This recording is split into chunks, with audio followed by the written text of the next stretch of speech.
Recorded Books Romance presents an unabridged recording of Against the Law by Kat Martin, narrated by Jack Garrett. This book is copyrighted 2011 by Kat Martin. This recording is copyrighted 2011 by Recorded Books, the producer and publisher of Romantic Sounds, an imprint that features dramatic tales that will carry you away to exotic locales and sweep you off your feet. And now, Against the Law. Chapter 1. He had everything he ever wanted. Plenty of money, a successful business, a sprawling, custom-built home in the Sonoran Desert north of Scottsdale, filled with pricey, original works of art. He had a sailboat in San Diego, wore custom-made suits, and had a woman in his bed any time he felt the urge, which was often. Devlin Raines had it all. Yet lately he had begun to feel dissatisfied, and he had no idea how the hell that could be. Soaking up the rays of early October sunshine, the best time of year in Arizona, Dev adjusted his wraparound sunglasses and stretched out in the chaise lounge beside the swimming pool.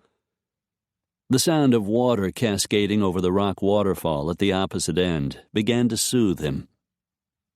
He had almost drifted off when his friend and employee, Townsend Emery, shoved open the sliding glass door. "Sorry to bother you, boss. There's a woman here to see you. She's damned insistent."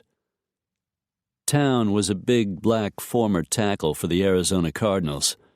A neck injury had ended his career 14 years ago, but Town had stayed in Phoenix and worked for a number of security firms, including Raines Security, before his old injuries had put him completely out of commission. Fortunately, the man had brains as well as brawn, and now worked at the house, handling Dev's personal affairs. Along with Aida Clark, the housekeeper, Town managed the household and just about anything else that came along. Dev pushed his sunglasses up on his head and frowned at his friend, who took up a good portion of the doorway. He had a standing rule. None of the women he dated came to the house without calling first. It saved a lot of embarrassment if another woman happened to be there. In his no-strings relationships, the rule had worked fairly well. So far. Swinging his long legs to the ground beside the chaise, he stood up, wondering who it was and why she so urgently wanted to see him. "Hey, wait a minute," he heard Town say, as a tall, shapely brunette sailed past him out the door onto the patio. "You can't just barge in here." The woman ignored him and just kept walking. "You must be Devlin Raines."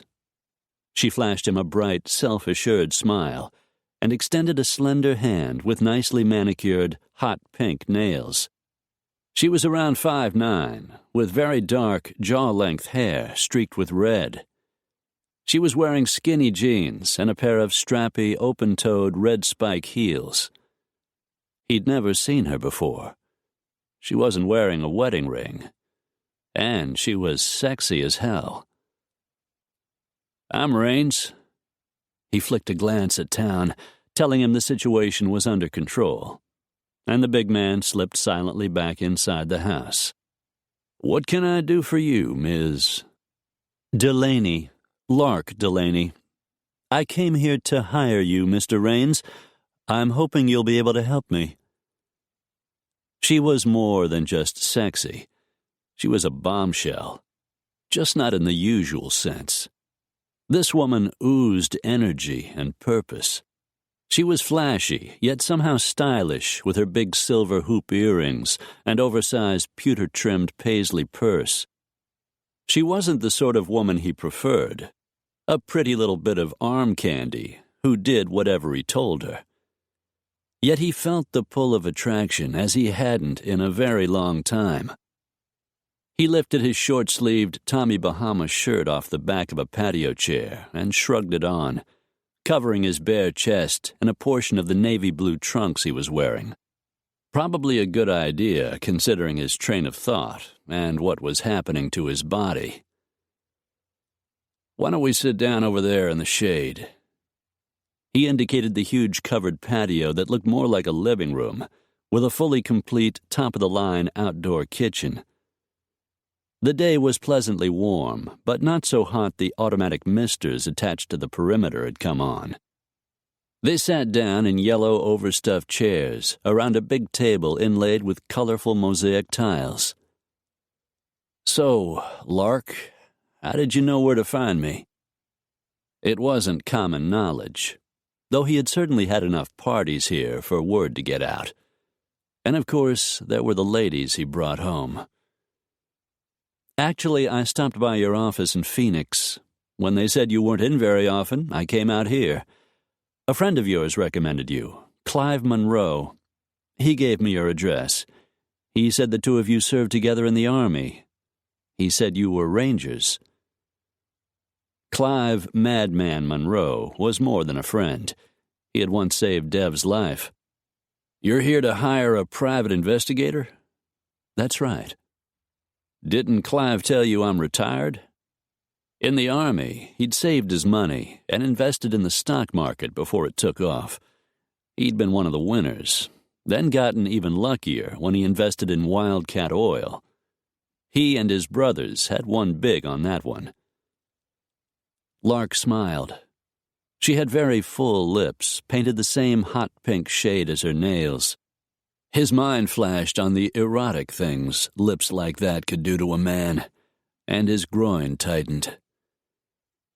"Clive said you would help me. He said you owed him a favor." "More than a favor.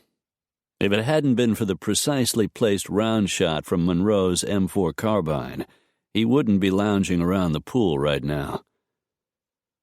"So, are you and Clive involved?" he found himself asking. Her eyes widened.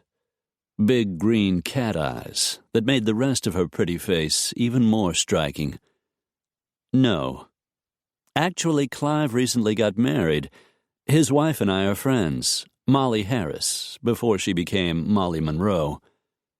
"I hadn't heard." "It was kind of a whirlwind romance. Molly's how I met Clive. He's a great guy. And he seems to think very highly of you." "That's nice to hear. But like I said, I'm retired." "Mostly." Though at the moment, coming out of retirement to spend a little time with Lark Delaney sounded like a very good idea. "Clive said you'd help me." Dev blew out a breath. There was no real choice in the matter. He owed Madman Monroe. Clive had never asked for any kind of payback. The favor of working with a gorgeous brunette, even if she was 180 degrees from his usual type, didn't seem like too much to ask. "So, what can I do for you, Miss Delaney?" She leaned forward in her chair. She wasn't overly endowed in the bosom department, but she had more than enough for him. And besides, he'd always been an ass man. From the fit of those tight blue jeans, Lark Delaney had a world-class ass. "I liked it better when you called me Lark. And it's kind of a long story. I'm not exactly sure where to begin." "Let's start with what it is you'd like me to investigate." "I need to find my sister's baby. A little girl. She was adopted 4 years ago. The files were all closed, the proceedings kept secret. But it was my sister's dying wish that I find her daughter and make sure she's being raised in a good, loving home." "Your sister is deceased?" She nodded. For an instant, her pretty green eyes clouded. "Heather was only 21. She lived here in Phoenix. She died of breast cancer 3 months ago. I spent the last few weeks with her. As I said, finding her daughter was her dying wish." "So you want to hire me to locate the family who adopted the child?" I want you to help me find them. I need to do this myself. I need to be involved. I promised Heather. I won't let her down again." "Have you tried the internet?" Dev asked. "There are dozens of sites that specialize in locating birth parents, adoptees, that kind of thing." "I've tried the web, believe me. Genealogy.about.com, Omnitrace, governmentregistry.com, Miracle Search. I just don't have enough information." Interesting lady, Dev thought. A brain as well as a luscious little body. Too bad it looked like he was going to be working for her. Getting involved with a client was one rule he never broke. "I'm going to have a few more questions. Why don't I get us something to drink? A Coke, maybe, or how about a margarita? I promise I won't make it too strong." "That sounds good." Moving toward the outdoor bar, he set to work, filling a blender with ice, pouring in a light amount of tequila, giving himself some time. He owed Monroe. But working with a woman as sexy as Lark would definitely be a test of his willpower. As he turned on the blender, he studied her from behind the bar, and a corner of his mouth inched up. His debt to Madman was about to be paid in full. Lark shifted in her chair, her gaze fixed on Devlin Raines. God, the man was gorgeous. She'd had no idea when she'd walked out on the patio. He was 32, she knew, same as Clive. But a lot of men went to hell by then. Not this man. He'd pulled his shirt on over his swimsuit, but hadn't bothered with the buttons. As he turned off the blender, then picked up 2 wide-mouthed stemmed glasses and salted the rims, she could see the 6-pack abs across his flat, suntanned stomach. Now and then she caught a glimpse of a muscular chest, darkened with a nice amount of curly dark chest hair. The guy was totally ripped. And those eyes. A bright crystal blue, and a face that could grace the cover of a GQ magazine. Lark leaned back in her chair and gazed out over the city below, blocking his handsome image. She wasn't there to ogle Devlin Raines. She was there for her sister. Heather was her first priority. She wasn't about to fail her the way she had before. Lark had been 21 when it had happened. She'd graduated early from UCLA and was trying to break into the fashion world while Heather was still in high school in Phoenix. The girls had lost their parents in a car accident 6 years earlier and fallen under the guardianship of their grandparents. Then, the summer Heather turned 16, she had gotten pregnant. She was lonely and frightened, but determined to keep her baby. Grandma Florence and Grandpa Joe, both devout Catholics, were equally determined that the right thing for Heather to do was to have the baby and give it up to a good family. At the time, Lark hadn't been certain her grandparents weren't right. They were too old, they said, to raise another child, and Heather was just too young. Heather had been forced to give up the baby, but she had never gotten over the loss. For a while she had turned to drugs and alcohol, and though that period had ended, she had continued to suffer bouts of depression. Now, Heather was gone. Lark had never forgiven herself for the way she had failed her sister in her time of need, and she was determined to keep the promise she had made. She was going to find her sister's little girl and make absolutely certain the child was being raised in a good and loving home. She glanced up at the sound of Devlin crossing the patio and returned her thoughts to the business at hand. He set a frosty, salt-rimmed glass down in front of her and took his seat across the table. "Getting back to your sister's child," he said, "I would think your parents would be able to help you." Lark drew a finger through the moisture on her glass. My parents died when I was 15. My grandparents raised us. She told him about Heather getting pregnant and how her grandparents had insisted she give up the baby. Heather finally agreed, but she never really got over losing her child. Do your grandparents have the adoption papers? I'm afraid they're gone too, but I have the papers that Heather wound up with after my grandmother passed away. I've done my best to locate the agency, Loving Home Adoptions, but their address here in Phoenix is no longer valid, and I haven't been able to come up with anything else. I'll need to see the papers. Her eyes shot to his. Then you'll take the case.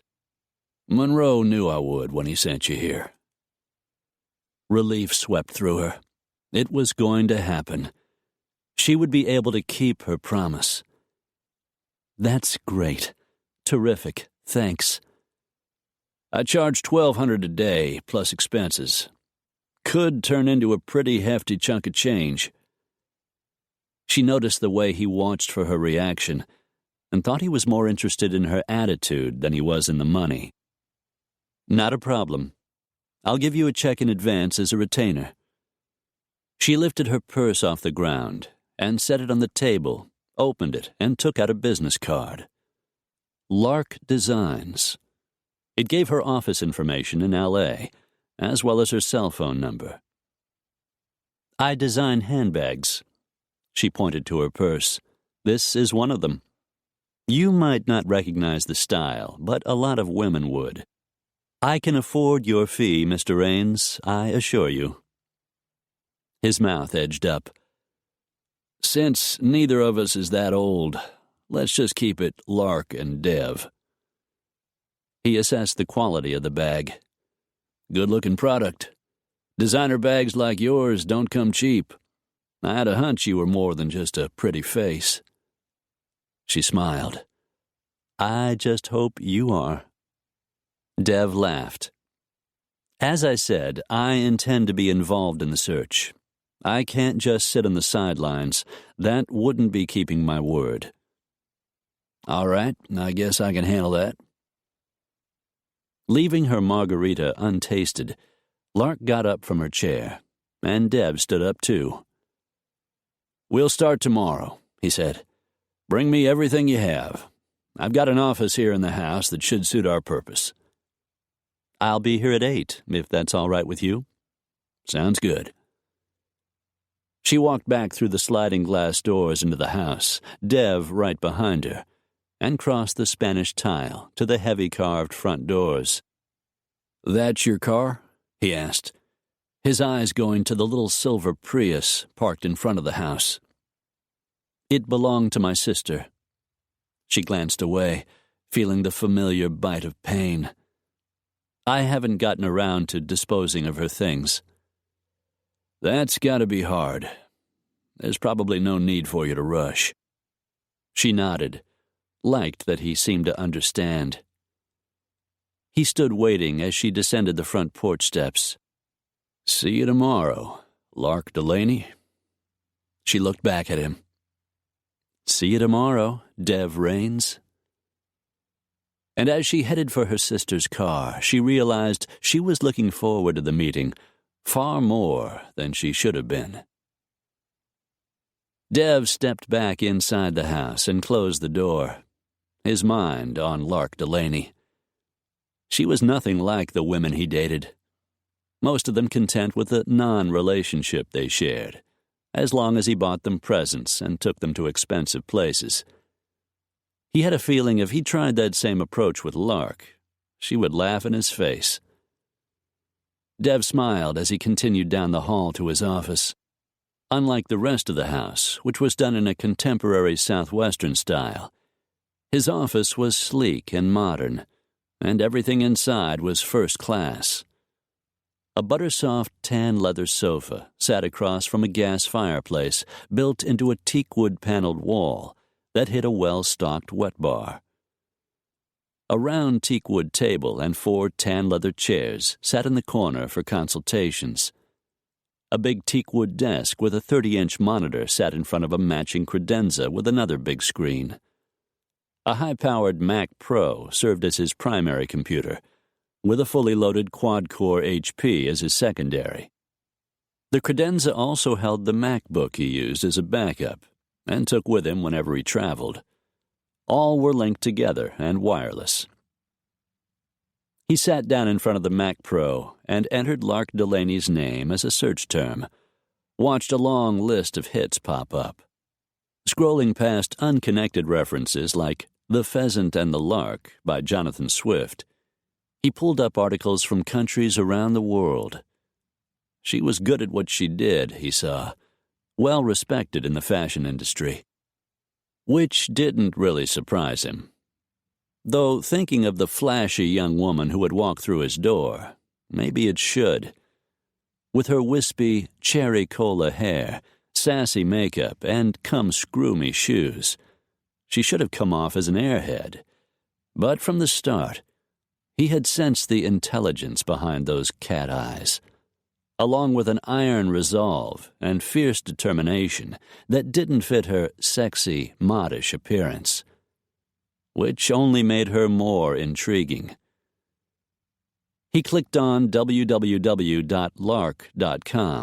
her company homepage, and a sophisticated website popped up, with video trailers displaying the bag she designed, as well as links to the various department store locations where they could be purchased. There was a company history, photos of the design studio, and shots of some of the team members at work. Returning to Google, he clicked on a newspaper article that mentioned the death of her parents, the owners of a chain of Delaney's Bar and Grill restaurants located across most of the western states. The couple had died in a violent car accident, and Lark and her sister had inherited a bundle of money. In an attempt to go into business for herself, Lark had lost most of it right out of college. She had gone to work for the designer Michael Kors, then went on her own again, and the second time she made it. Dev inwardly smiled. It appeared Lark Delaney could well afford his rates, though for Madman's sake, he had no intention of sending the lady a bill. He read a more recent article in a local paper that mentioned her sister's death and how Lark had nursed Heather Delaney through the final days of her life at her home here in Phoenix. There was nothing that mentioned Lark's current project, her quest to find her sister's 4-year-old daughter. Once they located the adoption agency, the address of the adoptive parents should be easy enough to find, assuming the agency people could be persuaded to give up the information. Since all Lark wanted was assurance the child was in good hands, he believed there was a good chance they would agree. There was only one fly in the ointment. It was his strict policy never to mix business with pleasure. He had never been involved with a client, and as tempting as Lark Delaney was, he didn't intend to start now. In view of his considerable attraction to her, the best thing he could do was find the child, send Lark on her way, and get himself back to work. Maybe that was the problem. For a guy like him, early retirement probably wasn't a good idea. He needed to find something to do besides bask in the sun and spend the money he had earned from Wildcat Oil, a company his brother Jackson had worked for as a geologist. The investment each of the 3 Raines brothers had made in the fledgling oil exploration company had paid off beyond their highest expectations. Jackson had returned to their hometown of Wind Canyon, Wyoming, and bought the ranch he had always wanted. Gabe had become a real estate developer in Dallas. Dev had gone on to invest even more in the market, right before the big escalation, and sold just before the crash. He had all the money he could spend. Still, he needed to find something more to do than travel from resort to resort and screw himself blind with women whose names he couldn't remember. An image of Lark Delaney flashed through his head, tall and sexy, a vibrant force that made him want to reach out and just grab hold. Since that wasn't going to happen, it was the perfect time for him to reform his wicked ways. Or at least give it a try. Dev bit back a sigh. Chapter 2. Promise me, Lark. Promise me you'll do it. Heather lay, pale and emaciated, a small, shrunken figure in the rented hospital bed in her living room. Her hand tightened for a moment around Lark's fingers. A thick lump swelled in Lark's throat. You know I will, sweetheart. I'll find her, no matter what it takes. I won't stop until I do. Heather managed a last sweet smile. Then her eyes slowly closed. A soft breath whispered past her lips, and the lines of pain in her face eased away. A look of peace settled over her pretty features, now ravaged by the illness that had stolen her young life. I'll find her, Lark repeated, the ache in her throat so fierce she could barely speak. I won't let you down again. Leaning over, she pressed a final soft kiss on her sister's forehead and allowed the tears she had been fighting to cascade down her cheeks. A knock at her door jolted Lark awake.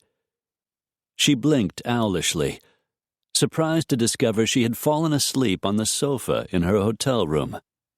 She took a deep breath, steadied herself as the dream faded away, and rose from the sofa. Yesterday, after leaving the investigator's house, she had driven over to her sister's condo. It was past time she dealt with Heather's belongings, but the memories of those last final weeks had simply been too painful.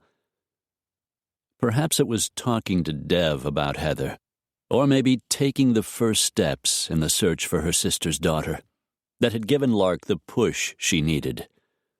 Whatever the reason, she felt ready at last to begin getting past her grief. Thankfully, the rented hospital equipment had all been taken away. Lark had spent the afternoon sorting through Heather's clothes, bagging them up for goodwill, boxing up the rarely used pots and pans, going through old photos, crying as she worked, and feeling a strangely comforting connection to her sister. She had worked till well past midnight, then returned to her hotel room. This morning she had ordered coffee, sat down on the sofa to wait for its delivery, and fallen asleep. Another knock sounded. She yawned as she crossed to the door, stepped back to let the room service waiter into the room with coffee and croissants. She was staying at the Biltmore in Scottsdale, a beautiful old hotel designed by a student of Frank Lloyd Wright. She loved the Art Deco architecture and her big, beautiful room overlooking the vast green sprawl of manicured lawns that stretched all the way to the foot of the rugged Arizona hills. She could afford to stay anywhere she wanted, but the graceful hotel was a favorite, and it had been redone several times so that it was completely modern, and the landscaped grounds were incredible. She checked the time. It was 7 o'clock. As soon as the waiter left, she poured herself a cup of coffee and carried it into the bathroom to shower and dress for her meeting with Devlin Raines. She was excited to get started, and working with a good-looking man didn't hurt either. She hadn't dated in months. She liked men, liked sex with the right man, but lately none of them seemed appealing. She couldn't say the same for Dev Raines. She hadn't felt such a jolt of attraction in years. Maybe never. He was single, she knew. She wondered if their relationship would progress beyond client-investigator. Kind of hoped it would, just for a bit of fun. She wasn't interested in any sort of serious relationship. Not with the plan she had for expanding the company and her goals already in place. Still, the days ahead could be interesting. As long as Raines did his job and helped her find Heather's baby. Lark arrived 15 minutes late. Dev wasn't surprised. He was a little unnerved by the rush of lust that hit him when she walked into his office. Cherry cola hair fluttering beside her cheeks, long legs moving with determination. For an instant he imagined those long legs wrapped around his waist, imagined cupping that amazing ass in his hands as he drove into her. He shook his head, forced his imagination back behind the zipper of his jeans, and reminded himself to concentrate on business. "You brought the adoption information?"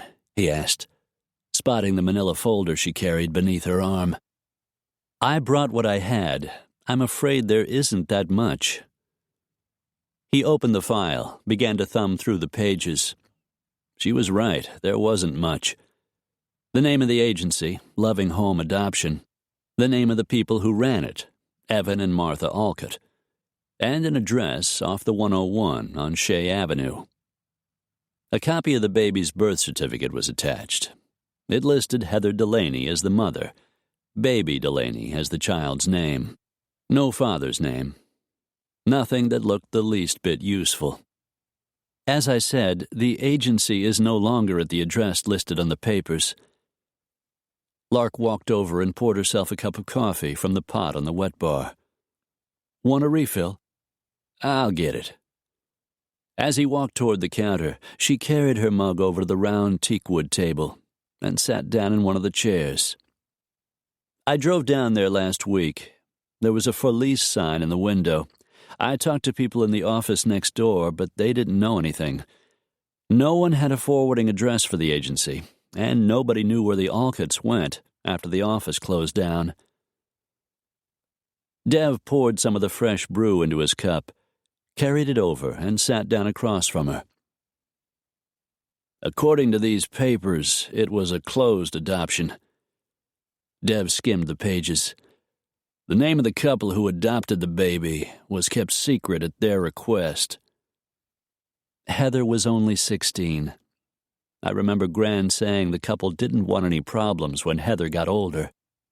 "No father's name is listed on the birth certificate." Heather refused to tell my grandparents who he was. She was trying to protect him? I think she was ashamed she had ever had anything to do with him. He studied the papers. "How much did your grandparents know about the people who wanted to adopt? What made them decide these people would make good parents?" She took a sip of her coffee. "My grandmother trusted Martha Alcott. Mrs. Alcott said the couple was young and had plenty of money, and they wanted a baby very badly. She said they would provide a loving home, and my grandmother was satisfied with that. I think she just wanted the problem to go away." "Did your sister ever meet the prospective parents?" "No, but Martha Alcott was very persuasive. She gave Heather her word the couple would take good care of her baby. Heather finally agreed." Dev got up from the table and carried his coffee cup over to the computer on his desk. He sat down and clicked his mouse. When Google popped up, he typed in Loving Home Adoptions and was surprised at how little came up. "I don't see anything in general about the agency. No website, no contact information, nothing but a couple of minor mentions in other agency articles." They were very discreet. That was one of the things my grandmother liked. At the time, I was busy in Los Angeles, and I didn't get involved much in the process. I trusted Grandma's judgment. I never met Mrs. Alcott or her husband, but Grandma said they seemed extremely knowledgeable. "And trustworthy?" he asked as she walked up beside him. She thought so, yes. She leaned over his shoulder to study the monitor. You don't think something might be wrong with the adoption?" He tried to ignore the fact she was standing so close, ignore the energy that seemed to vibrate from every curve in her body. He tried to ignore the scent of her perfume, but it wound around him like an invisible thread. No reason to think that. Not yet. She straightened away from him. But it's possible? Anything's possible. He typed in Martha Alcott, but nothing interesting came up. There were hits for an Evan Alcott, who was the coach of a high school football team in Sunnyvale, California, but it didn't appear to be the right man. I read that an agency has to be licensed by the state in which it does business, Lark said. He looked down at the screen, typed in Licensed Private Adoption Agencies, Arizona. A government site popped up, www.children.az.gov, and he clicked his mouse on it. It took a while to navigate the site, but eventually he found the list of licensed agencies for the state. I don't see it listed. Maybe the license expired, or they moved to another state. We'll find out. If we can't find the agency, we'll find the Alcotts. Lark's features brightened. Can we? Aside from looking on the internet, I wouldn't know where to begin. Internet's still our best bet. I've got a friend who's an expert at this kind of thing. Name's Charles Denton. Chaz can make a computer smoke. If the Alcotts are still in business somewhere, he'll find them. If they aren't, he'll find them anyway. Lark's smile was dazzling, and when those full lips curved, it made her eyes tilt at the corners. Dev felt a rush of heat that went straight to his groin. Clenching his jaw, he glanced away, hoping Chaz would succeed with his usual efficiency. They would find the adoptive parents, and all would be well. Then he could send Lark Delaney on her way and end this unwelcome lust that went far beyond anything he had expected. It occurred to him that if they found the little girl fast enough, Lark would become his ex-client, and he had no rules about that. An intriguing possibility. Still, there was Madman to consider, and the fact she was his wife Molly's friend. It was better if the job was finished, and Lark went back to L.A. What do we do next? She asked. Dev released a slow breath and pulled his gaze away from the sweet curve of her breasts beneath the sleeveless red handkerchief blouse she wore, with another pair of form-fitting jeans. I'll give Chaz a call. I think the best thing is just to go see him. We'll take what little we have, see what he can do with it. Sounds good. He walked back over to the table and picked up the paperwork Lark had brought with her. He was glad to see she'd been smart enough to bring a couple of extra copies. We've got what we need. Let's go. Lark grabbed her oversized purse and followed, but instead of leading her out front, he turned down the hall, led her through the utility room into the garage, and pressed the button for the automatic door opener. Lark surveyed the interior of the garage, and one of her dark eyebrows went up. Nice combination. A Porsche, a Suburban, and a Harley. He shrugged. I like my toys. Besides, you never know which one might come in handy. In your line of work, I suppose that's true. He guided her toward his shiny red Porsche Carrera, opened the passenger door, waited until she settled herself inside and fastened her seatbelt, then went around to the driver's side door. In minutes, they were flying down the Alma School Parkway, turning onto Pima, then taking the 101. Chaz had an apartment on Hayden Road, and it didn't take long to get there. At least, it wouldn't have seemed so long if it weren't for the distracting presence of the woman in the passenger seat and the urge to pull over and plant a hot, wet kiss on those full pink lips. Dev inwardly sighed. The next few days were going to be a whole lot harder than he had thought.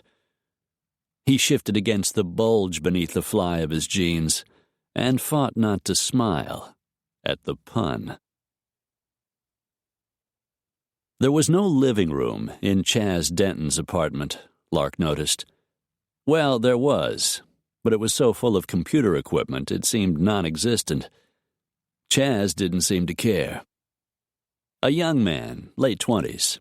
Chaz had shoulder-length light brown hair and sparse chin whiskers that looked more like he had spilled his lunch. Computers were obviously his world, and though Lark hadn't the foggiest notion what most of the equipment was, she hoped Chaz knew how to use it to find Martha and Evan Alcott and help locate Heather's child. "Hey, man, good to see you," Chaz greeted Dev as he walked toward them, his shoulders slightly rounded, as if he spent too much time at his computer, which he clearly did. "You too, buddy." The men bumped fists, then did one of those weird handshake things. "This is my client, Lark Delaney. We're hoping you can help us." "Lark?" Chaz stuck out his fist. Lark held out her hand, and Chaz shook it, looking a little embarrassed. "Pleased to meet you." "You too, Chaz." Deb had given his friend the basics on the phone as they drove over. He handed Chaz the paperwork, and the man sat down to study the document in front of one of the many monitors, one even bigger than Dev's, at least 40 inches. A few minutes later, he set the paperwork aside and began to type, his fingers flying over the keys so rapidly they were nothing but a blur. He didn't use Google, but instead went to a search engine called Dogpile Search and Rescue, then hit Web Crawler. Bing, Yahoo, Ask.com, Lycos, and AltaVista followed. With such speed, Lark lost track. "Not much here," Chaz said, starting over in another direction. Lark watched in awe, and even Dev seemed fascinated by his friend's expertise. Chaz studied the copy of the documents Dev had given him and returned to his rapid typing, which brought up a list of hits.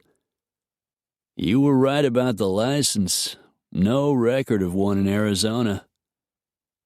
Lark didn't like the sound of that. "Are you saying the agency never had one?" "Not in Arizona." "What about another state?" Lark asked. "That'll take a little work. I'll get around to it in a minute." His fingers flew. He worked for a while, completely absorbed in his task. Finally, he sat back in his chair. "I may have something on the stationery." He pointed to the logo at the top of the front page, then the image on the screen. The emblem of Loving Home Adoptions was a small house enclosed by a little picket fence. Chaz had found a printing company that showed the logo among examples of some of its work. "Paradise Printing," Dev said. "That's right here in Phoenix." "Even if the agency moved out of state," Lark said, "Paradise might still be doing their printing." "Could be," Chaz said. "The address isn't far," Dev said. "We'll take a ride over there while you're working." Chaz nodded, his fingers still flying, his eyes still glued to the screen. "Yeah, I could use a little time on this. I'll check other states for a license." Dev nodded. "Let us know what you come up with." Making their way to the door, they stepped out into the late morning sunshine. The day was crystal clear, a soft breeze moving the branches of the trees. The leaves, still green, hadn't yet begun to change color.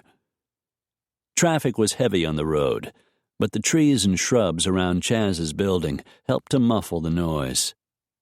"Think he'll find anything else?" Lark asked. "Oh, yeah." Dev's smile held a trace of amusement. "He'll track the Alcotts down. There's no place safe for them to hide." She caught the look of certainty on Dev's face and smiled. She wondered if Chaz Denton's talents included bypassing firewalls and hacking into private systems. Since she needed whatever information the man could come up with, She wasn't about to ask. They climbed back into the Porsche, and Dev headed for the printing company that had done the design work for the Loving Home agency. As the car sped along, Lark's sideways glance took in his profile, the solid jaw and the slight cleft in his chin. His tanned hands expertly gripped the wheel, good strong hands with short, nicely trimmed nails. For an instant, his amazing blue eyes sliced in her direction, studying her from beneath a row of thick black lashes. It was a hot, sultry glance, and her stomach lifted. But when he looked at her again, she couldn't find the least interest, and she wondered if she had imagined it. So far, Devlin Raines had been all business. It was something she usually appreciated, but her attraction to him wasn't usual, and it galled her that he seemed to feel none of the burning attraction she felt for him. They pulled up in front of Paradise Printing, and both of them climbed out of the car. Inside the building, the office wasn't fancy, just a long counter where work orders were taken, and a room full of printing equipment and computer screens behind a partial wall. From the opposite side of the counter, a small black-haired man wearing wire-rimmed glasses approached them. "May I help you?" Dev slid the top sheet of the adoption papers across the counter and pointed at the logo. "You designed this?" The little man studied the page through his wire-rimmed glasses and stiffened. "We most certainly did. Loving Home Adoptions, as you can see by the name underneath." "Are they still one of your customers?" "I should say not. They never paid the balance owed on their bill, which amounted to more than $700. "Do you have any idea where we might find them?" Lark asked. "If I knew, I would take them to small claims court." "How long has it been since you've heard from them?" Dev asked, sensing the guy was miffed enough to tell him whatever he knew. "More than a year, I'd say. I should never have extended Evan Alcott credit. I should have trusted my instincts and got the money up front. But he was struggling to make ends meet, and I felt sorry for him." "Anything else you can tell us about him or his wife?"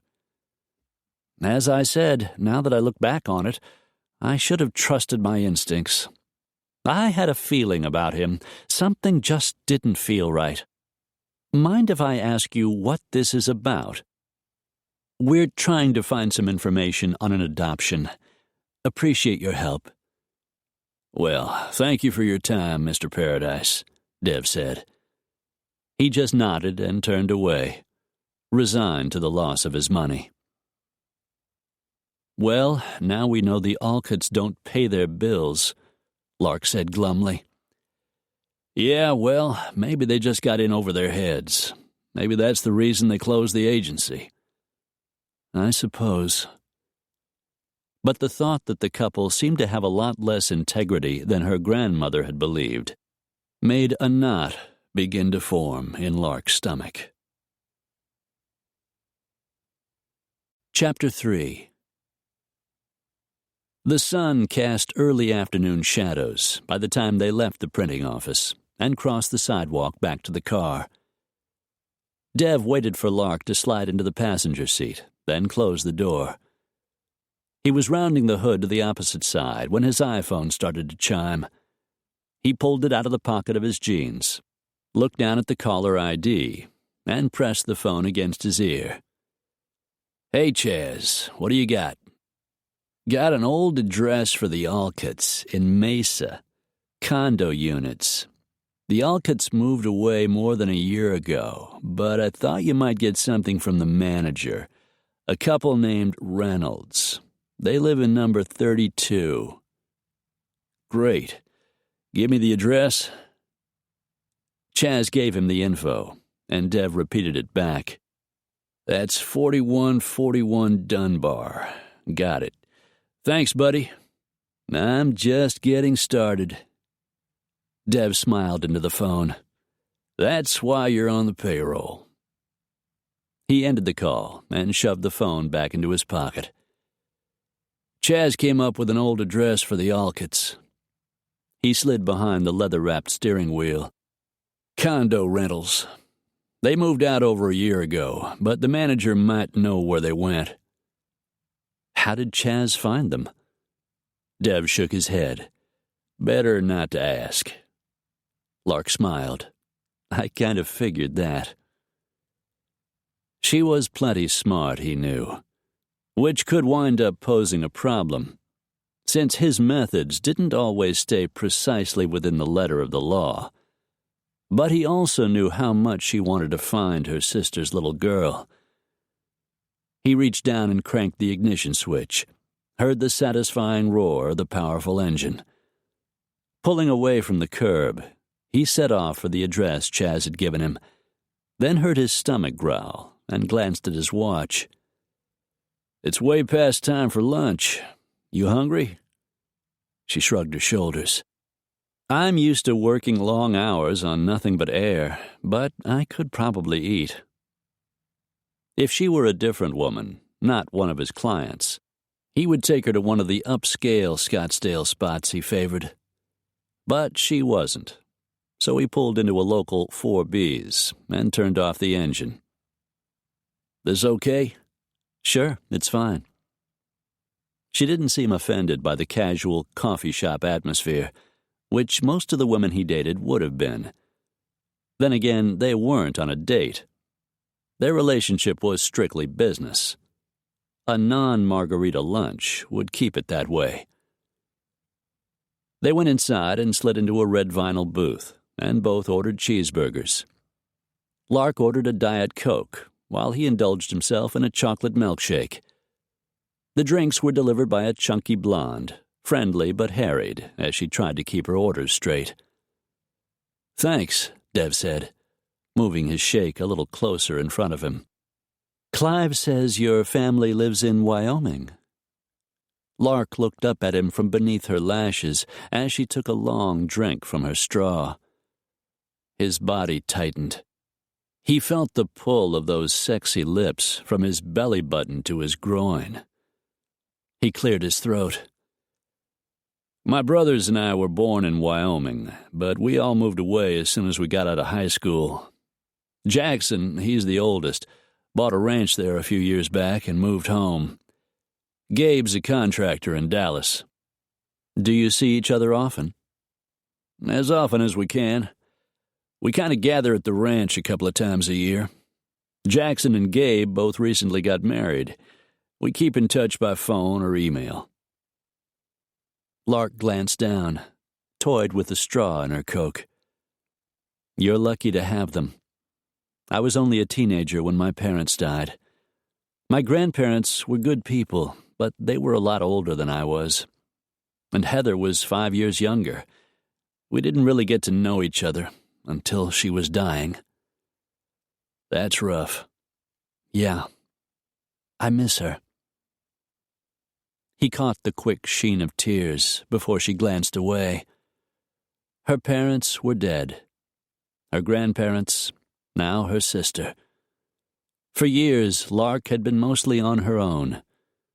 He admired the drive that had made her so successful.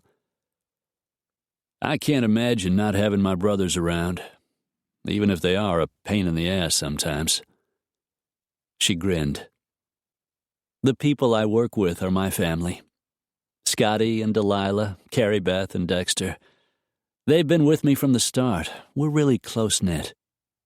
So they're running the business while you're away? We close down the first 2 weeks of October every year. We use the time to rejuvenate. When we come back, we're ready to start designing for the next season.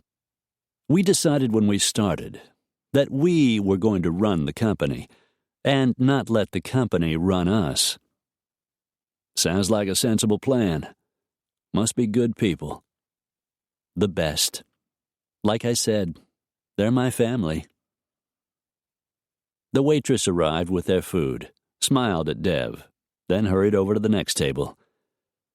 Lark wrapped her hands around the burger, which oozed ketchup onto her plate. So you have some very good friends.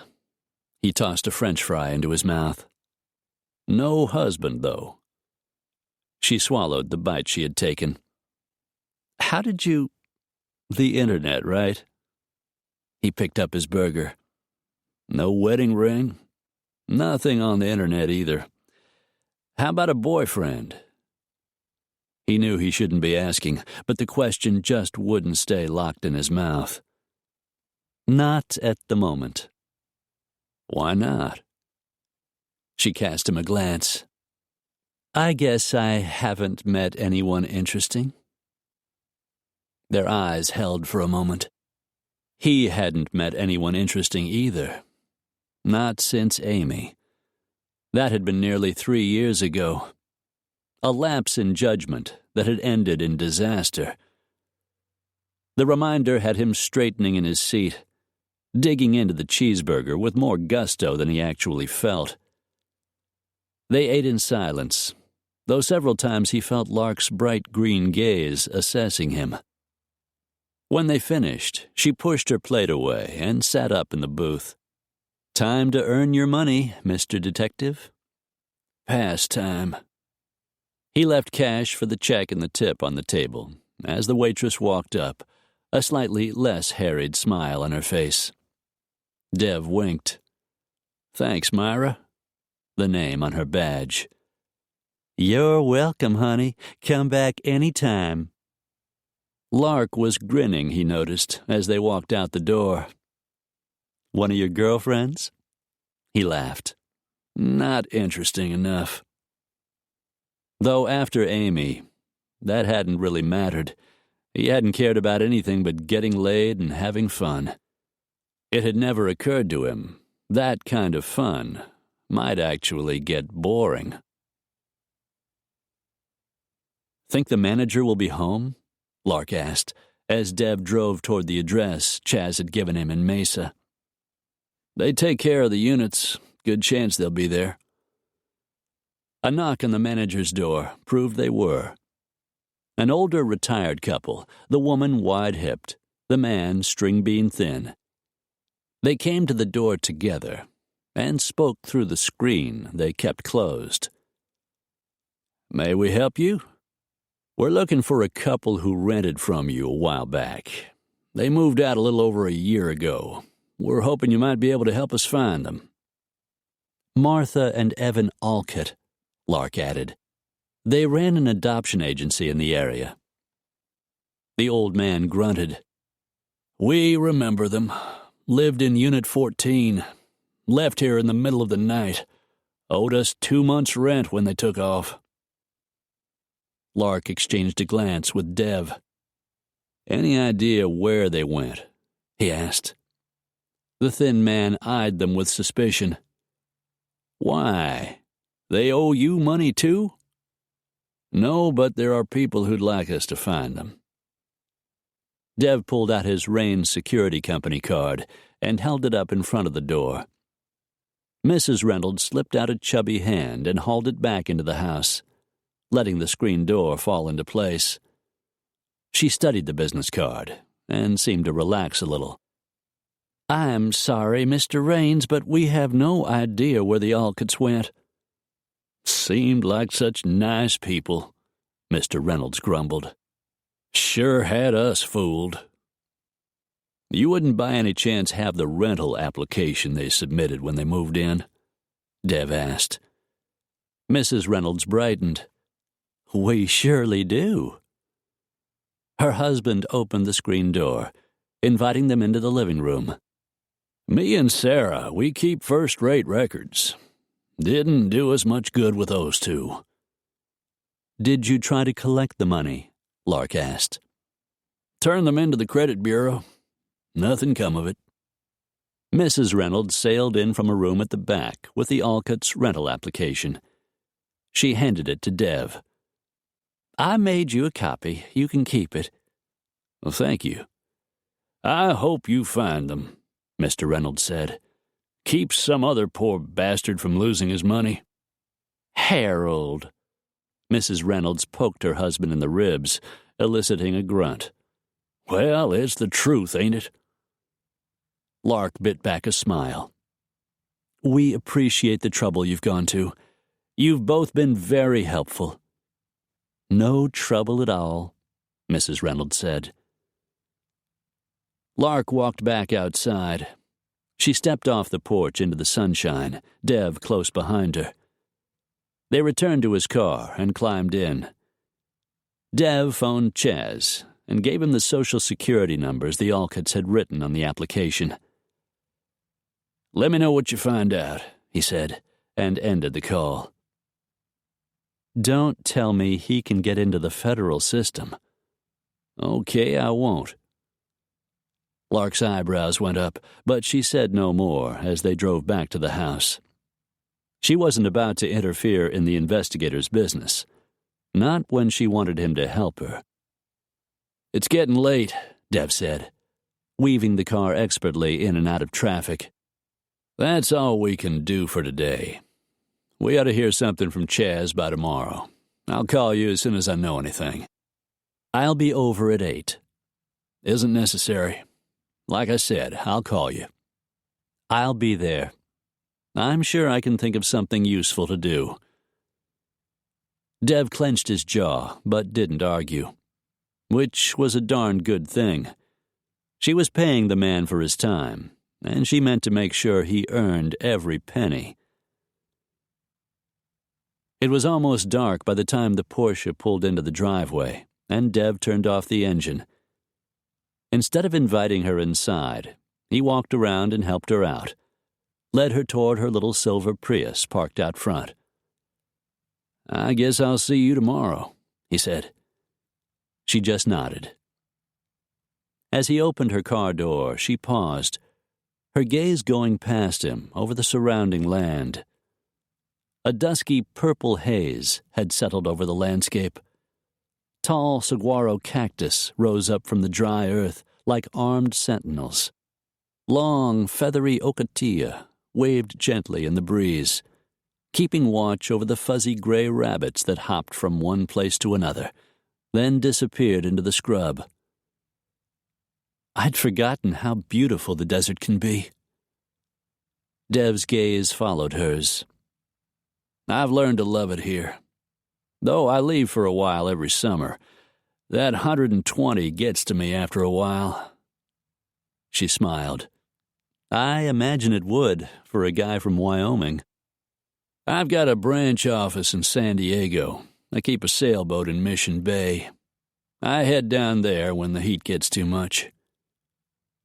He was standing so close, she felt the warmth of his lean, hard body. She moistened her lips. "I guess I'd better go." She couldn't see his eyes in the darkness, couldn't tell what he was thinking. "Yeah," he said a little gruffly. "You'd better leave." Her heart was pounding. It was ridiculous. The man hadn't made the slightest overture of interest. In truth, he'd done his best to ignore her. From now on, she vowed, she'd do a better job of ignoring him. Dev watched Lark drive away. Jesus. His mouth felt dry. He was hard as granite, his balls tight and aching. Damn it, he couldn't remember wanting a woman this way. He thought of Amy, the woman he planned to marry. He'd wanted her, of course, but their relationship was more about love than sex.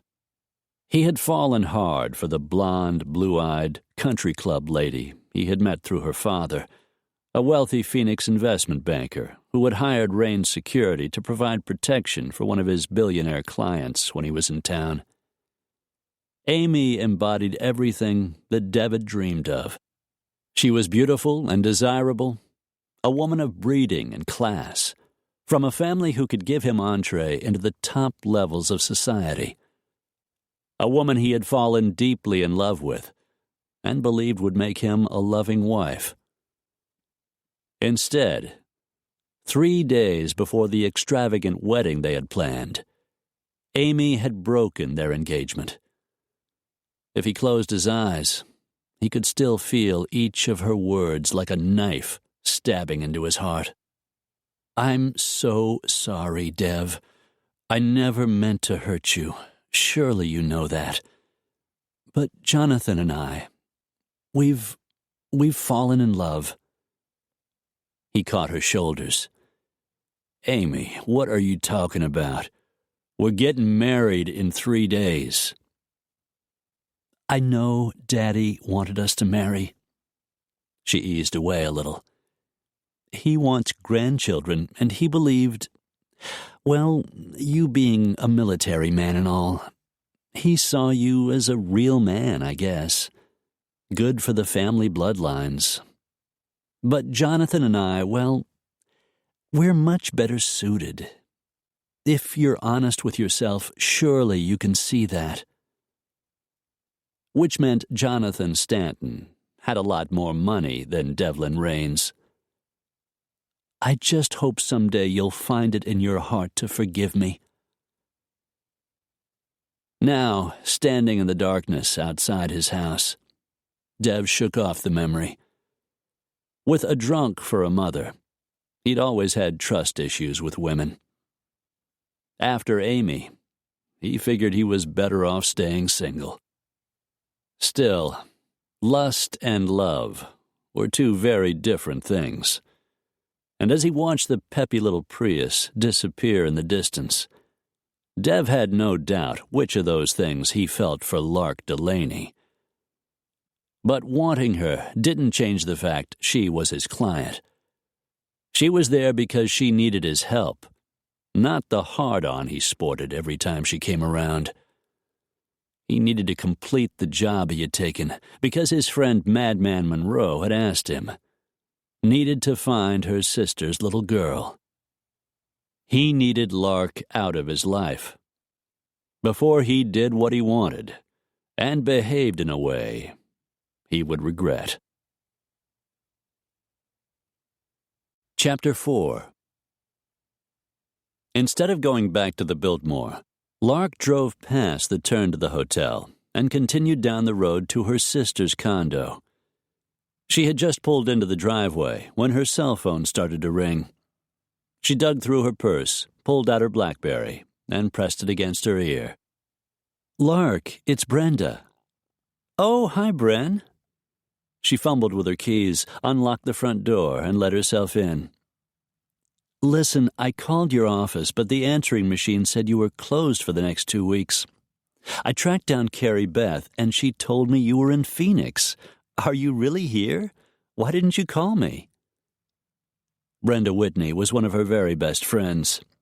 They had known each other since high school, stayed in touch through college, through Brenda's marriage and divorce, then the awful weeks of Heather's illness. Brenda was a single mother raising 2 children, and even the differences in their lifestyles hadn't kept them apart. Lark dropped her purse on the table and released a breath. "I've been meaning to call. I don't know. I needed a little time to get my head on straight." "Did you come to Phoenix to find the baby?" Brenda knew about Heather's dying request. She knew Lark would be back to start the search as soon as she could make the necessary arrangements.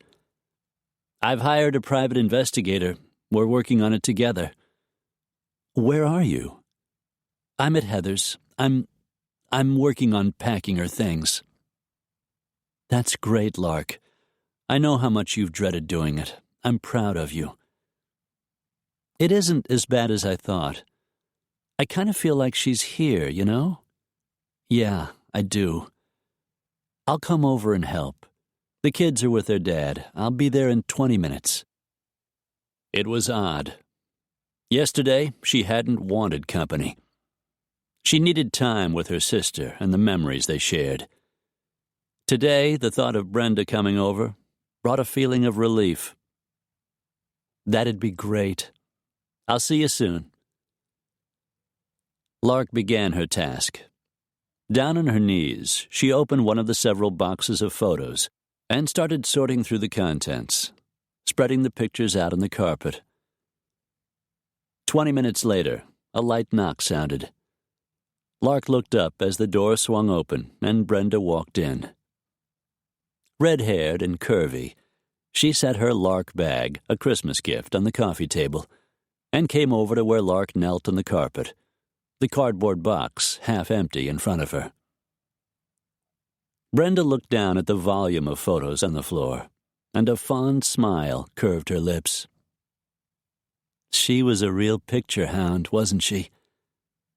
In jeans and a t-shirt, she sat cross-legged on the carpet next to Lark. I'm not much for taking pictures. Seems like you take them but never look at them again. On the other hand, Brenda said softly, we've got all these lovely photos to help us remember her. Lark's eyes filled. Yes, we do. She blinked, wiped away the tear that escaped down her cheek. She'd done enough crying over the weeks and months she had spent with Heather. It was time to move past the grief. So how is the search progressing? Brenda asked, settling into the task of sorting and stacking, placing Delaney family photos in one pile, friends of Heather's in another. Lark rubbed a kink in her neck. We're only getting started. And? So far, it's not going all that well. Seems the agency went out of business, and the Alcotts, the people who ran it, have disappeared. On top of that, they may not have been as reputable as my grandparents believed. That's not good news. No, it isn't. But you've got this guy, this investigator to help you, right? She nodded. Devlin Raines. He seems to know what he's doing. And Clive trusts him completely. And you trust Clive. Clive was a ranger, and so was Dev. And Clive's wife, Molly, is terrific. She lived in the condo next door until she and Clive got married. Lark grinned. There are things we know about each other we vowed to take to our graves. Brenda laughed, and so did Lark. Then she looked down at the photos of her sister spread out in front of her, and her smile slowly faded. She didn't deserve to die so young. Nobody does. I'm going to find her little girl. Make sure she's in a good home. You'll do it. You'll find her. Dev says we will. He's got the kind of confidence that makes it easy to believe. Brenda set a picture of Lark and Heather off by itself. What's he like, this investigator? Lark rolled her eyes. Gorgeous. Ripped like you wouldn't believe. She grinned. But I'm determined not to notice. Brenda laughed. Single or married? Single, and loving every minute of it. At least that would be my guess. In that case, you'd better be careful. Oh, I am. Even if I decided to assuage my growing lust for his fabulous body, I'm not interested in anything more than a fling. I don't know if he even wants that. Better that way. I know. Still, it's been a while. Brenda placed another photo on top of the family pile. Too darned long, if you ask me. Lark just smiled. Brenda knew her far too well, knew how particular she was. So you see my dilemma. Her friend chuckled. If he isn't interested, he's either gay or stupid. I don't get the least gay vibes, and so far he doesn't seem stupid. Then you'd better just hold on, girlfriend, because you are definitely in for a ride. Lark laughed softly, wondering if it might be true. She looked down at the photos, noticed one of her and Heather when they were kids, playing in the backyard sprinkler. She ran a finger over the fading color print, wishing her sister were there to join in their playful banter about men. But the sadness of missing her was growing more distant, the pain of loss easing a little. Heather was finally at peace. Now, in order to find peace herself, Lark had to keep her word and find her sister's child. Lark made it a point to be on time that next morning, which meant she was only 10 minutes late. Dev was a ranger and the ultimate macho man. He would probably expect a woman to be late, which she usually was. She knocked on his door at 10 after 8, and the same giant hulk of a man who had been there that first day pulled it open. "Come on in," he said. "Dev's in his office." She nodded, followed his lumbering gait down the hall. Seated behind his computer, Dev looked up as the man led her inside. "Lark, that's Townsend Emery. He pretty much takes care of things around here. Town, meet Lark Delaney. We'll be working together for a while." "Nice to meet you, Lark," the huge man said. "You as well, Town." His expression remained serious as he quietly slipped out of the room. "He wasn't here when I came yesterday." "He was here. There's a guest house on the other side of the pool. Town works in there sometimes. He and my housekeeper, Aida Clark, were going over the weekly shopping list and whatever else they need to do to keep this place running." "Ex-football player?" she asked, thinking of the man's massive shoulders and the gnarled fingers that looked as if they had been broken. Dev nodded. "Arizona Cardinals, neck injury. Had to quit the game. Worked for Rain's security for a while before I put him to work here at the house. Town is tough as boot leather, but he's also smart. I'm lucky to have him." "And he's your friend. I could tell by the protective gleam in his eyes when I walked into the house." Dev shrugged. "We look out for each other." "And apparently that includes women." Town's wife left him when his pro football salary took a nosedive. He isn't very trusting of women. She arched a dark eyebrow. "How about you?" Dev shrugged. "I like women just fine." "You mean they have their uses, even if you don't trust them?" He looked up at her. "I guess you could say that." There was something in his eyes, a secret that had to do with a woman, and the distrust he admitted to feeling. She sauntered over to his desk, looked down at his computer screen. "So, what have we got going on this morning?" Dev leaned back in his chair. "Chaz called. No license for loving home adoption showed up in any other state." "Not really a surprise, since they didn't bother to have one here." "No, not a surprise." She saw the worry lines across his forehead, sat down in the chair next to his desk. "Go on. Tell me the rest." Dev released a slow breath. "Turns out there is no Evan or Martha Alcott. I gave Chaz the Social Security numbers the landlord gave us. Chaz ran the numbers. They were bogus." "They weren't using their real names?" "No, but Chaz tracked them down. Their real names are Alan and Margaret Oldman. Before they came to Arizona, Alan Oldman did 3 years in the Nevada State Penitentiary for fraud. Margaret Oldman, his accomplice, was put on 2 years probation. 3 months after Alan Oldman was released, he and Margaret disappeared."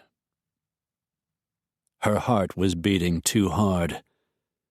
"You're sure? Sure the Oldmans are the Alcotts, the people who ran the agency?" "It's them." "Oh, God." "Doesn't mean the baby didn't get a good home." "No, but it wouldn't have been a high priority for people like that." She just looked at him. If they didn't care about the children they placed, what were they after? It had to be money. His gaze held steady. "Odds are." "How much money?" "Could be as much as 50 to 100,000. Maybe more if the circumstances were right. I've heard of baby selling scams that went as high as that." Lark moistened her lips. Why would the adoptive couple be willing to pay that much?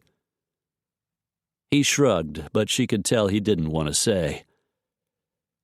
Could be any number of reasons.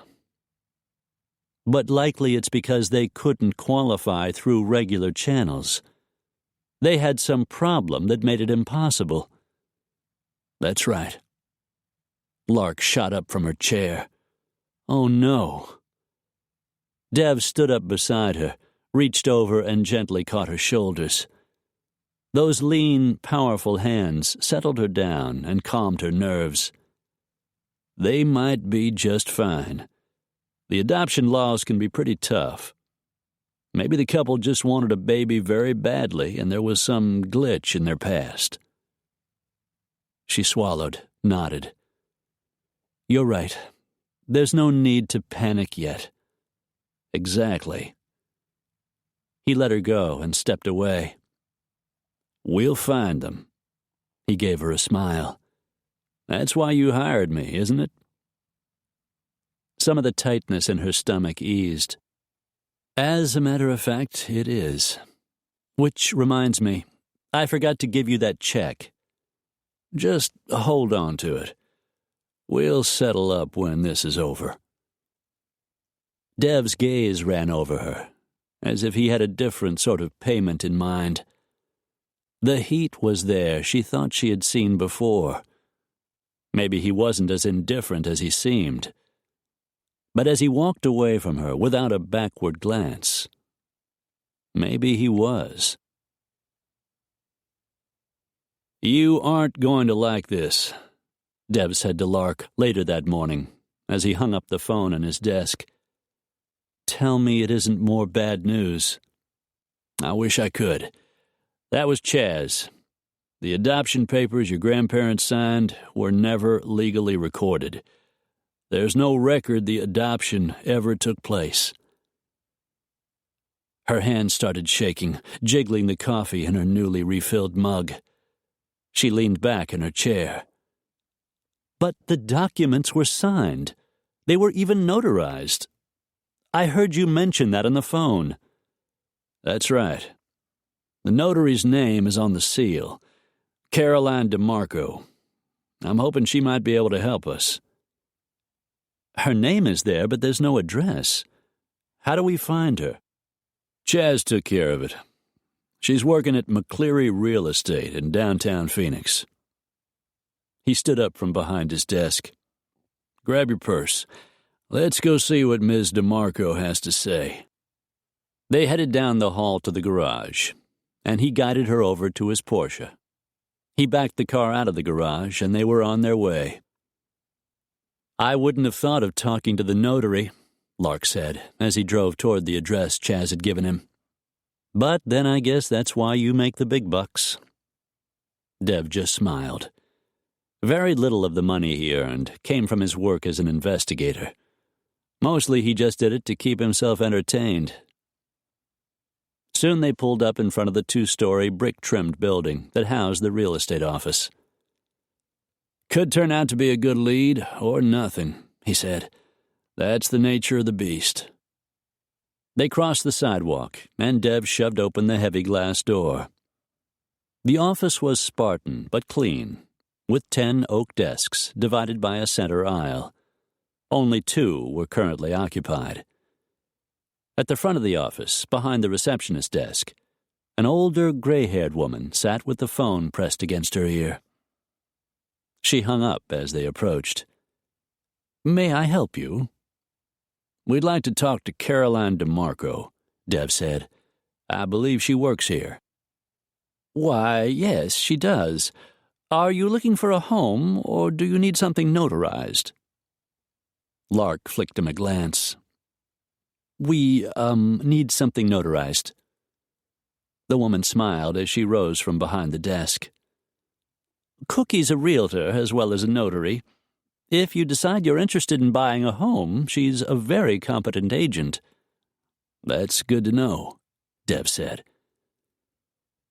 The receptionist led them farther into the office and pointed to a woman in her early 30s, seated behind a desk near the back. Cookie DeMarco had frazzled, cinnamon-colored hair, and so many freckles, her complexion looked tan. The phone started ringing, and the receptionist paused. "I've got to get that," she smiled. "I'm sure Cookie will take very good care of you." "Thank you," Lark said, as the woman hurried back to pick up the phone. As they arrived in front of the notary's desk, Caroline DeMarco looked up from her computer. "Good morning. May I help you?" "We'd like to talk to you about a document you notarized," Dev said. Setting the adoption papers on the desk in front of her, he flipped them open to the last page and pointed to the seal that had her name and the words "Notary Public for the State of Arizona" printed around the rim. "You notarized these papers, correct?" Cookie checked the seal and her signature beside it. "Yes, I did." Wariness creeped over her features. "Is something wrong?" "Nothing that has to do with you or your notary," Lark reassured her with a smile, easing the woman's nerves. Good girl, Dev thought. They needed the woman talking, not clamming up. "Ms. DeMarco, do you happen to recall who brought the people in to sign these?" he asked. "It's been a while, but adoption papers aren't something I deal with very often. I notarized the documents for Melvin Keach. He's an attorney." Lark's face lit with excitement. "Do you know where we can find Mr. Keach?" "He used to work upstairs. That's how I met him. But he moved away from Phoenix last year." Her shoulders slumped. "Do you know where he went?" Dev asked. "I'm afraid not. I didn't really know him that well." "Heather Delaney was my sister," Lark gently explained, pointing at the signature on the page. "She was pregnant when she signed these papers. Do you remember her?" Cookie looked at the date on the signature page. "That was more than 4 years ago. No, I'm afraid I don't." "Did you ever notarize anything for Mr. Keach that involved other pregnant women?" Dev asked. Cookie nodded.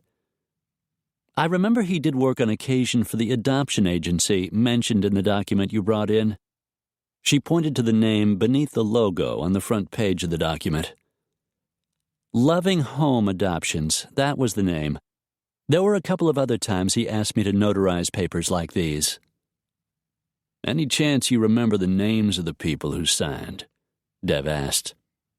"It's really important we find these people," Lark added. "I remember the last one I did. It was just before Keach closed his office. Her name was Caroline, like mine. That's the reason I remember. She was maybe 20, 21. The people from the adoption agency brought her in. I don't remember their names, but I remember that once the paperwork was signed, the girl seemed relieved." Cookie turned a smile on Lark. "Sometimes adoption can be a good thing, you know?" "Sometimes," Lark agreed softly. "Any chance you remember the young woman's last name?" Cookie pulled open her left-hand desk drawer. "Like I said, it was just about a year ago, right before Keach moved out of his office." She drew out her dog-eared notary book and began to turn the pages. "The law requires each person whose name is notarized to sign the book and write in their address." He knew that, was counting on it. She looked up, suddenly wary. "I probably shouldn't give out this information." Lark reached over and caught her hand. "My sister died 3 months ago. I promised her I'd make sure her baby was safe. We really need this information, Ms. DeMarco." "Whatever you tell us goes no further," Dev promised. Cookie looked up at Lark, still a little uncertain. "Maybe you're a mother yourself," Lark added. "You'd want to know your baby was safe, wouldn't you?" Cookie glanced away. She opened the book and started working backward through the pages to the approximate date a year earlier. Here it is, Caroline Egan. This is her address, or at least it was at the time. Lark picked a pen up off the desk and wrote down the street and number. Thank you. Thank you so much. Deb tried not to notice the flash of pain on Lark's face, gone as fast as it appeared. He knew she was still grieving for her sister. He owed it to Clive Monroe to help her keep the promise she had made. But he was beginning to wonder if maybe he was just doing it for Lark. Chapter 5. Are we going there now? Lark asked, as Dev's Porsche roared away from the real estate office. No time like the present. She settled back in her seat. Outside it was another perfect fall day. The sky so clear and blue it looked surreal. This was why people moved to the desert, why they put up with the awful heat in the summer. It was why Heather had stayed when she could have moved away. Lark sighed. So far they hadn't found anything that would lead them directly to her sister's baby, and yet she felt as if they had come a very long way. Dev seemed focused and determined. Once he set his mind on a course of action, he wasn't about to give up. He would follow each lead to its conclusion, and that, she was sure, would eventually take them where they needed to go. And so she let herself be lulled by the roar of the engine. Let the curve-hugging machine in the capable hands of Devlin Raines take them to their next destination. As the car zipped along, she cast him a sideways glance. With his dark good looks and amazing blue eyes, he was one of the best-looking men she had ever seen. But already that seemed unimportant. It was his sense of purpose, the competence he exuded that attracted her. She bit back a grin. That and his incredible body. He flicked her a glance. What? Lark jerked her gaze back to the road. Nothing. I don't think it was nothing. Whatever it was had you squirming in your seat. Oh, dear. She released a slow breath, giving herself time to come up with something he might actually believe. I guess I was thinking of Steve. Steve? Those lean, suntanned fingers tightened around the steering wheel. Steve who? Steve Rutgers, my attorney. She couldn't believe she was telling him such a bald-faced lie. But Dev was frowning, obviously disapproving, and that made her curious. I haven't dated anyone in a long time. Steve is handsome and single, and I was just wondering. Well, don't, he said darkly. You're here on business. Keep your mind on business. Interesting. She glanced over at his grim expression and laughed. I wasn't thinking about my attorney. What then? She almost smiled. None of your business. Dev flashed her a look, but didn't press the matter. She wondered if he knew how attractive she found him. Probably. A guy who looked like that had to have women falling at his feet. Maybe that was it. Maybe he was the kind of man who preferred the woman to be the aggressor. She studied his beautiful, slightly mysterious, dangerous-looking profile. Ranger? Macho man? No way. Her mouth edged up as he pulled the car to the curb in front of a small, gray, single-story bungalow on the west side of the city and turned off the engine. Clearly she hadn't figured him out yet. But maybe that was okay. In fact, it was probably better if she didn't make the effort. Lark opened the door and swung her legs out of the car as Dev rounded the hood and came up beside her. Ready? She nodded and gave him her hand, and he pulled her up out of the low-slung car.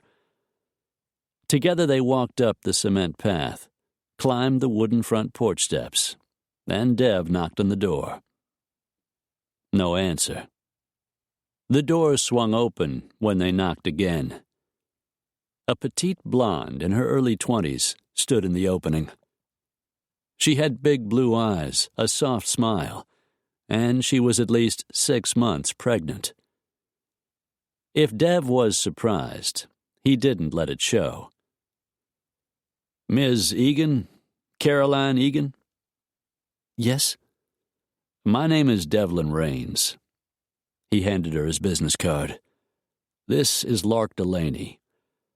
We're here to ask you some questions about Martha and Evan Alcott." "I'm afraid I don't know anything about them." She started to close the door, but Dev stuck his foot against the frame, and the door slammed against it, blocking her effort. "We aren't here to cause you any trouble," he said. "We're just trying to find them. Lark's sister gave up her baby through the Loving Home Agency.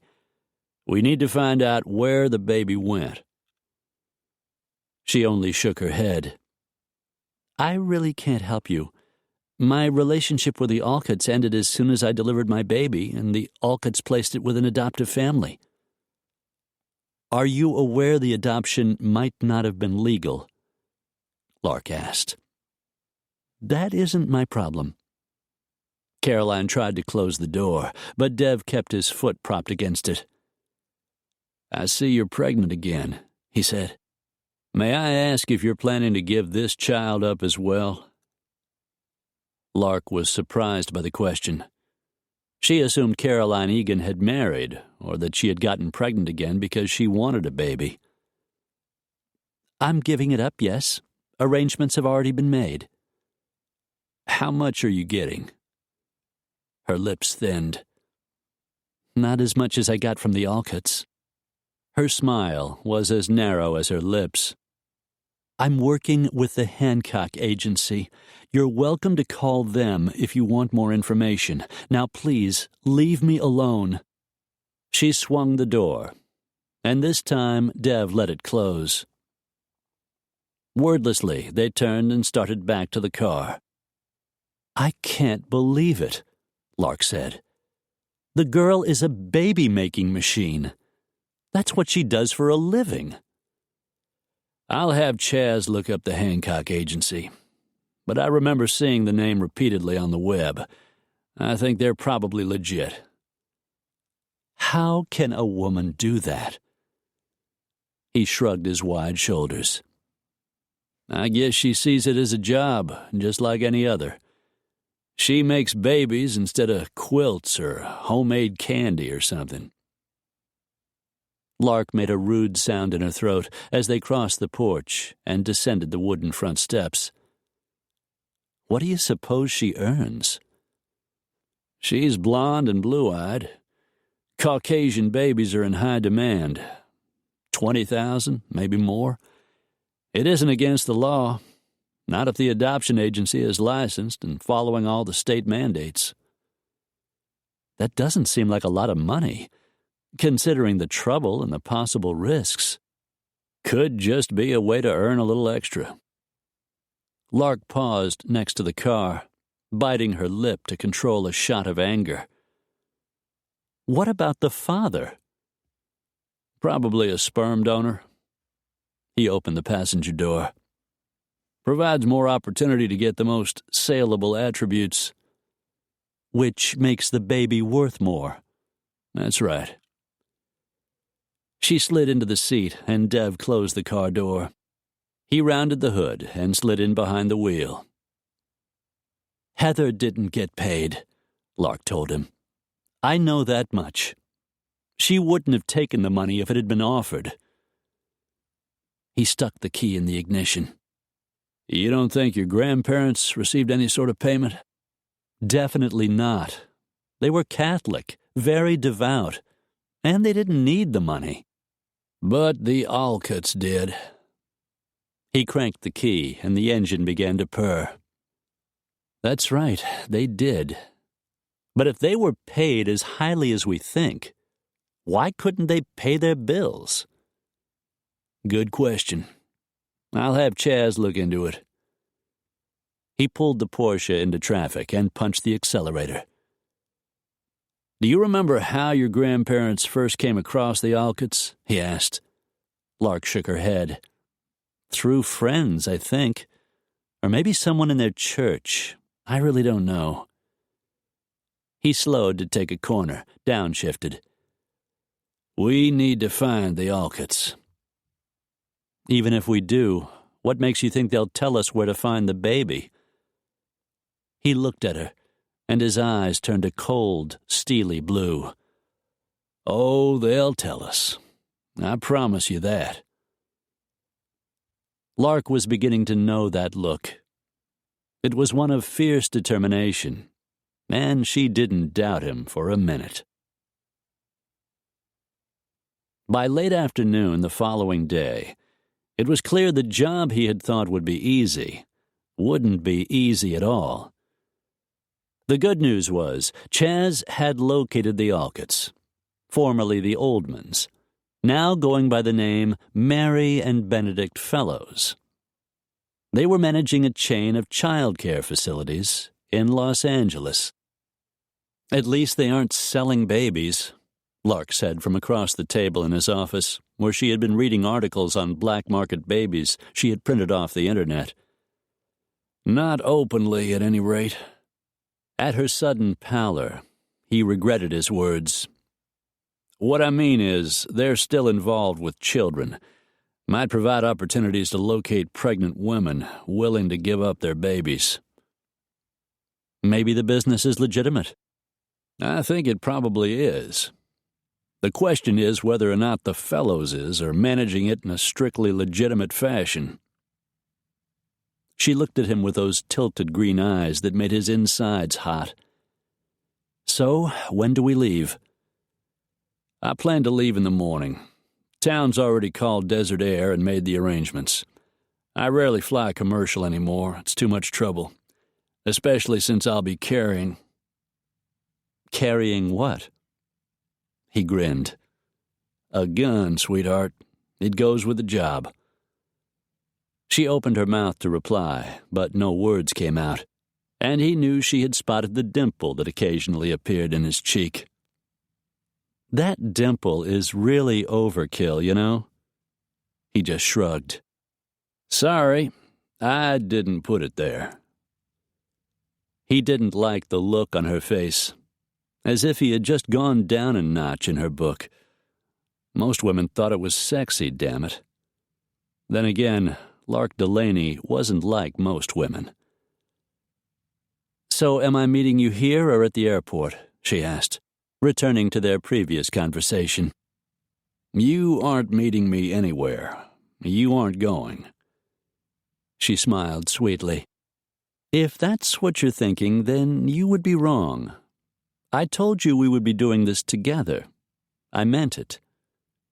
He clenched his jaw. I can be there and back a lot faster if I travel alone. I might have questions. Something about the adoption that you wouldn't think to ask. I'm going. He growled low in his throat. He'd known she would be trouble. He had sensed it from the moment he had first seen her. Fine, be here at 7. We'll be flying out of Scottsdale. We can drive to the airport together. All right. And don't be late. She gave him one of her sugary smiles. I was here on time this morning, wasn't I? Dev cast her a knowing glance. How often does that happen? It's going to happen tomorrow, so you don't need to worry. He just laughed. Women. You had to love 'em. Or at least he'd like to love this one for at least a couple of nights. He didn't think one steamy round of sex with a lady this hot would be enough. Are we done for the day? She asked. We're done. I'll see you in the morning. You've got my cell number. Let me know if anything comes up. He didn't answer. Something was already up, pressing hard against his zipper. And now she was going with him to L.A. He wanted to punch Madman in the nose for sending her his way. The chartered Navajo twin-engine plane made a smooth landing at the Burbank airport and taxied across the tarmac to the executive terminal. "Thanks, Tom," Dev said to the pilot as they prepared to depart the plane. "Nice flight. Great job as always." "We're heading back tonight, right?" "If everything goes as planned. I'll call you as soon as I know for sure." "Great." Lark stepped into the aisle, and Dev moved behind her as she made her way toward the door. The pilot, Tom Dominguez, flicked her a friendly glance as she reached the door. He'd been extremely professional all day, pleasant but never overstepping the bounds between pilot and passenger. "It was nice meeting you, Miss Delaney," he said. "You as well, Tom." Lark smiled as he went ahead of her down the steps, then waited for her near the bottom, took her hand, and helped her to the asphalt. Tom retrieved their bags from the cargo bay.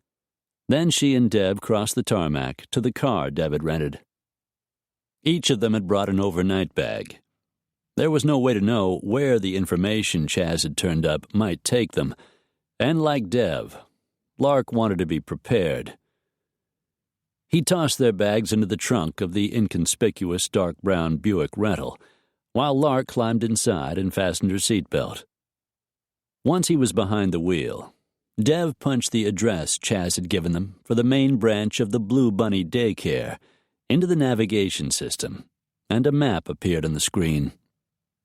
The system's female voice began giving directions, and Dev put the car into gear. "All right, Gretchen," he said to the invisible navigator. "We're ready when you are." One of Lark's eyebrows went up. "Gretchen?" Dev chuckled. "She kind of reminds me of a Nazi commandant. You'd better do what she says or else." Lark laughed because it was true. She had a similar system in her own car, and she often felt as if the invisible woman telling her where to go had some strange power over her. From Burbank, they drove down Victory to the Hollywood Freeway, exited, and started up Franklin. "Should be up here on the right somewhere," Lark said, checking for which side had the even street numbers. Eventually, she spotted the blue and white sign that read Blue Bunny Daycare. "There it is." She pointed to a flat-roofed 1950s-era building with a small parking lot in front. "Got it." Dev wheeled the Buick into the lot, found a space, and killed the engine. They climbed out of the car and headed for the door. Inside the doors was a large open area where kids were playing, all of them shrieking and laughing. If only life continued that way, Lark thought ruefully. The world would be a far better place. A receptionist stood behind the counter, poring over a stack of paperwork as Lark took stock of her surroundings. A huge plastic blue rabbit dominated the center of the room, with stairs the kids could climb to get inside the body. The eyes were windows they could see out through, and there were small holes to crawl through in each of the toes on the rabbit's hind feet. There was a slide that looked like a caterpillar, and a merry-go-round in the shape of a coiled snake with a goofy smile on its face. Several young women roamed about, keeping a gentle eye on the kids' activities. While Dev went to speak to the receptionist, Lark found herself wandering toward the sandbox, where several children were busy drawing designs in the sand. "That's very good," she said to a little cocoa-skinned boy about 5 years old, who had drawn some sort of dragon.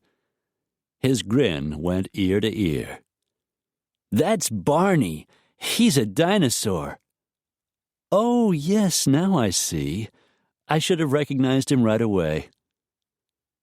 The little boy laughed, pleased, she thought, and dashed over to say something to a little girl with pigtails so pale they looked silver. "The Fellowses are out of town," Deb said as he returned.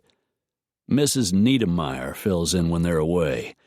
She'll be out to speak to us as soon as she gets off the phone." Lark looked back at the children. She had always loved kids. "You like children," Dev said, following her gaze back to the sandbox. "I do. Someday I'd like to have a family, just not right away." She looked up at him, suddenly curious. "And you? I don't suppose kids are in your plans for the future?" "I wouldn't mind having a couple, if I didn't need a wife in order to get them." She laughed and shook her head, not surprised and somewhat relieved. Marriage was not in her plans anywhere in the near future either. She glanced around, spotted an attractive dark-haired woman in her 40s walking toward them. "Hello, I'm Mrs. Niedermeyer," the woman said. "Karen tells me you wish to see me." "Actually, we're looking for Benedict and Mary Fellows," Dev said. "I understand they work here." "They manage the Los Angeles region, but I'm afraid they aren't in today. They had some business to take care of out of town. They're due back in tomorrow. I believe Mary will be in first thing." "And Benedict?" Dev asked. "Well, Ben usually works out of his home office." "And that would be up on Prospect Drive," Dev said, the address Chaz had given them. Mrs. Niedermeyer's dark eyebrows pulled together as she tried to understand how he knew and where this was leading. "I presume you and your wife are interested in childcare?" Lark opened her mouth to say no and felt a faint nudge in the ribs. "Yes, we are," Dev said, casting her a loving glance that looked more pained than real. "We're very eager to speak to the Fellowses." "As I said, they'll be back tomorrow. Mary will be working here, and Mr. Fellows is always available if he's needed." "He must be very conscientious," Dev said, with only a hint of sarcasm. "Why, yes, he is." "And his wife is that way as well?" Lark pressed. "Oh, yes." Apparently the Fellowses could do no wrong. Lark was beginning to see how her grandparents had been duped. It was going to be interesting to meet Benedict and Mary Fellows. "Well, thank you for your time, Mrs. Niedermeyer," Dev said. "Perhaps you'd like to leave your number so I could have Mrs. Fellows call you when she comes in." "I think we'll just drop by." Dev nudged Lark toward the door. They left the child care center and returned to the car. "What did you think?" Lark asked, as Dev started the engine and they pulled out into the street. "Too soon to tell. Place looks well run, efficient, clean. The kids seem to be well supervised and happy." "That's good, isn't it? Maybe the Fellowses or Alcotts or whatever they're calling themselves aren't as bad as we think. Maybe they actually were concerned about the placement of Heather's baby." "Maybe." But the set of Dev's jaw made it clear he didn't think so. And Lark was beginning to trust his instincts. Chapter 6. "We need to find a hotel."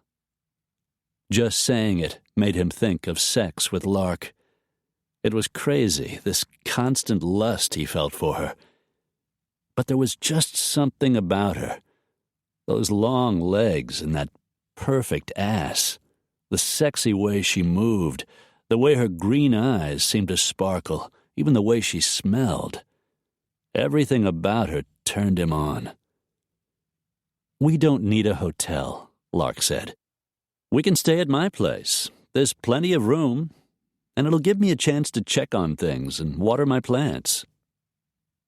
His mouth edged up, and he slanted her a glance. "You sure you can trust me?" She looked back at him and smiled. "Any reason I shouldn't?" Plenty of reasons, he thought. Like he wanted to see her naked. Like he wanted to climb into bed with her. Like what he wanted to do to her once he was there. I guess not. He looked away at the lie, used the turn signal, and changed lanes.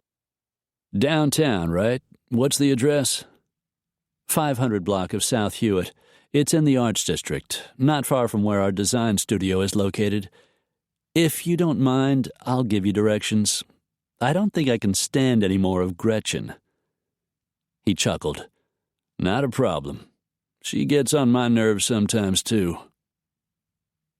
Turning off the nav system, he settled back, preferring the sound of Lark's voice to the harsh tones of the Nazi Pathfinder.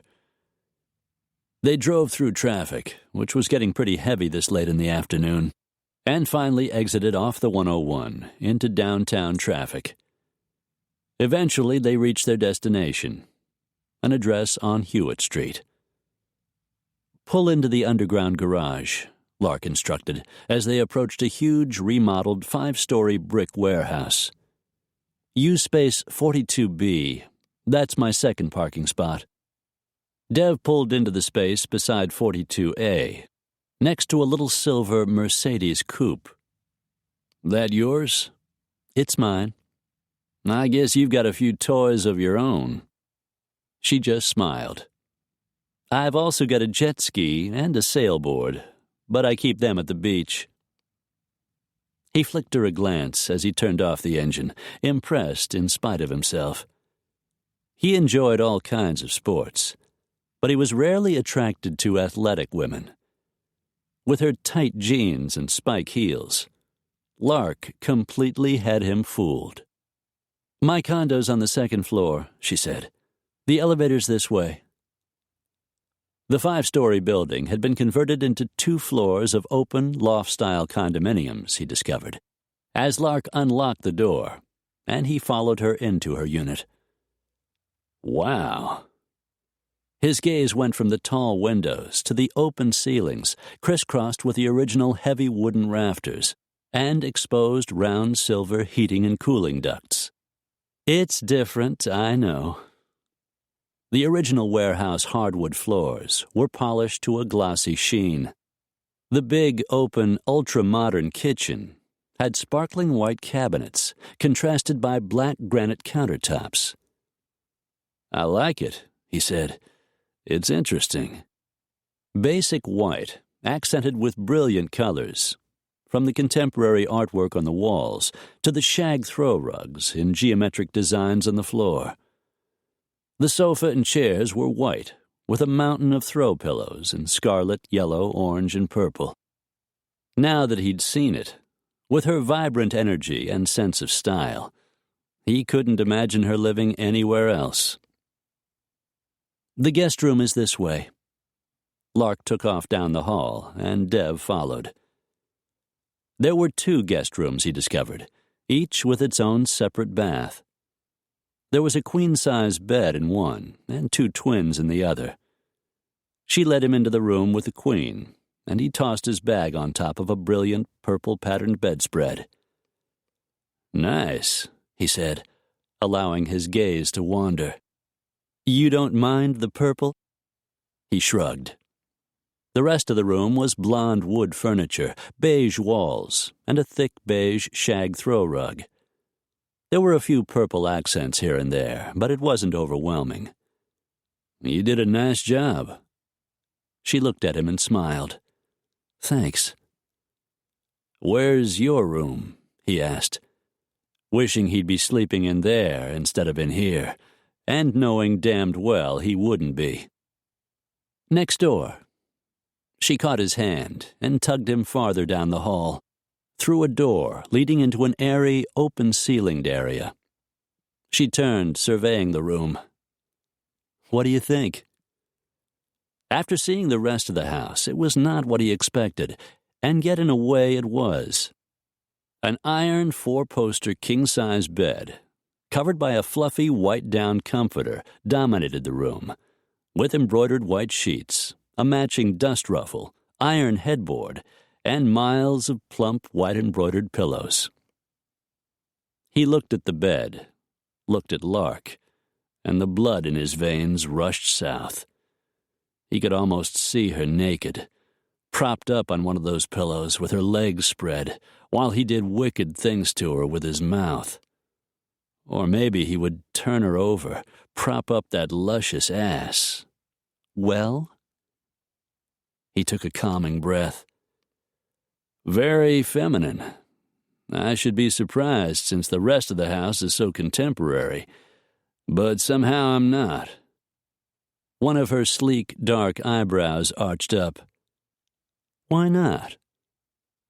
He could hardly say that from the start he'd had her figured as a very feminine, very passionate woman, one he wanted in the very worst way. Instinct, he said. It's part of the job. They were both standing in the doorway. When she turned, he realized she was closer than he thought. He could smell her soft perfume, a fragrance he had noticed before.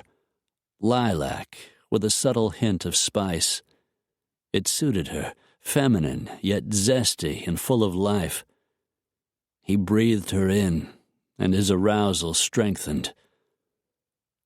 Lark stood so close, he could see the tiny pulse beating at the base of her throat. In heels, she was as tall as he was.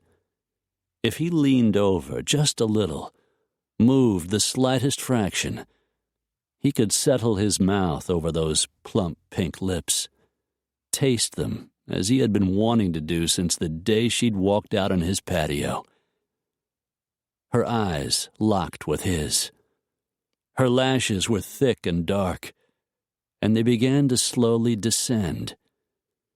He bent toward her, inhaled lilacs and spice, felt his erection throb. She was breathing hard, and so was he. Then his cell phone started to chime, and he jerked away as if someone had dumped a kettle of scalding water over his head. He cleared his throat and backed away, turned and walked off down the hall toward the open living room. He swallowed, tried to slow his heart rate. "Raines," he said hoarsely as he answered the call, not bothering to check the caller ID. "Hey, Daredevil," his Ranger nickname. "It's Clive.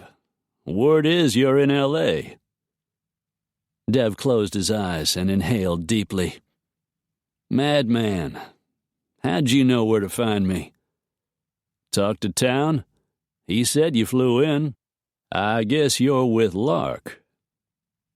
He thought of what had almost happened in her bedroom and thanked the cell phone gods for the timing of Madman's call. "We're following a lead. We found the people who arranged the adoption of her sister's baby. We're talking to them tomorrow. All we have to do is get them to give us the couple's name."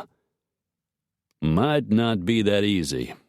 Those folks can be sticklers." He thought of the babies they'd sold, and his tone hardened. "We've got enough on them to make them talk, whether they want to or not." Madman chuckled. "Sounds like fun. Need any help? Be just like old times." "Yeah, well, thank God those times are over." Clive's deep voice roughened. "Listen, Dev. Lark's a nice girl. I know she's hot, but believe me, she's not your type. I don't want to see her get hurt. I don't mix business with pleasure. You know that." "You're right, I do. That's the reason I'm not worried. She needs your help, Dev. Finding that baby is really important to her. I know. We'll find her." "I knew I could count on you. Listen, Molly and I were wondering if you two might want to meet someplace for dinner. It's been a while, and you haven't met my wife." There was something there when Clive said wife. Something intimate and possessive Dev had never heard before. "To tell you the truth, I didn't know you were married until Lark told me. What's up with that?" "Damn, I thought you knew. Sorry, buddy. I guess I was afraid of the competition. Dev chuckled. Dinner sounds good. We're at Lark's place downtown. I know where she lives. Molly used to live next door. There's a restaurant, the Strip House. It's walking distance from the condo. Great steak and seafood. How about we meet there at 7? Give us time for a drink. Sounds good. Dev turned to Lark. Dinner with Clive and Molly? She smiled and nodded. All right, he said to Clive. We'll see you there. Dev ended the call and looked up to see Lark eyeing him with interest. You don't mix business with pleasure? He shook his head. Never. It's a rule I don't break. Then what just happened in there? She tipped her head toward the bedroom. What had happened? He'd damn near gotten exactly what he had been wanting. Moment of weakness. It won't happen again. You sure? He thought of the consequences of sleeping with a client and how screwed up things could get. Thought of Madman and the debt he had not yet repaid. Damned sure. I see. But of course she didn't see at all. She thought he didn't really want her, that resisting her would be easy. He wished he could tell her the lust he felt for her was way out of all proportion, that wanting her the way he did was driving him crazy. Are we going to the Strip House? That's one of Clive's favorite places. Yeah. Then I guess I'd better go shower and change. His mouth went dry. He imagined Lark naked in the shower, water cascading over her upturned breasts. She sauntered toward him, lightly brushed against him as she passed. Too bad you don't mix business with pleasure. Without looking back, she turned and sashayed back down the hall. Dev watched the sway of that great ass and silently cursed Madman Monroe.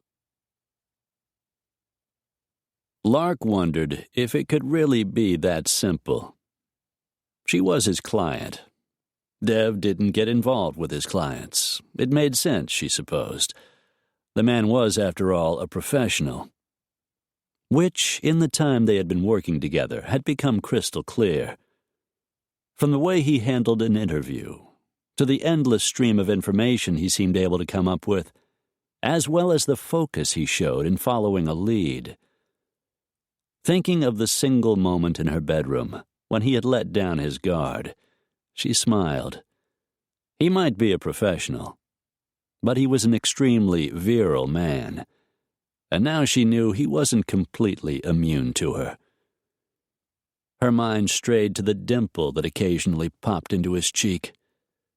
The man was already as tempting as 10 pounds of chocolate, as handsome as sin, and a body that made her stomach quiver. The dimple was completely over the top. It reminded her of the male models she dealt with in her business. Most either gay or so in love with themselves it made her nauseous. To her, pretty boys weren't the least attractive. Then again, even with the dimple, it was hard to think of Devlin Raines as a pretty boy. His jaw was too hard, his dark eyebrows too slashing, his cheekbones a little too carved. The man was a full-blooded male, no question about it, and she was wildly attracted to him. Still, in a way, she was grateful that his personal set of rules made her off-limits. She wouldn't mind a few nights of shared passion, but she was afraid a few nights with Dev Raines might not be enough. She couldn't afford that. Couldn't afford to get involved in any sort of relationship. Better to ignore the attraction. Keep their association exactly as it was. Lark finished her shower and dried her dark hair, fluffing it into the wispy, upturned style that she favored. Next, she applied her makeup, choosing pale green eyeshadow that complemented her eyes and her favorite fuchsia pink lipstick. From the bathroom, she walked into her closet to pick out something to wear. A short black skirt, a hot pink top, and strappy silver spike heels. She changed purses, choosing a smaller black and pink fabric bag with a silver chain handle, one of last year's Lark designs. Big silver earrings and an oversized pink rhinestone bracelet, and she was ready for the evening. "What time is it?" she asked, as she walked down the hall to the living room. Dev rose from his place on the sofa. He looked great in tan slacks, an open-collared blue and tan pinstripe shirt, and a navy blue Armani blazer. She'd noticed the $700 Italian loafers he wore with his designer jeans, and gave him high marks for his taste in clothes. For several seconds, he didn't move. "It's 6:45, he finally said, his gaze running over her from head to toe, his eyes as blue and hot as the tip of a flame. "God, you've got great legs." Her pulse kicked up. She grinned, turned in a circle to give him a better view. "Thanks." He might have his own set of rules, but so did she. And there was nothing to prevent her from having a little fun at his expense. Dev walked toward her. "I want to take you to bed," he said. "But then you must know that." Her breathing quickened. A little unnerved by so much masculinity standing so close, she took a step backward. "Actually, I wasn't really sure." "It isn't going to happen. I don't do business that way." She shifted a little, straightened. "Good. Then I won't have to worry about it." He cocked a dark eyebrow. "Were you? Worried, I mean." "I thought maybe you were gay, and I was just reading you wrong," she teased. "I'm not gay." Dear God, there was no chance of that. I didn't really think so. My instincts in that regard are usually spot on. She slung the chain strap over her shoulder, backed up a little more. Now that he had admitted his attraction, she felt oddly out of control. "Shall we go? I know how you hate being late." The corner of his mouth edged up. "You're right. We'd better get started." She felt his hand at her waist, guiding her toward the door. It made her hot all over.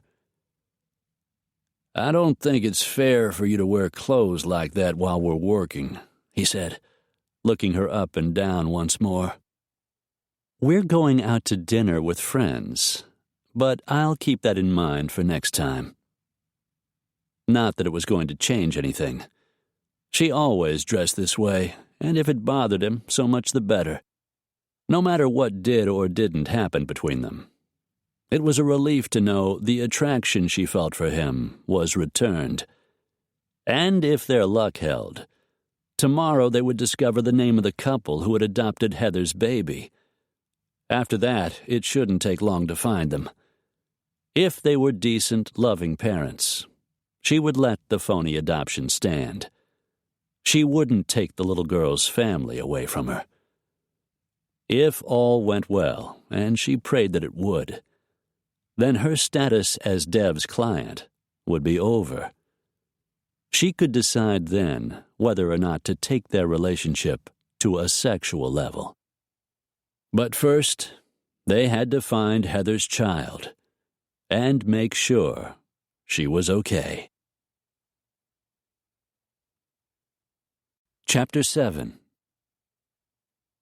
The strip house was an interesting place, with old-fashioned red leather booths and gilt-framed pictures on the wall.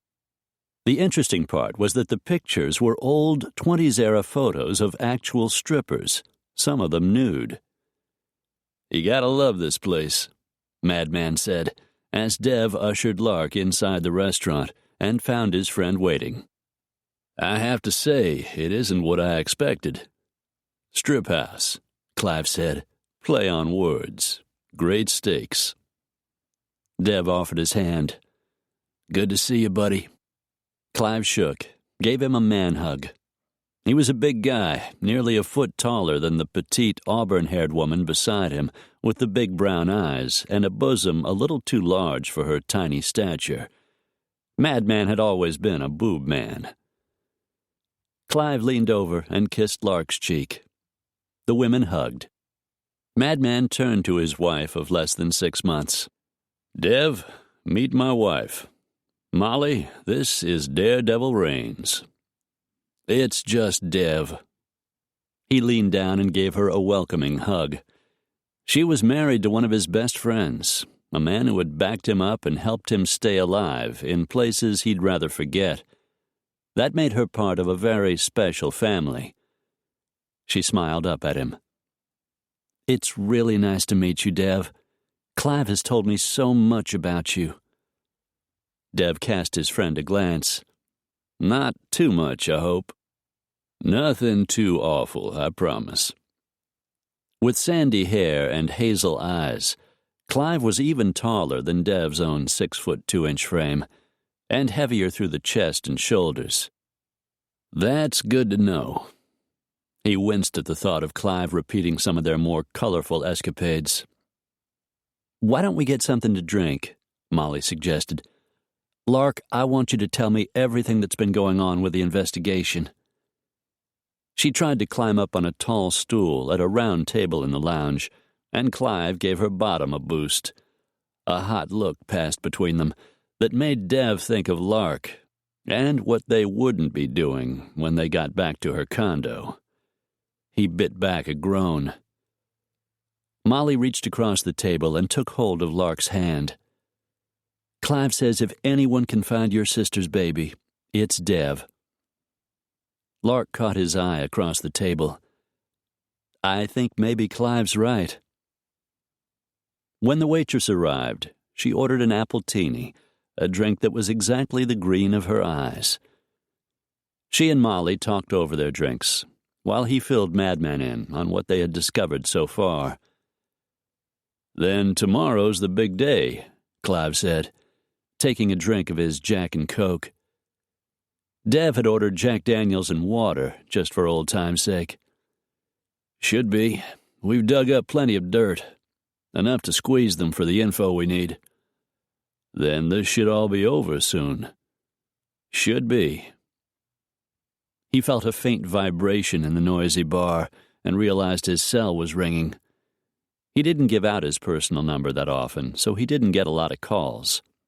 When one came in, especially at night, it was usually important. Be right back, he said to the group as he slid off the stool, pulled his phone out of the pocket of his slacks, and pressed it against his ear. Rains, it's Riggs. I got that information you wanted. Dev had called his friend a couple of days ago. Johnny Riggs was an ex-ranger with a PI license who worked for him on occasion. Living in L.A., he kept an ear open for word on the streets, which made him good at getting answers to difficult questions. What'd you find out? Margaret Oldman, a.k.a. Martha Alcott, a.k.a. Mary Fellows, had a gambling monkey on her back. Her husband was into cards, enough he couldn't complain when either of them lost. Big dollars? Would be for someone like me. Together their habit ran 50 to 100 thou a year. They're not what you'd call heavyweights, but it ain't chump change either. Amusement curved Dev's lips. No, it isn't. I can't say whether or not they're still at it.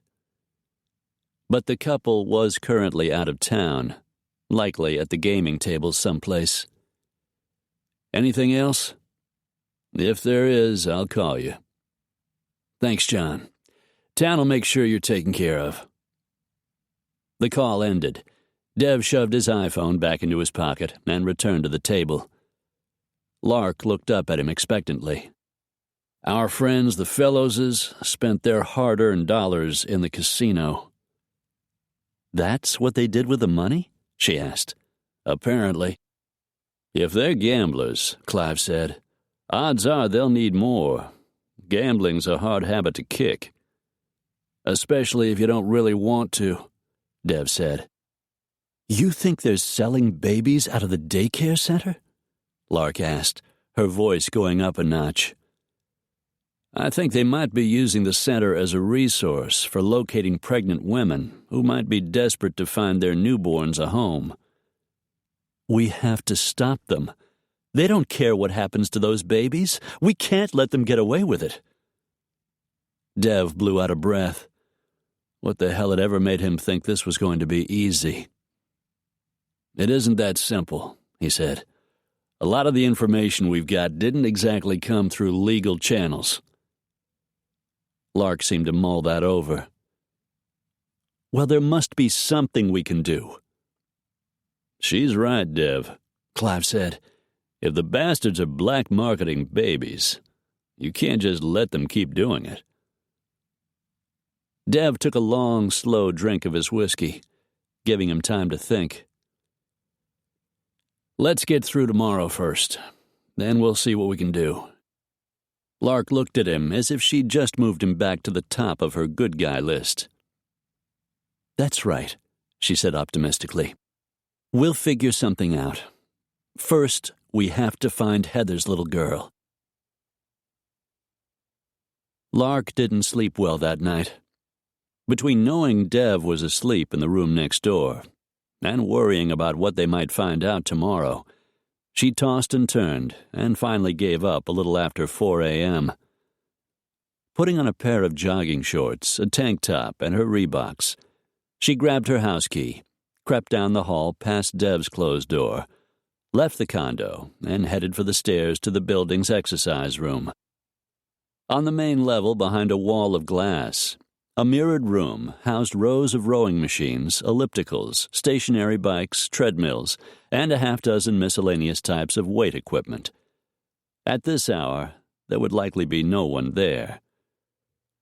When she shoved through the door, she jerked to a halt at the sight of Devlin Raines doing push-ups on the exercise mat.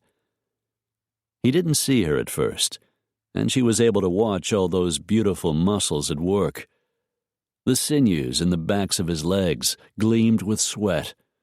Biceps bulged. Back muscles tightened beneath his thin white t-shirt. It made her inside soften, turn hot and quivery, made her sex feel damp and achy. He was counting past 500 when he spotted her in the mirror, stopped, and gracefully came to his feet. He blotted the sweat from his forehead with the towel draped around his neck. "I guess you couldn't sleep either," she said as she walked up to him. His gaze dropped to her bare legs. "I guess not." "How'd you get in?" "The cleaning staff was in here. They let me in." Why wasn't she surprised? She watched a bead of sweat roll down his suntanned throat. "I've got a few more things to do before I finish and head back upstairs," he said. She held up the apartment key she'd brought down with her, jangled it in front of his nose. "If I hadn't come down, how did you plan to get back in?" He grinned, and the dimple appeared. "In this case, don't ask, don't tell is probably the best policy." Her eyes widened. "You were planning to break in?" He just smiled. Okay, I don't want to know. Let's get to work." They hit it hard for an hour, then took the stairs back up to the condo. Wordlessly, they disappeared into their respective bedrooms to shower and change. Dev was setting plates filled with bacon and eggs on the table by the time she finished drying her hair and applying her makeup. She had dressed down today in tan slacks, a light blue short-sleeve cotton knit sweater, and sandals. No spike heels today. She wasn't sure exactly what she would be dealing with, and it wasn't that easy to run in 6-inch shoes. The bacon and eggs, coffee, and toast were delicious. You know, you're going to make someone a very good wife, she teased, taking a sip of the dark, aromatic brew. Dev tossed her a look. Thanks. So what's the plan? Lark ate another mouthful of her eggs, took a big bite of toast, and closed her eyes at the flavor. It's still early. If we leave soon and go directly to the house, we can confront them together. He bit the end off a crisp piece of bacon. Might be able to press them harder. I thought the cops liked to separate the criminals so they couldn't get their stories straight. First, we aren't cops. Second, we know they'll probably lie. We also know they aren't going to want us going to the police with the evidence we have. I thought we didn't have any evidence. She began to work on her second piece of toast, which she slathered with boysenberry jam. We've got evidence. Some of it we just can't hand over to the authorities. Fortunately, the Fellowses don't know that. Besides, when they skipped, they broke parole. That's enough to get them arrested. Got it. Lark finished eating, and so did Dev. Polishing off the last of her coffee, she came to her feet, carried the empty plates over to the sink, rinsed them, and put them in the dishwasher. Dev brought over the empty mugs. Lark looked up at the clock. We need to get on the freeway before it gets too crowded. Right. You ready? She dragged in a nervous breath. I guess so. Everything's going to be fine. Just let me do most of the talking. Lark nodded. Hurrying back down the hall to her bedroom, she grabbed her big Lark bag, and they headed downstairs. A few minutes later, they were on the road in Dev's rented Buick. He took the freeway to the Hollywood Boulevard exit, and they eventually made their way into the Hollywood Hills. Turning onto Prospect, he drove up a steep, narrow driveway to the address Chaz had given them. 2 cars were parked in the carport, a black Nissan Altima and a white Honda Accord. Dev parked in an open area off to one side, and they climbed out of the car. Lark felt his hand at her back, guiding her up to the porch, and took a steadying breath. Dev knocked firmly. Benedict Fellows answered the door, in brown slacks and a yellow button-down shirt. A man in his late 50s, he was handsome, even dapper, with thick silver hair and pale blue eyes. Mary Fellows appeared beside him, also in her 50s, her short brown hair threaded with gray. She was dressed for work in a simple beige pantsuit and low-heeled brown leather pumps. Mr. and Mrs. Fellows? Dev asked. That's right. There was only a hint of wariness in Ben Fellows's voice. What can I do for you? Mrs. Fellows stood close to her husband, the epitome of the wholesome American couple, and Lark thought how easily they had duped her grandparents into trusting them. Anger flared inside her. She took great care not to let it show. I'm Devlin Raines. This is my client, Lark Delaney. He smiled, but it didn't look friendly. You might remember the name. 4 years ago, under the alias Martha and Evan Alcott, you conducted an illegal adoption of Heather Delaney's baby. We're here to find out what happened to the child. Benedict's face turned as white as his hair. I don't know what you're talking about. Why don't you let us in so we can discuss it? Dev said. We aren't here to cause you problems. We just want information. I think you'd better leave, Mary Fellows said. I think you'd better hear us out, Mrs. Oldman, or you'll find yourself back in prison. The woman gripped her husband's arm, and a look of fear passed between them. Come inside, Benedict Fellows said stiffly, stepping back to allow them into the house. Lark followed Dev through the door, her heart hammering, as the Fellowses led them into the kitchen. yellow wallpaper and ruffled yellow curtains, ceramic tile floors. No one sat down. Mary Fellows fixed her attention on Lark. "What is it you want?" "I want to know the names of the people who adopted my sister's baby, and I want to know where to find them." "All we want," Dev added, "is to be sure the baby was placed in a good home. We need to be sure the child is safe and well cared for." "Even if what you are accusing us of were true," Benedict said, "we couldn't help you. The adoption was closed. The adoptive parents were adamant their names would never be divulged. We can't break that confidence." Dev stepped closer, well into Benedict's personal space. "I don't think you understand, Ben. You broke every law in the book when you ran an unlicensed adoption agency. You never even recorded the documents. The Delaney adoption was totally bogus, nothing more than the black market sale of a baby. Tell us what we need to know, or we go to the police." Fellows didn't move. "You can't threaten me. Can't I? With the information we have, you and your wife will be hauled straight to prison. By the time you see the light of day, you'll be walking with a cane." "We just need to be sure the baby's all right," Lark added.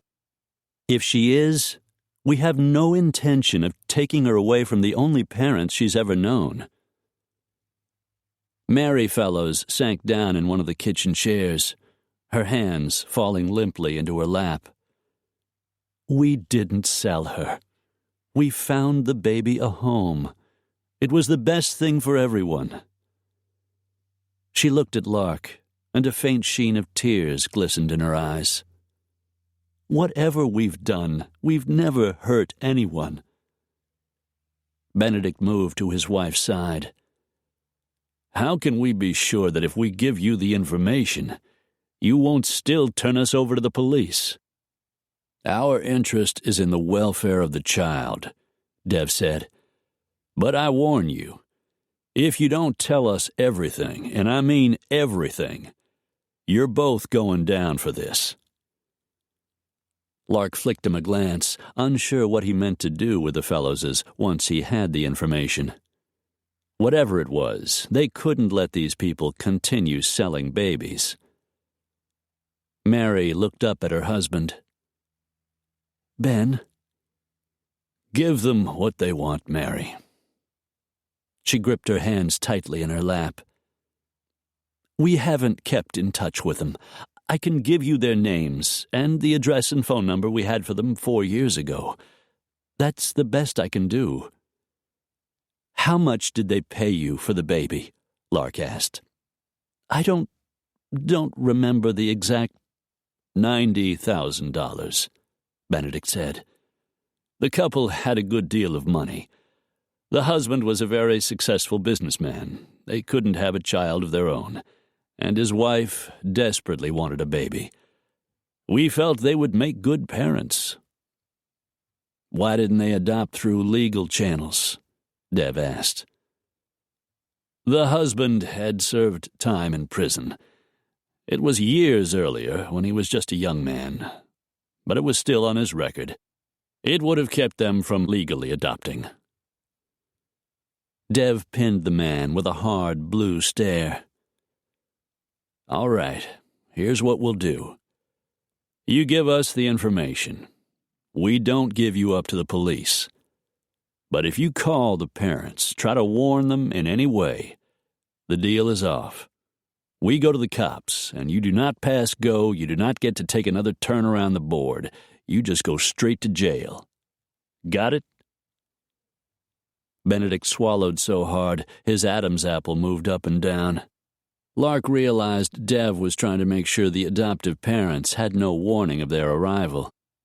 She needed to know the truth about these people's lives, see the way they actually lived, not just some act they put on for their benefit.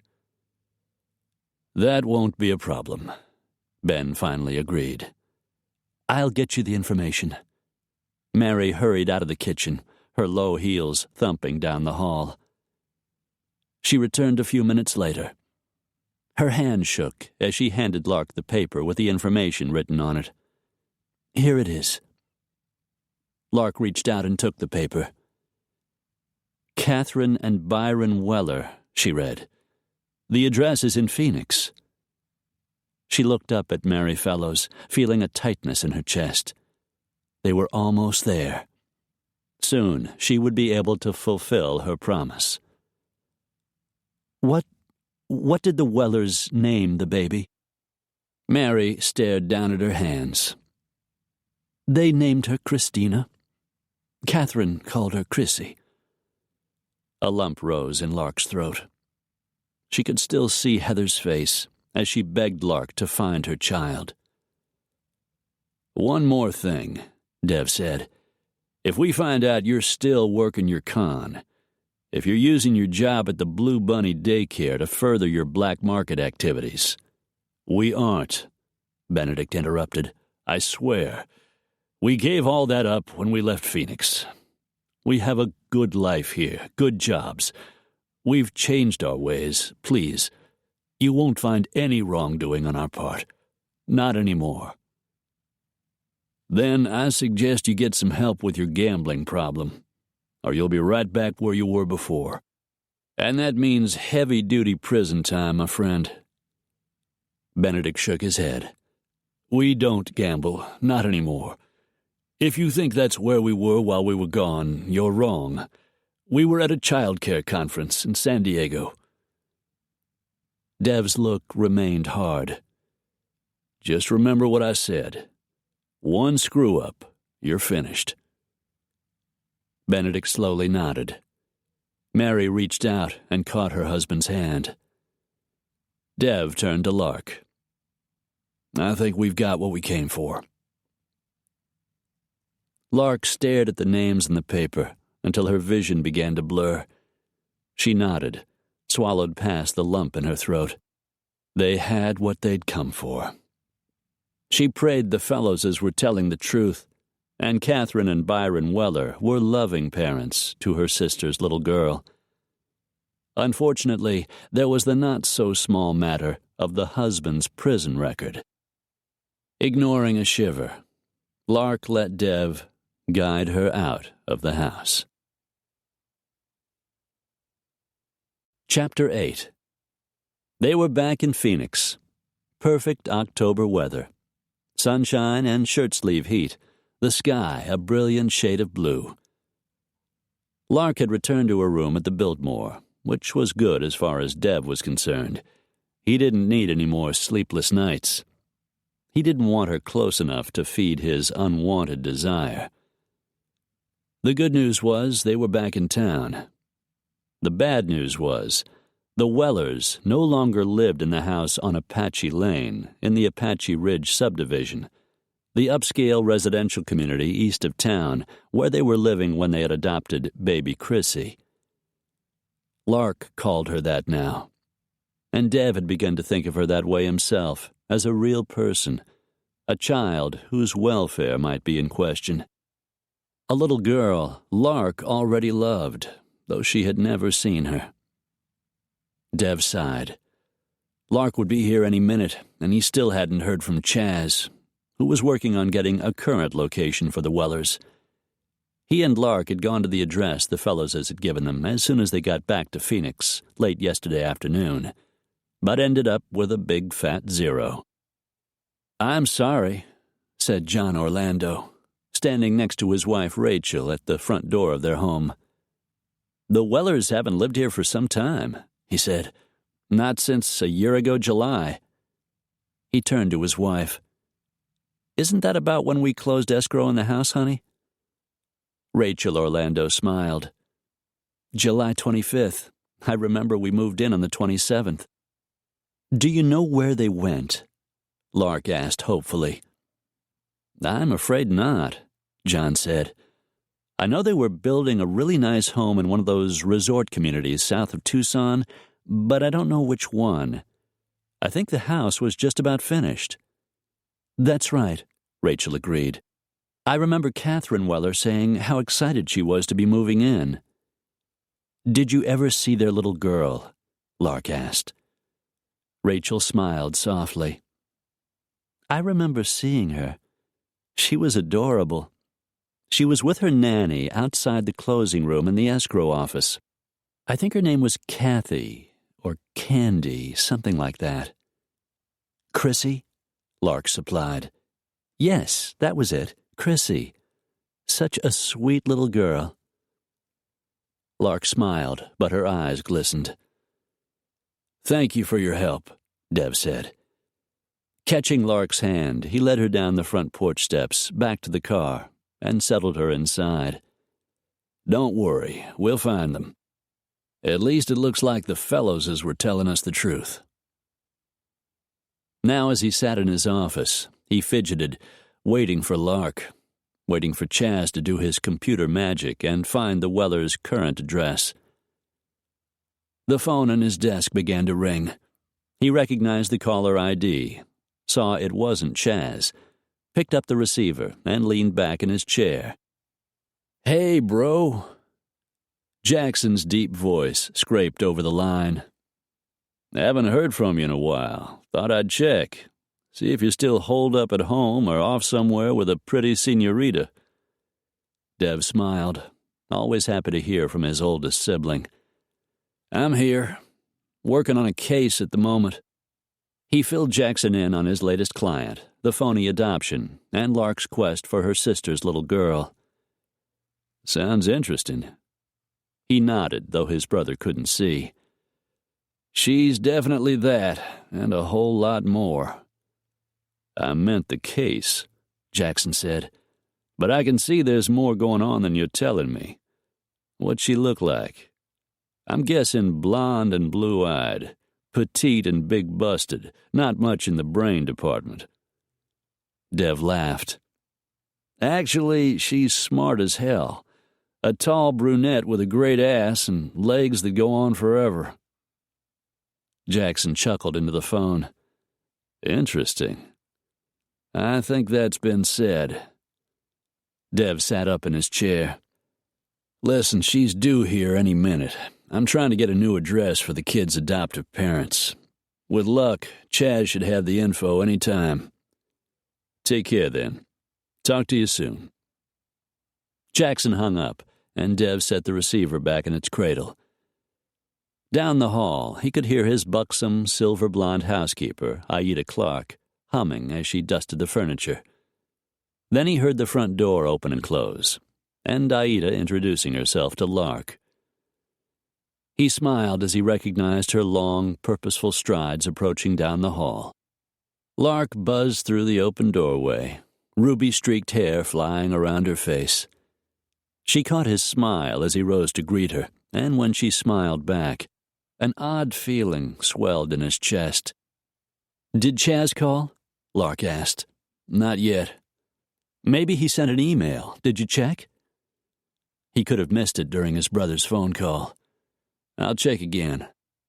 Sitting down at the computer he used for his mail, he searched for a late arrival, but there was nothing new. I like your housekeeper, Lark said, standing behind him to look over his shoulder. She seems really nice. Aida's the best. Her sister Livy works for my brother in Wyoming. When I found out Aida lived in Phoenix and was looking for a job, I snapped her up. I'm damned lucky to have her. Full of energy, as always, Lark sauntered over to the wet bar and poured herself a cup of coffee. Let's call him, she suggested. Press him a little. Dev shook his head. No way. I've tried it. Just slows him down. Chaz'll call as soon as he's got the info. She started pacing back and forth, sipping from the mug, pausing to snatch a chocolate donut from the box Town had set on the counter earlier that morning. Dev's phone started ringing. It's Chaz, he said, noting the caller ID. Lark raced over, hovered behind him. Hey, buddy, he said to Chaz. Lark's here. I'm putting you on speaker. What do you got? He pressed the button, and Chaz's voice floated out. Your intel was right. The Wellers built a house south of Tucson. It's in the desert, below an old historical town called Tubac. There's a fancy resort there, homes built around a golf course. I'm emailing you a map of the community showing the roads and the location of the house. You're a prince. What do you got in the Wellers so far? Chaz's chair squeaked into the phone as he shifted his position. Wife owns a candle shop in Tubac called La Candelaria. It's the name of some Catholic virgin or something. Tubac is a tourist town, lots of art galleries, gift shops, that kind of thing. Catherine does okay. Doesn't make anywhere near enough to pay for that fancy house they live in. What about the husband? Byron Weller imports corrugated steel shipping containers from Mexico. Company's called Global Direct. It's big business these days. So he's got plenty of money. The place he lives, High Plains Resort and Golf Course, 10 to 20,000 square foot homes. Takes very big bucks to live there. I guess so. He have an office? One listed in Tucson and one in L.A. But a lot of this kind of selling is done on the internet, so he may work mostly out of his house. Anything else? Not yet, but I'll stay on it. Dev hung up and turned to his computer, brought up Google, and typed in Global Direct. The website came up, showing the Tucson office address, as well as the office in L.A. There were addresses and phone numbers, but not much of anything else. He typed in La Candelaria, Tubac, Arizona, and the website popped right up. Black background, candles flickering, glowing in a dozen different holders. Nice page, Lark said from behind him. Check out the right-hand corner. Oh my God, it's her. Catherine Weller, owner-operator. The words were printed beneath her photo. She's pretty, Lark said. She had strawberry blonde, shoulder-length hair and a bright white smile. Maybe a few years older than you, Dev said. Late 20s, early 30s. She looks nice, kind of friendly. We'll know soon enough. By the time Chaz gets finished, we'll know everything there is to know about Byron and Catherine Weller. In the meantime, we're off to Tucson, pretty lady. You still got that bag packed? Her gaze flew to his face, her cheeks turning pink at the endearment he hadn't meant to say. Damn, what the hell was the matter with him? I tossed it into the car, just in case. Great. I think we might as well drive. It's about 150 miles, but if we fly, we'll still need a car, and the nearest place to rent one is probably Tucson, which would leave us a 50-mile drive anyway. Plus, we don't know how long we'll need to stay. Excellent point. He had no idea how long this might take, but Lark would want time to talk to the Wellers, meet little Chrissy, and satisfy herself that the child was in good hands. He was beginning to understand the way her mind worked. Dev figured that might take a while. We'll take the Suburban. It's more comfortable. And there was more room in case they needed it. He blocked that thought from his mind. The Wellers were obviously substantial people. They were probably wonderful parents. That thing is a major gas hog, Lark said with a smile. My sister would not have approved. He chuckled. I don't use it all that often.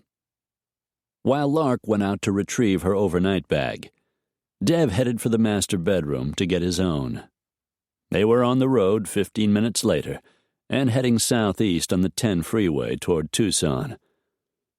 Normally he would enjoy the drive out through the open desert country, but spending so much time with Lark in the confines of the car, no matter how roomy it was bound to be torture.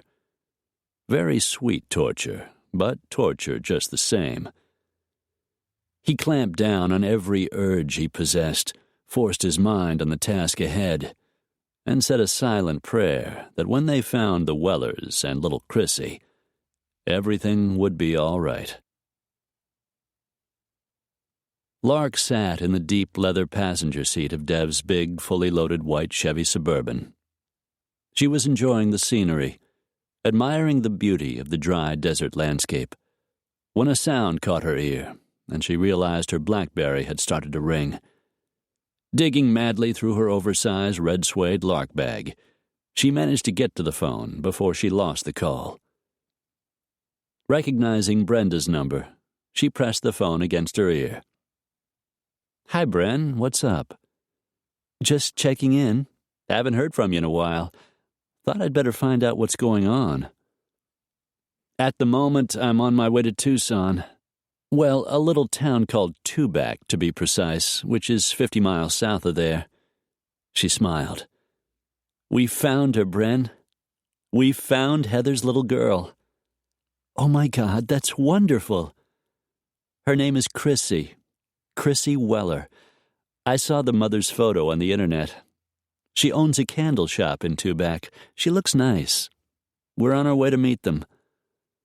"Oh, Lark, that's great news. Your sister must be lighting up heaven with her smile." "Maybe. But I don't think she'll be happy until she knows for sure Chrissy is in a good home." "You'll make certain she is." Lark thought of Heather and nodded, felt a lump rising to her throat. "So what did you decide about the condo?" Brenda asked. "I called the realtor. She's getting the paperwork together to put it on the market." "Lousy timing." "I know." Voices sounded in the background at the other end of the line. "Listen, the kids are arguing about something. I better run. Let me know what happens, will you?" "I will, I promise." Lark ended the call, thinking how lucky she was to have Brenda for a friend. She opened her purse, and this time shoved the phone into the pouch designed to hold it. "Friend?" Dev asked, flicking her a sideways glance. "Since we were in high school. Brenda's divorced, raising 2 kids by herself. We're totally different, but it doesn't seem to matter. We're still great friends." "Brenda lives in Phoenix?" Lark nodded. "Not too far from Heather's condo. She's been helping me clear it out, get it ready to sell. Market's bad right now." He put on his turn signal, passed a slower car, and pulled back into the right-hand lane. "You could just keep it, you know. Give you a place to stay when you're in town." There was something in his voice, something Lark couldn't quite decipher. "I don't get to Phoenix that often." "Yeah, I figured." There it was again. It sounded almost like disappointment. Inwardly, she scoffed. Devlin Raines wasn't the kind of man who tied himself down to a woman. Maybe he was hoping she'd spend a few days in town now and then, and he could make an occasional booty call. She looked him over, admired his handsome, confident profile, noticed the tanned, capable hands wrapped around the steering wheel, and the notion didn't sound all that bad. The freeway stretched in front of them, a wide black ribbon of pavement, lined with sand and a variety of cactus. A few fluffy clouds floated overhead, but the air was crystal clear. She leaned back and continued to enjoy the ride. When they reached Tucson just under 2 hours later, Lark's stomach grumbled. Dev must have been hungry, too. He pulled off the freeway into a Burger King, and they went inside for sandwiches and a pit stop. After a lunch of hamburgers, fries, and Cokes, they hit the road again, turning south from Tucson onto Highway 19. As they made their way toward the little town of Tubac, the route turned even more scenic, with craggy gray peaks rising up from a desert floor dotted with mesquite, and a sky the same fierce blue as Dev's gorgeous eyes. Birds occupied the branches of spindly ocotillo, and a coyote darted along the stones in a dry stream bed beside the road. Lark dug out the Arizona map she'd found in a pocket in the passenger side door and stretched it open. She looked from the mountains in the distance to the tiny words printed on the map. It says those are the Santa Rita Mountains. Pretty amazing, aren't they? His gaze moved to the east side of the road. They look damned rugged. I'd hate to get lost out there. Lark's gaze remained on the rocky gray peaks. Me too. But she was imagining what it would be like to climb to the top and look out over the valley floor below. As a kid, she had hiked with her dad. The family had even gone camping on occasion. The memory was bittersweet, with both her parents gone.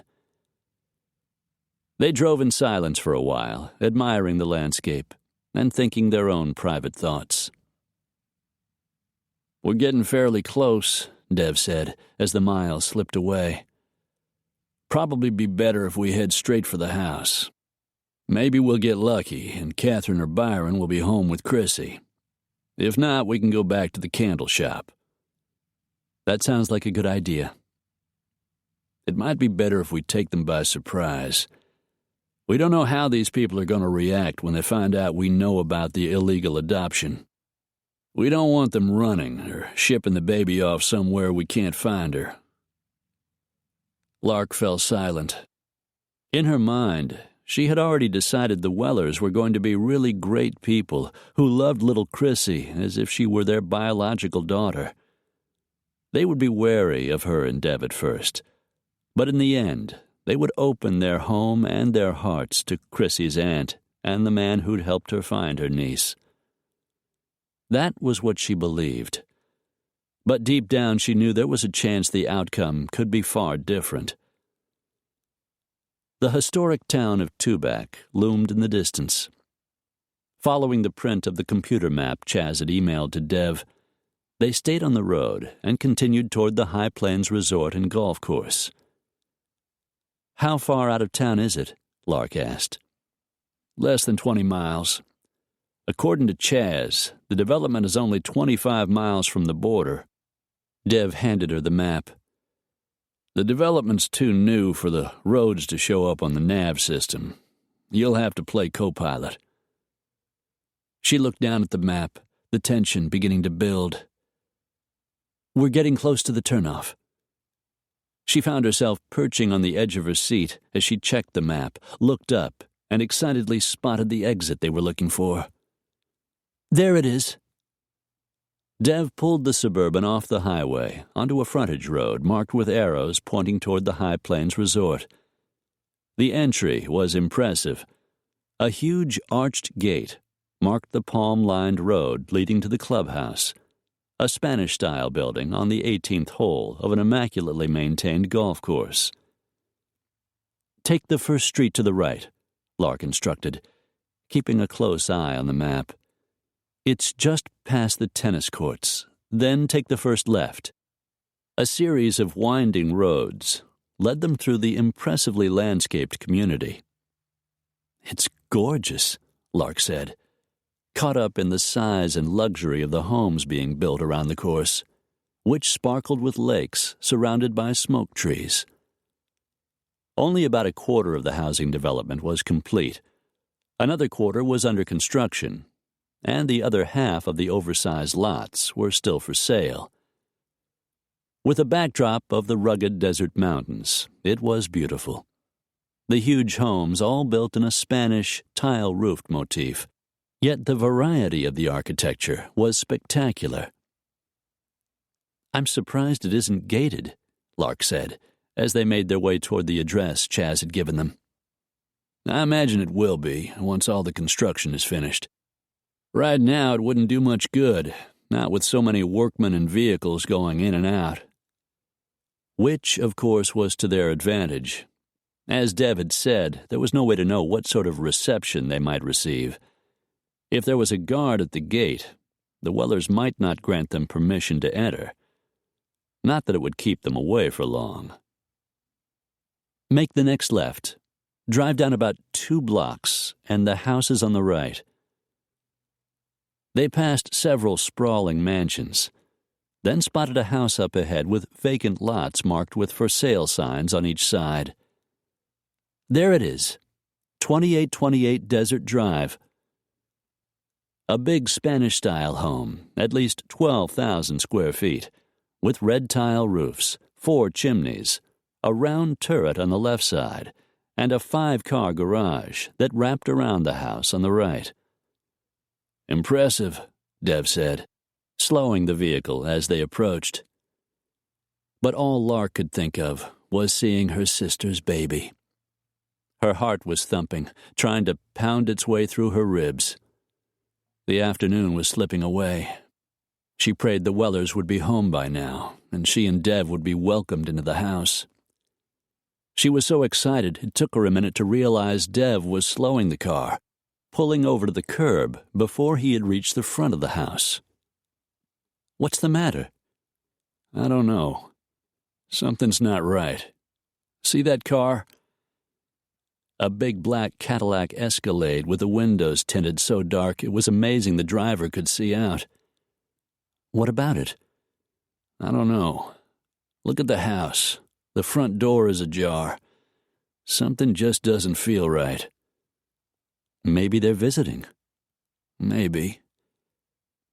And then she heard it. A loud pop, pop, popping sound. "Gunfire! Christ! Get down!" Dev jammed the Suburban in reverse and shot back down the street the way they'd just come. "What's happening?" "Stay down." He shoved her head below the level of the windows, braked the car, and ducked down himself. "Call 911. Tell them shots are being fired at 2828 Desert Drive." "Oh my God, Chrissy's in there." He turned off the engine, reached beneath the seat, and pulled out a gun she hadn't known was there, and an extra clip. "Stay here and don't get out of the car until I come back for you." "But Chrissy..." He grabbed her arm, jerked her down again. "We don't know for sure she's in there. If she is, I can't help her if I'm worried about you getting killed. Now call the police and stay here until I come back and get you." "But..." "Do it, goddammit! We're wasting time!" I'm calling. "Stay down. Don't let them see you." She settled into the well in front of her seat, dialed 911, and pressed her cell against her ear with a shaking hand. Her head jerked toward the sound of the quietly closing driver's side door. But Dev was already gone. Chapter 9. Dev left Lark in the car, though it was the last thing he wanted to do. If the shooters spotted her, she was as good as dead. But he had parked down the block, and he didn't think their arrival had been noticed. He had made sure the van was empty, and he didn't have much of a choice. Odds were the child was in the house, and that child meant everything to Lark. Dev steeled himself and ran toward the dwelling, staying low and taking a zigzag path that kept him out of sight of the windows. When he reached the house, he plastered himself against the wall on the east side of the building. More shots went off inside. A single, another single, then a short burst of gunfire. AK-47, he guessed, and figured from the pattern of the shots there were at least 3 armed men in the house. The front door stood open about 8 inches. If he went around back, the door might be locked. He took a deep breath, held his Browning 9mm in front of him with both hands, and prepared to round the corner, take the front porch steps, and disappear inside the house.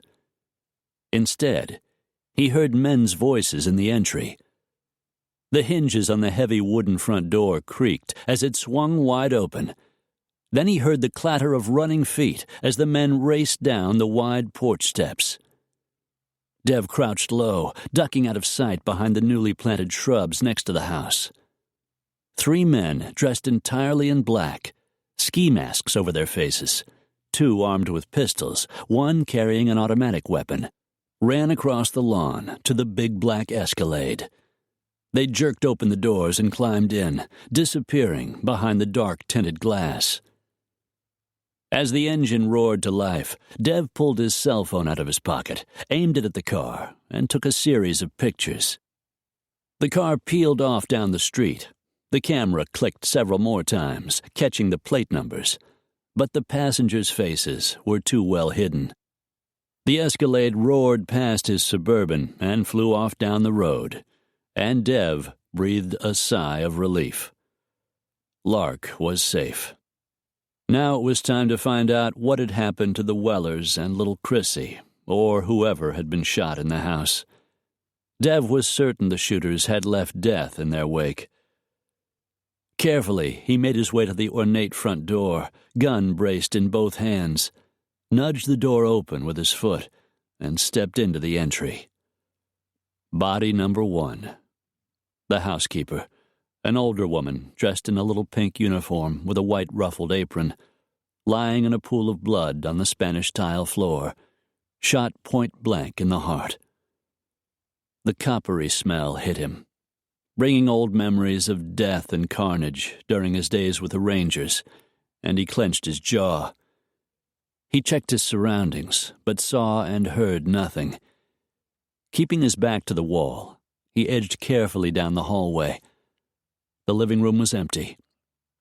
He had almost reached the first door on the right when he heard a shriek in the entry and swung his Browning in that direction.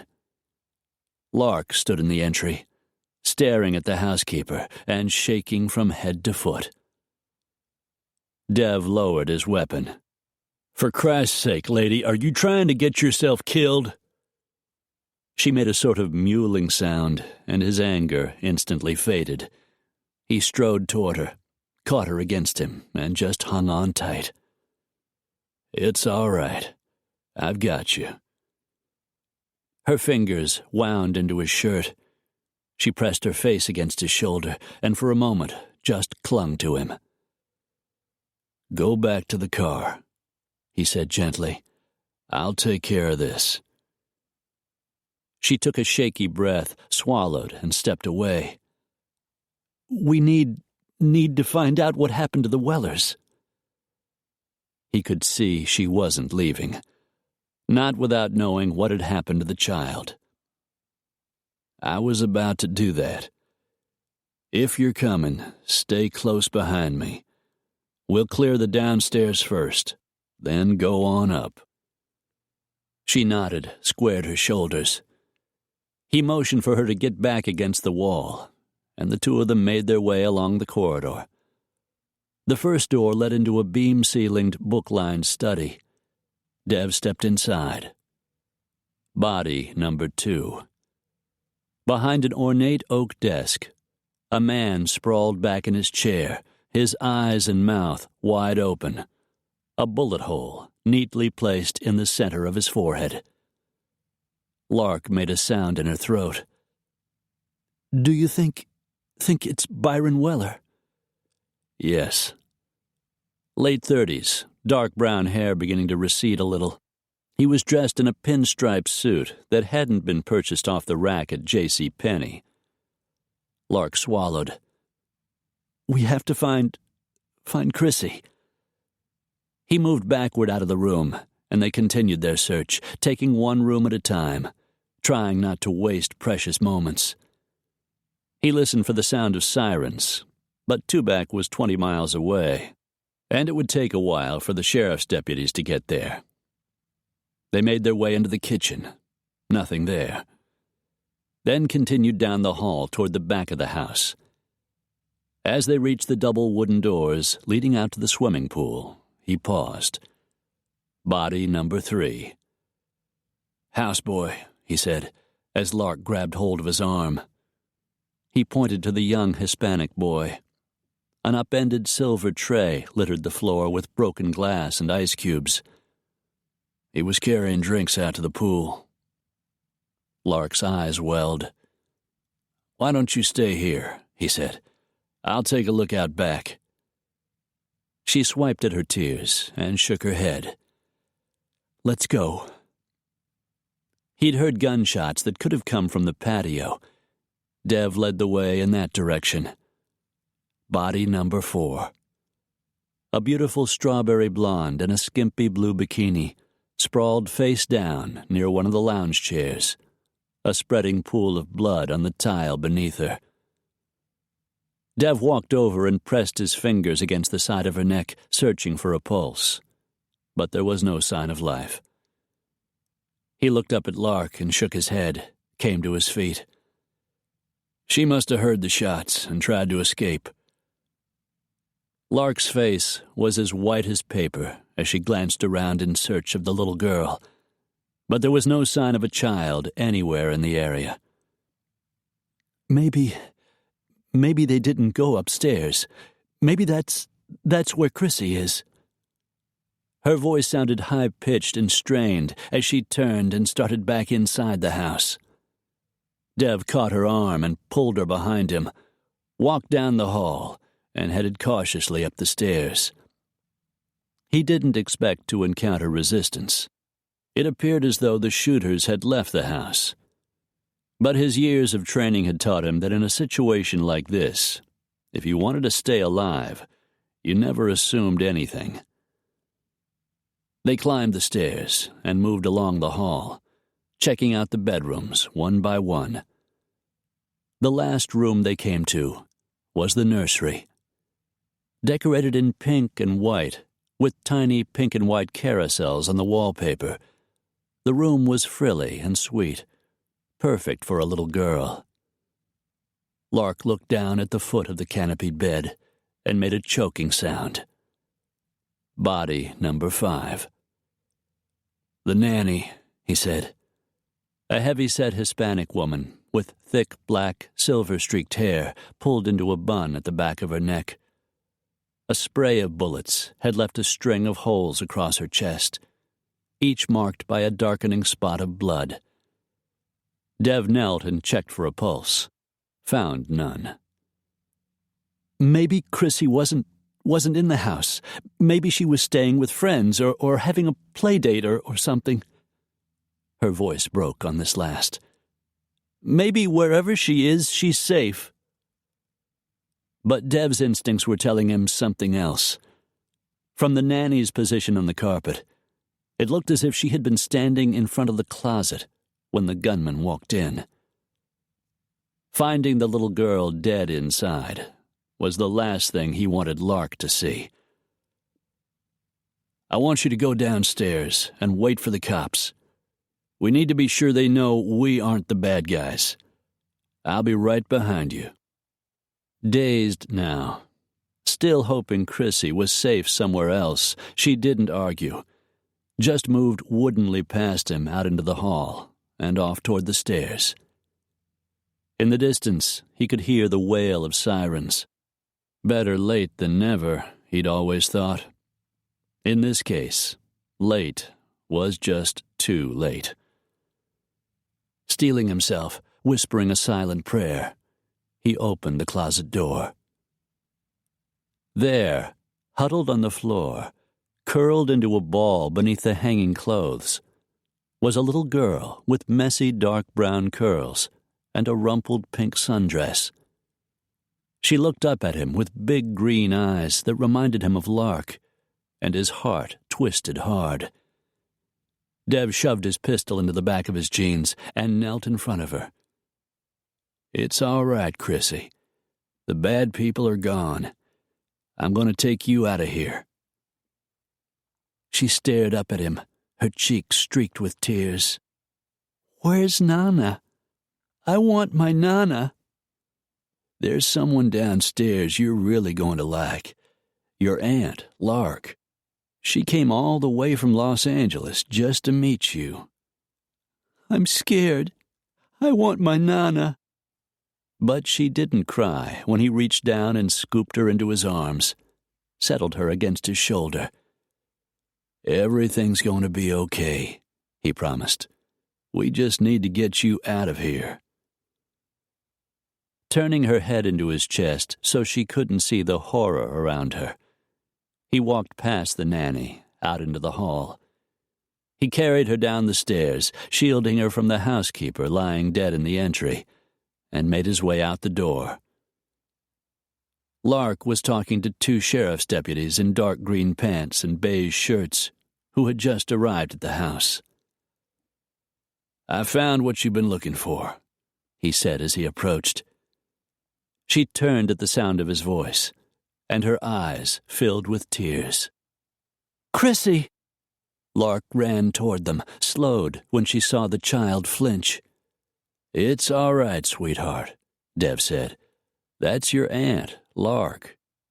He handed the little girl into Lark's care, saw her arms close protectively around the child, and turned to the deputies. "I'm a private investigator," he said. Slowly, he raised both hands. "My name is Devlin Rains. My wallet is in my front pants pocket. I'm licensed to carry."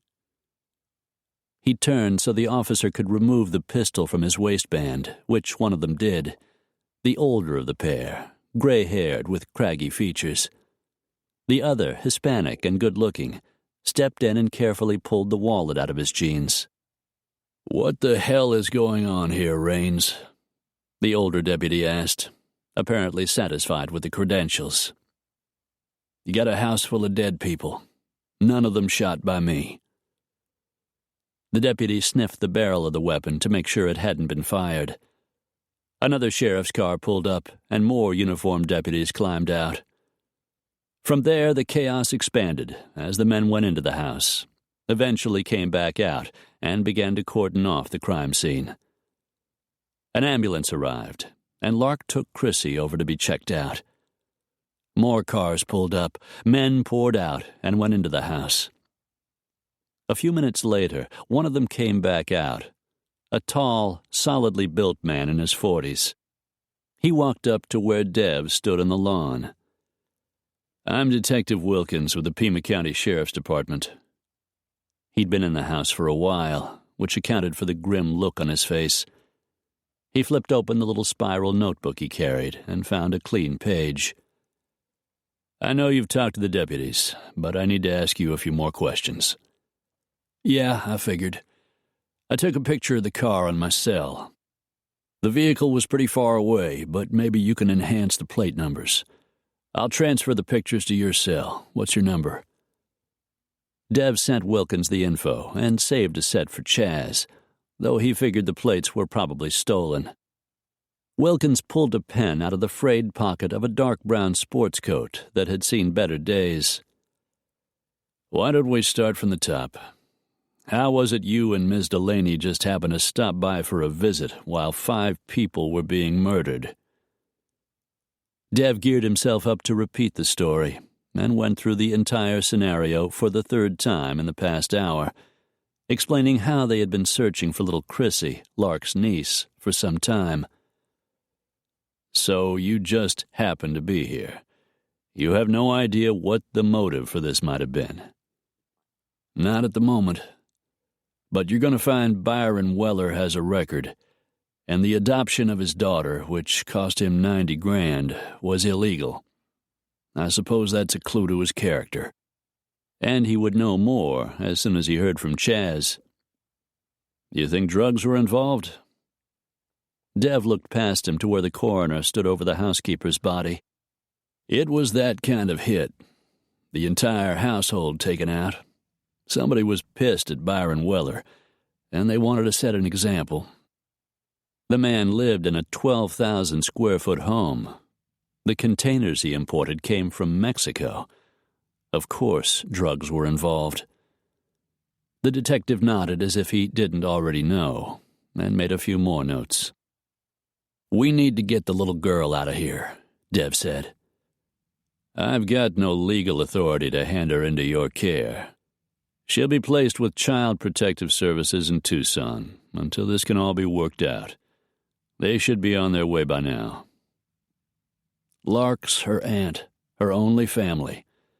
The child's lost the only parent she's ever known. She's bound to be traumatized by what's happened. She needs to be with someone who cares about her. Sorry, I can't make it happen. Listen, Detective.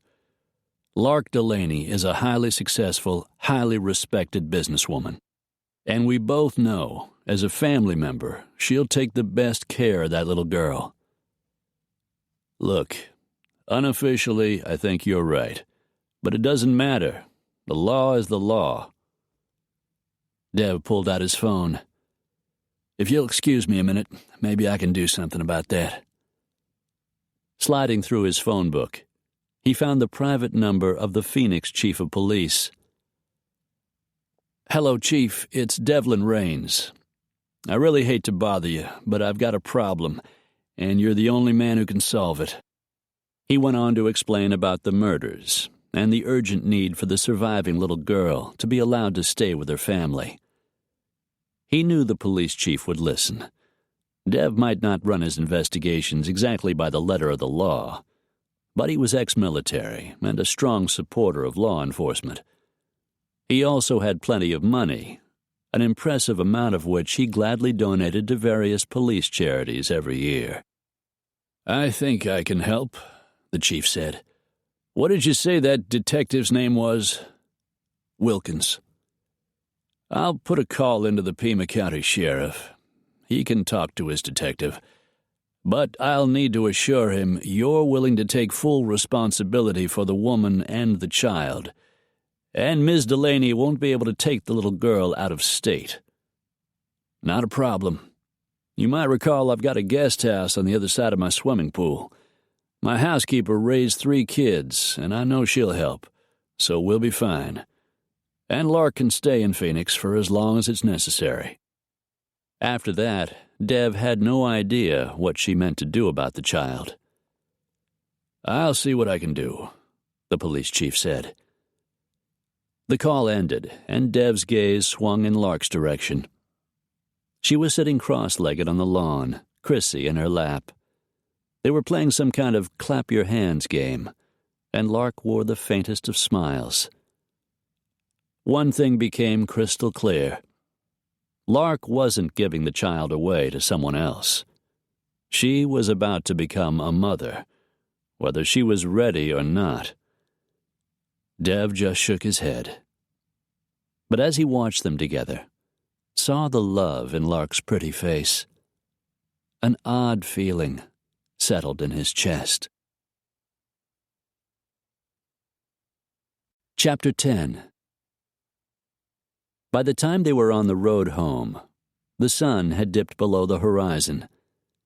The EMTs had phoned an on-call physician who had authorized something to help Chrissy sleep.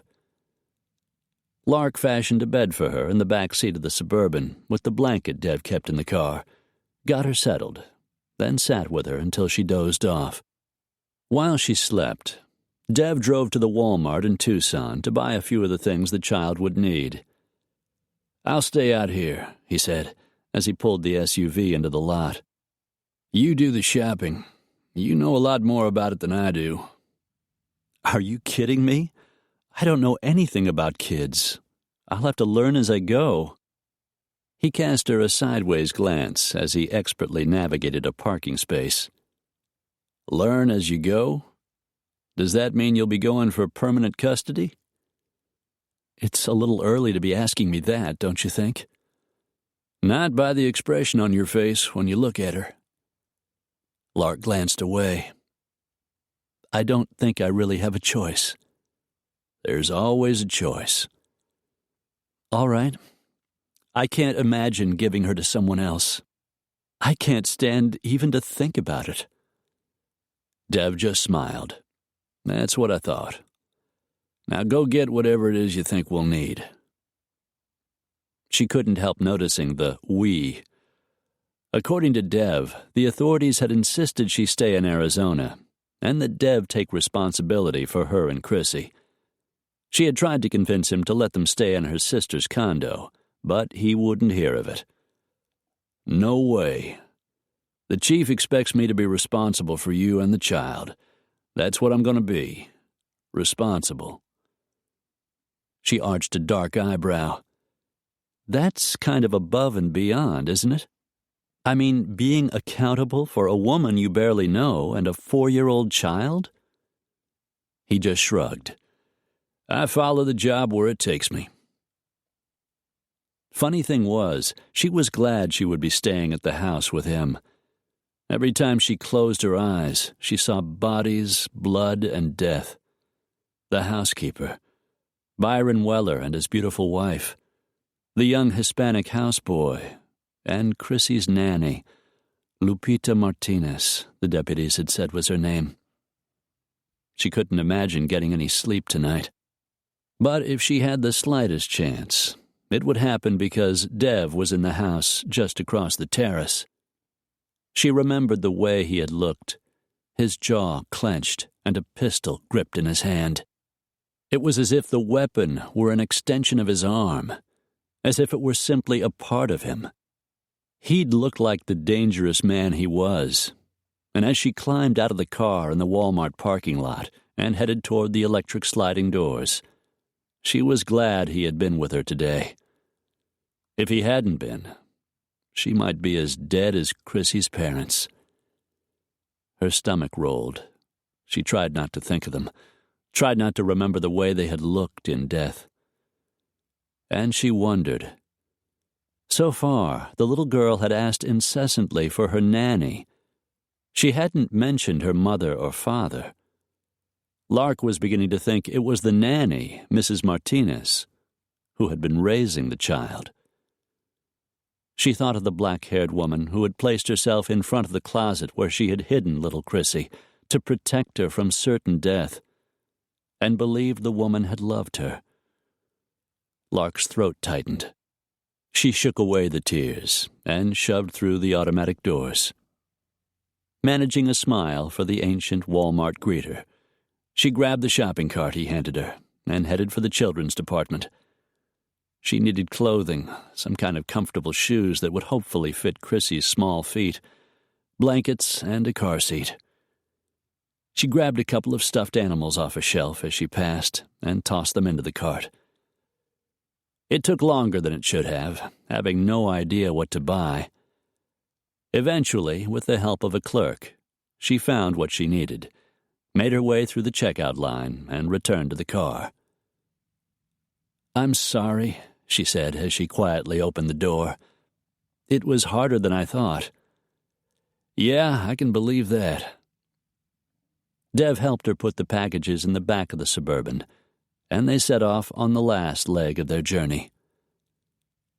The sky was black velvet and sparkling with a spray of stars by the time Dev pulled into the garage. Chrissy fussed for a moment as he lifted her out of the vehicle, then went back to sleep against his chest. Dev had been terrific today.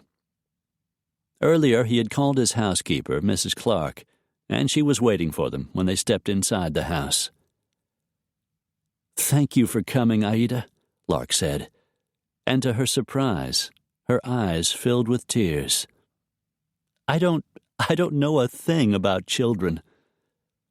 Aida patted her shoulder. "It's all right, dear. I've raised 3 of them. I know everything there is to know about kids." Lark managed to smile, wiped away the wetness on her cheeks. "I'm sorry. It's been a bad day." Dev scoffed. "You might say that." He stood right behind her, still holding the girl in his arms. A dangerous man like him, holding a sleep-rumpled little girl. It should have looked incongruous, but somehow it didn't. "You ready for us, Aida?" he asked. "All set. As soon as you called, Town went out and bought a roll-away bed. He set it up in the living room over in the guest house. I can sleep there for a while. We thought it might be better if Chrissy slept with Lark for the first few days." The lump returned to Lark's throat. "Yes, that's a good idea. Thank you." Aida squeezed her hand. "Everything is going to be fine. Come on. Let's get that child in bed." While Town unloaded the car, she and Dev followed Aida's broad-hipped, swaying gait down the hall, out the doors onto the terrace, and around the pool to the guest house. It was larger than Lark expected. A separate living room with its own fireplace, kitchen, bedroom, and bath. "There are maids' quarters in the main house," Aida said. "A room right off the kitchen. It'll give me a place to hang my clothes and shower in the mornings.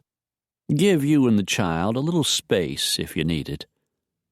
Lark just nodded. She followed Deb into the bedroom and waited as he gently settled Chrissy on one side of the queen-size bed. Her dark brown, shoulder-length curls fanned out over the pillow. "I'm jealous, you know." His gaze moved to Lark, taking in her exhausted features, the worry she couldn't quite hide. "I had high hopes the person on the other side of your bed tonight would be me." She had hoped for that same thing, yet she couldn't quite muster a smile. Dev reached out and touched her cheek. "Things happen, love. Life happens. You'll get through this, and so will Chrissy." She felt like crying again, somehow managed not to. "I know." "Tomorrow you'll call your friend Brenda. Tell her what's happened and where you're staying. If she wants to come over, that's fine." She nodded. "Yes, I should have thought of that. Brenda's great with kids. I'm not thinking very clearly right now." Dev leaned down, brushed a light kiss on her cheek. "Try to get some sleep. It won't be easy, but maybe with Aida in the living room and me on the other side of the patio, you'll manage to get some rest." She reached for his hand. "Thank you for what you did today." He shrugged, as if he put himself in the middle of a gunfight every day. "I didn't really do much of anything." "Yes, you did. If you hadn't figured out something was wrong, we might be lying in there with the Wellers." Deb gently caught her shoulders. "Don't say that. Don't even think it. We're alive, and so is Chrissy. Sometimes life takes a different course than we expect, that's all. But we're alive. Now it's up to us to make the most of it." His eyes held hers, the bluest eyes she'd ever seen. "Did you learn that in the Rangers?" "I suppose I did. There were times I wasn't sure I'd see another day. I came out alive, and since then, I'd like to think I've never wasted a single moment of my life." Lark didn't say more. He was a complicated man, one she was coming to admire more every day. Turning, he walked out of the bedroom into the living room, passing Aida and Town, who were busy unpacking the items she had purchased. "I didn't know what to buy," she told them helplessly. "You did just fine," Aida said. Dev crossed to the door. "If you need anything, you know where to find me." "Thank you," she said again. "For everything." Dev nodded and started across the patio. Lark watched him until he disappeared through the sliding doors leading into the house. Dev tossed and turned, trying in vain to sleep. What Lark had said was true. If they had arrived 15 minutes sooner, if he had parked in front of the house instead of down the block, if they'd gone up to the door while the men were inside, they might well be dead. His stomach knotted at the thought of Lark lying lifeless in a pool of blood, her vibrant energy gone forever.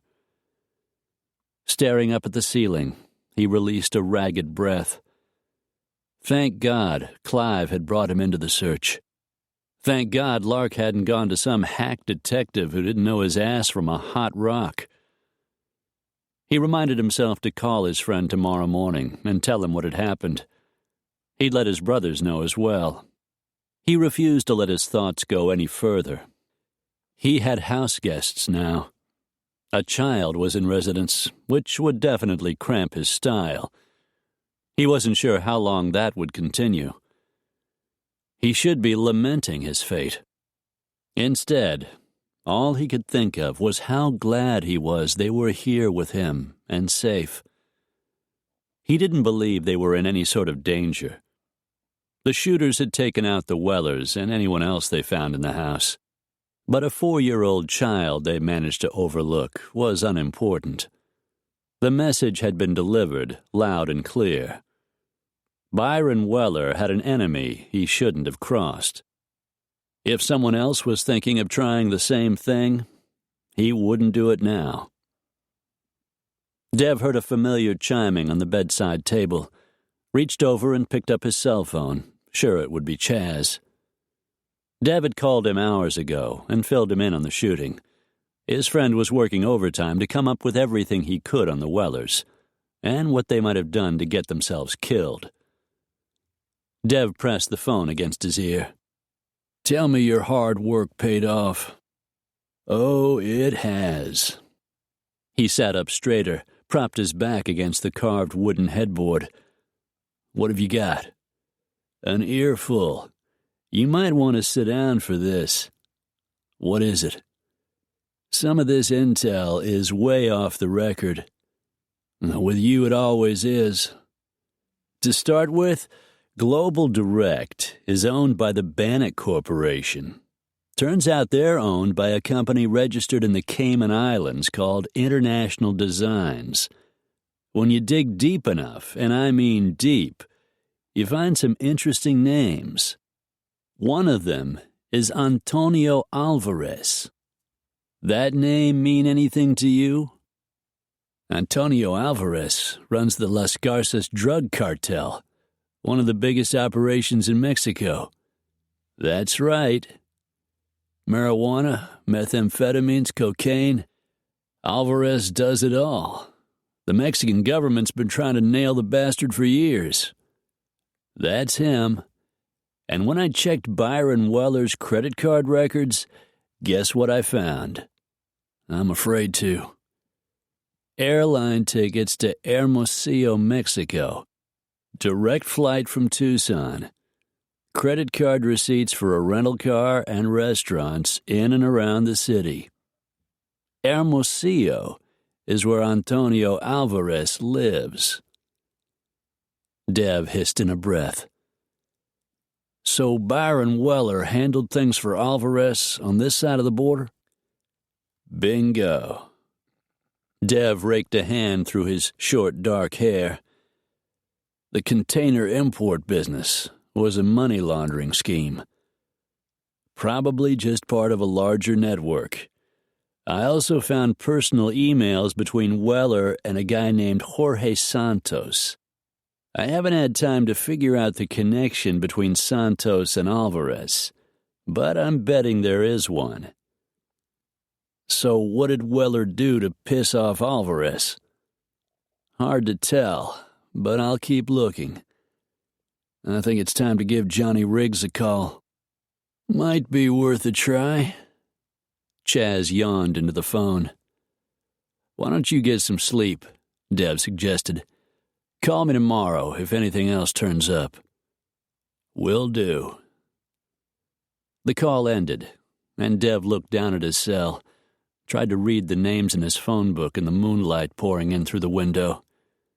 He found Riggs's number and sent the call.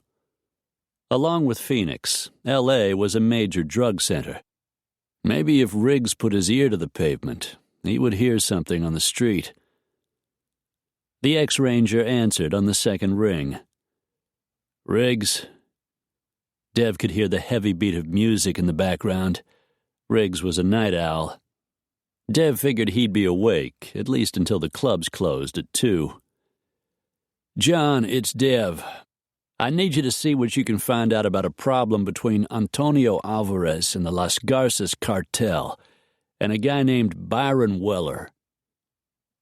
Dev told him everything he knew about Weller and the execution-style murders of him and his family.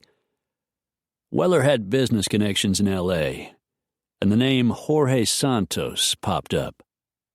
Riggs whistled into the phone.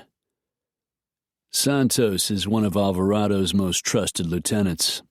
He's got a mean reputation. Some folks say he's the power behind the throne, if you know what I mean. I don't know much more than that. I'll have to bring in some help on this one. Do whatever you need to." I'll be in touch." Johnny hung up, and so did Dev. He didn't really think Lark and Chrissy were in danger, but he had learned from experience the more you knew about the players in the game, the more likely you were to win. In this case, winning meant keeping everyone safe. Dev set the phone back on the bedside table. He plumped his down pillow, trying to get comfortable, hoping this time he'd be able to sleep.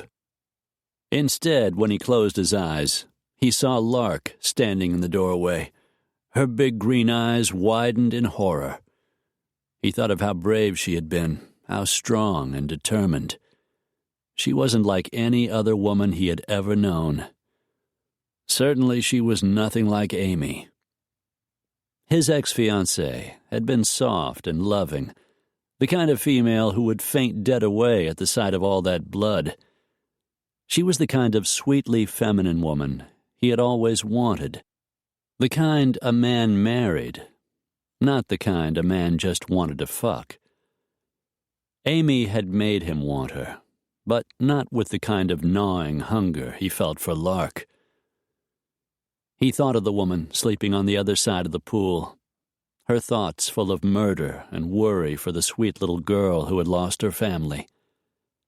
There was no way she was thinking of him or of sex, or better yet, of sex with him. Still, just imagining her in bed made him hard. Dev sighed in the darkness. It was not quite 2 a.m. After the day he'd put in, it seemed a lot later. Get back to the problems at hand. First thing tomorrow, Lark needed to call her attorney. Steve Rutgers, he recalled, the one she was thinking of having sex with. A bitter taste rose in his mouth. No way, he vowed. His job was almost over. If Lark wanted sex, he'd be more than happy to give it to her. Realizing he was veering off track again, he began to mentally go over what he needed to do in the morning. Then Lark would no longer be his client. Till then, taking her to bed would have to wait at least a few more days.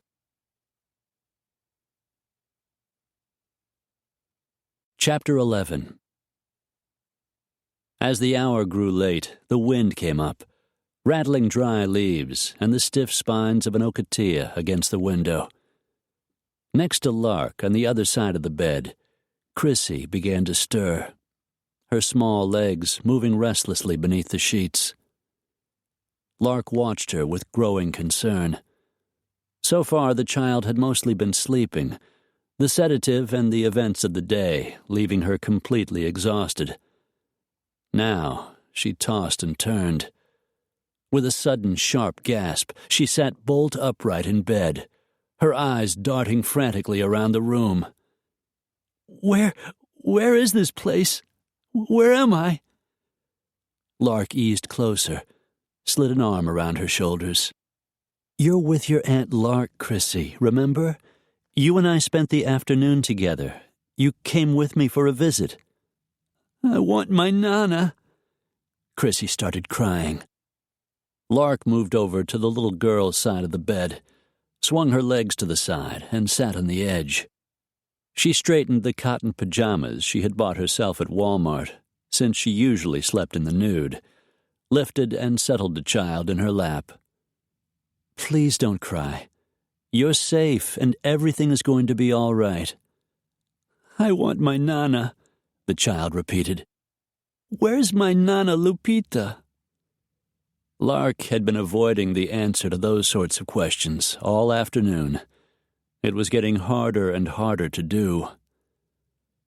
"Your Nana went away for a while, sweetheart. She asked me to take care of you while she was gone." Chrissy looked up at her, her eyes wet with tears. "Where's my mommy and daddy?" Lark felt a tug at her heart. Memories of blood and death returned, but she quickly forced them away. Chrissy sniffed and started crying again. "Don't cry, honey, please." but the words didn't stop the tears. At a loss as to what to do, Lark looked up to see Aida Clark bustling through the open doorway. The housekeeper swept into the bedroom in a pink quilted bathrobe that floated out around her wide-hipped body. Her sleep-mussed silver-blonde hair stuck up in several places and clung to the back of her neck. Getting a relieved look from Lark, she lifted Chrissy into her arms and settled the child on her hip. "I'm Mrs. Clark," she said. "You and I are going to become great friends. Did you know that?" Chrissy sniffed, looked up at Aida with interest. "We're going to play games together and bake cookies. You like cookies, don't you?" Chrissy nodded. "What kind of cookies do you like?" Chrissy just stared at her. Aida jiggled her a little to recapture her attention. "Surely you have a favorite. Everyone does. Is it coconut macaroon?" Chrissy shook her head. "What then?" "Chocolate chip." Aida smiled. "Well, now, that's your Aunt Lark's favorite cookie, too." Chrissy looked over at Lark for confirmation. "That's right," Lark said, though her favorite was really oatmeal with nuts and raisins. "Mrs. Clark promised to make us some tomorrow." "And I get to help?" Chrissy asked. "You sure do," Lark said. "In the meantime, why don't I fix you a nice warm cup of cocoa?" Aida suggested. "That'll help you go back to sleep." Chrissy rubbed her eyes. She looked into Aida's pleasant face. "Okay." "Good. Now, how do you like your cocoa? With a little extra sugar, or would you rather have it plain?" "Sugar, please." "All right, then. Let's go in the kitchen, and we'll fix it just the way you like." Lark sighed with relief at how well Aida's distractions were working, silencing Chrissy's tears, at least for a while. They sat around the small, bleached pine kitchen table and drank cups of cocoa. Then, when Chrissy's eyelids began to droop, Lark carried her back to bed. This time, she settled the child next to her, cuddled her close, and pulled the light-down comforter up over them. In minutes, the child was fast asleep. Lark smoothed back an errant dark curl. She couldn't keep avoiding Chrissy's questions. Tomorrow she would make an appointment with a child psychologist, someone who could help the little girl get through the trauma of discovering neither of her parents nor her nanny would ever be coming back again. Tears threatened. No matter the reason, no one deserved to die the way they had. And if it hadn't been for Nanny Lupita, Chrissy might be dead as well. Lark fluffed her pillow, trying to get comfortable. Along with the psychologist, she needed to call her attorney, get the paperwork started to secure Chrissy's permanent guardianship. She didn't think it would be much of a problem. There would be background checks and paperwork, but she certainly had the financial means to support a child. And with Heather gone, Lark was her nearest relative. The guardianship should only be a formality. The real problems would come from trying to raise an orphan, or any child for that matter, since Lark hadn't the least experience. "It'll all work out," she told herself firmly, hoping she was right. Bending down, she kissed the top of the little girl's head. One thing was clear. Her life was about to change. She thought of Devlin Raines and the fierce attraction she felt for him, and released a sigh of regret. Too bad she hadn't acted on that attraction before it was too late. Dev sat behind the desk in his office. The morning was a little cooler, the sun's rays not as fierce as they had been the day before. I'll keep you posted, Dev said, ending his conversation with his oldest brother, setting the phone back in its cradle. An instant later, it started ringing again. Recognizing the caller ID, he reached over and picked it up. "Hey, bro." Gabe's deep voice answered. "Hey, little brother, how you holding up?" Stories of the murders in Tubac and the miraculous escape of the Wellers' 4-year-old daughter were all over the national news. Jackson knew enough about Dev's investigation to figure out the child was the one he'd been searching for. Jackson had probably called Gabe, or his middle brother had caught a glimpse of Dev on CNN, holding the little girl in his arms. Dev inwardly groaned.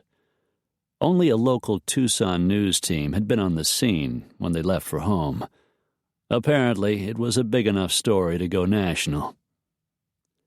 "I'm all right, considering. There's an army of newsmen camped among the cactus in my front yard, which, I have to admit, caught me a little off guard. I should have known they'd track us down, but I guess I was just too beat last night to think clearly." "How's your lady doing?" Dev smiled. Jackson had definitely called. "My client, you mean? She's way tougher than I thought. Stayed with me every step of the way through that house of horrors.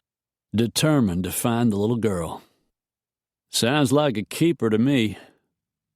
"She's leaving as soon as she gets things settled with the Child Protective Agency. Going back to her place in L.A. "That's so," Gabe said. "How's Maddie? She hasn't wised up and dumped your sorry ass for another guy?" Gabe chuckled. "Not yet. She had a little morning sickness for a while, but she thinks it's over. That's got to be good news." "Yeah. Listen, about the murders. Anything I can do?" "No, but I'm glad you called. This thing is a mess, and Lark is right in the middle of it." "If she's as tough as you say, she'll be fine." "I know, but still." "But still, you care about her. And you wish she and the little girl didn't have to go through any of this." "She's my client. Of course I care." "Right. Look, I gotta go. One of the herd is pounding on the door, and if they don't stop, town's gonna eat 'em alive." Gabe just laughed. "Take care, little brother." He signed off, and Dev hung up the phone.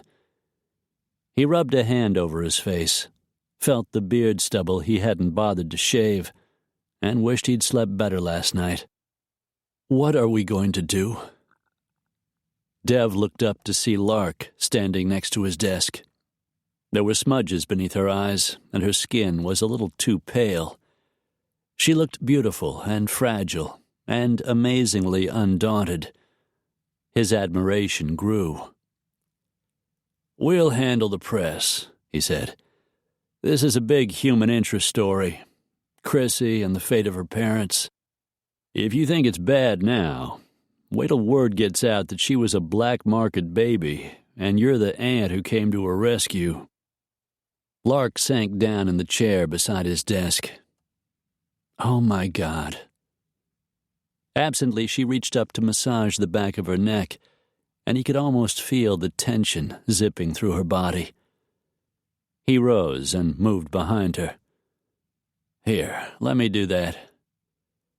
Gently, his hand took the place of hers, and he began to massage the tightness away. Lark bent her head to give him better access. A little moan escaped. "That feels heavenly. When the time is right, I plan to massage you all over." A blush slipped into her cheeks. "I bet that would really feel good." He imagined touching her, watching her passion spring to life. "Yeah," was all he said. With a sigh, Lark rose from her chair. "We need a plan." Dev rose too. "You're right. Let's figure out what we need to do." Crossing to the wet bar, he poured each of them a cup of coffee, and they carried their mugs over to the teakwood table and sat down. "I called my attorney," Lark said, blowing on the liquid to cool it. "He said he'd be here as fast as he could." Dev's jaw tightened. "Good old Steve." She looked up. "That's right. Steve can handle the press and do the paperwork necessary to get Chrissy into my custody. As soon as that happens, the two of us will be out of your hair." "You aren't in my hair. You can stay as long as you like." She cocked a dark eyebrow. "We wouldn't be cramping your style?" He flashed a smile. "Depends where you'd be sleeping." Lark laughed. "We need to arrange for a psychologist," Dev said. "Get one to come to the house." Already done. Steve knew someone in L.A. who recommended someone in Phoenix. Ava Rossi will be here at 11. "Leave it to efficient old Steve." She just smiled. "Anything else?" "Stay out of sight as much as you can until good old efficient Steve gets the newsboys off your back." Her laugh was softer now, a little less strained. "You gonna be okay?" he asked. She sipped the coffee as if she wished it were a shot of whiskey. "I'll be okay. You've really been great, Dev. Whatever amount I owe you won't be enough." "You don't owe me anything. I was never going to take your money. I owed Madman. Once everything's settled with you and Chrissy, my debt will be paid." She eyed him with interest. "It must have been a very big debt." "You could say that." "Go on." "It happened when we were in the Rangers. A mission in Colombia that went wrong. Nothing you would have heard about, nothing in the news." And Clive saved my life." Her eyebrows went up. "That's as big as it gets." "Yeah." Lark glanced down at the dark brew in her mug. "It shouldn't take long to get the paperwork done." "Depends on good old Steve." Those lush pink lips edged up. "When I get home, I'm going to ask Clive about that time in Colombia." He just shrugged. He would rather forget it himself. "The coffee was great," Lark said, taking a last sip from her mug as she rose from her chair. "Aida's been a godsend, but I don't want to leave her with Chrissy too long. I'll let you know how the appointment with Dr. Rossi goes." "Do that." She stopped when she reached the door. "Maybe you could, come over and join us for lunch." Dev felt the unexpected pull of a smile. For some insane reason, having lunch with Lark and a 4-year-old girl actually sounded good. "That'd be great. I'll send out for pizza." "Aida's making macaroni and cheese." He wrinkled his nose. "I'm making a salad, and there's chocolate chip cookies for dessert." "Sold. I'll see you at lunch." 1:00. "We thought we'd eat out by the pool." She waved a brief farewell as she disappeared out the door. It took a couple more seconds for her image to fade from his mind. He sat back down at his desk. Things were moving forward, slowly getting resolved. In the meantime, he was hoping Johnny Riggs would call with more information. He wondered if the police would come up with any leads that would point them in the direction of the shooters, but he really didn't think so. The house was only 20 miles from the border. The men could have crossed into the States, made the hit, and returned to Mexico before the law even knew what had happened. The authorities would probably never find them. But the Wellers had been responsible for their own troubles. The important thing was that little Chrissy was safe. Dev tried not to think of the rough road ahead for the child, thought instead of his 1 o'clock macaroni luncheon, and found himself smiling again. Chapter 12. We'll see you tomorrow, then. Thank you for coming, Dr. Rossi. Lark watched the sleek, striking brunette disappear inside the main house. Italian, with a slightly Roman nose, Ava Rossi had flawless olive skin and gleaming black hair, pulled into a fashionable knot at the nape of her neck. Her business suit and low-heeled shoes said professional, top to bottom. Lark closed the door and breathed a sigh of relief. The initial appointment was over, and Chrissy's questions about her family's death had been answered. At first, the little girl had been shy and hesitant to talk to the doctor. But with gentle words and genuine interest in what the child had to say, Dr. Rossi had been able to reach her. "Do you know where my Nana Lupita is?" Chrissy had asked, as she had a dozen times. "Yes, I do. I also know how much she loved you, and how much you loved her." They sat in the living room, Lark and Chrissy on the sofa, Ava Rossi in a chair beside them. "Where are they?" Dr. Rossi ignored the question. "Did your daddy and mommy ever take you to church?" Chrissy shook her head. "But Nana Lupita took me to St. Anne's every Sunday." "Then you know all about heaven." Chrissy nodded solemnly. "I know about heaven and about the baby Jesus."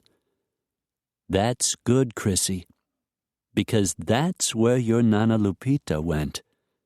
She went to heaven to be with Jesus." Chrissy frowned. "Did my mommy and daddy go with her?" "Yes, sweetheart, they did. They're all up in heaven together." Chrissy's eyes welled, brimmed with tears. "Why didn't they take me with them?" Lark reached over and took hold of the child's small, cold hand, her heart aching for the little girl. "It wasn't time for you to go with them," Dr. Rossi explained. "But someday you'll see them again, when it's time for you to join them in heaven." "But when?" "Not until you're all grown up.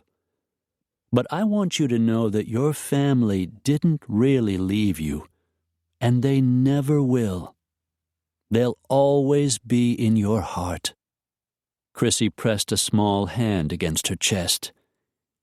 "Here?" Dr. Rossi nodded. "Right now, they're looking down on you from heaven, watching you, making sure you're all right." "I want them to come home." "I know you do. And I know they would if they could. But they had to go and be with Jesus. And until it's time for you to be with them, you have a new home with your Aunt Lark. And you know what?" "What?" "Your Aunt Lark loves you just as much as your mommy and daddy and your Nana Lupita." Chrissy started crying, and Lark lifted the child into her lap. "It's all right, sweetheart. You'll be living with me, and I'm going to take very good care of you." Chrissy looked up at her with teary green eyes. "But I miss them." Lark's heart twisted. "I know you do, sweetheart." "Just remember," Dr. Rossi said, "if you ever have a problem and you need help, you can talk to your family and they'll hear you. If you listen really hard, they'll tell you what to do." Chrissy pressed her face against Lark's shoulder and cried a little more. Lark gently stroked her dark hair and told her again how everything was going to be all right. The session ended with the doctor's promise to return the next day. It'll take some time for her to completely accept that they're gone, but talking about it helps. Children that age are amazingly resilient. Aida arrived in the living room at exactly the right moment, as she seemed to have a knack for doing. "I thought maybe you could help me with the mac and cheese," she said to Chrissy. "There's probably a special way you like it." Chrissy looked up at her. "Are you part of my new family too, Mrs. Clark?" Aida's eyes glistened. "I sure am, honey. Anytime you need anything, you just let me know." Chrissy glanced toward the kitchen. "I think I need a chocolate chip cookie." Aida smiled. She and Chrissy had made them earlier that morning. The older woman dashed away a tear. "I don't suppose just one will spoil your lunch." Aida took hold of the little girl's hand, and the pair headed off to the kitchen. "It's fortunate she's as young as she is," Dr. Rossi said, as she collected her purse, and Lark walked her out to the patio. "In time, she'll forget her old life completely, and accept her new family as if there had never been another." Lark thought how well the doctor had handled the death of Chrissy's family. "Thank you, Doctor. I couldn't have managed alone." Eva Rossi reached over and squeezed her hand. "You're going to be fine. I can tell how much you love your niece already. May I make a suggestion?" "Of course." "When the time is right, you might consider letting her call you Mommy. She'll begin to think of you that way." Lark's throat swelled. Yes, of course. There's just so much I have to learn." "As I said, you're going to be fine." Lark watched her cross the patio and disappear inside the house. Behind her, she could hear Chrissy in the kitchen, helping Aida start the macaroni and cheese. Lark took a deep breath and returned to the guest house. She'd had no idea how difficult it would be to raise a child. It seemed like every minute of the day was taken up by one need or another. And yet there was so much pleasure in accomplishing each small task. She found herself smiling whenever she looked at the little girl and realized that she would soon have a daughter. It wasn't what she planned. A week ago, it wasn't what she wanted. Now, she couldn't imagine leaving without taking Chrissy with her. Her stomach rumbled as she walked back into the house. She had been too nervous to eat breakfast. She looked at her big red leather wristwatch. It was getting close to lunchtime, thank heaven. "Lunch in 15 minutes, Aida sang out from the kitchen doorway a few minutes later. "Lunch in 15 minutes, Chrissy repeated, turning to follow the older woman back into the kitchen. Tears burned Lark's eyes. "Chrissy is going to be fine," she told herself again. The child was already beginning to adjust to the changes in her life, and Lark meant to give her all the affection her nanny had given her, plus the love her parents apparently never had. A knock at the front door sounded. Lark walked over and pulled it open. Townsend Emery, big, dark, and forbidding, stood next to a familiar, handsome blond man with golden brown eyes. "Steve, thank God you're here." "Dev said to bring him on over," Town explained. "Thank you, Town, and thanks for keeping the multitudes at bay." Town grinned, a flash of white in his very dark face. "No problem." The hulking man eased out of the room and closed the door, and Lark returned her attention to her attorney. "Thank you for coming, Steve. I appreciate your getting here so quickly."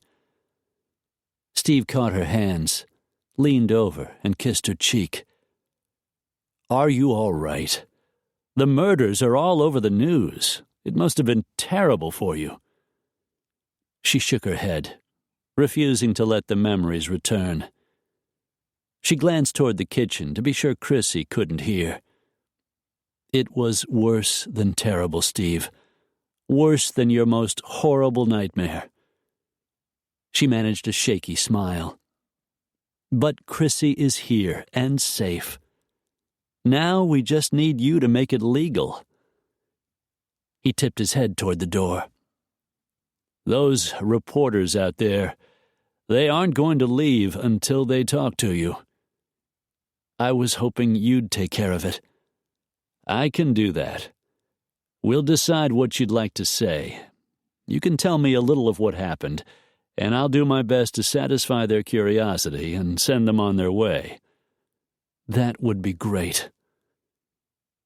She took his hand and led him into the kitchen. The smell of chocolate chip cookies still lingered in the air. "Steve, this is Aida Clark. She's been wonderful helping me with Chrissy. Aida, this is my attorney, Steve Rutgers." "Pleased to meet you," Aida said. "Thanks for your help," Steve said. Lark looked down at the dark-haired child with the big green eyes and felt a catch in her throat. She summoned a reassuring smile. "Chrissy, this is Mr. Rutgers. He's a friend." The little girl turned shy, hiding behind the seat of Aida's pants. "Hello, Chrissy," Steve said. "I know we're going to be great friends." Chrissy peeked around Aida, and her lips curved into a smile. "I'm getting a lot of new friends." Lark walked over, bent, and gave her a hug. "Yes, you are, sweetheart. And you're going to get a whole lot more." Another knock sounded. Lark returned to the living room, Steve following a few steps behind. As she reached for the doorknob, it turned, and Dev walked in. His gaze zeroed in on Steve. "I see you made it. Wasn't much chance of getting lost, not with 300 pounds of muscle making sure I didn't go anywhere else." 280, but who's counting? Dev still hadn't shaved, and he looked utterly disreputable. Dark and dangerous, and ridiculously handsome. When his eyes met hers, a funny little flutter rose in her stomach. "I thought we were having lunch," Dev said darkly, his piercing gaze flicking toward the blond man at her side. "We are. Steve is joining us." She turned away, took a breath to calm herself, and headed back to the kitchen. Putting together another place setting, she carried it out to the table on the patio. The men followed her outside and stood there frowning at each other. She wasn't sure what was going on between them. Some sort of male pissing contest, she figured, fighting not to roll her eyes. "Why don't you both sit down, and I'll help Aida carry out the food." "I'll help too," the men said in unison. They all returned to the house, and everyone carried something back to the table. "How did it go with the doctor?" Dev asked softly. "Better than I thought. Dr. Rossi says Chrissy's young enough to put this behind her fairly quickly." "That's good to hear." They all sat down at the round mosaic table, set with colorful placemats, and mix-matched colored plates and glasses. It was a festive table, yet lunch was oddly strained, the men saying little, Chrissy surprising them with bits of conversation. "I had a dog once," she said, shoveling in a bite of cheesy macaroni. "But he got hit by a car. I was really sad, but Mama said he was too much trouble anyway. Dev's glance mirrored her notion that the child's home life had not been that great. I love dogs, Steve said cheerfully. So do I, Dev said, with a dark look at Steve. I was thinking about getting one, a Doberman Pinscher. Lark bit back a smile. I'd love to have a kitten, Chrissy said. They can stay inside the house, and you don't have to worry about them getting run over. Lark leaned over and hugged her. I think a kitten would be fun. Maybe we can see about getting you one. Chrissy beamed. Could I name him? Sure you could. We could think of names together. Chrissy's expression shifted, turned solemn. Do you think my dog is in heaven with Mommy and Daddy and Nana Lupita? The bite Lark had taken stuck in her throat. I'm sure he is, Dev answered gently. What was his name? Rex.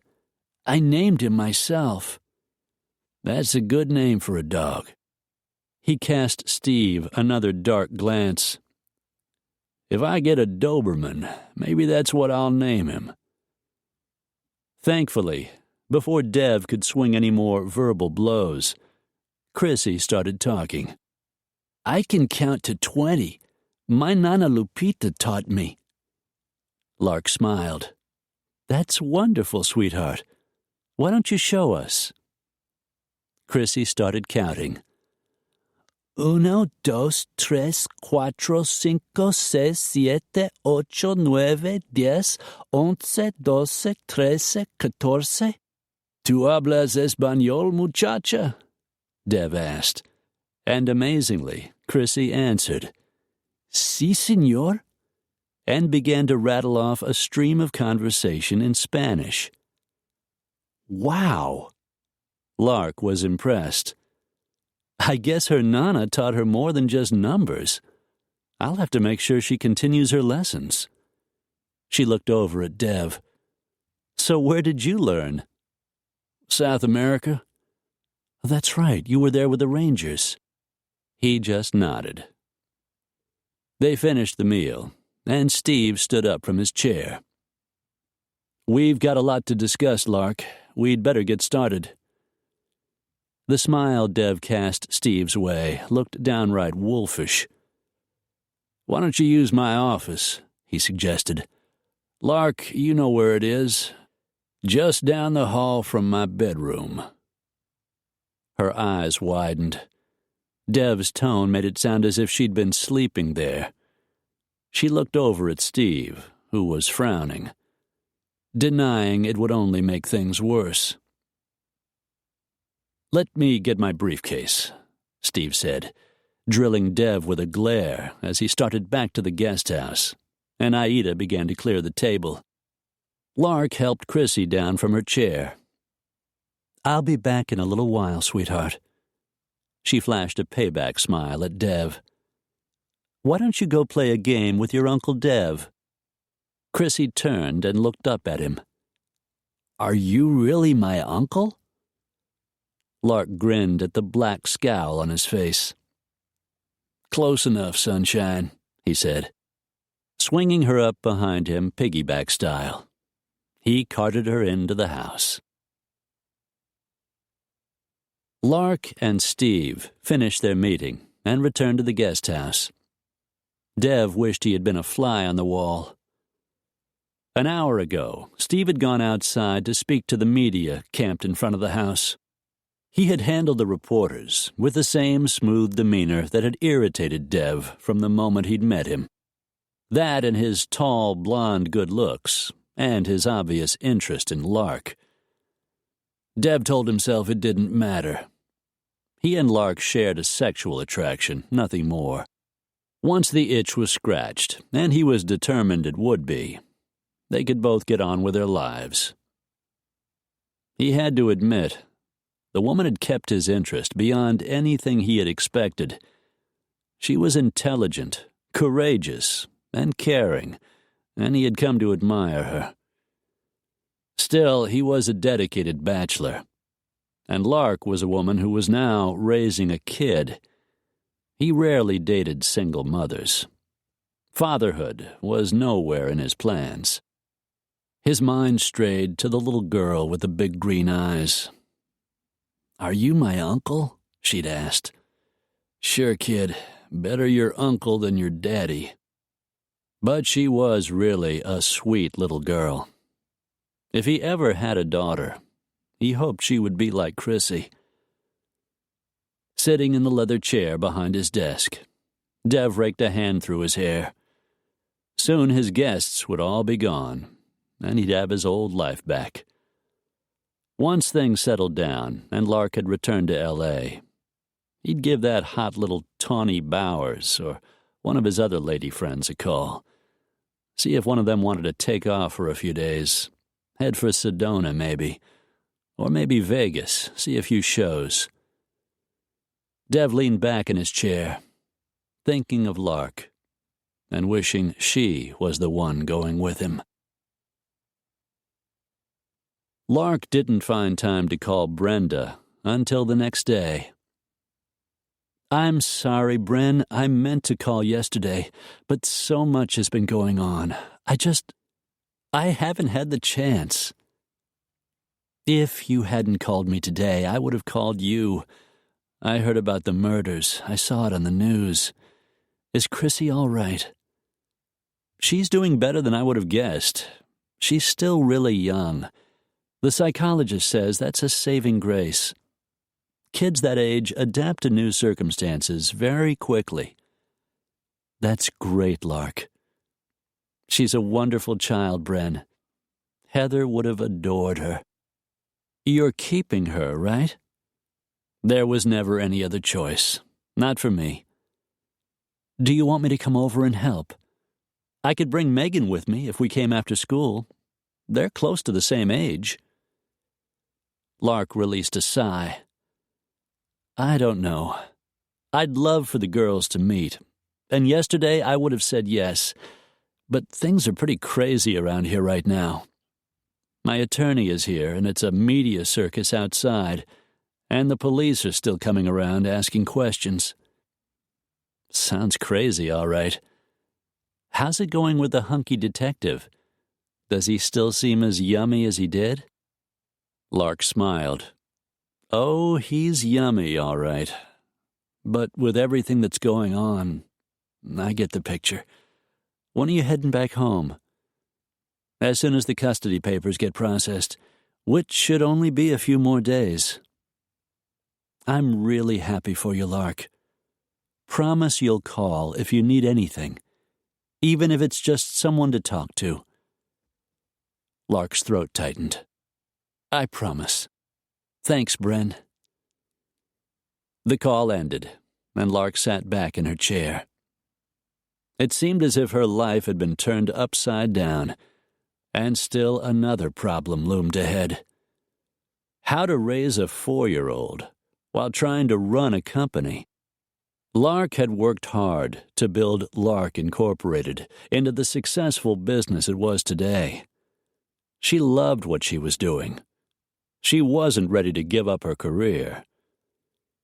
On the other hand, she refused to put Chrissy in the same situation she had been in before, with a family who mostly ignored her.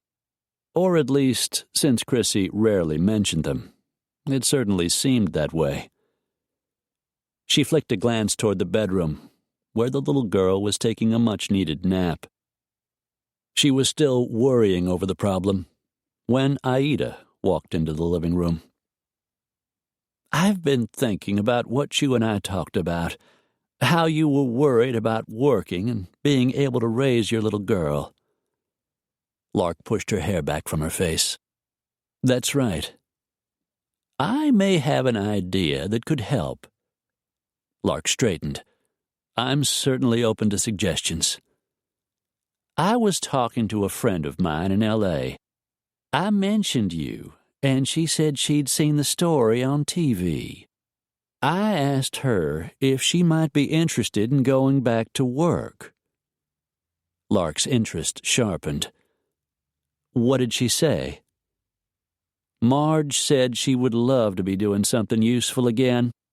She said she would be willing to live in the house with you and Chrissy and act as a full-time nanny. Sounds good so far. What can you tell me about her? Aida smiled. Once she got started, she couldn't say enough about Marge Covey, her longtime friend. Marge loves kids. She's raised 4 of her own and put them all through college.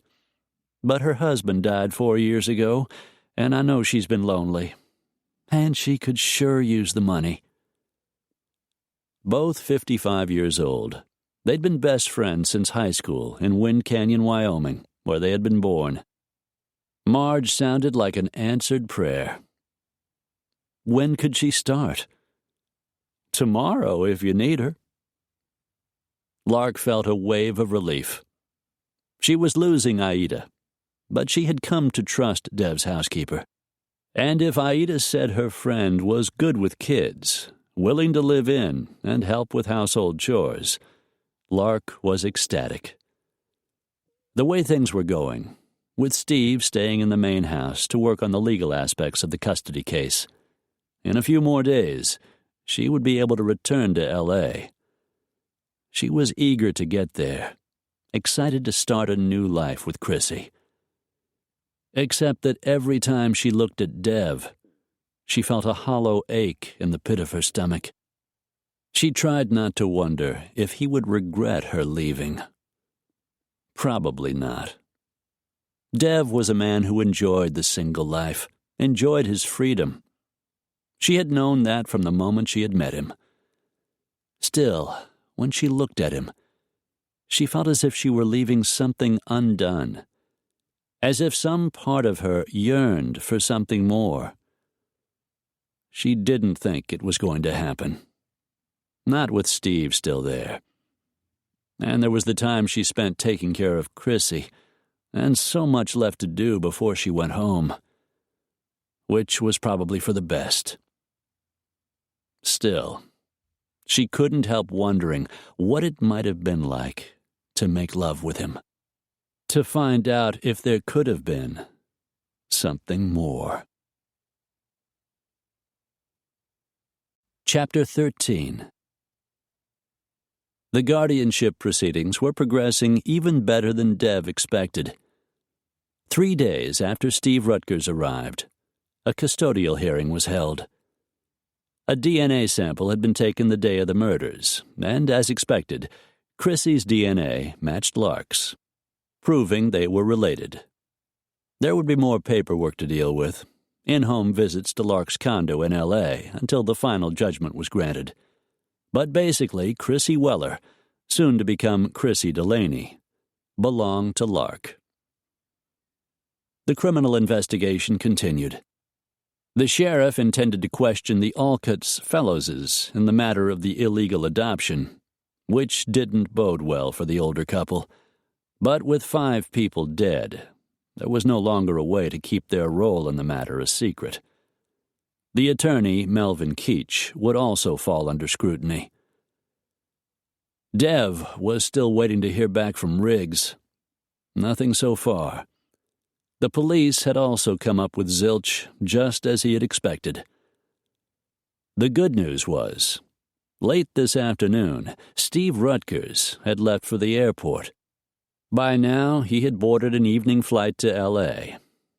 Lark wouldn't be leaving until tomorrow, flying back with Chrissy in the morning. The sun had set, night had begun to settle in, and the house was empty. Town was running errands, and Aida was with Lark out in the guest house. A storm was moving in, and thunder rumbled in the distance. A smattering of rain beat against the window panes.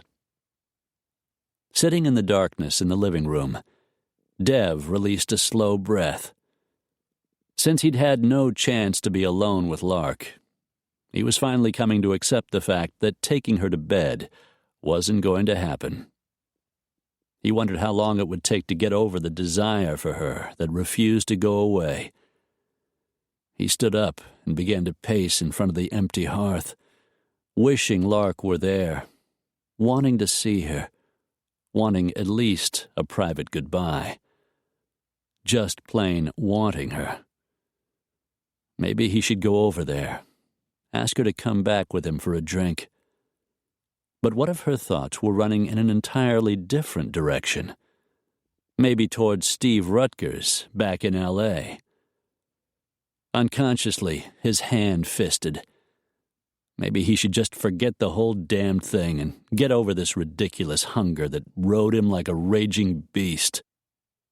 A noise sounded on the patio outside the back door, and he rose and walked in that direction. He heard it again and realized someone was lightly knocking. Lark stood on the covered patio, a fine mist of rain glittering on the cherry highlights in her hair. His pulse quickened. He tamped down a surge of lust, sure she was there for a different reason than what he was imagining. She smiled. "Can I come in?" "Sure, of course." He stepped back to let her pass. "Getting pretty wet out there." She stepped into the kitchen, and the soft scent of lilac reached him as she closed the door. She was dressed in low-waisted jeans, a red print blouse, and a pair of red spike heels. She hadn't worn shoes like that since they had returned with Chrissy. Catching a glimpse of hot pink toenails and shapely ankles instantly made him hard. "I wanted to say goodbye," Lark said, "and thank you for everything you've done." He tipped his head toward the living room. "Got time for a drink?" He couldn't help thinking how good she looked, wishing she didn't have to go back to the guest house, that she could stay with him all night. She nodded. "I've got time. Aida volunteered to babysit. I can stay as long as I like." His gaze sharpened and his groin pulsed. "Good. Great." They walked into the living room, over to the bar along the wall.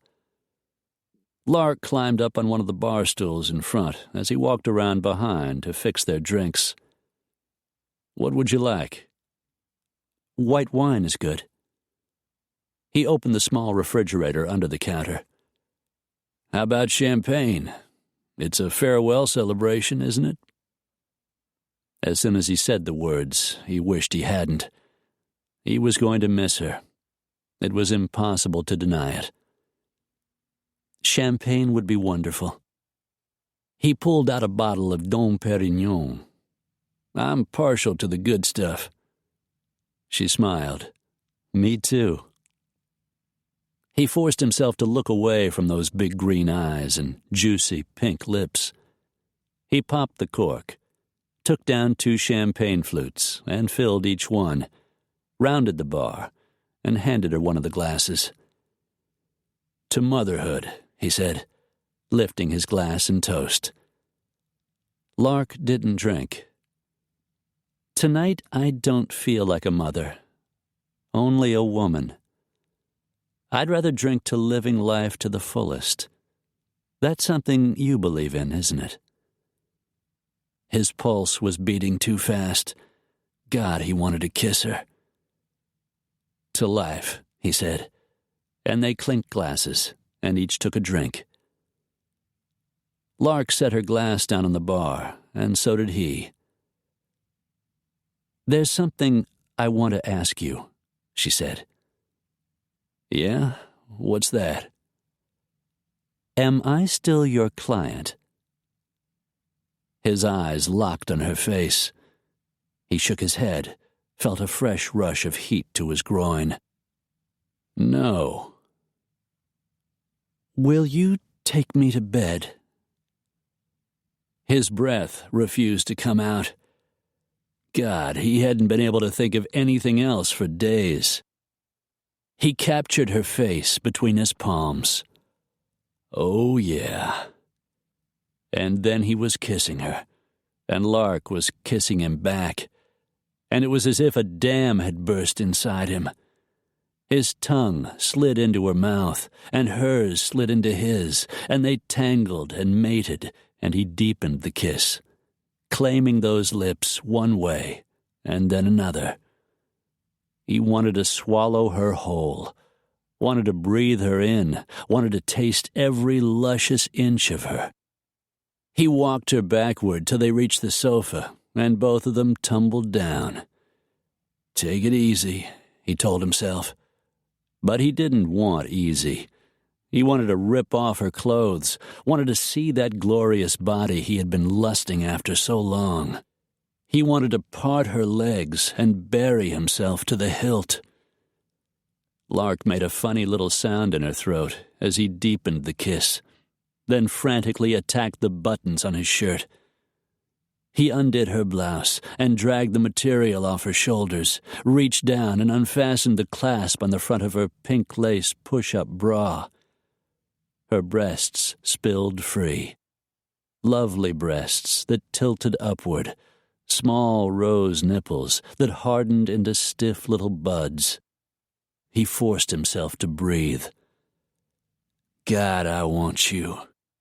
Lowering his head, he took a tight little tip into his mouth, laved, tasted, suckled, took more of her, heard her tiny mew of pleasure.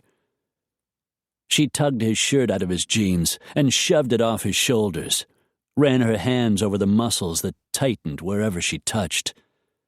"I love your body," she said, pressing her mouth against his chest, trailing moist kisses across his abs as she reached for his belt. Dev groaned. Pushing her hands aside, he unbuckled it and unzipped his jeans. Lark slid her arms around his neck and kissed him again, deep and wet and hot. Jesus.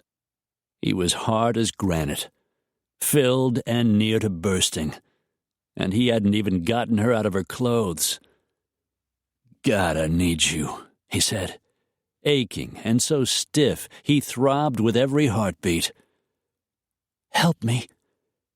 She kicked off those red stiletto heels, unzipped her jeans, and shoved them down over her hips. He tugged them off and tossed them away, helped her out of her blouse and bra.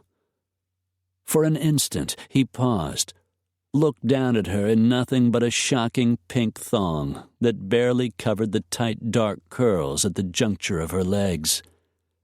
"You're even more beautiful than I imagined." She laughed softly, leaned up and kissed him.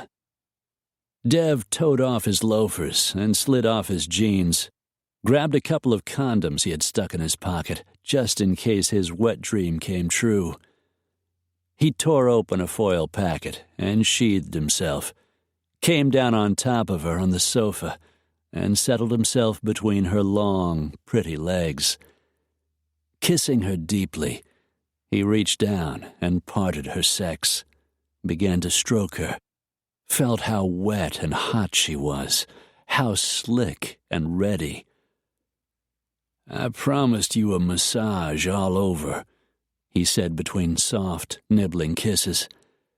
"Maybe we should—" "No. Oh, please, Dev, I don't want to wait that long." She reached for him, positioned him at the entrance to her passage. "God, I don't want to wait either." And he drove himself home. Tight, wet, hot. Heaven. He was exactly in the place he wanted to be. Nothing in his life had ever felt better than this. Nothing had ever felt so good, so perfectly right, Lark thought. Dev was big and hard, and he filled her completely. "Don't move," he warned. "I've been waiting too long for this." She cupped his face between her hands and kissed him.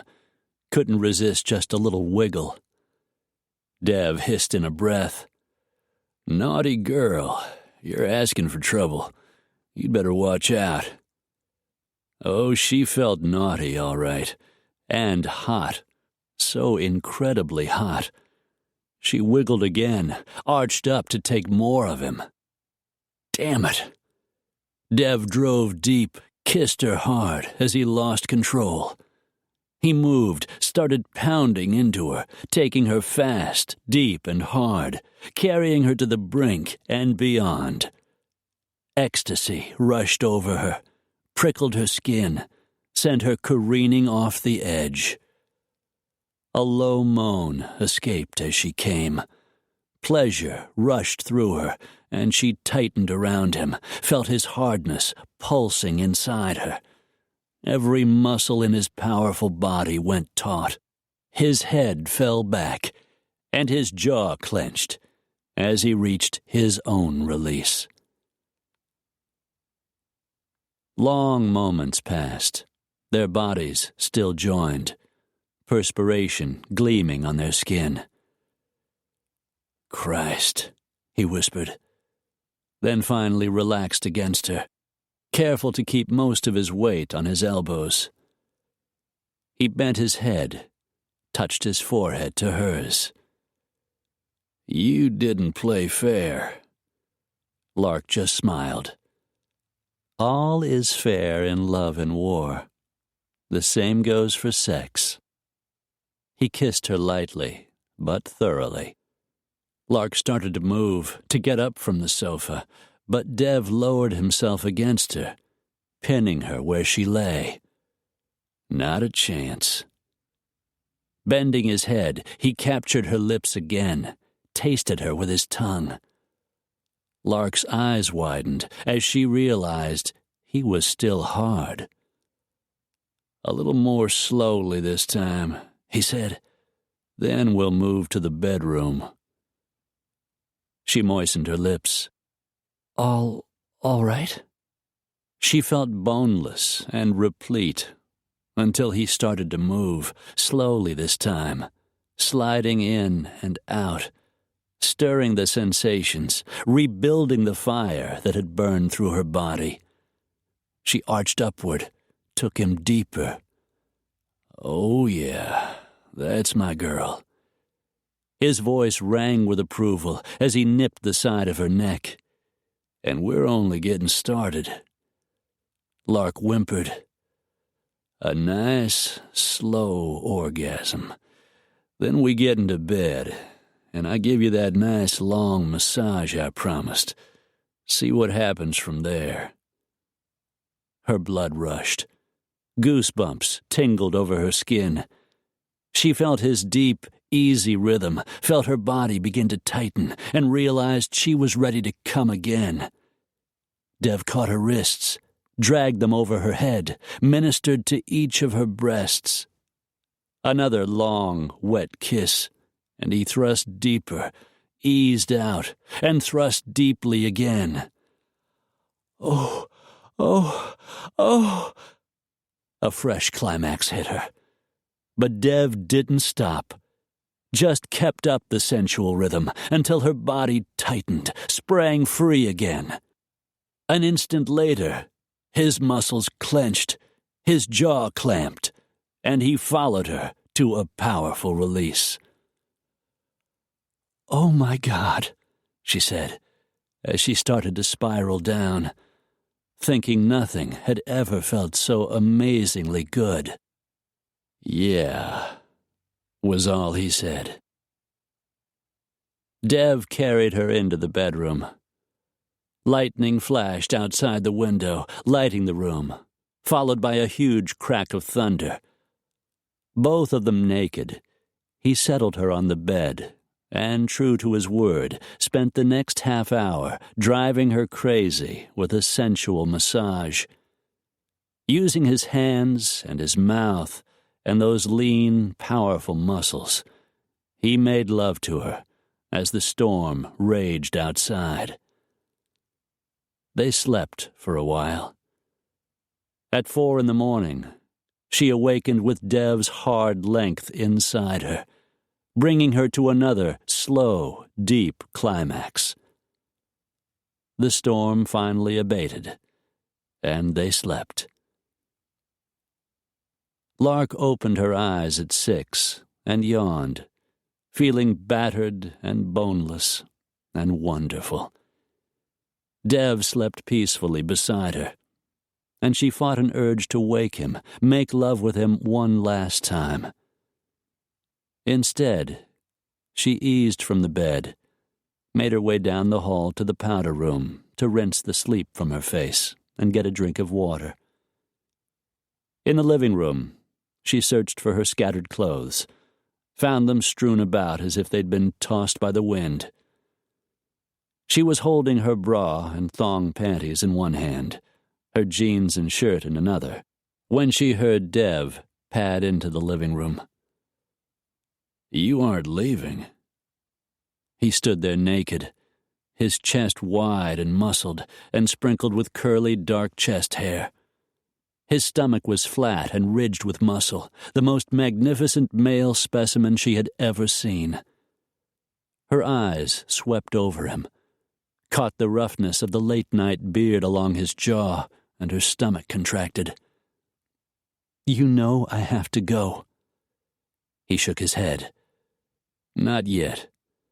We still have time before it gets light." A lump rose in her throat. She didn't want to leave. She hadn't thought it would be so hard to say goodbye. She could barely see his eyes in the darkness. Wondered if she was imagining the yearning she saw in their amazing blue depths. Her heart pounded as he walked toward her, bent his head, and captured her mouth in a scorching kiss. He tasted like toothpaste and man, and the clothes fell from her hand as she reached for him, slid her fingers into his thick, dark hair. Dev kissed her deeply, backed her up against the wall, and her arms went around his neck. He kissed her and kissed her until she was weak with need, and so hot she felt faint. Something crinkled in the darkness, and she realized he had opened a condom. He paused just long enough to sheathe himself. Then he lifted her, wrapped her legs around his waist, and thrust himself deeply inside. "I need you," he whispered, as if they hadn't made love for hours, as if he couldn't get enough. Lark moaned, "I want you." Again and again he drove into her, taking her deeply, branding her in some way. "Lark," he whispered, "baby," and the heavy cadence of his voice and his determined thrusts sent her over the edge.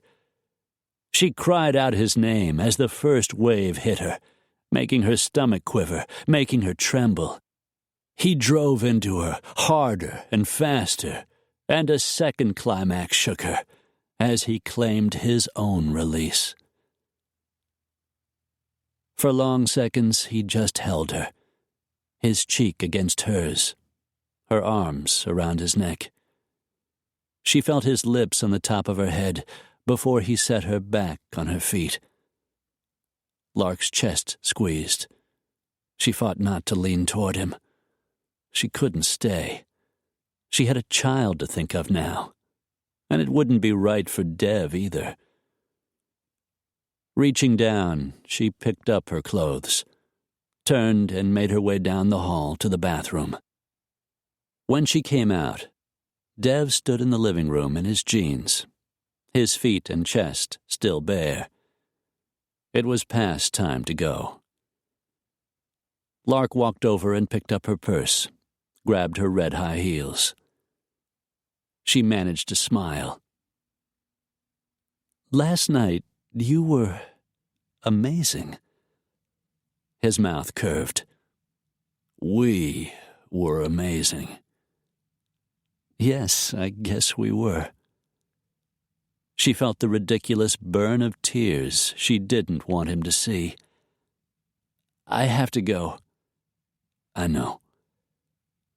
"This is the last time we'll be alone, so I want to thank you again for being there when we needed you." He nodded. "That's my job." She swallowed past the tightness in her throat.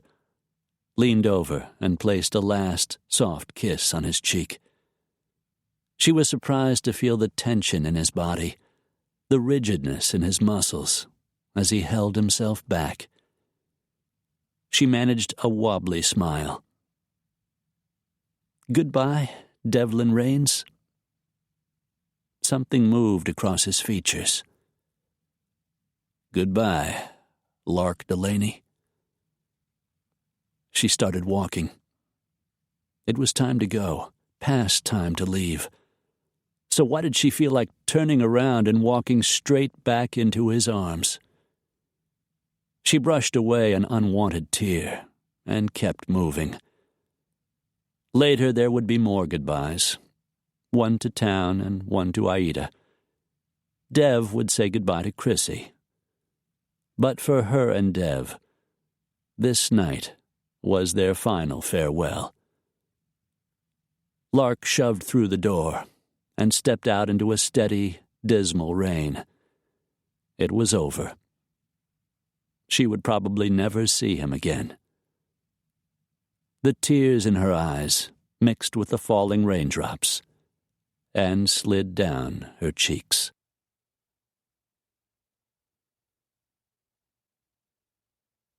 Chapter 14.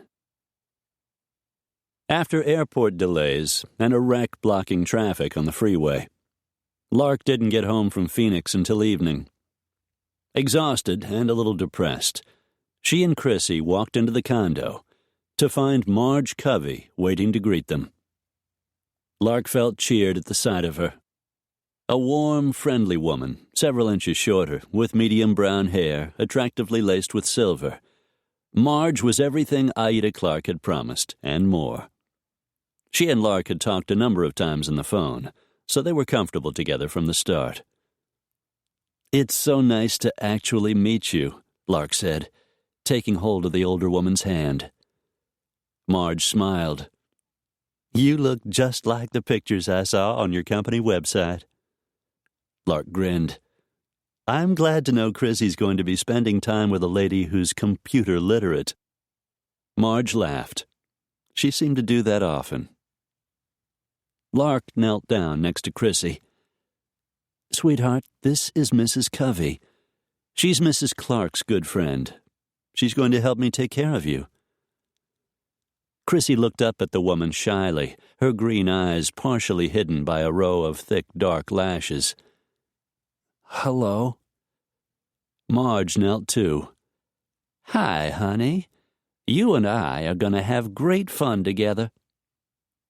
Chrissy looked into her face, a kind face, Lark thought, with tiny wrinkles at the corners of her eyes. "Can we bake cookies?" "You bet we can. Do you like cake, too? Because I make really good chocolate cake with thick chocolate frosting." Chrissy's eyes lit up. "I love chocolate cake. Can I help?" "You bet you can. My Nana Lupita didn't know how to bake a cake. We had to buy it at the store." "Ours will be better than store-bought," Marge promised, giving the child a hug. She had an easy way about her, and she seemed completely at ease with Chrissy, who seemed to also like her. Lark heard a noise in the hall and turned at the sound of familiar voices. "Welcome home." Her business partners and dearest friends, Carrie Beth Reagan, Scotty Bennett, Delilah Rentschler, and Dexter Skocum, ran toward her down the hall. Her friends had been helping Marge get the house in shape to accommodate a 4-year-old. "We wanted to give you a minute with Marge before we descended like a wave of locusts," Carrie Beth said. All of them hugged. Carrie Beth, with her long, straight blonde hair and sophisticated demeanor, had a talent for sales. Scotty, tall and lean and always perfectly groomed, handled media and advertising. Dex, who wore his brown hair in a ponytail and dressed in leather, was the number cruncher for the company. Delilah's shoulder-length hair was black, and she looked like a gypsy in long, flowing skirts. She and Lark did most of the design work. Lark introduced her friends to Chrissy, who grew shy once more, clinging to Lark's jean-clad legs. "I think maybe she's tired," Marge said. "It's a long trip from Phoenix.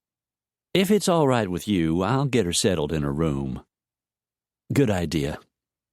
Lark turned to her friends. "I'll be right back." Marge lifted Chrissy into her arms, and the two women headed for a bedroom down the hall. With Scott and Carrie Beth's help, one of the twin beds had been removed from the smaller bedroom. Delilah had installed ruffled yellow curtains and a matching bedspread, added a small round table and child-sized chairs in the corner, and Dex had hung a mobile of dancing yellow butterflies from the ceiling. An assortment of stuffed animals had been tossed on the bed to make the room homey. "It's pretty," Chrissy said. "Butterflies are my very favorite." She looked up. "Next to kittens." Lark laughed, feeling a tug at her heart, and overwhelmed by the efforts her friends had made. Leaving Chrissy with Marge to unpack and settle in, she returned to her friends. "Thank you for everything.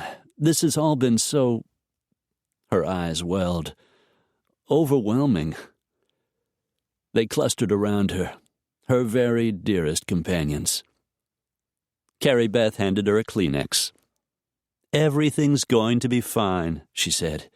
"You have all of us to help with Chrissy. She'll have a real family now." In the days after the murders, Lark had talked to each of them over the phone. They knew the situation, knew what had happened, and that now Lark had a child. "She'll need clothes," Scotty said, with a lift of his eyebrows. "She can't keep wearing that stuff you bought her at Walmart. You're in the fashion world, dear heart. It's bad for your reputation." "That's a good idea," Delilah said. "We'll go to Beverly Hills. They have some wonderful children's boutiques there." Lark just smiled as her friends made plans for the newest member of their small family. They talked to her for a while, but didn't stay long. The faint purple smudges beneath her eyes betrayed her exhaustion. Fortunately, when she made her way down the hall to her bedroom, she discovered she would have the room to herself. The door to Chrissy's room stood open, and the child was in bed, sound asleep. "I read her a story," Marge explained, with the faintest of smiles. "Poor little thing was so tired she fell asleep before I got to the end. In Scottsdale, she slept with me. Do you think she'll be all right in here by herself? There's a little butterfly nightlight next to the bedstand. We can leave that on and the door open, but I don't think she'll wake up until morning. And if you don't mind my saying so, you look like you could use a good night's rest yourself." Lark just nodded. "That's for sure. Good night, Marge. I'll see you in the morning." "Good night, dear." Moving tiredly, she continued on into her bedroom. She was exhausted, but it wasn't entirely the trip or the pressure of events these past few days. It was the little sleep she had gotten last night. Instead, she had been making passionate, amazing love with Dev. Her body pulsed at the memory. She had never been with a man who could make her feel the way he did. No man had ever left her completely sated and still ready for more. All the way back to L.A., she had tried not to think of him, but he remained in her thoughts.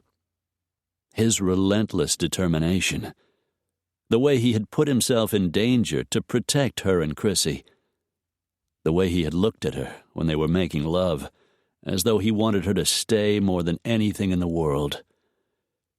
It was an illusion, she knew. By now, Dev had probably forgotten all about her. A single night of passion meant little to a man like him. "You had better get over him," she warned herself. But she fell asleep, dreaming about him, seeing those blue eyes, and remembering what it had been like to sleep with his lean, muscled body curled around her, wishing he was there with her now. It wasn't until 2 o'clock in the morning that she awakened with a scream lodged in her throat. Images of the horrors she had witnessed in the Weller house refused to leave her head. Crimson pools of blood and sightless eyes stared up at her from lifeless bodies on the floor. It was almost morning before she was able to sleep. Dev spent the next few days wandering around the house in a sort of aimless daze. "You need to get out a little, boss," Town said. "Maybe go to one of those clubs you like or something." "I'm not in the mood to go clubbing. To tell you the truth, I went mostly because my dates wanted to go." "Speaking of women, I thought you were going to call that girl you took to San Diego. What was her name? Tawny something? You were going to take her to Vegas, see some shows, relax a little." "Maybe later." But he never made the call. All he did that day was hit the home gym in the far wing of his house, work out for a while, then put on his swimsuit and lie out in the sun by the pool. It was all the energy he could muster. He was plodding back inside at the end of another non-productive day when the phone in his kitchen started ringing. Dev reached across the counter and picked it up. "Rains." "Hey, bro. Thought I'd better call and see what's happening." "Jackson, good to hear from you." "Actually, not a damn thing is going on." "That's new for you." Dev released a breath. "I've kind of been laying low, trying to recoup after all the excitement." "Gabe says your lady went back home." "My client, yeah. She and Chrissy are back in L.A. "You haven't heard from her?" "She won't call. Our relationship was strictly business." He rolled his eyes at that one, thinking of Lark in his bed, remembering the way it had felt to be inside her. Thank God his brother couldn't see his face. "Now our business is over." "You could call her, "Look, Jackson, the lady has enough on her plate right now. She's got a little girl to raise and a company to run. We both have our lives to live.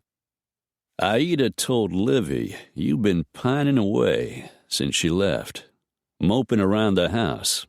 That true?" "Of course it isn't true, and I wish those two women would stop gossiping. They're sisters. That's what sisters do."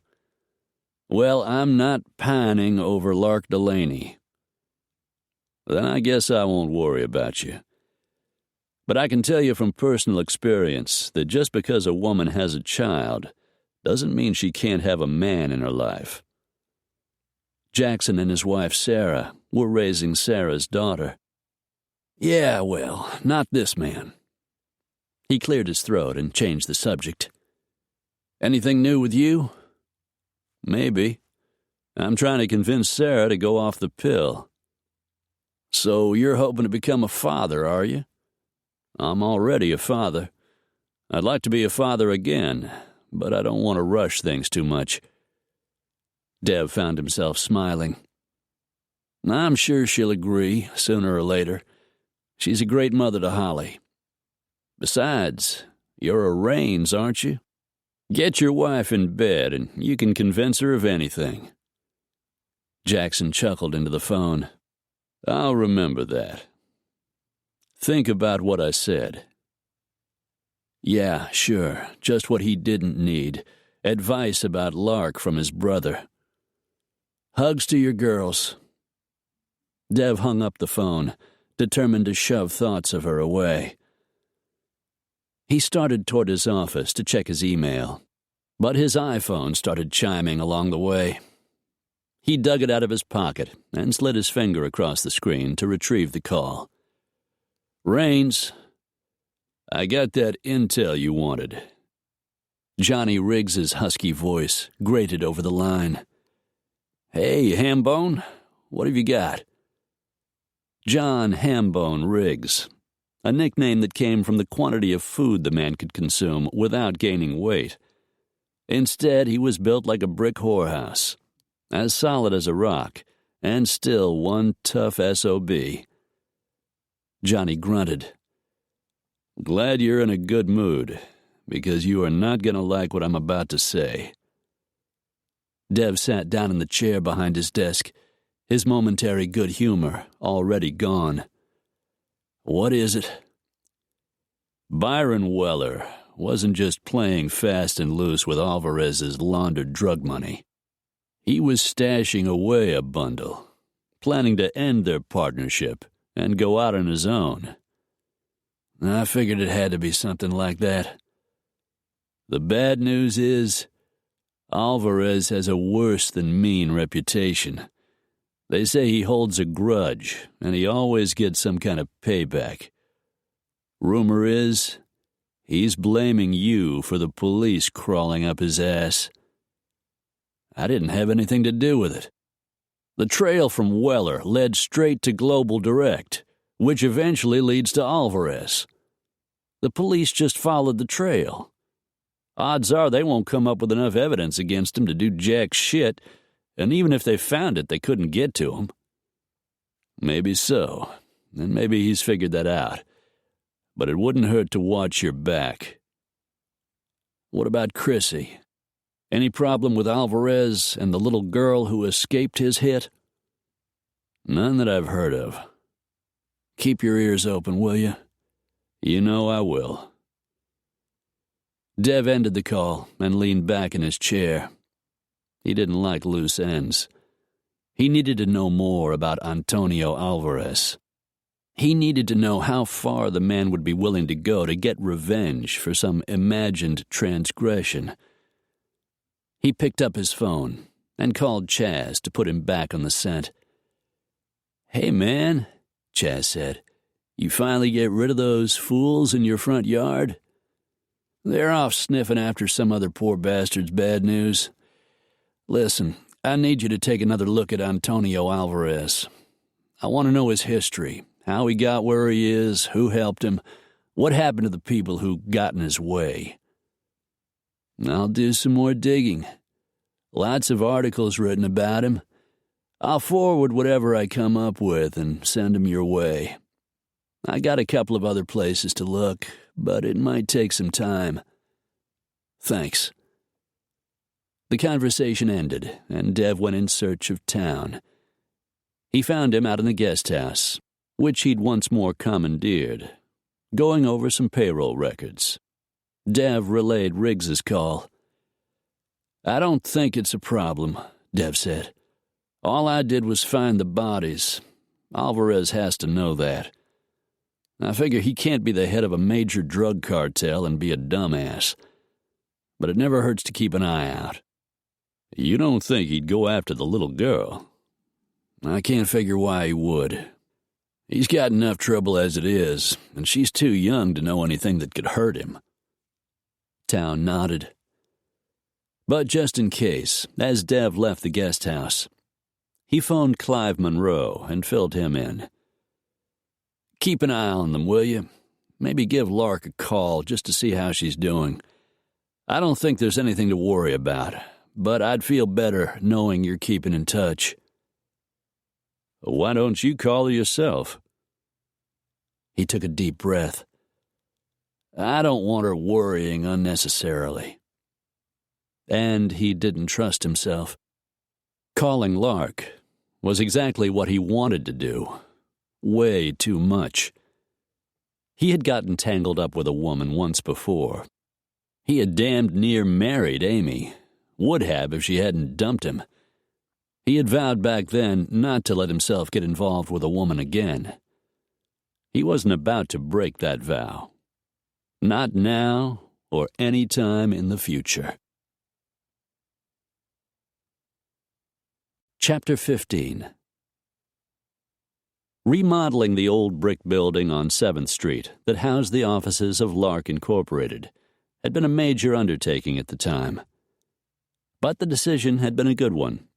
The property had gone up in value, even in the current uncertain market, and provided exactly the kind of atmosphere the partners wanted. Retail shops leased spaces on the first floor. Lark offices and meeting rooms sat on the second, and the design studio occupied the third-floor loft. The interior space was modern, though the exposed brick walls gave it charm and a certain warmth, and there were plenty of windows. An entire wall of the design studio held rolls of leather, fabric, and gleaming metallic vinyl, along with dozens of other materials that could be used to make the exclusive handbags for which the company was known. Lark waved at Delilah, who worked over a drafting table, sketching some of the new designs they were considering. Lark grabbed her big leather bag and dug out her car keys. "I've got to get going, but I'll be back in a couple of hours." "No worries, it's all under control." Everyone was back at work, all of them buzzing with ideas for the upcoming design season. Chrissy wasn't ready for the pressures of nursery school yet. Instead, she came to work with Lark at least 2 days a week, and they all loved her there. She was such a sweet little girl. "You might want to check," Delilah warned. "Make sure none of those reporters are still lurking around downstairs." Lark grimaced. Journalists from a half-dozen tabloids and magazines had been after her for a story.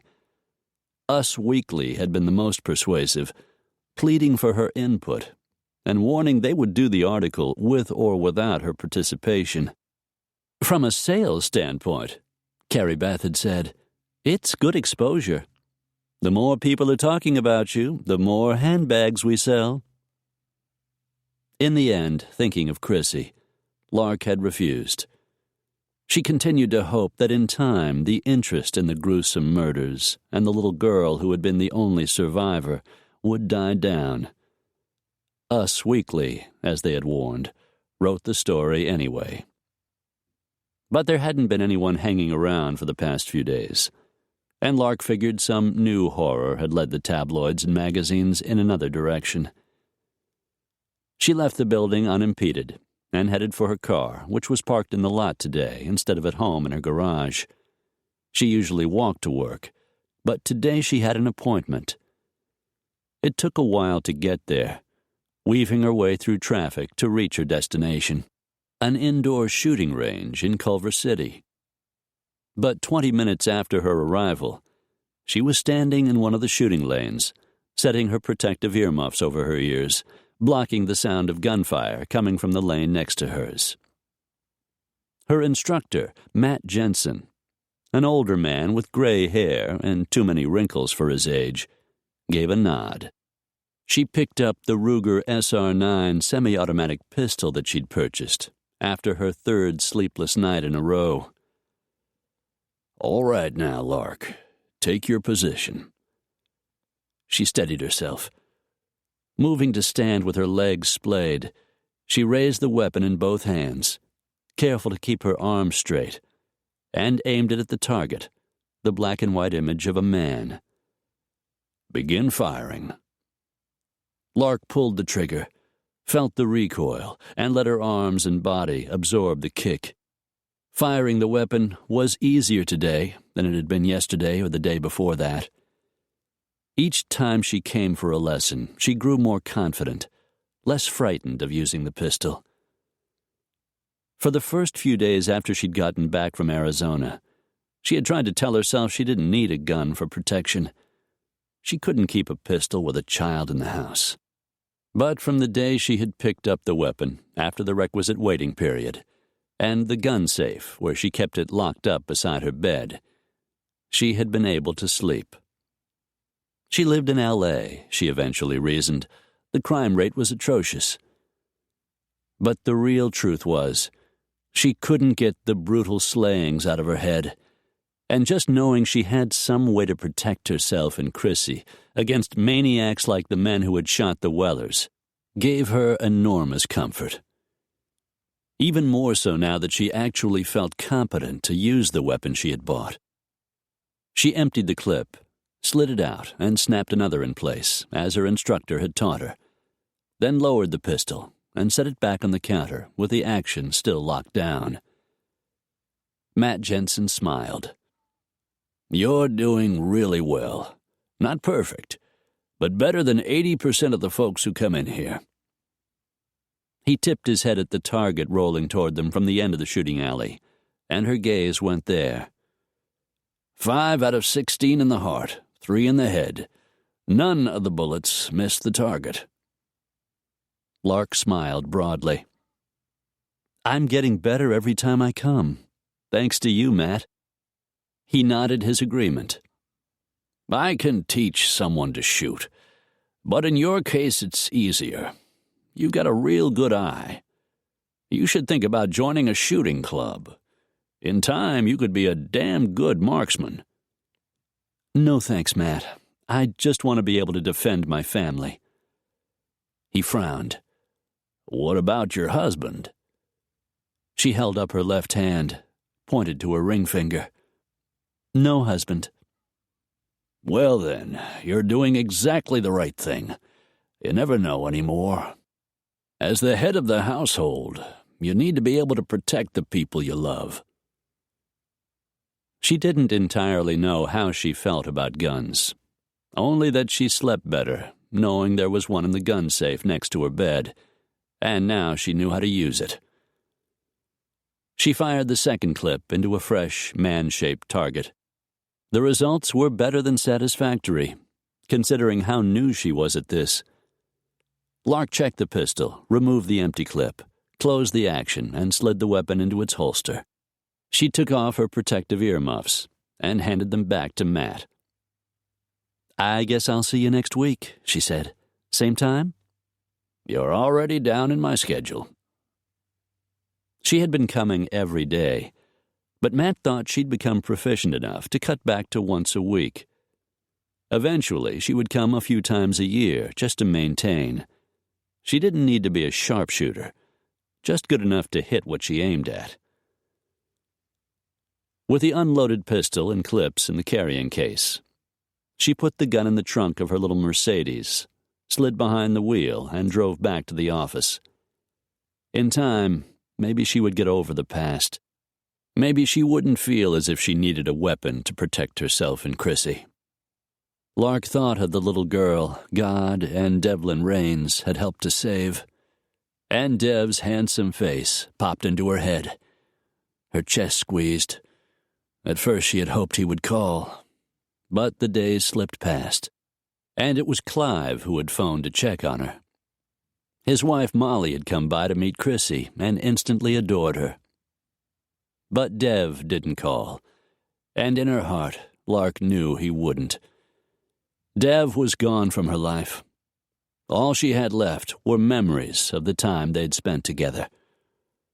One thing she knew: Devlin Raines was a difficult man to forget. The weather turned cloudy, but it didn't rain. The night was clear and balmy enough to leave the top down on his Porsche. A white-jacketed valet rolled the car up in front of where Dev stood next to Tawny Summers, in front of Mist, one of Scottsdale's hottest nightclubs. The music throbbing inside was loud enough to grate on his nerves, even way out here. "Why don't we go over to the Martini Bar?" Tawny suggested. "Have another drink." She looked sexy as hell in a short red leather dress and spike heels, her blonde hair lifted up in a kind of messy knot, with fine strands falling beside her shell-like ears. So why was it that continuing the evening sounded like the worst idea in the world? "I'm not in the mood," he said, as the valet opened the door on the passenger side of the Porsche, and Tawny slid into the deep leather seat. He opened the door on his side and settled himself behind the wheel. Tawny smiled up at him. "So we're going to your place?" She wet her lips, lowered her big blue eyes to the front of his slacks. "That sounds good to me." A muscle ticked in his cheek. He had no idea why her words did nothing to improve his dismal mood, since that was exactly his plan until a few minutes ago. Now that it was time to take her up to his house for a round of steamy sex, he hadn't the slightest interest. Maybe he was coming down with a flu or something. He pulled the car out into traffic, ignored the honk of a horn, reminding him to pay attention. "Listen, Tawny, something's come up." She reached over and cupped his fly, purred, "I was sure it would." Dev reached down and eased her hand away. He wasn't a eunuch. If she kept that up, he would probably change his mind. Still, the thought did not appeal to him. "I'm talking about business. While you were in the ladies' room, I got a phone call. I've got some work I need to do." "At 1:00 in the morning?" He hated to lie. It wasn't his style. But he didn't want to fight with Tawny. And he didn't want to take her to bed. At least not tonight. He looked at the cleavage pushed into the V of her scarlet dress, but nothing stirred. He was definitely coming down with something. "I'm sorry, but that's the way it is." He managed to smile. "At least you got a good dinner out of it." Allegory, their first stop tonight, was one of the finest restaurants in Phoenix. She pushed out her bottom lip. "I wanted you to make love to me." She cast him a seductive glance from beneath her lashes. "You remember the last time, don't you? How good it was? You know how good I can make you feel." "I remember," he said. But for some reason tonight he would rather forget. "I'll make it up to you next time." But he didn't think there would be a next time. At least not with Tawny. "Well, I suppose now that you mention it, I am feeling a little tired." Probably the half-dozen Cosmos she'd drunk. Deb just nodded and stepped on the gas. He needed to get home and get some sleep before whatever was wrong with him got a whole lot worse. Antonio Alvarez stood in front of the massive marble-mantled fireplace in his study. The room, 2 stories high and done in bright Tuscan gold, had a faux balcony painted to look like a scene from the Italian countryside. The ornate balustrade held decorative flower boxes overflowing with red silk geraniums. Alvarez, a little shorter than average, with slicked-back black hair that curled up at his collar, a thin mustache, and a round face that matched his rotund body, held up the folded-back pages of an Us Weekly. He slapped the offending glossy photos, then tossed the magazine onto the gilt and marble coffee table in front of an overstuffed red velvet sofa. "Who do these people think they are?" he said in rapid Spanish to Paulo Zepeta, one of his top lieutenants. "I am sick and tired of reading about this woman. So she makes purses, so what? She and the little girl, they are making us all look like fools." "No one knows you had anything to do with these shootings," soothed Zepeta, the oldest of Alvarez's inner circle of men, average-looking except for the gray at his temples and a small gray-speckled goatee. "You dealt with Weller and showed the others what would happen if they tried to cheat you, as he did. The problem has been resolved." "Manuel should have searched for the girl." Jorge Santos, a tall, bone-thin man with high cheekbones and a slightly too long nose, was Alvarez's top lieutenant, the kind of man who liked to stir up trouble. He was sadistic and vengeful, a perfect fit for Alvarez, who enjoyed wielding the immense power he held. "He should have taken care of her along with the rest. Leaving her alive sends a message of weakness." Alvarez plucked an issue of the Inquirer off the table next to the magazine and waved it at the men. In the front right corner was a photo of the Weller mansion with the caption "Death House" underneath. A story on the second page relayed the dramatic rescue of Byron Weller's adopted 4-year-old child. "I think we should deal with the problem now," Santos prodded, "as we should have done before." "That is not a good idea," Zepeta said.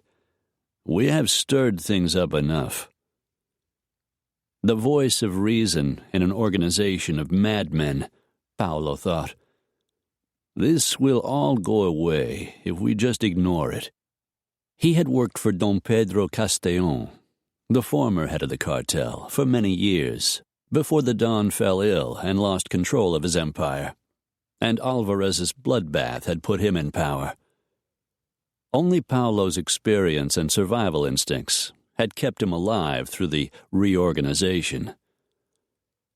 Alvarez tossed the tabloid on top of the magazine. I will show them who they are dealing with. He turned to Santos. The woman, she lives in L.A., does she not? She and the little one? See, that is what the papers say. Find out where. That will not be a problem. Santos smiled. You wish to dispose of them. Alvarez's heavy black eyebrows drew together. Do not be an imbecile. I am not a child killer. He shrugged his sloped shoulders. Sometimes certain things must be done to make a point, or there is collateral damage that cannot be avoided. Just find the child and bring her to me. Santos nodded and smiled. Si, Jefe, you are right. These days children are valuable commodities. Alvarez reached down and picked up the tabloid and the magazine with only the tips of his fingers, as if they were too dirty to touch. He carried them over to the trash can beneath his desk and tossed them into the container. Just do as I say, and see she is brought here. I will decide what is to be done with her. Zepeta frowned, but Santos looked pleased. You may count on me, as always. Santos departed, Zepeta in his wake. Alvarez moved to the huge, ornate desk that dominated the west side of the study, opened the lid on an ivory-inlaid humidor, and pulled out an expensive Cuban cigar. He held the cigar beneath his nose and inhaled the fine tobacco aroma. One way or another, the problem would be dealt with. Antonio clipped the end off his cigar and stuck it between his teeth. He had no doubt of that. Chapter 16.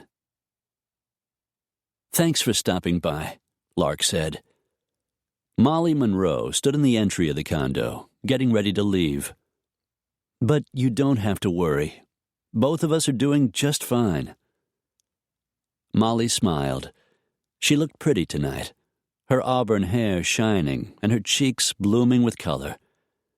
Clive Monroe made her happy. Molly had confided that she had gone off the pill and they were trying to have a baby.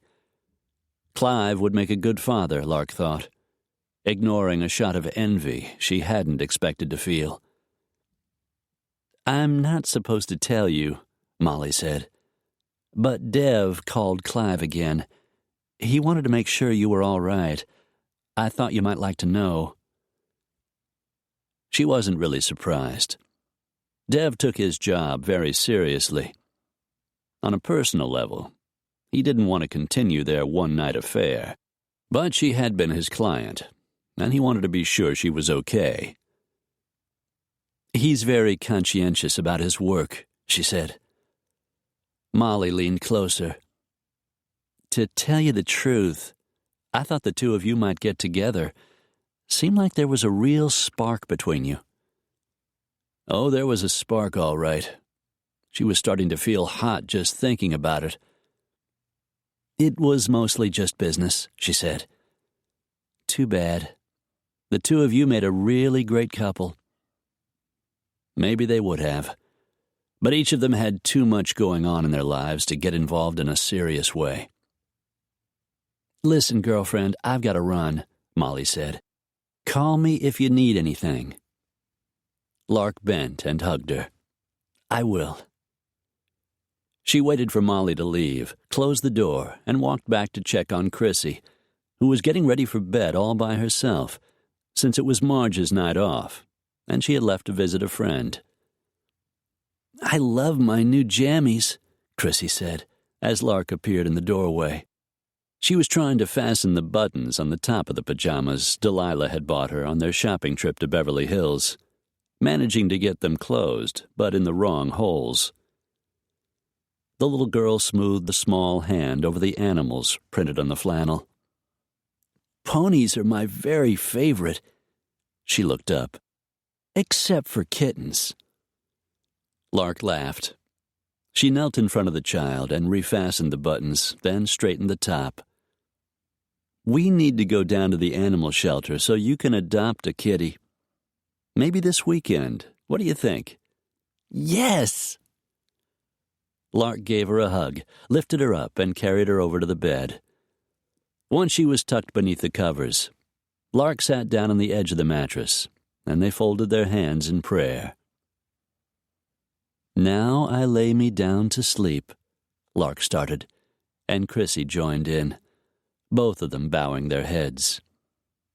"I pray the Lord my soul to keep." They said the prayer together, words Lark's mother had taught her when she was a little girl. At the end, Chrissy added, "God bless Mommy and Daddy and Nana Lupita in their house up in heaven. Amen." Every night was the same, and every time Lark heard the words, a lump formed in her throat. Silently she added, "And bless my sister Heather. Amen." It wasn't time to say the words aloud, to tell Chrissy the truth about her mother. She was dealing with enough death and loss already. Lark leaned down and kissed the child on the forehead. "Good night, sweetheart." "Good night, Aunt Lark." Chrissy hadn't asked to call her Mommy yet, but Lark thought she would very soon. Lark was looking forward to the day the little girl felt as if she were truly her daughter. Leaving the door open and the butterfly nightlight on, she turned off the overhead fixture and continued down the hall to her bedroom. She read for a while, a romantic suspense that left her feeling a little bit wistful, then turned off the bedside lamp and plumped her pillow. It didn't take long to fall asleep. She was dreaming of Dev, thinking of their last days together, her body warming at the memories, when her eyes blinked open. The red numbers on the digital clock on the nightstand read 2 a.m. Lark wondered what had awakened her, then heard a soft, shuffling sound in the hall. Her ears strained toward the sound. Her body tensed and her heartbeat quickened. For several seconds she lay unmoving, telling herself the noise had just been part of the dream. Then the faint murmur of voices drifted toward her, and her pulse jerked into a higher gear. Very slowly, she leaned over and opened the drawer in the nightstand. Reaching quietly inside, she punched the code into the keypad, lifted the lid, and pulled out her 9mm Ruger. There was a shell in the chamber, and the clip was fully loaded. Matt Jensen had made certain she understood that an unloaded weapon was no weapon at all. Swinging her legs to the edge of the bed, she eased to her feet, gun in hand. Her pajama top brushed against her panties as she started for the door. She was shaking inside, her mouth bone dry, but amazed at how calm she seemed on the outside, how each of her movements was controlled, how she knew exactly what she would do if the situation turned into a serious threat against her or Chrissy. Flattening herself against the wall as Dev had taught her, the gun gripped in both hands, she inched forward. The faint, muffled voices reached her again, and a chill slid down her spine. The sounds were coming from Chrissy's bedroom, and her stomach knotted in fear. Her pulse hammered so hard she could hear it.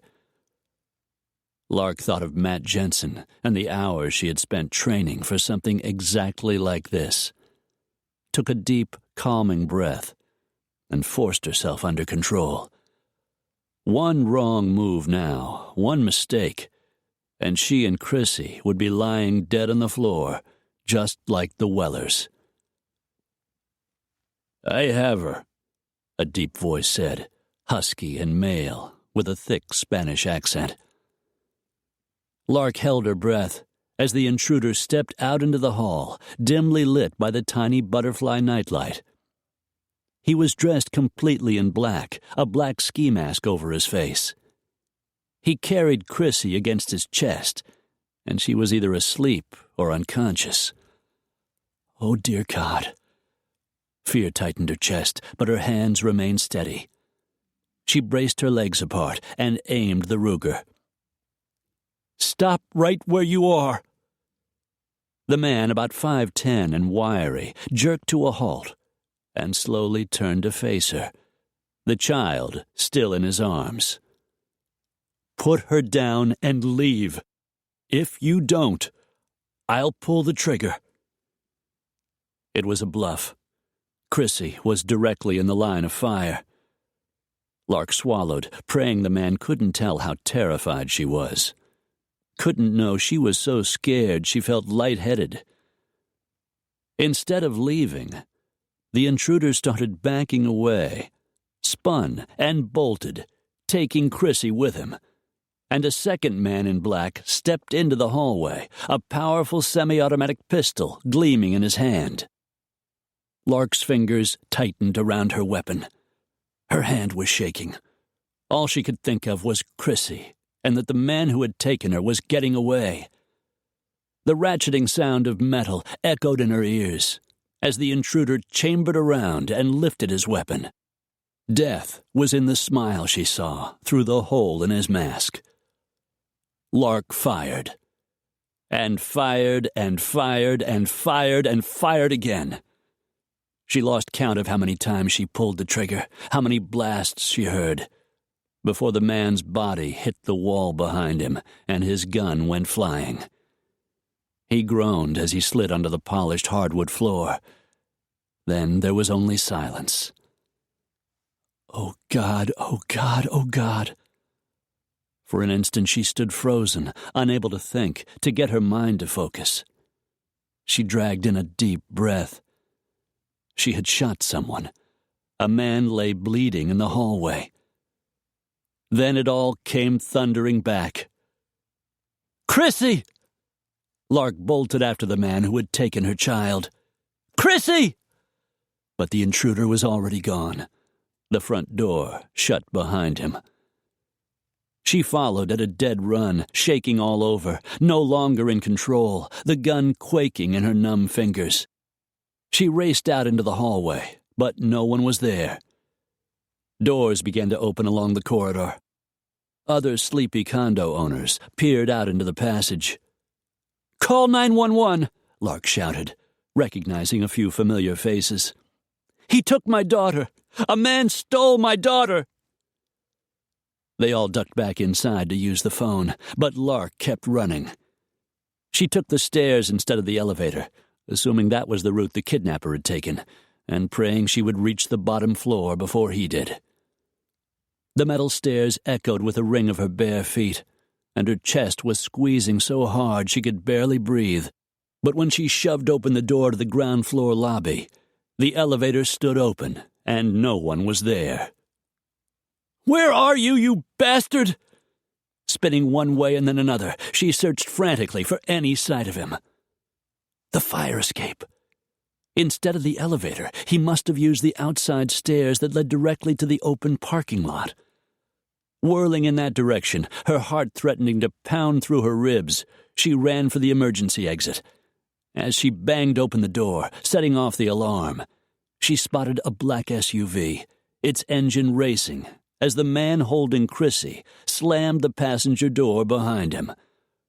Rubber burned as the vehicle raced for the exit. Lark ran after it, a sob caught in her throat. "Please, please don't let them get away!" But the car gunned out of the parking lot, roared down the block, and disappeared around the corner. Lark kept running, Her side was aching, her breathing ragged. She could hear the squeal of tires on the pavement. But when she reached the corner and stared down the road, the SUV was gone. Lark sank down on the curb, the gun cradled in her lap, her body shaking uncontrollably. The police would be coming. She knew her neighbors, knew they would have called 911. But Chrissy was gone, and she had no idea where the men were taking her, what they might do to her. Oh, God! The sob in her throat broke free. It was followed by a racking bout of tears. Sirens wailed in the distance, but they were too late. Chapter 17. As his cell phone continued to chime, Dev forced open his eyes. For once, he had actually been sleeping. Maybe it was the shot of Jack Daniels he had drunk before he had gone to bed. He pressed the phone against his ear. Rains. Dev! The caller's voice was shaking and clogged with hysterical tears, but he knew who it was. Lark! His fingers tightened around the phone as he tossed back the sheet and stood up beside the bed. Lark, what is it? They took her, Dev. They came into the house and they took her. She made a sobbing noise, and his chest tightened. Oh, God. He was already moving toward his closet when the next words came out. She's gone, Dev. I don't know where. And I killed a man. You had a gun? I was afraid, so I bought one. I took lessons. I learned how to shoot it. He took a deep breath, let it out slowly. Listen to me, Lark. I'm on my way, all right? I'll be there as fast as I can. Where are you? At home. The police think the men will call, that they'll try to ransom Chrissy for money because our story was in all those magazines.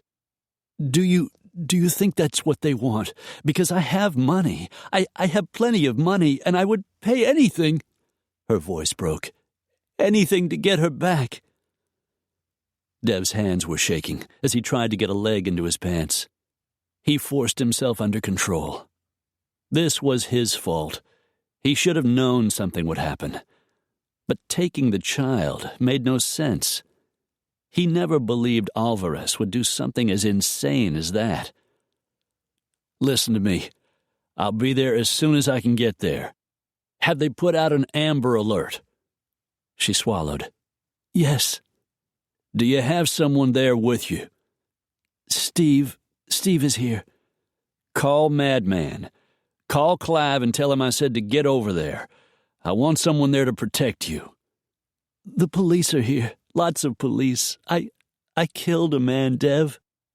One of them? Yes. Then you did the right thing. Now just do whatever Clive tells you until I get there. Okay, baby? Okay. He didn't want to hang up. He wanted to keep her on the line, hear her voice, make sure she was safe. But he had to go. He had to get to L.A. He had to find Chrissy. He still didn't understand what Alvarez could possibly want with a 4-year-old girl. But she was still alive, so the bastard wanted something. Lark, baby, I'm coming. Once I get there, we'll figure this out, and I promise you, we'll bring home your little girl. Lark sobbed and started to thank him. Just hang on, he said hoarsely, ending the call and running back to the closet. He grabbed the overnight bag he always kept packed and ran, shirt unbuttoned and flapping, down the hall. Town! Town! The huge black man staggered sleepily out of his quarters at the opposite end of the house. Jesus, what is it? One look at Dev's face, and he knew. It's Lark. Dev's jaw hardened. The bastards took Chrissy. They kidnapped that little girl. I've got to get there. I need a plane, a fast one, now. I'm on it. I'll have a jet waiting at the airport when you get there. He nodded. And a car. I'll need to get downtown. He started walking, turned back. She shot one of them, Town. His mouth curved into a ruthless half-smile. Lark killed one of the bastards. Town's dark expression turned hard as stone. Good for her. Dev was pulling out of the driveway in the SUV when Town walked up and opened the back door. He tossed in a camouflage duffel left from his ranger days. You may need this. Boots, shirts, a heavy coat, sleeping bag, miscellaneous equipment. Thanks. Take care, boss. He just nodded. It took hours to get there. Even in a sleek Citation jet, a rental car waiting near the gate when they arrived at the Burbank airport. The hours it took to get there felt like an eternity. Just before takeoff, he checked his messages and found a call from Johnny Riggs. Dev punched send, returning the call, anxious for anything new his friend might have found. I heard a rumor is all. A cranky, half-asleep Riggs yawned into the phone. Can't say for sure it's true, but word is Alvarez is pissed about all the press your girlfriend Lark's been getting. They say he's going after some payback. I don't know what he's got in mind, but nobody's safe when Alvarez is pissed. Lark's my client, not my girlfriend, and it looks like the rumor is true. As we speak, I'm on my way to L.A., A couple of Alvarez's henchmen broke into her house and kidnapped the little girl. Jesus. She left there alive. That's something. You going after her? Believe it. I'm in. Let me know what you need. Dev took a breath. For the moment, I need you to keep your ears open. See if you can pick up anything else. You got it. Dev ended the call, wishing he'd paid more attention to the articles Chaz had sent him over the internet. One thing he knew. Antonio Alvarez lived in Hermosillo, Mexico, and he had a very strong suspicion that's where little Chrissy was headed. He'd spent the balance of the trip with his laptop open, reading all of the articles again. Several of them mentioned the other cartel leaders' dislike of the man and the long-running feuds between them.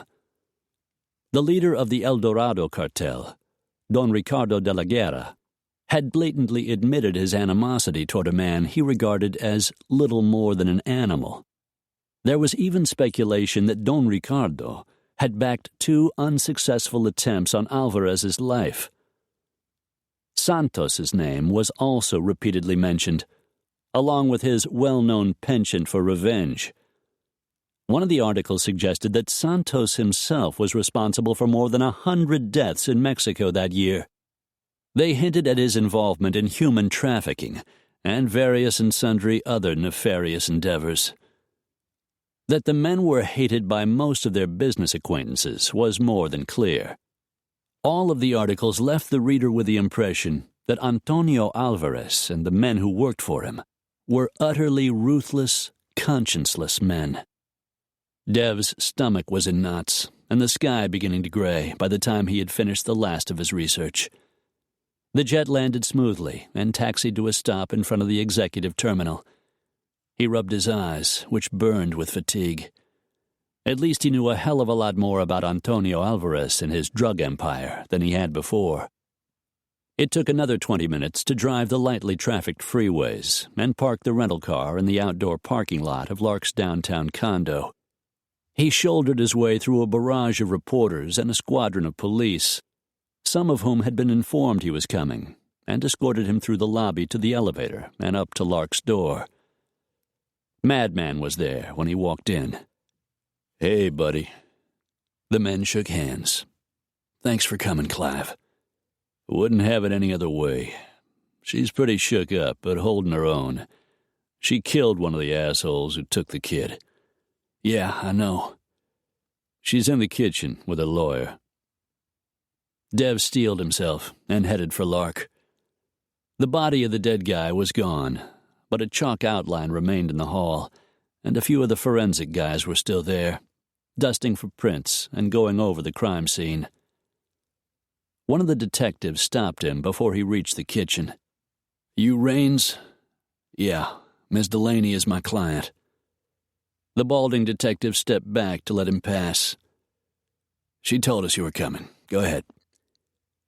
Dev's gut tightened at the sight of her standing next to Steve Rutgers, his arm around her shoulders. He didn't like the picture they made. He didn't like to think of Lark with the handsome attorney. She glanced up as he drew near. Her eyes found his. There was so much pain, his chest squeezed. Lark's eyes filled with tears. She turned away from Rutgers, crossed the room, and walked straight into his arms. A tremor went through him, and he tightened his hold around her. God, he wished he hadn't missed her so much. He wished he wasn't so damned glad to see her. Lark leaned into him and just hung on. "I'm so glad you're here." He could feel her trembling, and a wave of emotion hit him. He shook it off. At the moment, emotion wasn't something he could afford. "It's all right, baby." He cupped the back of her head and cradled her against him. "We'll get her back. I promise you." She nodded, took a shuddering breath. Reluctantly, he let her go, but kept an arm securely around her waist. He turned to another of the detectives. This one black-haired and broad-shouldered. With his coat off and draped over a chair, he appeared to be in solid condition. "She didn't get a ransom call, did she?" Dev said to him, more a statement than a question. "Not yet. It isn't money they want." "I'm Detective Burton." He tipped his head toward the bald man.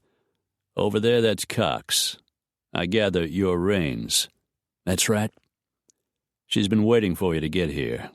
Seems to think you've got some special way of helping her find the little girl." "I'll find her." Burton looked unconvinced. "And just where is it you think she is?" "Since your Amber Alert didn't stop the guys who have her, by now she's on her way to Mexico." "Mexico? Why the hell would they be taking her to Mexico?" "You'd have to ask Antonio Alvarez that. I sure as hell can't figure it out." The bald detective, Cox, walked up just then. "You got any reason to believe that's where they're headed? Word is, they see the kid as unfinished business. I presume you know about the Weller shootings in Arizona." Cox nodded. "Anyone who watches the news knows what happened. You're saying Alvarez is the man behind the murders?" "Just a rumor. No evidence to that effect." "How long are you going to keep Miss Delaney here?" "She's consulted with her attorney and given a statement. She's here in case there's a ransom call." "So she's free to leave?" "She can go, as long as she doesn't leave town." Lark looked up at him. Her eyes said she was ready to go with him, that she was going all the way to Mexico. Under different circumstances, he might have smiled. "You ready?" he asked. Rutgers interrupted them. "Lark, you can't possibly go. There is no way to know for sure there won't be a ransom call. You'll need to be here if there is." "Chrissy wasn't kidnapped for ransom," Lark said, her eyes fixed on the lawyer's face. "The day her parents were killed," she shook her head. "You weren't there, Steve. I was. What happened here last night?" She brushed away an unwanted tear. "The men who took Chrissy, it was exactly the same. The face masks, the black SUV, they're going to Mexico, just like Dev says." She started to turn away, but Steve caught her arm. "Lark, you have to let the police handle this. There's nothing you can do." She only shook her head. "I appreciate all your help, Steve. Really, I do." She dragged in a shaky breath, grabbed her heavy leather purse off the kitchen table. She turned to Dev. "I need to call Carrie Beth. Tell her I won't be coming to work this week. I wanted to call earlier, but Steve came and the police kept asking questions and I was waiting for you." He pulled her aside. "You can make your calls, but once we leave here, there won't be any more. Cell phones can be traced. I don't want Alvarez finding you." She nodded, pulled her cell phone out of her bag, and phoned her friend. The call took longer than he would have liked. She asked her friend to call Marge Covey and explain, asked her to call the others. Eventually she hung up, stuffed the phone back into her purse, and dashed fresh tears from her cheeks. "Carrie Beth said not to worry. She said they'd make sure everything's covered." "Good. Now let's go." She glanced toward the bedroom. "I need to get some of my things." Dev turned to the bald policeman. "That all right with you, Detective Cox?" "Her DNA's all over the place anyway." He spoke to Lark. "I'll take you back, miss. Just be careful where you walk. And remember, this is still a crime scene." They left the kitchen and headed for her bedroom to collect her things. Dev could only imagine what Lark was feeling as she passed the blood in the hall. His jaw tightened. Son of a bitch. He wished he had been here. Wished there had been some way to keep the two of them safe. Don't go there. The important thing, he reminded himself, was to find little Chrissy and bring her home. Dev was fidgeting, anxious to leave when Lark returned 10 minutes later. He recognized the overnight bag she wheeled across the living room. Her face looked even paler than it had before. "I'm ready whenever you are." Detective Cox's bulldog face didn't look pleased. "If you're going, we'll need an address and phone number where we can reach you." "You've got her cell number," Dev answered. "As for an address, I want her somewhere safe. As soon as we're settled, we'll be in touch." Dev didn't give them time to argue, just ushered Lark toward the door. Madman fell in behind them. "You going underground?" he asked when they stepped out of the elevator into the lobby. There were still a few reporters lurking outside the building, but most of them had gone, eager to print the story. "For now. I guess you'll be going to Mexico. If that's where Chrissy is, that's where I'm going. I'll make some calls, get things rolling." Dev caught his arm. "You have responsibilities, Clive. This is going to be dangerous business. You need to stay out of it." Clive just grinned. "You need me, partner. And just because I'm married doesn't mean I can't hold my own. That isn't the problem, and you know it." Clive slapped him on the shoulder. "Time's a-wasting, Daredevil. We'd better get to it." Dev released a breath. He should have known Clive wouldn't back off, not with so much at stake. "Hambone's in," Dev said. "I'll call Ghost, see if he wants to come out and play. We're going to need a few things. I'll get us some throwaways and bring them into the powwow. What time and where?" "We'll be staying at the Omni. Lots of exits, good visibility from the rooms." His mouth edged up. "We'll be registered as Mr. and Mrs. Dare." Clive chuckled. "Be there at 1500. That'll give me time to get organized, make some calls." "You got it." 3 p.m. He had a lot of calls to make, a lot of planning to do. It would also give Johnny a little extra time. Walking beside him, Lark paused in the lobby. "What do we do about that?" She pointed to the group of reporters she could see through the windows, still milling around outside. Dev figured they had heard the 911 call over the police scanner and recognized Lark's address. "Take her and go," Clive said. I'll hold them off till you get her out of here. Dev nodded, urged Lark off toward an exit farther down the hall, while Clive stepped outside, directly in front of the camera lights that suddenly flashed on. He was a big man and tall, and he instantly captured their attention. Smiling and holding up his hands, he repeated the same information the police had already given them, keeping the focus on himself, while Dev and Lark slipped quietly out of the building and hurried to the parking lot from a different direction. Once they reached the rental car, they were off before anyone figured out they were gone. "He's pretty amazing," Lark said. "Clive's a good man to have on your side." "Yes, he is." She reached over and touched his arm, just a light brush of her fingers. Yet a memory arose of how those slender fingers felt against his skin. He forced himself to concentrate on the road. "Dev, I'm going with you." He opened his mouth, but Lark cut him off. "I won't be a liability, not anymore. I learned how to shoot so I could defend myself and Chrissy. I killed a man tonight. If that's what it takes to get her back, I'm not afraid to do it again." A muscle tightened in his jaw. Christ, he hadn't convinced Madman not to get involved. How the hell was he going to convince Lark? "It's too dangerous. Besides, the police have your weapon." She cast him a don't-be-ridiculous glance. "I imagine you could find me another." "You aren't going." "Yes," Lark said flatly. "I am."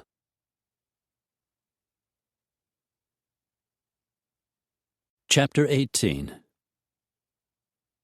They checked into a one-bedroom suite at the Omni. Dev told her he wouldn't be sleeping all that much, and he wanted her close enough that he could protect her. "I'm not taking you with me," he said, as they sat in a living room done in shades of brown and beige. "Alvarez is a real loose cannon. From what I've read, he's impulsive and vindictive. You killed one of his men. There's no way to know what he'll do." "If that's so, and he comes after me, I'm in more danger being somewhere Alvarez can get to me than I am being with you." "I'll take you to a safe house, somewhere he can't find you." "What if he does? I'm your client, remember? You're responsible for what happens to me." He raked a hand through his hair. She could tell he was wavering, and deep down he had to know that she was going with him, one way or another. "I need to be there for Chrissy, Dev. Can you imagine the way she must be feeling?" A lump began to form in her throat. "Her parents are dead. Her nanny. Now she's stolen away from the one person who has promised to take care of her." I know. It was true, and her eyes began to tear. Every time she thought of Chrissy, she started to cry. But she had cried enough already, and tears wouldn't bring her little girl home. Instead, she slid off the sofa and knelt in front of him, reached out and took hold of his hand. "I have to go, Dev. You know it as well as I do." He stared off over her head, worked a muscle in his jaw.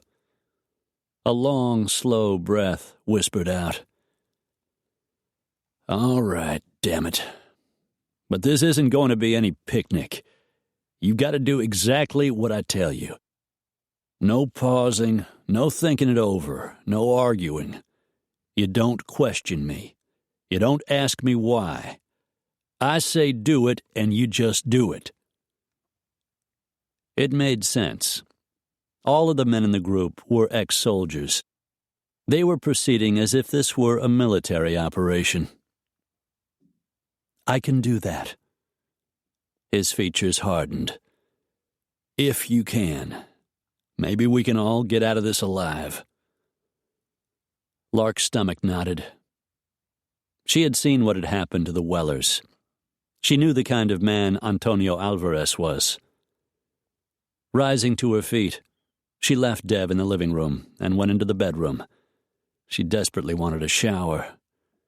She needed to get rid of the faint odor of blood that seemed to permeate her skin, the feeling that she was soiled somehow by killing one of Alvarez's men. She wasn't sure why she didn't feel more regret. She always thought she would.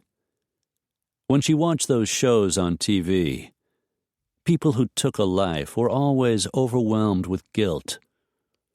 All Lark felt was a deep, abiding rage that even by shooting someone, she hadn't been able to save the little girl she loved. The shower felt good, cleansing, renewing. Later they would make plans, decide the best way to go after Chrissy. Dev believed he knew where they had taken her. There was no way to know for sure, but she trusted him in a way she had never trusted another man.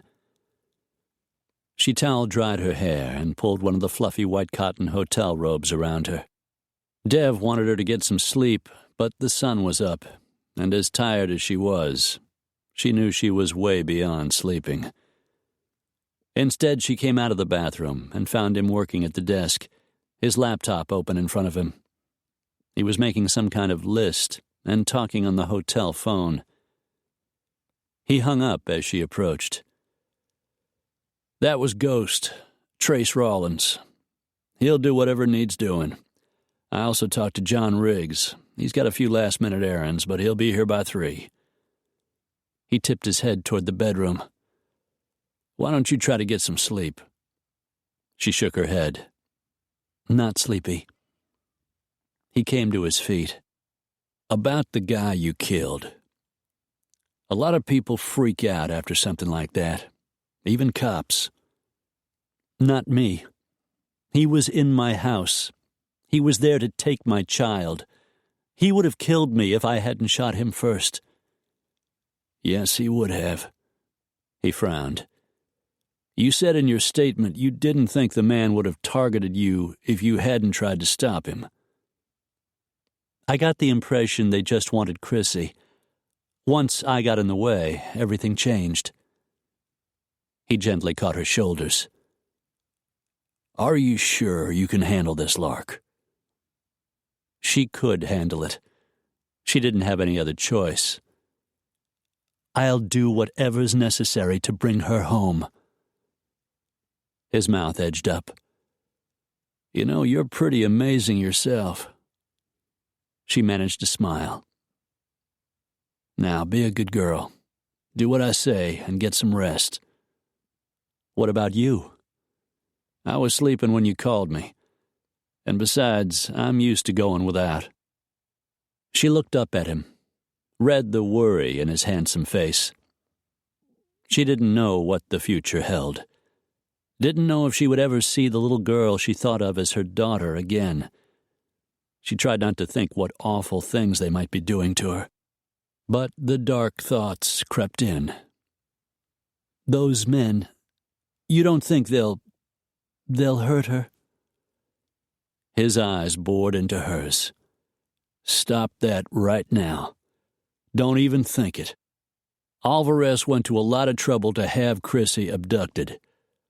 Those men do exactly what he tells them and nothing more. He wanted to punish you, and he has, but not for long." She swallowed and glanced away. Soon it would begin. The search, the fighting, perhaps even the dying. She reached up and cupped his cheek, felt the roughness of his morning beard. She had missed him so much. And she needed him, now more than ever. "I'm too worried to sleep," she said. "Maybe you could help me find a way." His eyes darkened to a deep crystal blue. There was so much hunger, so much heat, her stomach contracted. He took her hand where it rested against his cheek and drew her into his arms. "Lark, God, I've missed you." And then he was kissing her, devouring her. He ravished her mouth, drove his tongue inside, kissed her as if he wanted to eat her up, as if he couldn't get enough. The bathrobe fell away, and he was lifting her, carrying her over to the bed. He laved her breasts, nipped the peaks, suckled, tasted, took the fullness into his mouth, and drew until she whimpered. He kissed the side of her neck, nibbled her earlobes, kissed her deeply again. She wanted more, wanted all of him. One night hadn't been nearly enough, and tomorrow would change everything. Tomorrow there would be only Chrissy and finding a way to bring her home. She reached for the hem of his shirt and tugged upward, and Dev pulled it over his head. His chest was hard and ridged with muscle. His belly, six-pack taut. He hurriedly worked the zipper on his dark blue jeans, pulled a condom out of his pocket, kicked off his loafers, and started kissing her again. In seconds, he was naked and on top of her, nestled between her legs. She loved the feel of him, his heavy weight pressing her down, the bands of muscle that flexed and tightened whenever he moved. He kissed her long and deep, his tongue tangling with hers sliding wildly over his. Hot, wet kisses trailed over her breasts, her belly, her thighs. She cried out as he settled his mouth at the apex of her sex. Her fingers knotted in the crisp white sheets as he licked and laved, used his hands and his mouth with a skill she couldn't have imagined. In seconds, she was coming so hard. The muscles in her belly clenched, and goosebumps rushed over her skin. Pleasure consumed her, deep and endless, taking her to a place she had never been. She was so far over the edge, she barely noticed when he paused, stopped long enough to sheathe himself, then rose up and plunged inside her. For an instant he paused, his muscles straining with the effort at control. Bending his head, he kissed her fiercely and drove himself more deeply inside. Long, hard strokes followed, lifting her, carrying her upward. Deep, penetrating thrusts pushed her toward another thrilling climax. She was there, poised on the brink. "Come for me, baby," he said, in that sexy way of his, and she did. Spiraling wildly out of control, reaching the pinnacle, tasting the sweetness. Pleasure washed through her in thick, saturating waves that pulled her under and wouldn't let go. She felt Dev's muscles tighten as he followed her to release, felt the moist, slick heat of his skin. For long moments they remained entwined. Then he leaned down and kissed her very softly on the lips. He traced a finger along her cheek. "We both know that shouldn't have happened, but I'm glad it did." Lifting himself away, he settled beside her, nestled her in the circle of one hard arm. Lark made no reply. He was right, and she knew it. Their brief encounter should have ended that night in Phoenix. Still, she wasn't sorry. Not yet. Not until she felt the comfort and strength of his hard body beside her. Not until she began to realize how deeply she had come to care for him. Not until she realized she was falling in love with him. Since Trace the Ghost Rawlins lived in Houston, he would charter a plane to El Paso, then rent a vehicle and drive down and meet them at the rendezvous point in Mexico. Riggs and Monroe arrived at the hotel right on time, and Dev was damned glad to see them. He needed to get his mind off the hot round of sex he'd had with Lark that morning, thoughts that had him aching to take her again. He needed to focus, keep his mind on just one thing: bringing Chrissy home. Since Lark and Clive were already friends, he introduced Johnny to Lark. "It's nice to meet you, Ms. Delaney," Riggs said. "Sorry about your little girl, but we're going to get her back." She managed to smile. "Thank you, and please just call me Lark." Riggs was 6 feet of solid muscle, dark hair, a hard jaw, and lips that rarely curved. He nodded, seemed pleased. "Sounds good." Dev drew them over to the table and chairs in the corner, and all of them sat down. This was his mission. He was the man in charge. "You both know what's happened. Chrissy's been taken, and it's our job to bring her home." "How do we know for sure the little girl's being taken to Mexico?" Clive asked, leading off the discussion. "We don't," Dev said. "But from what Johnny heard in the street, Chrissy's abduction was clearly personal for Alvarez, which means we can figure he's going to want to see her, enjoy his revenge. Once he's done that, there's no way to know how long he'll keep her." "Alvarez lives near Hermosillo," Johnny said. "That's about 800 miles from here. With traffic, that's 14-15 hours on the road if they're pushing. They abducted the girl at around 2 a.m. It's after 3 p.m. now." "It's already been 13 hours, Lark said. "Or maybe they had a plane waiting somewhere," Clive suggested. "After they made the crossing into Mexico, they flew her the rest of the way down." "I'd say that's a good possibility," Dev said. "Either way, if they aren't there by now, they soon will be." "Too bad immigration didn't stop them at the border," Johnny grumbled. "Hard to know where they crossed, or who Alvarez might have working on his payroll," Dev said. "The good news is Jake Cantrell is in Mexico. Just finished a job. I've talked to him a couple of times today. Jake's in. He's on his way to Hermosillo to see if he can find out what's happened to the little girl." Clive was nodding. "Jake's one of the best." Cantrell was ex-Marine Force Recon. He'd been doing mercenary work since he got out of the service 6 years ago. Mostly he worked in Mexico and South America, doing just about anything that wouldn't get him thrown in prison and paid him plenty of money. Dev had hired him a couple of times on high-level security jobs for South American corporate honchos. "Jake's been working with a guy named Rafael Montes," Dev said. "Montes was born in the U.S., but raised in his father's village just north of Hermosillo. Cantrell says he knows every inch of the terrain."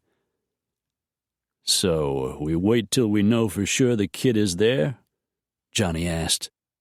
"We don't have that much time. We need to get down there, set up a base camp, get our equipment in order. We have to assume Chrissy's with Alvarez, or soon will be, or someplace he's stashed her. Jake's got Montes on it. Soon as he gets to Hermosillo, he's going to start sniffing around, see what he can find out. He'll send word if he comes up with anything."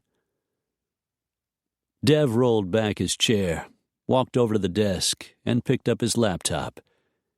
He set it on the table and pulled up his email. "Chaz sent this. Alvarez lives about 20 kilometers northeast of Hermosillo."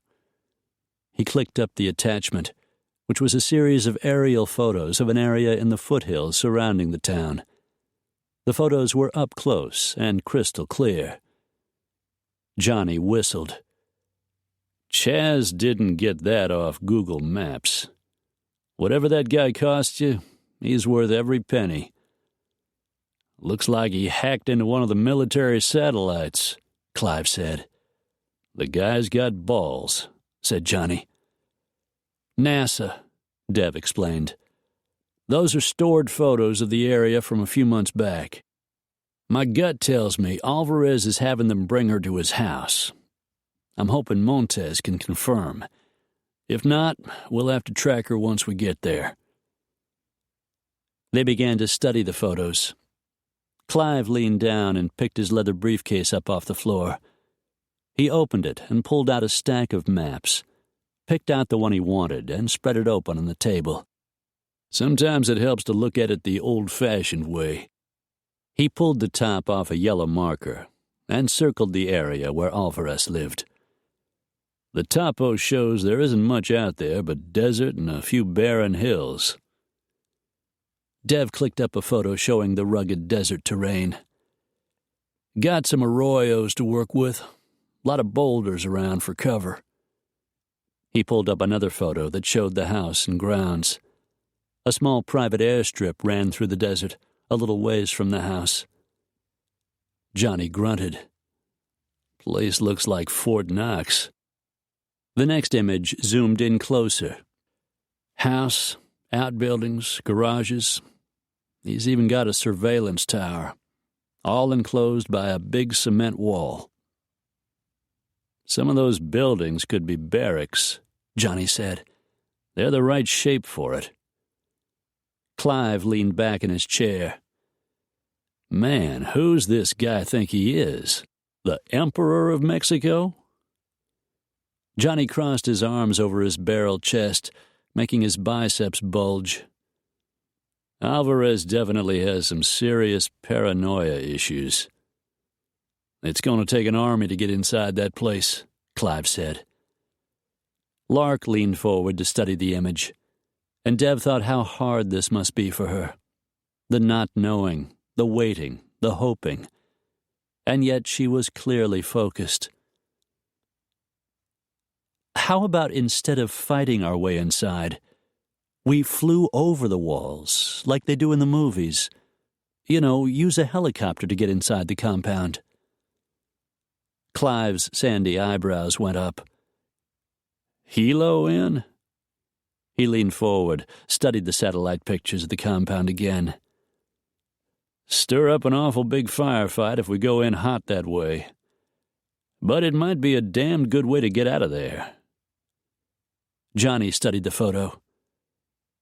"There's a big open courtyard in front of the house. Another wide space behind it. We go in at night, take out the guard in the tower, slip over the wall and collect the kid. Then the chopper swoops in and flies her and us the hell out of there." "I hate scorpions," Clive added. "Flying sounds good to me." Dev cast Lark an approving glance. "I like it. We'll figure out the details once we get down there." Johnny's lips barely curved. "What about weapons?" "Cantrell has that covered. With Homeland Security the way it is, we can't bring our own toys to the party. But we'll have a brand new set to play with once we get there."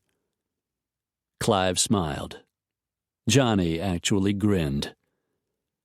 "We'll need a base of operations," Clive said. "Cantrell's on it. As soon as we hear from him, we're out of here."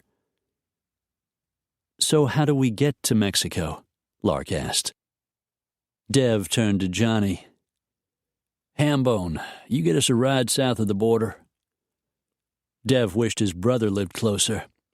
He trusted Gabe to get them in and out in his twin Aerostar, and Gabe was an ex-Marine. But Dallas was just too far away. "All taken care of, Dev. Soon as you give the word, we're off to the Burbank airport. Pilot's an old friend.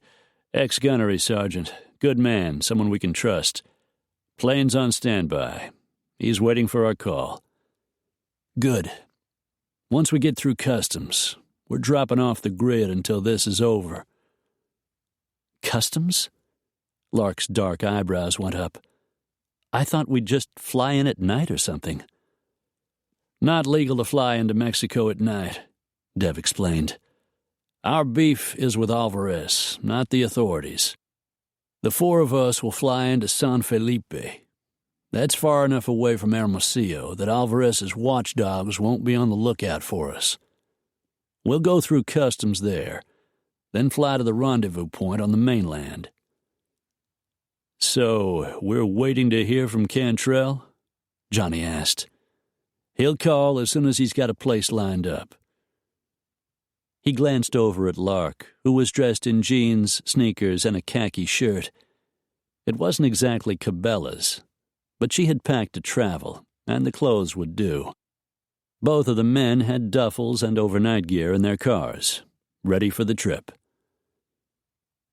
In the meantime, while they waited, Lark phoned room service and ordered up some sandwiches and Cokes. The men were just finishing off the food when the phone rang. Dev walked over to the desk and picked it up. "It's Cantrell," a deep voice said. "Montez has heard some rumors. Alvarez's men flew in with a little gringa girl. So she's there. She's somewhere in the area, or was, but I'm betting you're right about her being in his house. At least we know where to start looking." "Montez also scouted a place he knew," Cantrell continued. "An old abandoned mine about 10 clicks north of Alvarez's compound. Mine's been closed for years, but there's a dirt strip there and buildings we can get inside for cover." "Give me the coordinates." "Longitude 29 degrees, 75 minutes.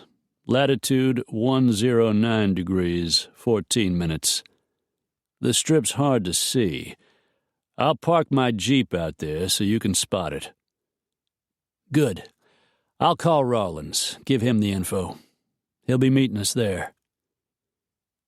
Cantrell signed off.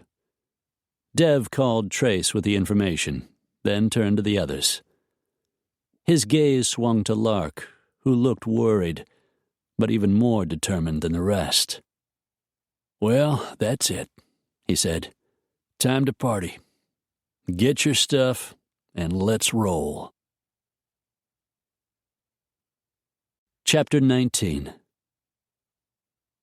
It was dark by the time they collected their gear, checked out of the hotel, and made the drive in traffic to the plane that sat waiting at the Burbank airport. A Baron, Dev told her. "We could have stayed at the hotel till morning, but I could see these guys were too wired to sleep, and I wanted to meet the pilot, check out the plane myself. We can go as far as Calexico tonight. Then we're off to San Felipe first thing in the morning." Lark towed her wheeled bag toward the red and white twin-engine plane, waiting on the tarmac. Next to it stood a man with silver hair and tanned, weathered features. He was attractive, and yet there was a hard edge about him, a toughness she had noticed in Dev and the other two men.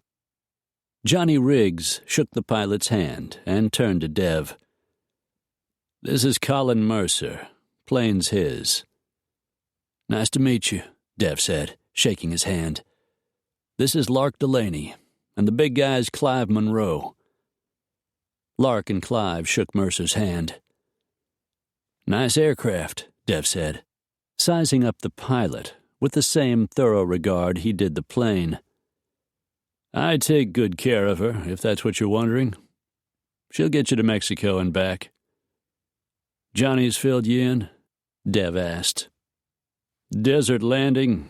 May have a stowaway when we come back. That's about it. Calexico tonight, then San Felipe. On from there. You got it. She's gassed and ready. Load up and let's go." Lark handed her bag to Dev, who stored it in the baggage compartment with the rest of the gear. He climbed aboard, then extended a hand and helped her climb up. The inside of the plane, which seated 6, counting the pilot and co-pilot, was done in dark brown leather. The interior was clean and well cared for, which gave her confidence that the engines were also well maintained. She settled herself in one of the seats, and Dev sat down beside her. He'd been remote since their lovemaking that morning, and she told herself she understood. He was all business, the man in charge of the operation, and part of her wanted it exactly that way. Antonio Alvarez was a dangerous man, and the mission the men were about to undertake could get one or all of them killed. If that happened, dear God, what would happen to Chrissy? Dev needed to focus. Still, every time she looked at him, she felt an ache in her chest. What had happened between them should have been exactly what it was: a satisfying sexual encounter with a man she was physically attracted to, a means of coping with the situation. But deep down, being with Dev meant more to her than that. She needed to find a way to control her feelings for him, feelings she couldn't afford to let deepen. Soon this will all be over, she told herself. We'll find Chrissy and bring her home, and Dev will go back to his life in Arizona. She wished the notion made her feel better. The pilot made a final inspection, climbed aboard, and started the engines. As the plane began taxiing toward the runway, Dev surprised her by reaching over and catching her hand. "You okay?" She nodded. "I'm nervous. Scared. I wish I knew for sure we were going to find her." Dev gave her fingers a reassuring squeeze. "We'll find her." Lark looked up at him, the question she had been pondering hovering on her lips. Even if we bring her back home, what's to keep Alvarez from coming after us again? Maybe even killing us this time?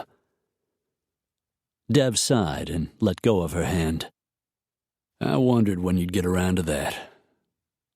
"I can hire bodyguards, but even that might not be enough."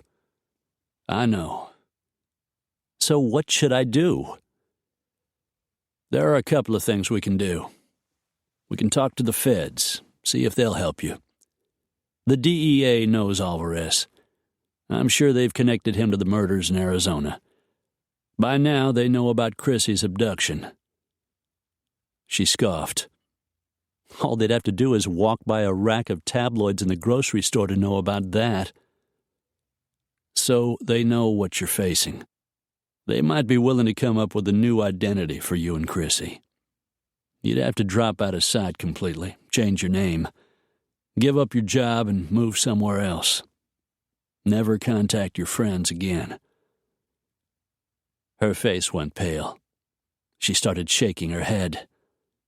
"I can't do that." "You might have to, baby."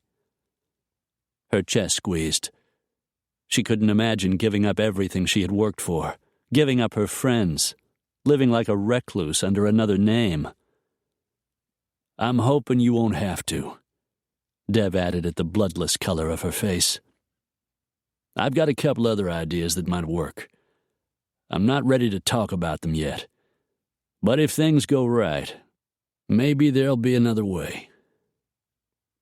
She looked up at him, felt the same sense of trust she'd had in him since she had first met him.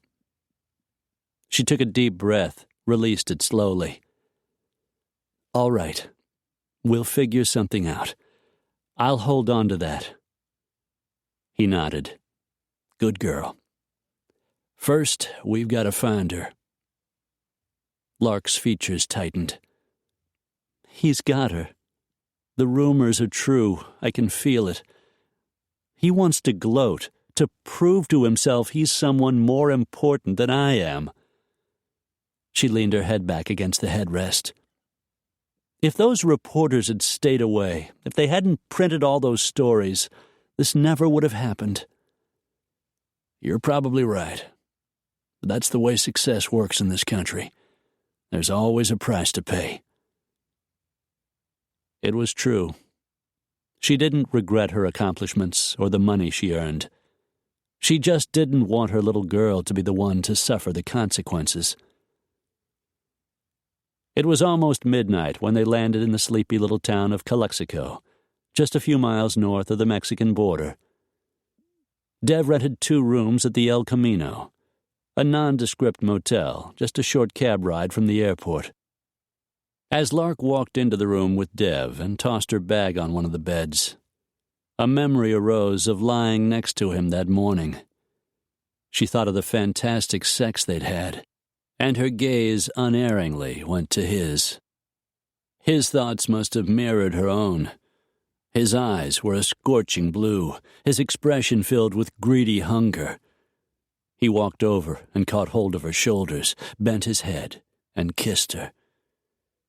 God knows there is nothing I'd like more than to make love to you right now. But I need to be thinking about the mission, and not how much I want to be inside you. She felt the heat creeping into her cheeks. She was thinking much the same thing, how good it would feel to have him touch her, make love to her. I know. And we need to get some sleep. There'll be a lot to do once we get to Mexico. She nodded and moved away from him, giving both of them room to breathe. Still, the air in the room was thick with sexual heat, and she wondered if making love wouldn't be easier than trying to deny the hunger they were feeling. Careful to keep her eyes off those gorgeous muscles as he undressed, she walked into the bathroom, showered, then borrowed one of his T-shirts and climbed into bed. The light went out. A few minutes later, she heard his deep breathing. He was a man and ex-military. They were trained to sleep under the most grueling conditions, and he'd only had a couple of hours of rest before her frantic phone call and his mad rush to L.A. Lark had napped a little that morning while he had been on the phone, but it wasn't nearly enough, and she was exhausted. She needed to sleep, but all she could think of was Chrissy, and how scared she must be, and how abandoned she must be feeling. It made her heart hurt, and her eyes burn. She took a deep breath, and vowed to do as Dev had said, and focus on finding her and bringing her home. Eventually she fell asleep, but it seemed only minutes until Dev was gently shaking her awake. "Time to go," he said. He was dressed casually in chinos and a blue-flowered short-sleeved shirt, his nearly black hair still wet from the shower. He looked like a tourist, or maybe a movie star. Lark took his cue and put on jeans, a bright orange T-shirt that revealed a hint of bare skin at the waist, and a pair of sandals. She didn't bring a lot of clothes, but she had been determined from the start to go with him to Mexico, and she had packed accordingly, which meant her hiking boots were in the bag, a pair of loose-fitting jeans, and a couple of long-sleeve shirts. "You look perfect," Dev said, assessing her up and down. For a moment his eyes darkened, and she caught a glimpse of hunger. As quickly as it was there, it was gone.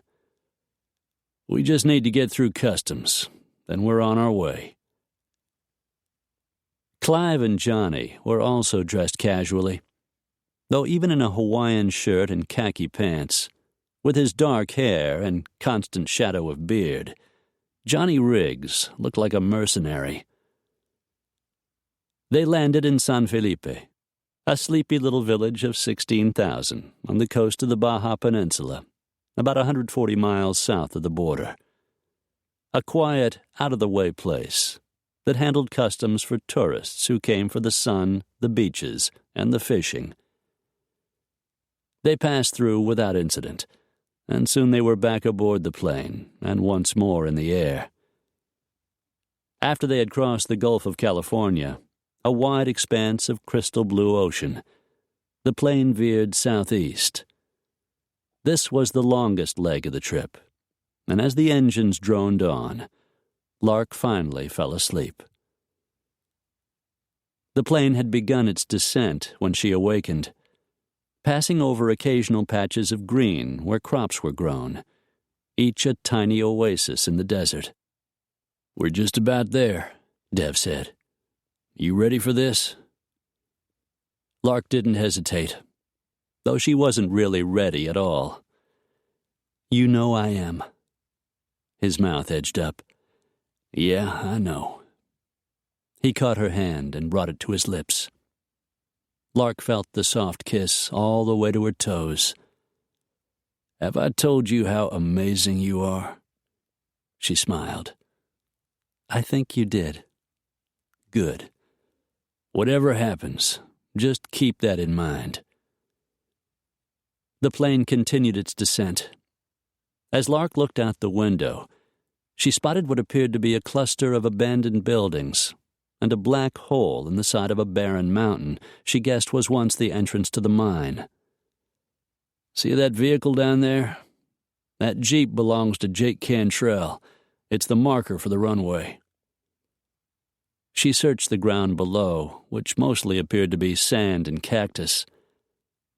"I don't see any runway."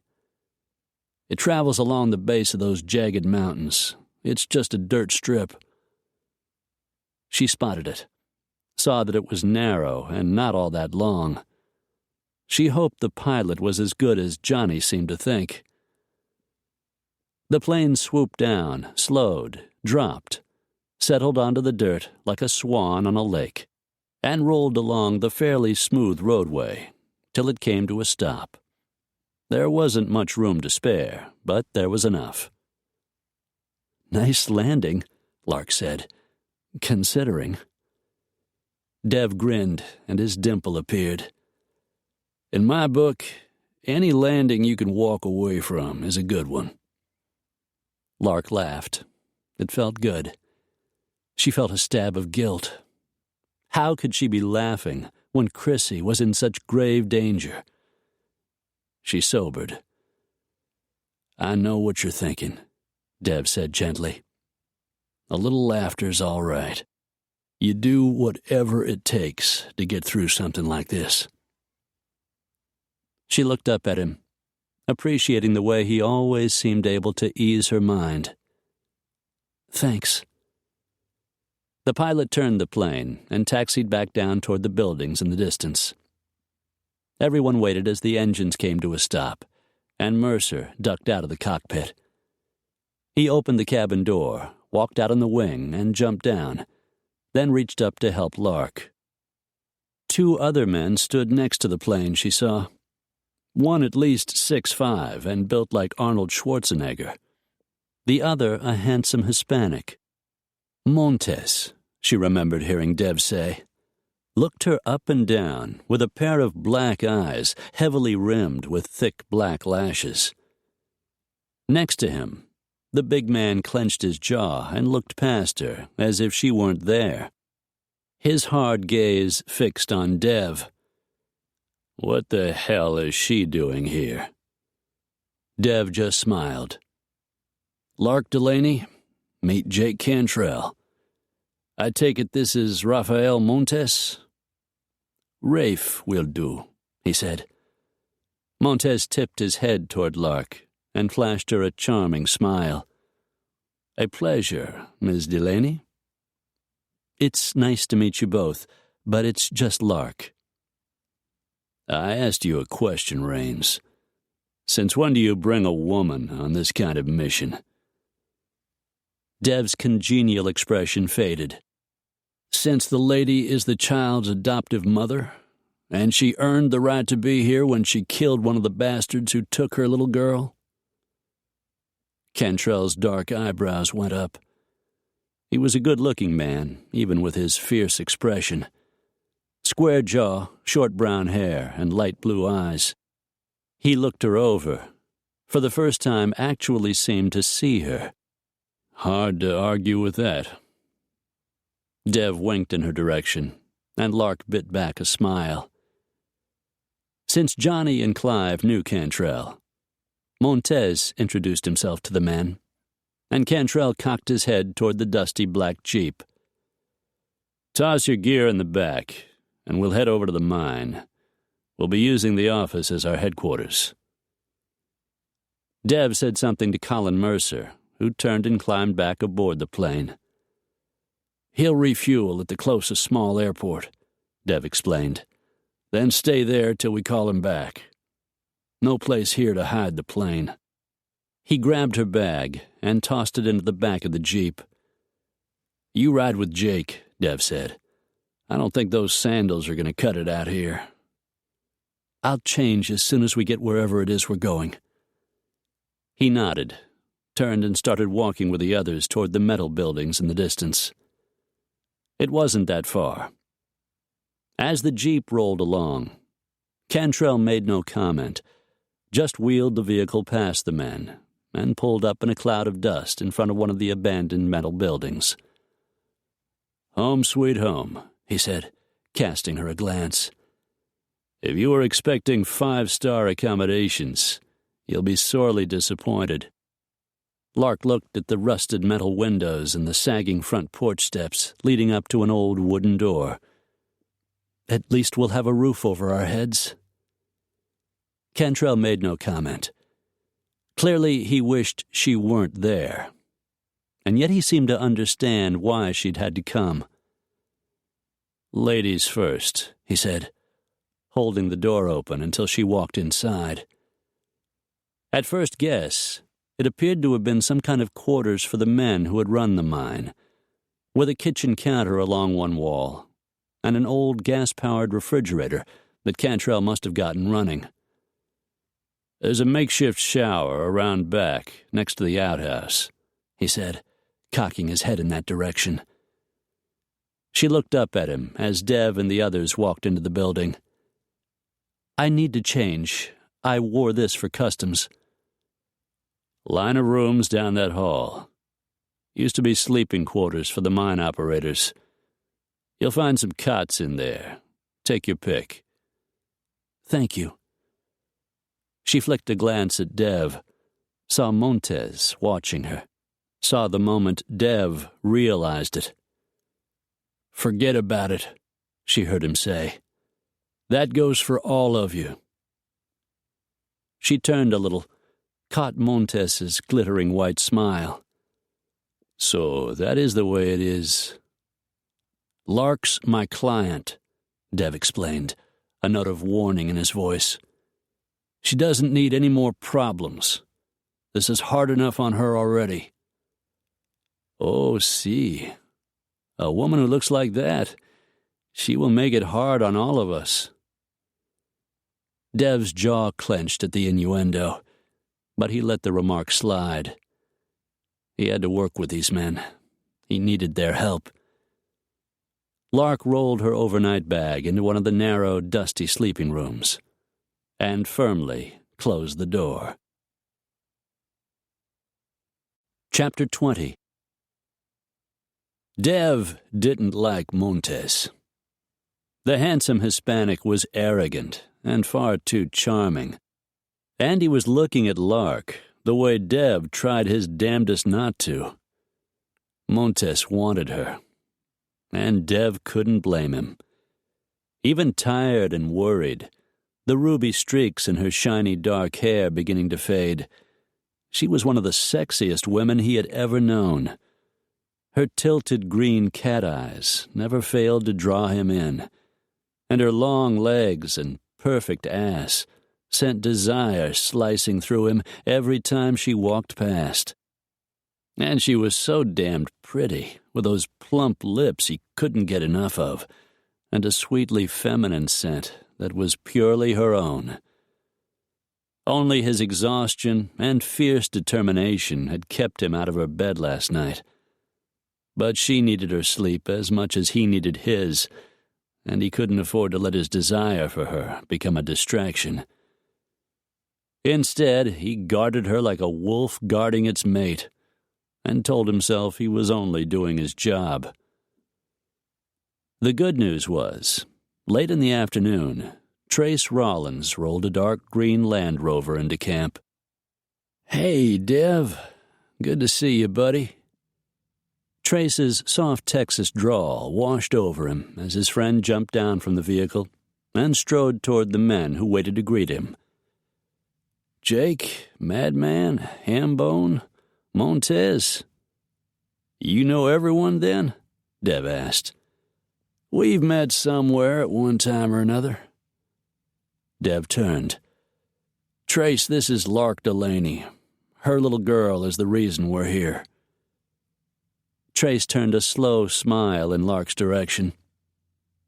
You said you were bringing a lady. You didn't say how pretty she was. Pleasure to meet you, ma'am. The tall, lean Texan lived in Houston these days. Dev had worked for Trace's father in the security business before Trace had taken over, and Dev had gone on to Arizona to open Rain Security. The Texan had been a big help when Dev's brother Gabe had gone head-to-head with an arsonist in Dallas who was trying to kill him. Dressed in an olive-drab T-shirt and jeans, today Trace wore military-issue footwear instead of his usual Western boots. A battered straw cowboy hat kept the bright Sonoran sun out of his face. "Nice to meet you," Lark said. Once the niceties were over, they went back inside out of the sun and moved on to the business that had brought them all there. Making their way over to a beat-up wooden table in the corner that Lark had dusted the best she could, each of them pulled up a rickety chair. "Montez and I did a little preliminary recon," Cantrell began. "But we need to go back to the compound, take a closer look." "Did you confirm the girl was there?" Clive asked. He shook his head. "Nothing but rumors so far. But we'll know more tonight." Cantrell shoved back his chair and walked over to one of the boxes sitting on a long, linoleum-topped counter with the edges beginning to curl. He reached in, picked up something, and tossed it to Dev. "Satellite phone. Got us a couple of them. Won't be able to trace them back to us." "Great," Dev said. Cantrell dug out a black, boxy-looking camera. "This is an infrared thermal night imaging camera. We can locate the whereabouts of any warm body in the house. We should be able to tell by the size of the heat source if the person is a child." "Could be someone else's kid," Clive said. "He's right," Dev said. "Alvarez has a 5-year-old son." Jake dug into another box, pulled out another piece of equipment. "Parabolic microphone, 20-inch diameter disc. Crystal clear at 300 yards. It'll pick up conversation through walls 3 feet thick." "That ought to help us find her," Dev said. "I brought a little something to the party," Trace drawled, lifting a leather satchel up on the table and pulling out a laptop computer. "Alvarez is bound to have top-of-the-line security. If his system is wireless, which it probably is, this little beauty can tap in, pick up whatever the cameras are showing inside the house." "Now that's impressive," Johnny said. "I saw something like that on TV," Lark added. "I didn't know it was for real." "It's not something the average guy can get his hands on," Trace said. "But yeah, it's for real." "All right, we'll have the intel we need," Johnny said. "What about weapons?" Cantrell leaned down and grabbed hold of a canvas tarp. He jerked it back, revealing a stack of boxes on the floor. "Handguns of your choice." He opened one of the boxes, then turned and tossed a Browning 9mm to Dev. "Figured you'd like this one." It was his preferred weapon. His own was in the trunk of his rental car at the Burbank airport. "A couple of Berettas, a Glock, and a Ruger." Jake lifted out an automatic weapon. "Heckler Koch UMPs. Short folding stock, easy to handle. 600 rounds a minute. One for each of us." He looked into another box. "Kevlar vests, a couple of M4 stun grenades." He balanced one in his hand. "Thought they might come in handy." "Sweet," Johnny said. The stun grenade was a non-lethal, non-shrapnel flash and bang device that could be used to create a diversion. "Let's get one thing clear," Dev put in. "We aren't here to wage war against Alvarez and his men. All we want is to get the child out safely." "Dev's right," Trace agreed. "We need to go in quietly. get out the same way. If we can, Jake muttered darkly. What about the chopper? Clive asked. Dev said he talked to you about it. All taken care of. There's a ranch north of here. Friend of Montez's owns it. Caters to bird hunting parties. He brings them in by chopper. It's on hold for as long as we need it. Montez gonna fly it? Trace asked, catching Dev a little off guard. You know anybody better for the job? Jake asked. Trace tipped his head toward the handsome Latino. Night Stalker, he said to Dev, meaning he was a chopper pilot for Special Forces. Apparently there was more to the man than his smooth Latino charm. Dev returned his attention to the others. So tonight we do some recon. Make sure the girl is in there. Check out the security inside and out. If she's there, and we have the information we need, we go in tomorrow night. The sooner we get that little girl out of there, the better I'll feel, Clive said, expressing all of their thoughts. Dev ignored the shiver that slipped down his spine. He refused to consider what Alvarez might intend for the child, and prayed the man had at least some shred of decency. He flicked a glance at Lark, saw the worry lines digging into her forehead, and the fear for Chrissy she tried to hide. All right, let's go over the plan, he said, focusing on the task ahead. Soon as it's dark, we go in. They decided on a strategy. They would drive the jeep to a point Jake had scouted that allowed them to slip into a dense row of mesquite and look down on the compound without being spotted. The best way to get close was to make their way down a ravine that ended near the back of the compound. A watchtower was the only problem. That and a guard Jake had spotted, who made rounds along the wall. According to Cantrell, the security was lax. Alvarez was prepared for trouble, but not really expecting it. Not when people knew the consequences of going against him, as he had just proved by taking Chrissy. Anxious to get underway, Dev wandered around outside the metal building while the men settled in for a brief late-afternoon nap, since they wouldn't be getting much sleep that night. Lark had disappeared into the small room she had commandeered. Dev tried not to wish he could join her. He was standing next to a saguaro cactus, watching a scorpion picking its way through the sand, when he heard heavy footfalls and turned to see Jake Cantrell approaching. I'm glad it's November and not July, Jake said, his sharp blue gaze finding the stinging insect with unerring accuracy. Even a scorpion can't live out here in the middle of the summer. Dev scanned the dry, desert landscape. Nothing but dirt and rock and cactus. A few jagged mountains rose in the distance between the mine and Alvarez's compound. It's bad enough in Phoenix, and I've got a pool. Jake pinned him with the same stare he'd used on the bug. I hate to bring up an unpleasant subject, but what do you plan to do with the kid and the woman after you get them back to L.A.? You know as well as I do, Alvarez isn't going to take this lying down. He'll go after them. If he finds out we're involved, he'll go after us, too. The only way any of us will be safe is if Alvarez is dead. Dev's gaze moved over Cantrell's features. The powerful neck and hard, square jaw. A set of shoulders even wider and more muscular than his brother Gabe's. Jake was right, and both of them knew it. The man is a murderer, Dev said.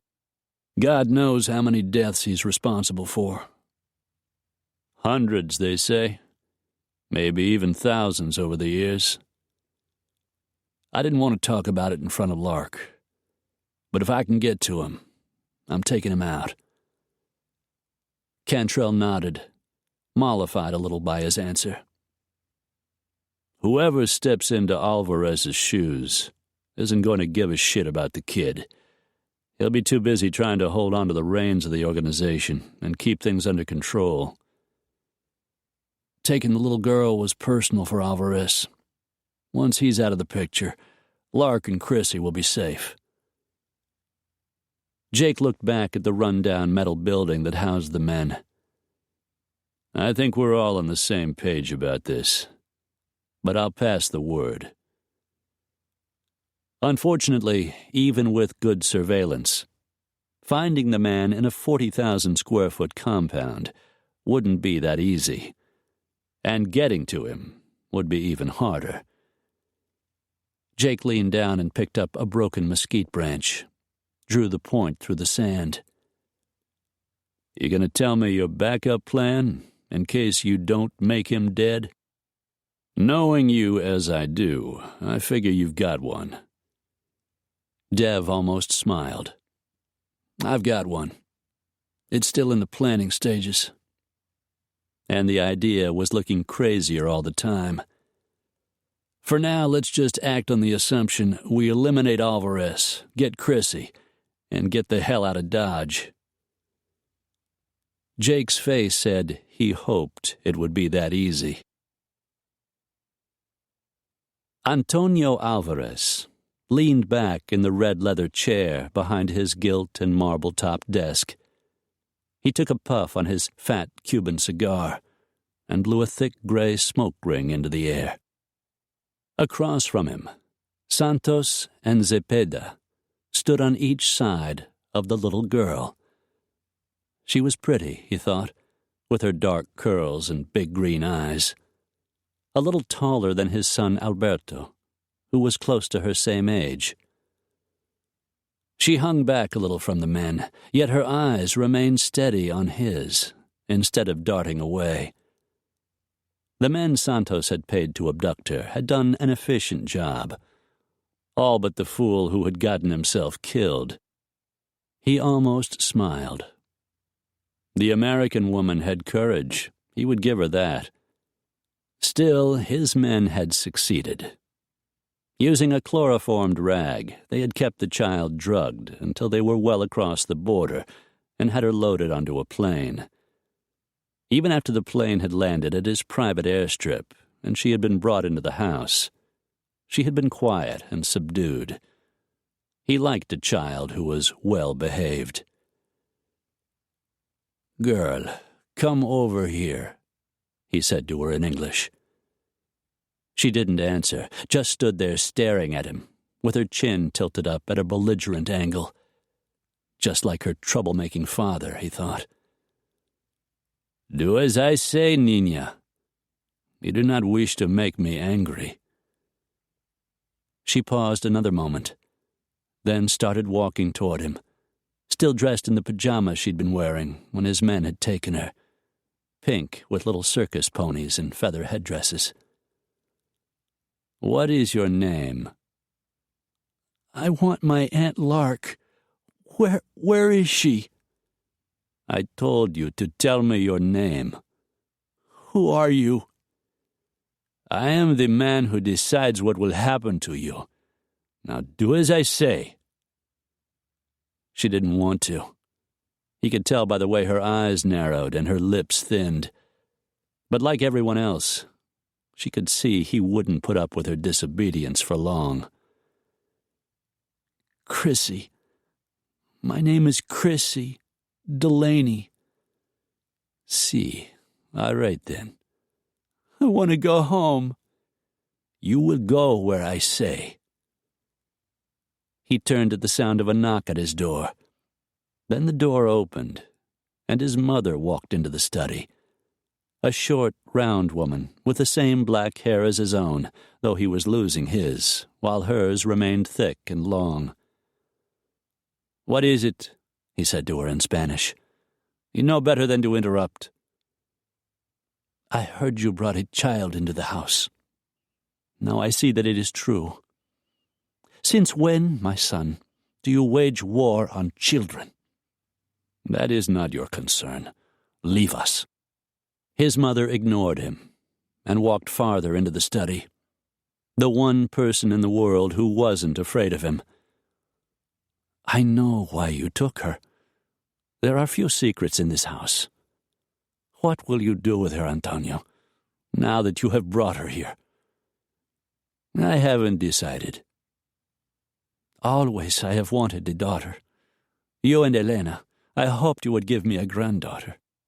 I love Alberto, but still a woman needs the company of another woman. I want her, Antonio. Give her to me." "What happens to her is not for you to decide." He turned to the older of his lieutenants. "Zepeda, take my mother back to her quarters." The slender man made her a slight bow. "It would be my pleasure, Senora Alvarez." Always the gentleman, Antonio thought with a sneer. Thank God for Santos, a man with the kind of backbone it took to help him run the cartel. Zepeda and his mother disappeared, and the door closed quietly behind them. The little girl looked up at him. "Es la señora su madre?" "Is the woman your mother?" Her Spanish surprised him. "Sí, es mi madre." "I don't want to stay here," she said, returning to English. "I want to go home." And then she started to cry. Antonio's lips curled in revulsion. "You do not want her," Santos said, gripping her small hand in his. "Give the child to me. A pretty little girl with skin as soft as petals and eyes like a cat. She is worth a lot of money. Let me have her. Let us deal Weller the final blow." She cried harder. "Get her out of here. For now, take her to my mother. I will decide what is to be done with her later." "You need to finish what you started. Word will get out that you are soft."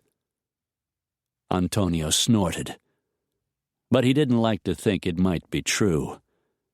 And he liked to reward his men when they pleased him, as Santos did. "In a day or two, I will give you my decision." He waved them away with a flick of his hand. "Now take her away. I cannot abide a crying child." Santos just smiled. They grouped together in the main room of the abandoned office. The afternoon was gone, the sun sinking rapidly behind a mesquite-covered hill to the west, the men growing restless to get underway. Walking over to one of the boxes on the floor next to the counter, Dev reached down and pulled out a Ruger P95. He checked to be sure the clip was loaded, walked back, and pressed the pistol into Lark's hand. "You know how to use this. It's basically the same as the one you fired in L.A. Montes will be staying here with you." Not that Dev liked it, but Montes's job was to fly the chopper, and they didn't need him for that until tomorrow night. In the meantime, Dev needed someone to stay with Lark. "Take it, just in case." He felt her faint tremor as her fingers brushed his, and she took hold of the pistol.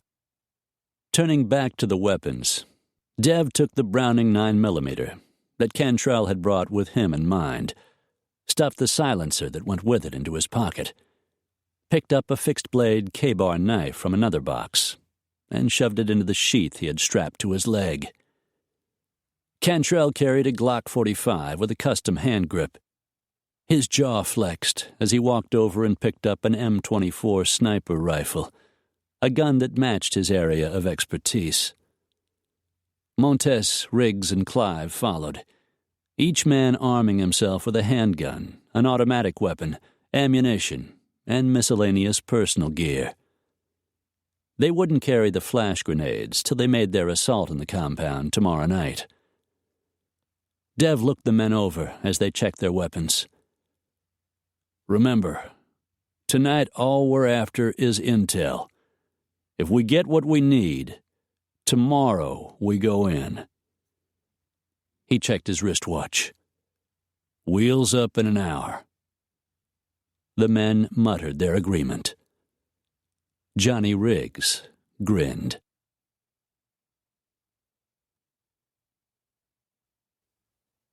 Chapter 21.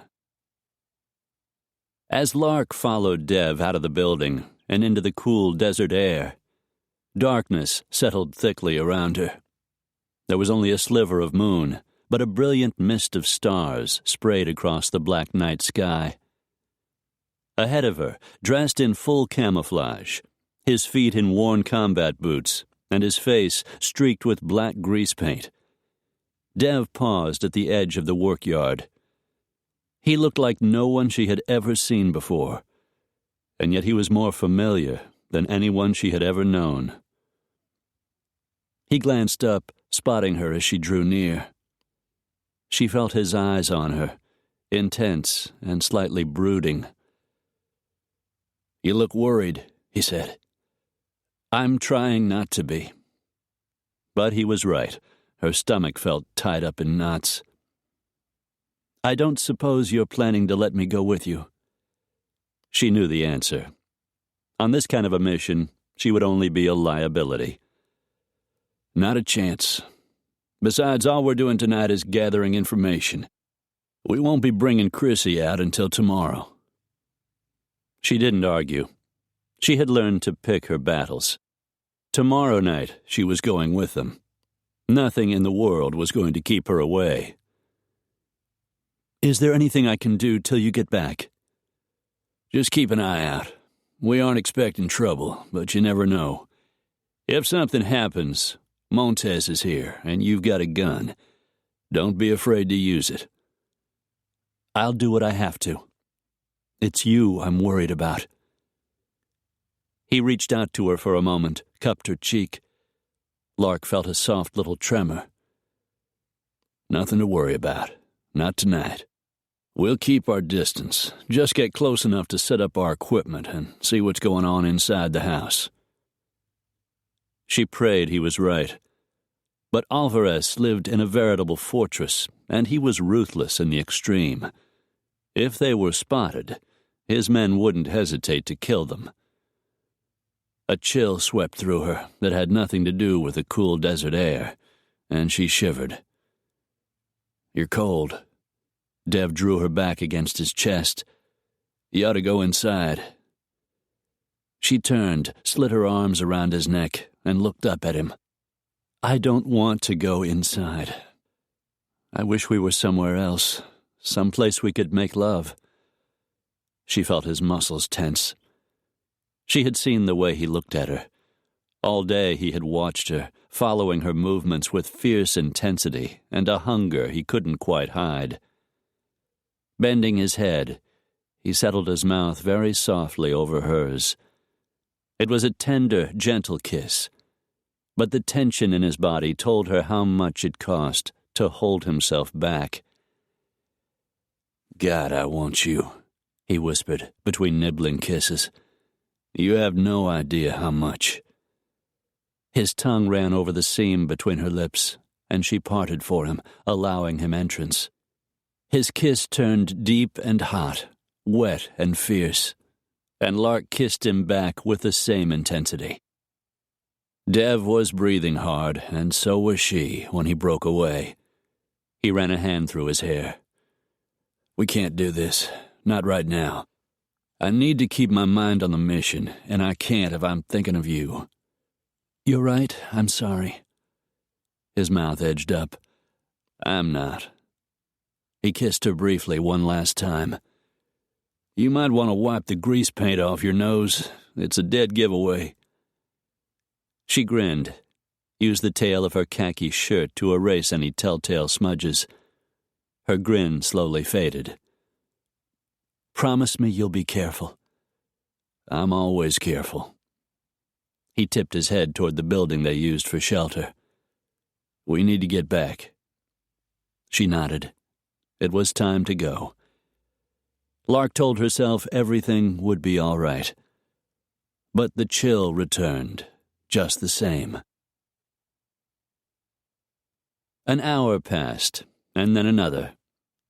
The men were gone, and she was too restless and worried to stay inside. Montes was around somewhere, but she hadn't seen him.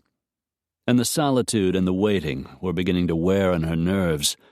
She had to get out, breathe some of the clear night air. Outside, in the wide expanse of the vast desert landscape, her worry wasn't so palpable, so consuming. She walked for a while, making random circles in the flat, open workyard, kicking gravel, picking up stones and tossing them away. Finally, she found a broad, low boulder, sat down, and stared into the darkness. "So, you are nervous. You worry for the little one." Lark recognized the soft Spanish accent, turned and looked up at the handsome Latino. She hadn't heard Rafe's approaching footsteps, but these were those kind of men. "She's only 4. I can't imagine how frightened she must be." He studied her face in the moonlight. "See, I am sure you ache for the child, but for now your worries are for him." It was true. It was Dev who dominated her thoughts tonight. Dev, whose life at this moment could be in danger. But her feelings were none of Montez's business. "I'm concerned about all of them." He sat down on the boulder beside her, pulled cigarette papers and a small pouch of tobacco from the pocket of his shirt, and began to roll a smoke. "Why don't you just buy them?" she asked. He poured some of the tobacco onto the paper, licked the sides, and twisted the ends. "I do not wish the nicotine to own me as it does so many others, but I enjoy the pleasure once in a while." She had seen him smoke only one time before, after they had eaten some of the MREs, meals ready to eat, that Cantrell had brought with the supplies. Montez pulled the drawstring on the pouch and stuck it back in his shirt pocket. She watched as he lit the cigarette with a match he struck on the rock, drew in a lungful of smoke, then let it float around him as he breathed slowly out. They sat in silence for a while. "Cantrell knows what he is doing," Montez said. "The men will return." He took a last draw on the handmade cigarette and flicked it away. Lark watched the burning tip arc up and disappear into the darkness. She got up from the boulder and stood staring into the night, wondering if the men had safely reached their destination, wondering if they would find Chrissy, or if all of this had been in vain. She felt the heat of Montez's body as he came up behind her. She stiffened as his long, dark fingers rested gently on her shoulders, felt his warm breath as he lowered his head to the side of her neck. "Hey!" Lark jerked away before his lips found their target. "I have no interest in that." She turned to face him. "Or in you." He chuckled softly, a deep, rumbling sound. "I thought perhaps I could take your mind off the Ranger." She made no reply. She couldn't stop thinking of Dev. Wouldn't be able to rest until he was safely returned. "You are in love with him?" She looked up. Rafael Montes wasn't as tall as Dev, but he was taller than she was. "What I feel for him doesn't matter. We lead different lives." "I see." She wondered if he did. Those penetrating black eyes seemed to see things other people missed. "If I ever found a woman as brave and strong as you, as beautiful and desirable, I would bind her to me and never let her go." She lifted an eyebrow. "And just how would you do that?" A wide, white grin flashed in the darkness. "That is easy, chica. I would make love to her as no man ever has. I would drive her mad with desire for me, and she would never look at another man." She laughed. The man could be charming. She thought of Dev, and how good it was making love with him, how she always seemed to desire him. Perhaps Montes was right, and it was already too late. Devlin Raines had branded her as his, and she would never get over him. She belonged to him, and no other man would do. And yet when this was over, there was no doubt he would walk away. "We should go back inside, querida." The softly spoken endearment floated over her. She looked up at him, at the smooth, dark skin and the thick black lashes rimming his heavy-lidded eyes. He was incredibly male, undeniably sexy, and yet she felt not the least stirring of attraction. For the first time, Lark realized how hard she had fallen for Dev, and that when their time together was over, it was going to break her heart. The mission that night began smoothly, which made Dev nervous. In his experience, when things went too well, trouble lurked just around the corner. But Cantrell had done his job, and before their arrival at the mine, had located a narrow dirt road, more a trail that led to the top of the mountain overlooking the compound. The grounds and house, a replica of an Italian villa, sprawled over half a dozen acres a mile below. Despite the red tile roof and ornate decorations, the place looked more like a prison than a home, and it appeared to be nearly impregnable, except for the deep ravines cut by flash floods into the jagged mountain behind it. Those ravines would provide them with cover and access they needed to reach the wall around the house. Leaving the jeep on the road facing downhill, in case they needed to make a hasty escape, they began their descent. Silently cursing the spiny cactus that choked the ravine, and keeping a close watch for rattlesnakes, they stayed out of sight near the bottom of the arroyo. It was dark, but still early.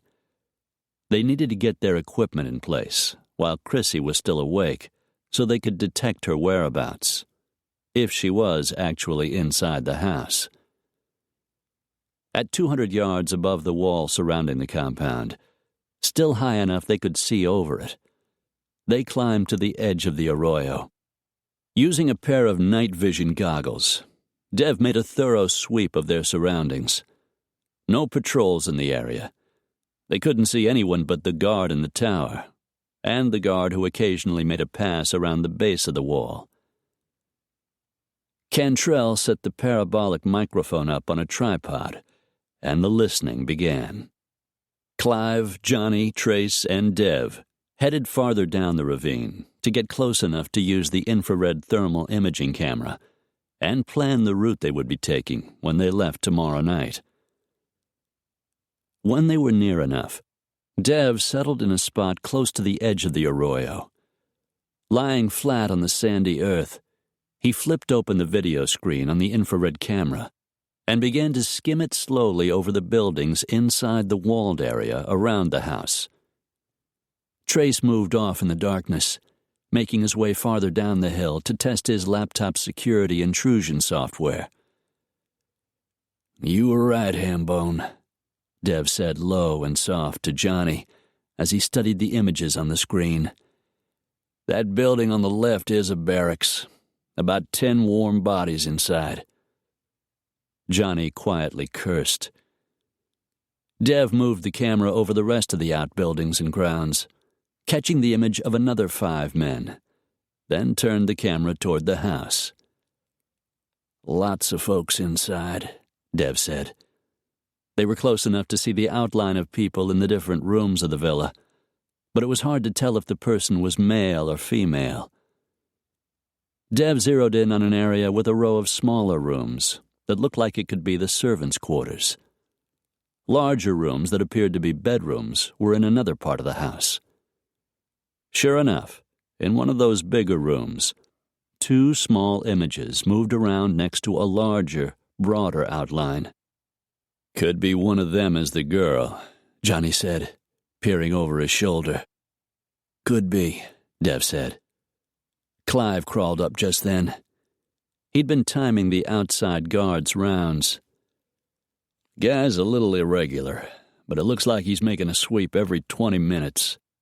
Be a little tight, but we should be able to get in and out before someone misses him." Dev just nodded. Clive looked down at the small, glowing images on the video screen. "That her?" "Can't tell for sure. We need to know what Cantrell's been able to hear."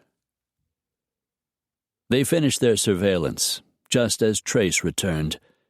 He gave them a thumbs up, indicating his software was going to work, and they started back up the mountain. At 200 yards, they met up with Cantrell, who packed up his gear and silently joined them. They didn't speak until they reached the Jeep. "How'd it go?" Dev asked. "Lots of voices," Jake said. "Some interesting information on Alvarez. It's all recorded. You can listen when we get back." "Anything for sure?" Dev asked. "Alvarez has one hell of a staff. Sounded like two different women were giving them orders. I'm pretty sure there are at least two kids. They were talking back and forth, but they were both speaking Spanish." "Could you tell if one was a girl?" "I'm pretty sure one of them was. She was saying something about a kitten, but like I said, she wasn't speaking English." Dev's chest expanded with relief. "Chrissy's bilingual, and Lark's promised to get her a kitten." "Bingo," Johnny said. The men tossed their equipment into the back of the Jeep and jumped in. Cantrell slid behind the wheel, and Dev climbed in beside him. Trace jumped into the back. Jake let the vehicle roll a ways down the mountain, then fired up the engine and drove back toward camp. They had what they needed. Unfortunately, the compound was even more heavily manned than any of them had believed. It didn't matter. Tomorrow night, they were going in. They filed back inside the building, tired but ready to do what they'd come for. All but Riggs, who had volunteered to stay and watch the compound. "As soon be here as sleeping in that rusty old building," he grumbled. But the truth was they needed someone to stay and watch, to be sure their intel hadn't changed when they got there tomorrow night. Back at camp, Dev spoke briefly to Lark, then led her over to Cantrell, who stood near the battered wooden table. "Play that recording for me, will you, Jake?" "You got it." Cantrell set the equipment on the table, then worked with his digital recording gear to bring up the sounds he had captured on his parabolic mic. Jake started the recording, and Dev listened closely.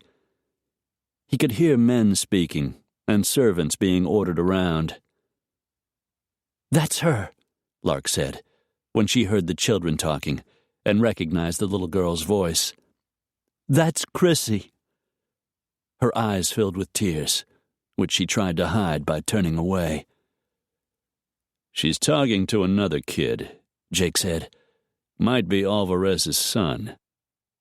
Lark wiped a stray tear from her cheek, the gesture making Dev's chest feel tight.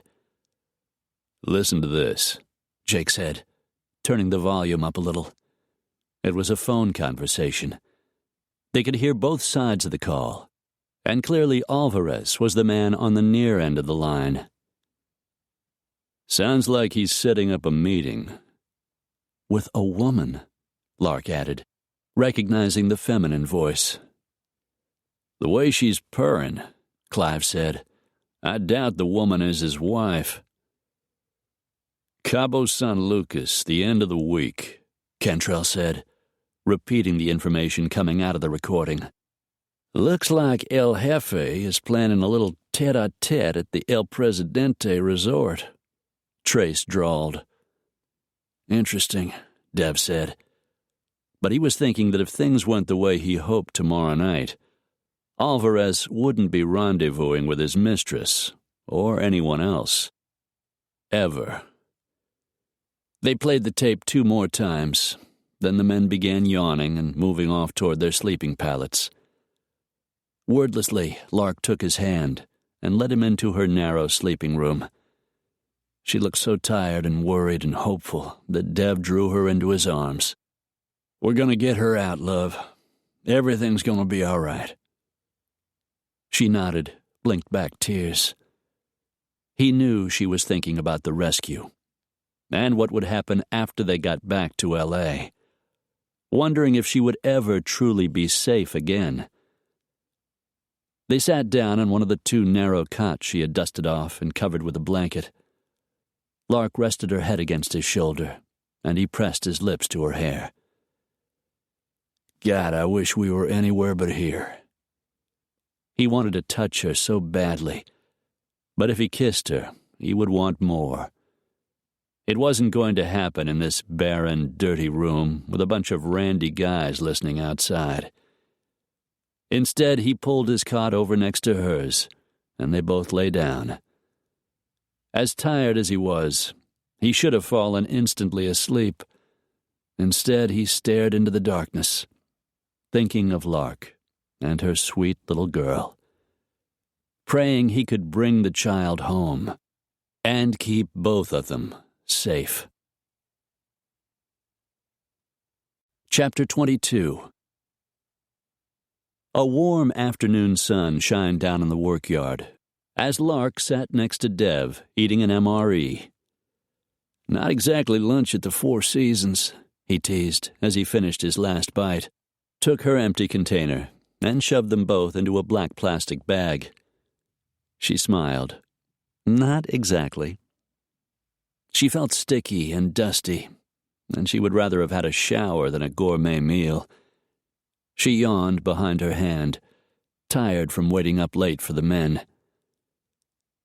Sitting on a boulder, gazing into the barren landscape, Lark felt Dev reaching down for her hand. He laced his fingers with hers and drew her to her feet. "Come on. There's something I've been wanting to show you." She let him lead her away from the others, who were also finishing their meals, and guide her up the narrow road the men had driven last night. Around the first corner, about a quarter of a mile from camp, he tugged her over to the edge of the dirt embankment. She looked down into one of the arroyos that cut into the mountain.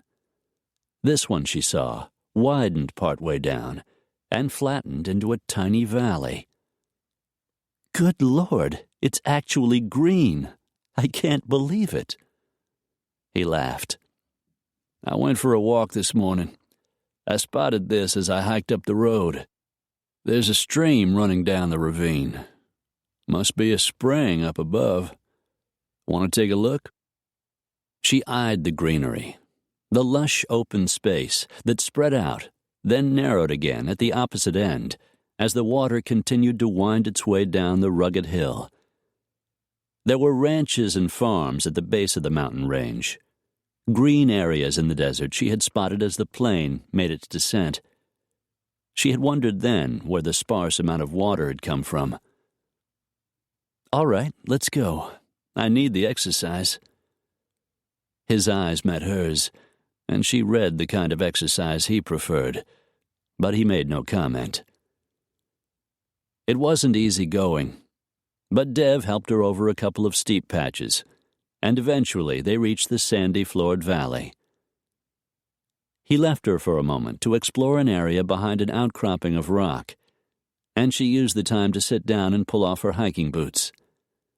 She took off her socks, rolled up her pant legs, and stuck her feet into the water, which was only about 8 inches deep. Deep enough for a sponge bath, she thought, and started unbuttoning her shirt. Just then, Dev appeared. "There's a nice little cove over here. Give you a bit of privacy." Perfect. Carrying her boots and socks, she followed him around the outcropping where the ravine opened up again. Lark didn't hesitate. She set her boots aside, unbuttoned her shirt, unzipped her jeans, and slid them down over her hips. In her white lace bra and a pair of white bikini panties, she bent over the stream and splashed water on her face, washed her neck and arms, washed her legs and feet. At the sound of more splashing, she looked over to see Dev stripped completely naked, using the water the same way she was. She should have looked away. Instead, she couldn't stop staring at all that suntanned skin, the wide shoulders and muscled chest with its furring of curly dark hair, the six-pack ridges across his stomach, the long legs and lean hips. He looked up and saw her watching him, and his sex began to harden. He sloshed along the shallow stream bed, stopped in front of her, reached out, and pulled her into his arms.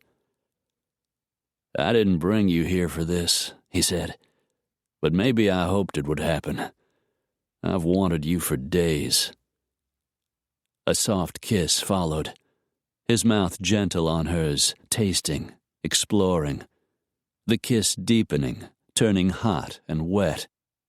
She felt his hands on her body, unfastening the hook at the front of her bra and tossing it away, caressing her breasts as they swelled into his palms. "Jesus, I've never met a woman I want the way I want you." She moaned as he kissed her again, his tongue sinking into her mouth, hers tangling with his. The kiss went on, deep and hot and arousing. He nipped an earlobe, kissed the side of her neck, trailed kisses over her shoulders, took the fullness of her breast into his mouth. He suckled and teased, and she trembled. Her legs felt weak, her body wet with the need to join with him. His hand slid lower, one curving over her bottom while the other slipped inside her panties, sifted through the tight, dark curls between her legs, and he began to stroke her. She arched her back, giving him better access, enjoying the rush of pleasure. Dev slid her panties down her legs, and she stepped out of them, tossed them onto the sand next to her bra. He kissed her deeply one last time, then turned her toward a rock at the edge of the stream. She bent over, flattened her palms on the warm stone as he moved behind her. His fingers found her softness, sank in, slid out, sank in again, and ripples of heat washed over her. It was sex, raw and hot, and yet the way he touched her, the way he made her feel, it seemed like more. She felt his erection at the entrance to her passage. Then he positioned himself and drove deeply inside. Dev gripped her hips, and she moaned at the feel of his hard length inside her, the heavy thrust and drag as he moved in and out, driving deeper, faster, making her stomach quiver. Her head fell back as need, sweet and fierce, tore through her. "Lark," he whispered, thrusting into her again, taking his pleasure, giving her pleasure as well. She whimpered his name as she reached her peak and began to come, tightening around him like a hot, wet glove. The pleasure went on and on, bright lights and sweetness, expanding until she could hardly breathe. She was beginning to spiral down when Dev withdrew, spilling his seed outside her body. He pulled her back against his chest, holding her gently now, softly kissing the nape of her neck. For the first time it occurred to her they hadn't used a condom. "It's all right," he said, reading her thoughts. "I haven't been with anyone but you in a long time." The knowledge pleased her. Then another thought intruded. His withdrawal would keep her from getting pregnant. Her chest tightened as she realized it wouldn't have mattered. She would love to have Dev's child. The notion shocked her and showed her just how deeply she was in love with him. Dear God, when had it happened? She had no idea, and yet somewhere along the way, she had let down her guard and allowed him into her heart. The notion terrified her as nothing else could have. Turning back to the stream, she hurriedly washed up with the clean, clear water, used her shirt to mop the droplets off her body, and put on her clothes. Dev made his way over to his own clothes, and soon they were dressed and ready to leave. "You're awfully quiet." "I shouldn't have let that happen." "It was hardly your fault." She looked up at him. "We both know what's happening here. This thing between us, it's not going anywhere, Dev. I don't want to get in any deeper than I already am." For an instant he glanced away. Then he nodded. He understood, as she had known he would. His eyes found hers. "This will all be over soon, and things will go back to normal." Lark swallowed, a soft lump rising in her throat. "I don't know anymore what normal is." Dev made no reply. Taking her hand, he started leading her back the way they had come. Tonight they would go after Chrissy. If nothing went wrong, the little girl would be freed and Lark could take her home. Dev had promised to find a way to protect them. Soon, this nightmare would be over. He shouldn't have touched her. Dev knew it clear to his bones. But Lark had looked so beautiful standing in the sunshine, so incredibly desirable. He'd had to have her. It was as if he'd had no other choice. He was getting in too deep, he knew, getting in way over his head. Only once in his life had he let himself fall for a woman, and he had paid a terrible price. Dev thought of Amy as he checked the clip on his Browning in preparation for that night's assault. He checked to be sure he had a spare magazine for the Heckler Coke, then slid his K-bar in and out of its scabbard a couple of times to be sure it moved smoothly. His mind lingered on Amy and how she had pretended to love him, how he had let himself believe her, wanted so badly to believe her. He had never known the love of a woman. His mother was a drunk who hadn't given a damn about him or his brothers. In the Rangers, he'd had his share of women, but they weren't the kind a man married. He had fallen in love with Amy, and he believed she loved him in return. But he had been raised on the wrong side of the tracks, and no matter how successful he was, no matter how much money he made, he had never really been good enough for Amy. He remembered the way he had felt when she had left him, just 3 days before their wedding, as if the life had been sucked out of him, as if there was no day or night, just endless hours that ran together. He could hardly get up in the morning and face another grim, unending day. But he had gotten over Amy, and he had vowed not to fall into the trap of loving a woman again. Not even one like Lark Delaney. Antonio Alvarez waited as the door to his office swung open, and tall, thin Jorge Santos strolled in. Antonio had just heard from one of his clients, who now, thanks to Santos, had become an even bigger client. "You wish to see me, Jefe?" One of his slender hands smoothed over his shoulder-length black hair as he walked toward the desk. Antonio motioned for Santos to take a seat in one of the deep leather chairs across from him. "I have received a call from Hector Ramos. He has decided to increase his business with us. He praises your efficiency and says that is the reason for his decision. I am very pleased." Santos's thin lips curved beneath his narrow blade of a nose. "As you know, I like to reward the people who serve me well. Since that is so, I have decided to give you the girl. She is yours, to do with as you wish." Santos rose from his seat, his black eyes gleaming with anticipation. He would sell the girl and make a very good profit. Eventually. "May I take her now?"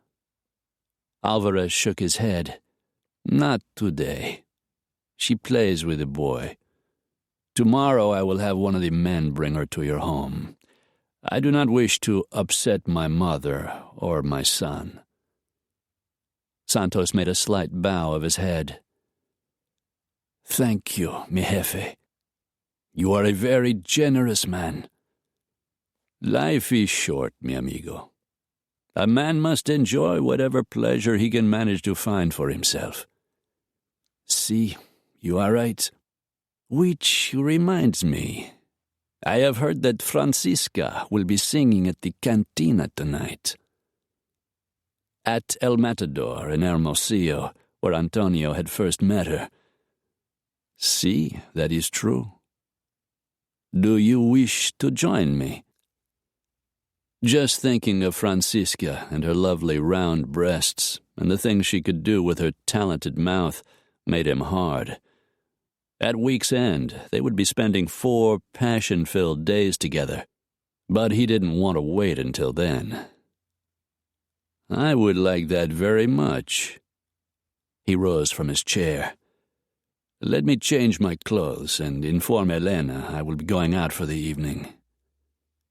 His blonde-haired wife was a beautiful woman, but she was vain and spoiled, and once they were married, worthless in bed. She was too busy with her hair appointments and her facials and the hours she spent at some expensive spa.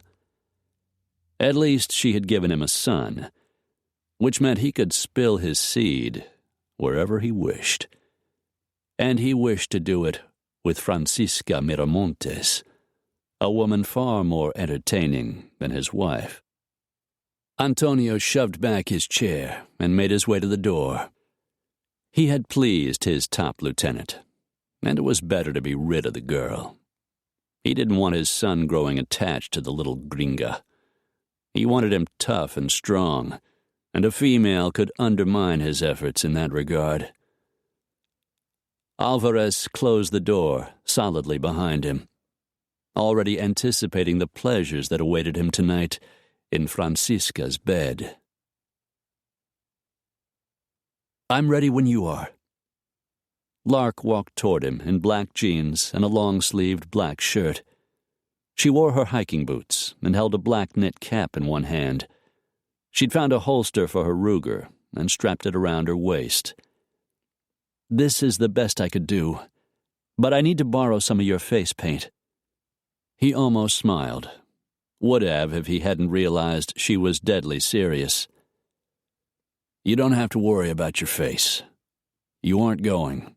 You're staying right here." She gave him a phony smile. "That's what you might be thinking, but once again, you would be wrong. You're bringing Chrissy out of that house. We don't know what might have happened to her, what she might have suffered. She'll be frightened. She could be injured. She'll need me, Dev, and I intend to be there if she does." "She sounded fine last night." "That was last night. And with children, it's hard to tell." "No. I'm going. I'll find a way to get there if I have to walk every step of the way." He'd heard a similar speech from her before. She'd probably hotwire the Land Rover if she had to. He tried again, knowing his effort would probably be futile. "We need you here. Someone's got to man the satellite phone. Let Mercer know when to pick us up." "I can call him from there." Tough to argue when that had been their plan. It's a long way down that mountain. The ravine's full of cactus, scorpions, and snakes. Are you sure you can make it? "You know I'm in good shape. I'll make it." He could continue to argue and lose, or just lose. Fine. I want your word. You'll do exactly what I say. I'll do whatever you tell me. He just grunted. When had that ever happened? Still, he couldn't help admiring her courage. She was, as he had said, an amazing woman. Cantrell walked up just then, took his jar of black paint, and drew a couple of stripes on her cheeks and across her forehead. You do what your man tells you. You'll be all right. She opened her mouth to correct him, tell him she didn't belong to Dev or anyone else. Saw Dev shake his head and closed her mouth. I will. Good. She might not belong to him, not in a permanent way, but tonight she was his responsibility, which, for once, she seemed to accept. Tuck your jeans into your boots, he told her. You don't want anything crawling up your pant leg. Her eyes widened, but she did as he said. As the men finished checking their gear, Dev raised his hand. All right, you guys, listen up. We're going in softly. The best scenario would be no shots fired. No one disagreed. Unfortunately, once the chopper shows up, all hell is going to break loose. Hopefully we'll be on our way before they figure out exactly what's going on. From your lips to God's ears, Trey said. Clive grinned. Cantrell stays above us. He'll cover our asses if we get in trouble. Jake was Force Recon, a Marine sniper. He could take a man out from a mile away. He'd be closer than that to the compound tonight. Once his job was finished and the helicopter lifted away, he'd return to the Jeep, drive back down the hill, and they'd all meet back at the mine. Montez is ready with the chopper, Dev continued. If all goes well, Mercer's plane will be waiting when we get back here. We split up, head home the way we came, and we're long gone before Alvarez's boys have any notion who we are or where to find us.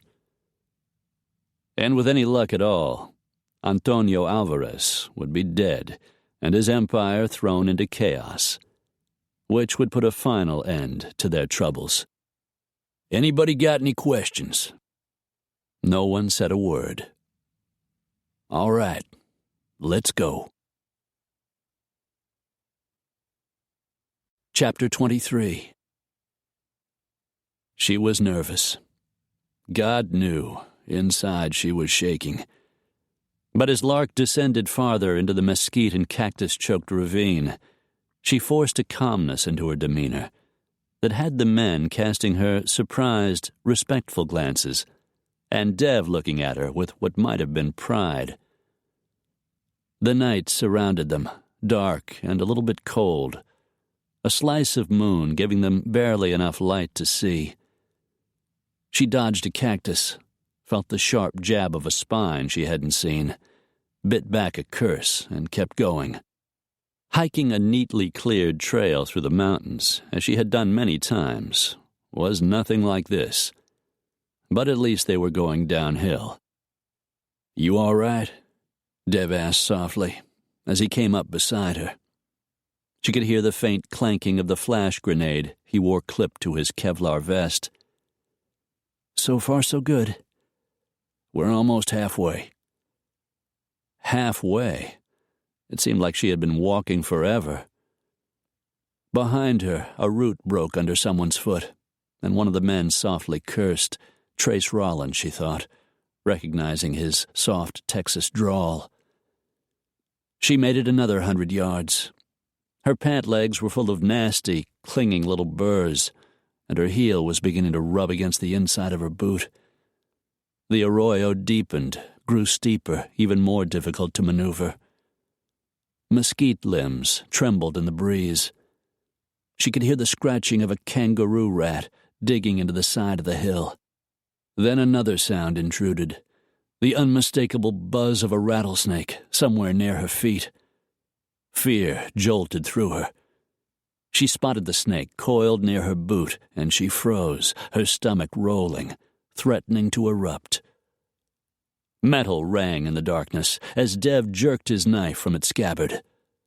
The blade flashed downward in the moonlight, and the snake's head flew into the tangle of cactus and mesquite. The body lay pinned to the earth. Silence descended. Dev pulled his knife from the carcass and stuck it back into the sheath tied to his leg. Lark took a steadying breath, but the adrenaline rushing through her veins hit her hard, and her legs started shaking so wildly she sank down on a rock in the sand. Dev's voice floated quietly toward her. "It can't hurt you now." She felt his hand smoothing over the top of her head. "Just sit for a minute, and you'll be fine." "I'm sorry." She looked up at him, looked past him to the others as they approached. I'll be all right in a second or two." She felt Clive's big hand on her shoulder. "It's okay. I hate friggin' snakes." He squeezed, started off down the gully. "You're doing fine, darling," Trace drawled. "At least we don't have to walk back up." As he started after the others, Lark took a breath and shoved to her feet. "Let's go." Dev waited for her to set out, then moved in behind her. Silently, they continued down the ravine. Jake had broken away from the men to set up his position. The rest of the group continued to their destination, a spot with good cover about 75 yards from the wall around the compound. From there, the arroyo began to widen, their cover to grow meager and finally disappear. Riggs was there to greet them. "You're not going to like this," he said to Dev. "Yeah, what is it?" "Good news and bad. The good news is 4 of Alvarez's men got into a car and left. The bad news is Alvarez went with them." "Shit. No kidding." "I hope you're ready for Plan B," Trace said. Dev grunted. "At the moment, I'm working on Plan C." Lark didn't like the sound of that, whatever it meant, and Trace didn't seem to either. The men fell silent, each turning to his respective task, immersing himself in the job that needed to be done.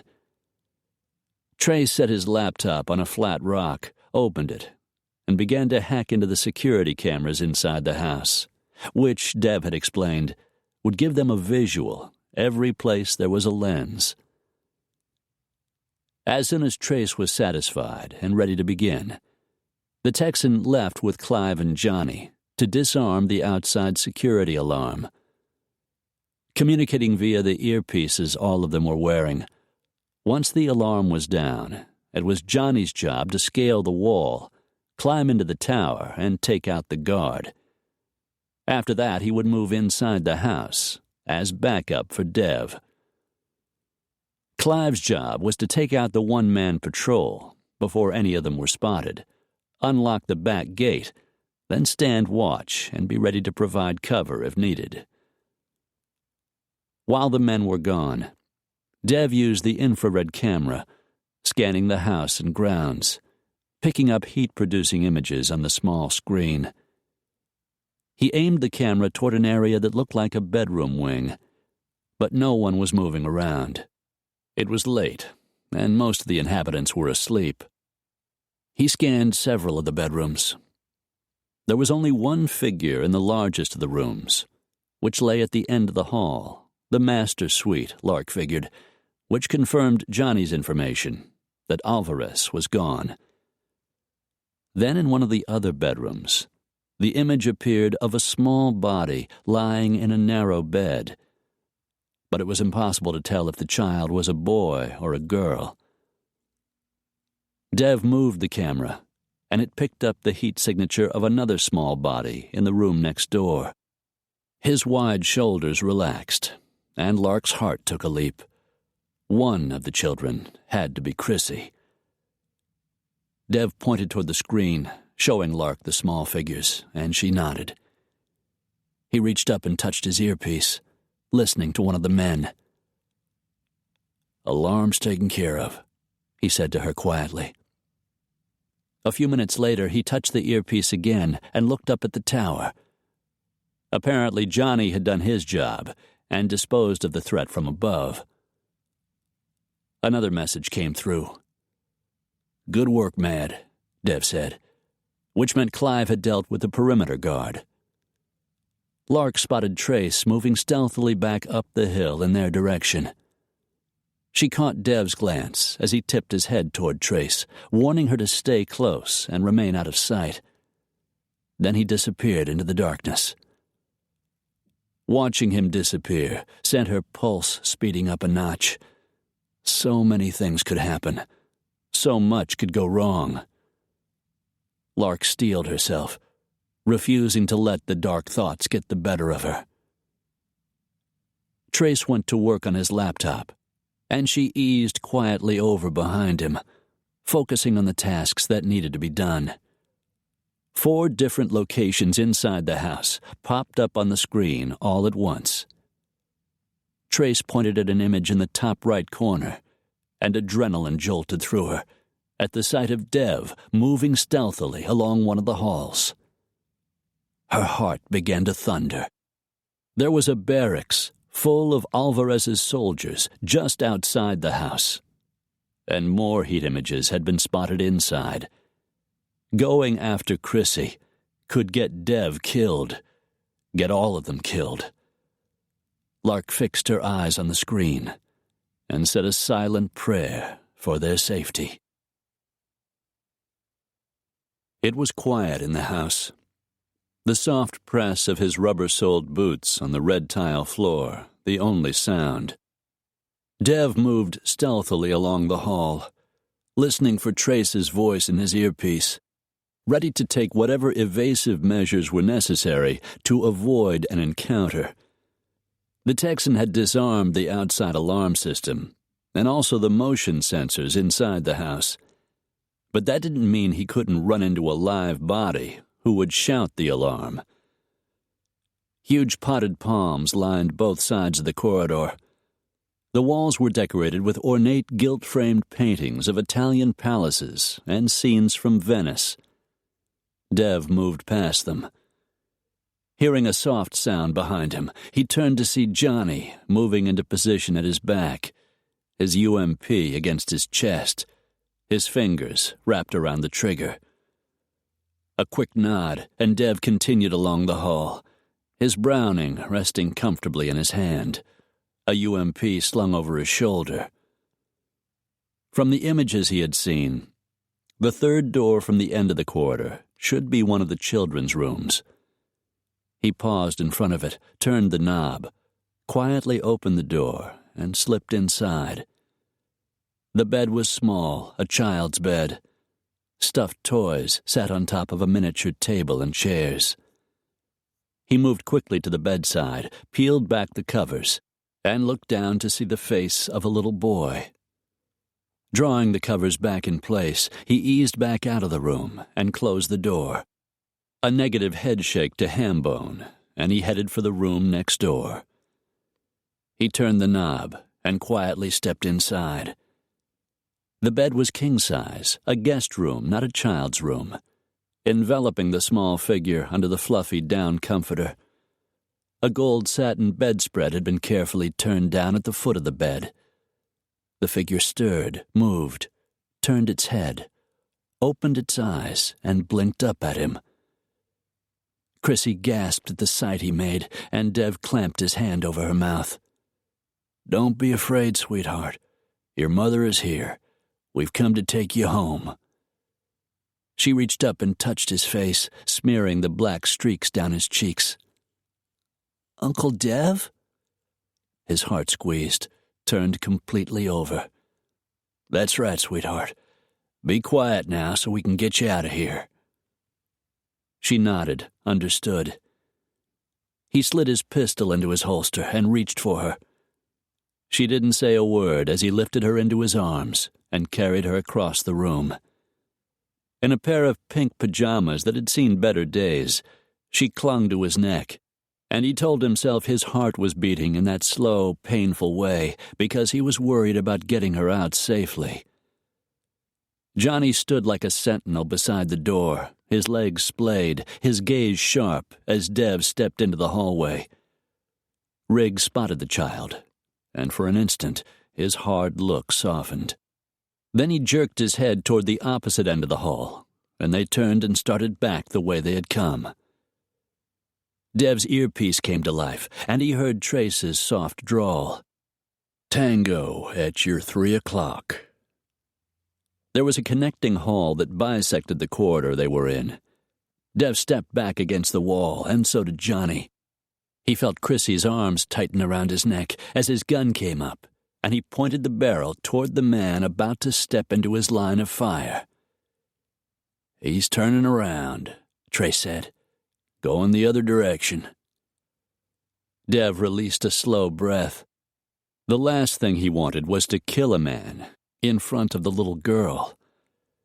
He motioned to Johnny and began to move forward.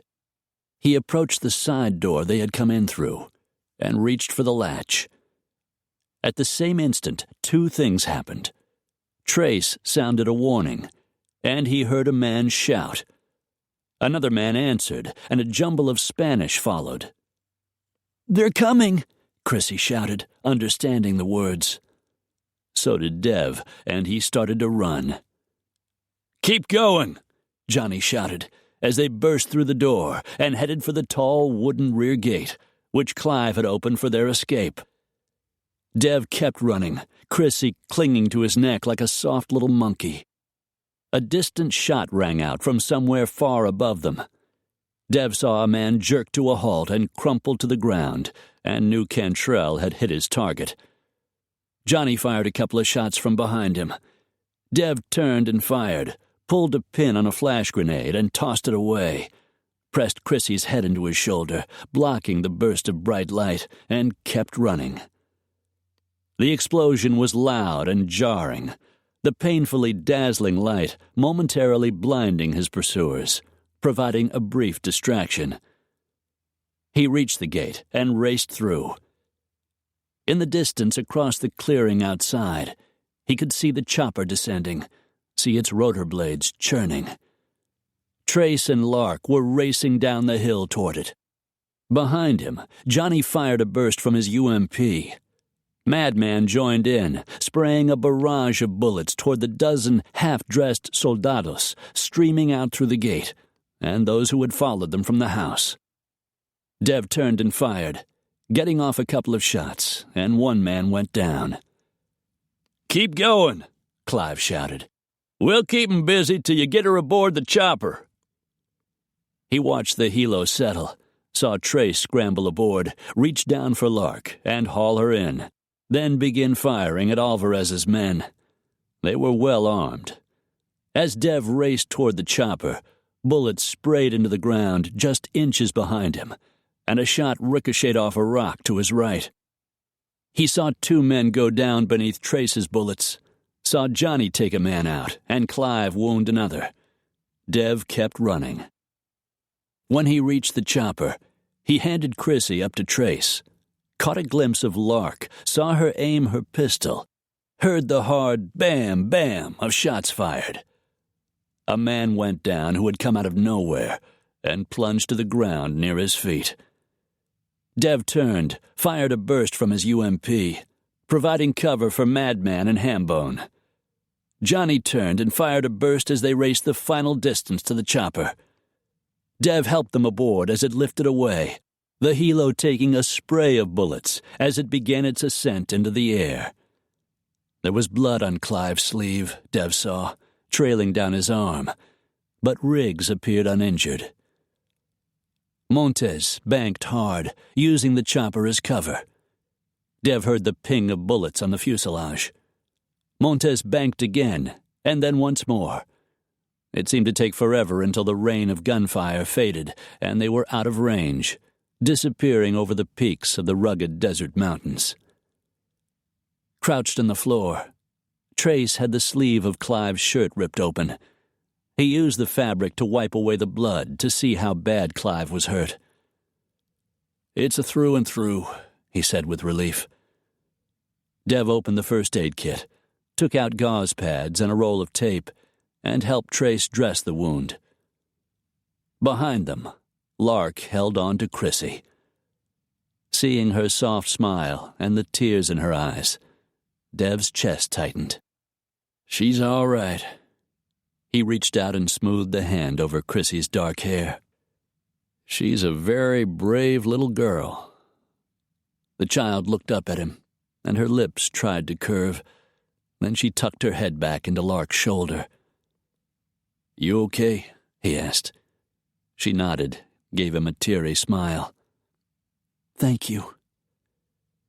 He made no reply. They weren't out of this yet. He had promised to protect them, but with Alvarez still alive, he wasn't sure he could keep his word. Plan C was rolling around in his head, but he needed more information. Needed to talk to Chaz.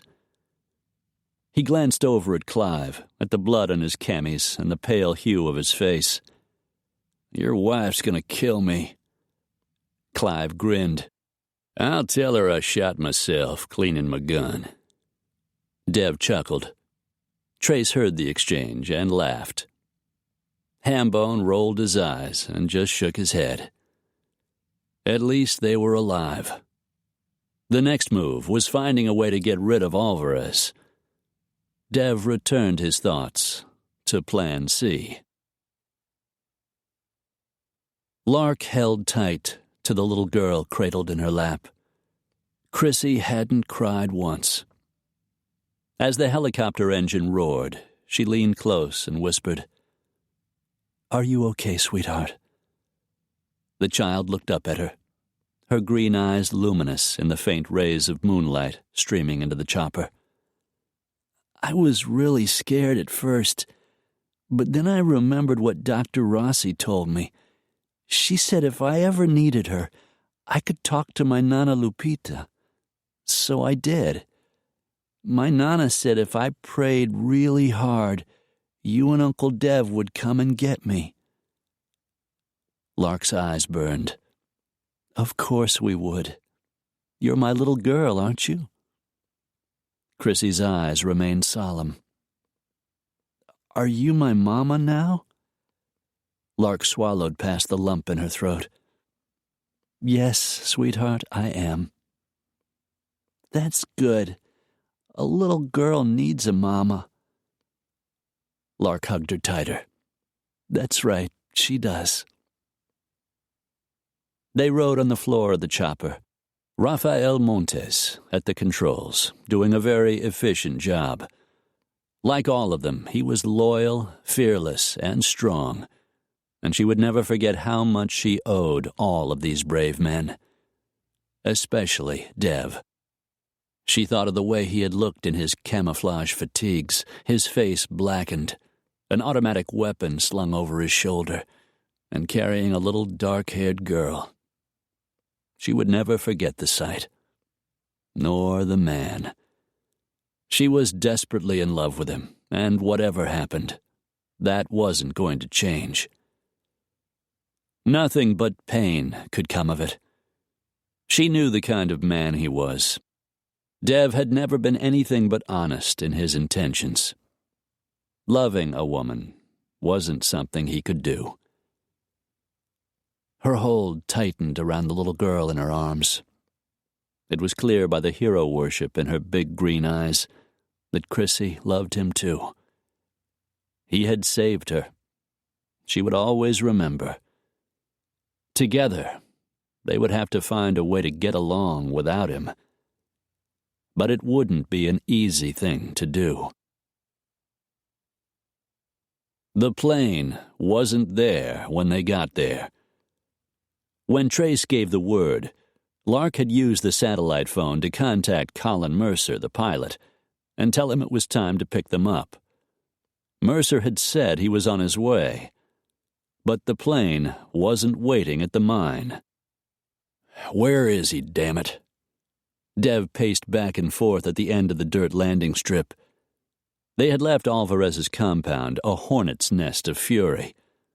The soldiers would be spreading out, searching the roadways, searching the hills, looking for any sign of their attackers.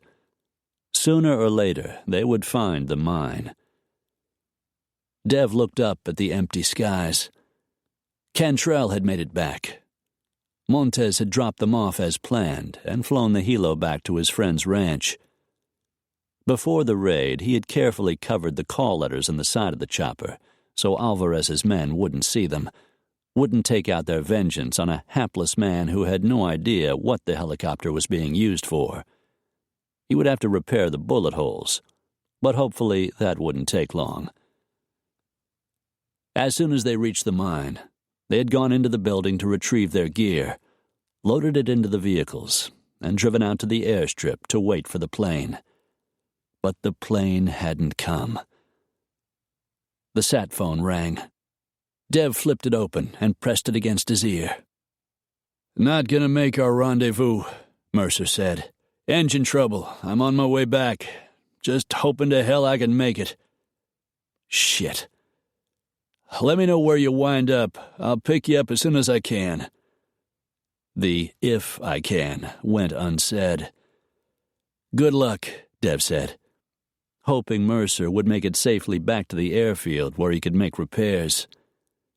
In the meantime, they had to get out of there. "What happened?" Cantrell asked as he walked up.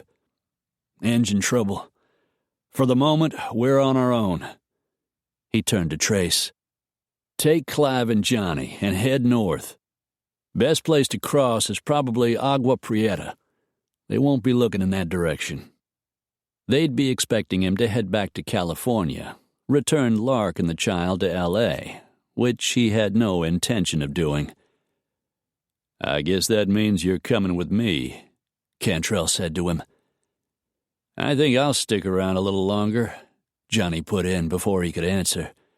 "You know how much I love old Mexico." Dev smiled, looked at Jake. "What about Montes?" "He can take care of himself. He knows this country.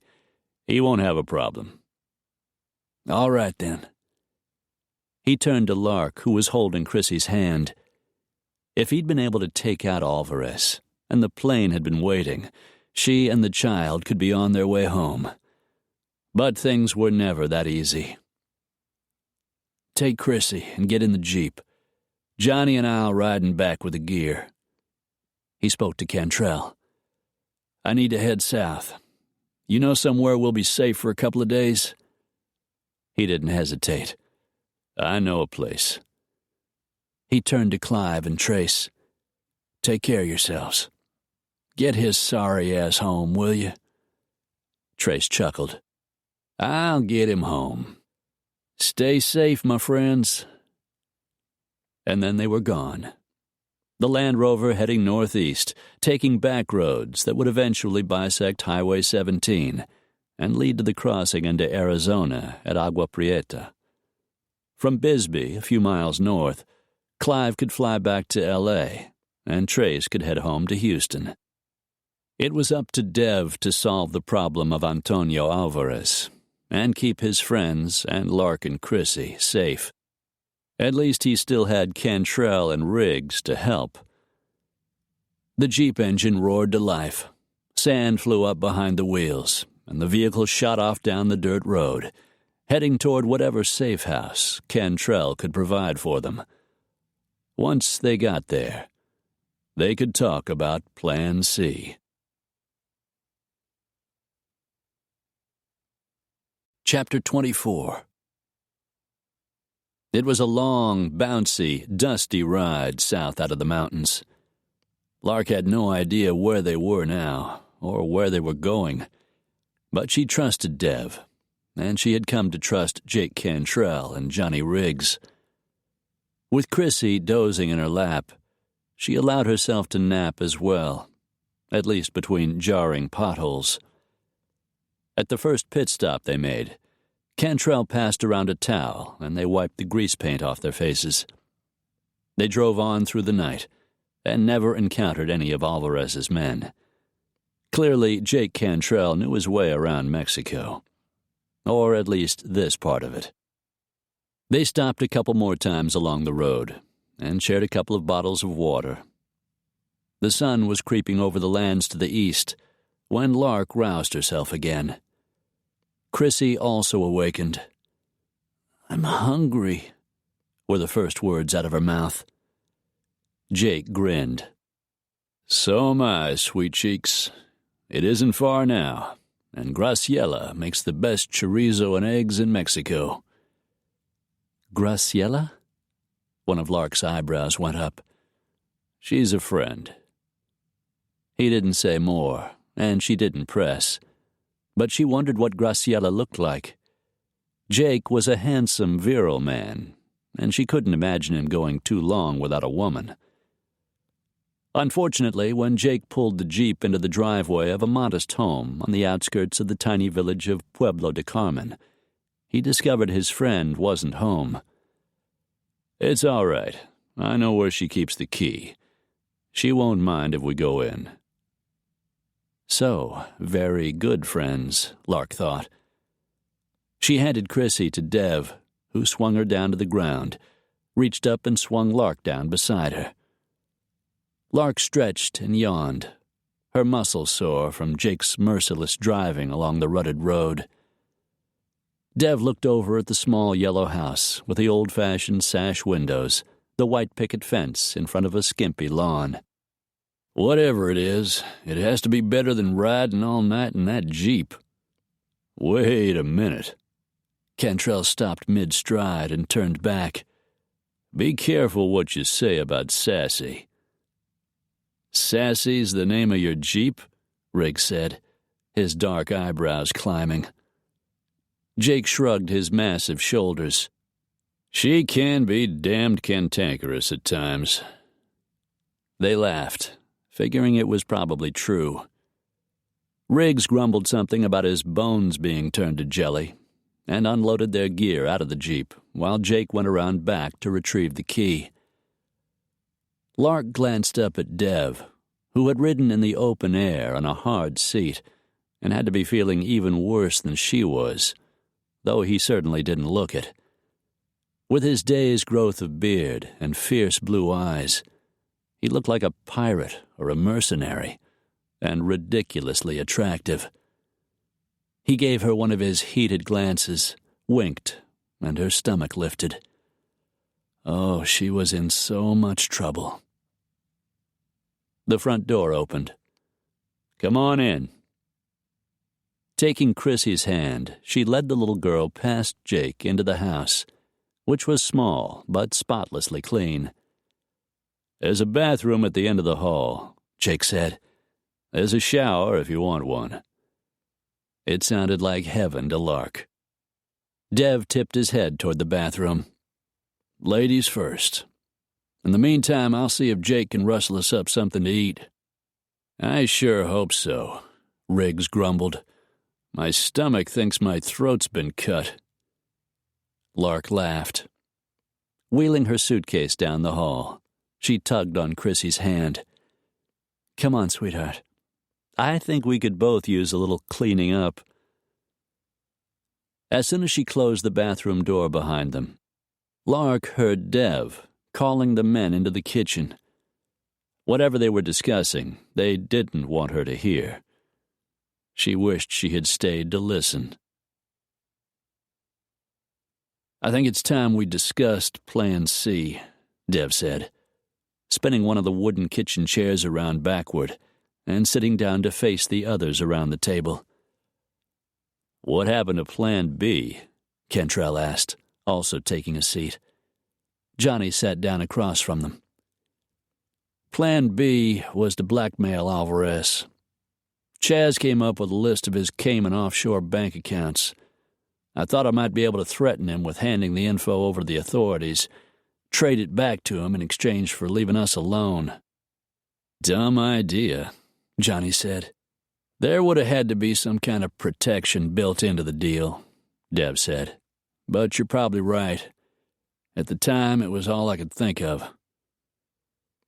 "Alvarez isn't exactly a man of his word," Jake said. "And he isn't afraid of the law, so you can't really threaten him with that. He would have agreed and killed you anyway." "Yeah, that's what I figured." "So what's Plan C?" Johnny asked. Dev looked at him and smiled. "We get rid of Alvarez, just like we planned. And if we play our cards right, we get someone else to do the dirty work." Now he had their attention. "How's that going to work?" Jake asked. "You know that little tete-a-tete he's planning with his mistress in Cabo this weekend?" "What about it?" "To the right people, that might be very interesting information. For instance, to someone like Don Ricardo de la Guerra." "The head of the El Dorado cartel?" Jake asked. "That's right. He and Alvarez are mortal enemies." Johnny whistled. "I see where this is going, and I like it." "So do I," Jake said. "I take it that's the reason we're heading in this direction. De la Guerra's operation is headquartered in Ciudad del Cordon. That's less than 100 miles from here. I want to set up a meet with him, explain Lark's situation and what's happened with Alvarez so far." "Go on," Jake prodded. "When I heard Alvarez talking to his mistress, I remembered something I'd read while I was researching the drug cartels. Something about Don Ricardo and how much he despises Alvarez. During our last pit stop, I called Chaz on the sat phone to see if the idea might work. The phone call was fairly safe. There was no way to connect Chaz to Dev, and the phone itself was untraceable, and no one even knew Jake was in Mexico. From what Chaz could find out in a short period of time, aside from dealing drugs in a major way, De la Guerra is nothing like his rival. To him, running the cartel is just business. He's not a nice guy, don't get me wrong, and he wouldn't hesitate to kill someone who crossed him. But word is he's fair, and the people he works with respect him." "A well-respected drug dealer," Jake said darkly. "There's a twist." "True enough. But he's also a family man, which might give us an advantage." Johnny leaned back in his chair. "So you want to set a trap for Alvarez in Cabo? That just might work." "Might at that," said Jake. "I need to meet with De la Guerra. I'm not quite sure how to arrange that, but we'll figure it out." "What are you going to figure out?"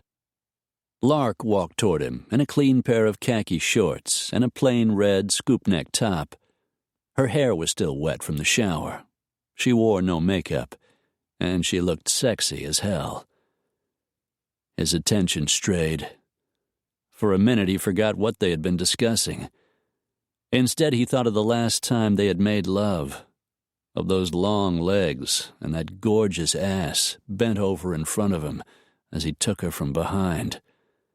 His groin tightened, and he went rock hard beneath the table. Silently cursing, he forced his unwanted lust away and looked down at little Chrissy. She was barefoot, wearing one of Lark's T-shirts, which hung down past her knees. The front said, "Women do it better." "I like the T-shirt," Dev said with a grin, fighting not to think of the ravine. "It was all I had, and don't change the subject. What are we going to figure out?" "Might as well tell her," Jake said. "She won't give up until you do." "That's right," Johnny grumbled. "Women might think they do it better. Truth is, they'll just nag you till you tell them they do." Lark's mouth faintly curved.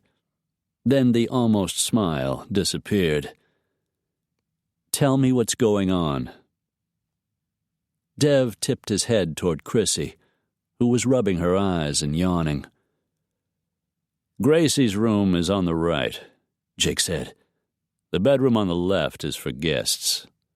Why don't you put her down for a nap in there? Good idea. She caught hold of Chrissy's hand. Come on, sweetheart. Wouldn't you like to lie down for a while? Chrissy nodded and followed her into the hallway. Lark reappeared a few minutes later. She went out like a light. So, tell me what's happening. When no one answered, she blasted them with a glare. Tell me, damn it! Dev released a long-suffering sigh. All right, here it is. We're planning to trade some information to Don Ricardo de la Guerra. He's the head of the El Dorado cartel. In exchange, we're hoping he'll take care of Alvarez. And why would he do that? She asked. Alvarez has been trying to take over the El Dorado cartel for years. He's never made a frontal attack, but the threat is always there. De la Guerra has moved against him twice, but both times Alvarez escaped. Too bad for us, Lark said. On top of that, De la Guerra views Alvarez's personal behavior as completely immoral and embarrassing to the rest of the cartel leaders. From the way he treats his women, to the fact he murders whole families when one of them displeases him. The way he did the Wellers, Lark said. Exactly. And that causes trouble with the law, Johnny added, which isn't good for anyone in the drug-dealing business. Jake finished. Dev told her how he planned to use Alvarez's rendezvous with his mistress in Cabo San Lucas, and his hope that Don Ricardo would be willing to deal with him there. After our assault on his house, maybe he won't go, Lark said. Maybe he'll be too busy trying to track us down and kill us. The men exchanged glances. What? You didn't think I would realize that? Yeah, well, we think he'll make the trip. Alvarez's ego is too big to let someone force him to change his plans. So what we need to do is convince De la Guerra this is his chance. That's right, Cantrell agreed. And time is of the essence. We need Alvarez stopped, and quickly. She turned to Dev. You said he was a family man. After what happened to Chrissy, maybe I can help you convince him. Dev thought how dangerous it could be, and opened his mouth to say no. Then he thought how desperately they needed this plan to work, how it was a matter of life and death, perhaps for all of them, and closed it again. He took a deep breath. Maybe you can, he conceded. Jake and Johnny cast each other a glance, but they didn't say a word. Antonio Alvarez sat seething behind the desk in his study. When the door opened and Jorge Santos and Paulo Cepeda walked in, it was all he could do to remain in his seat. He forced himself to stay calm. Where is Ernesto Garcia? He was in charge while I was away. During the raid last night, Cepeda had been home with his family. Antonio and Santos had gone to the cantina, leaving Garcia in charge. At the time of the attack, Antonio had been happily wedged between the lovely thighs of the beautiful and desirable Francisca Miramontes. I asked you where he is. A knock at the door sounded before the men could reply. Santos walked over and pulled it open, admitting Ernesto Garcia into the room. He pulled off his navy blue bill cap and held it gripped in both hands. He had thick black hair and very dark skin, but at the moment he looked as pale as a gringo. You were here last night. Si, mi jefe. You were here, and yet you did nothing. You let those men walk right into my house. I do not know how they got inside. They must have destroyed the alarm system. So, these men, how many did you say there were?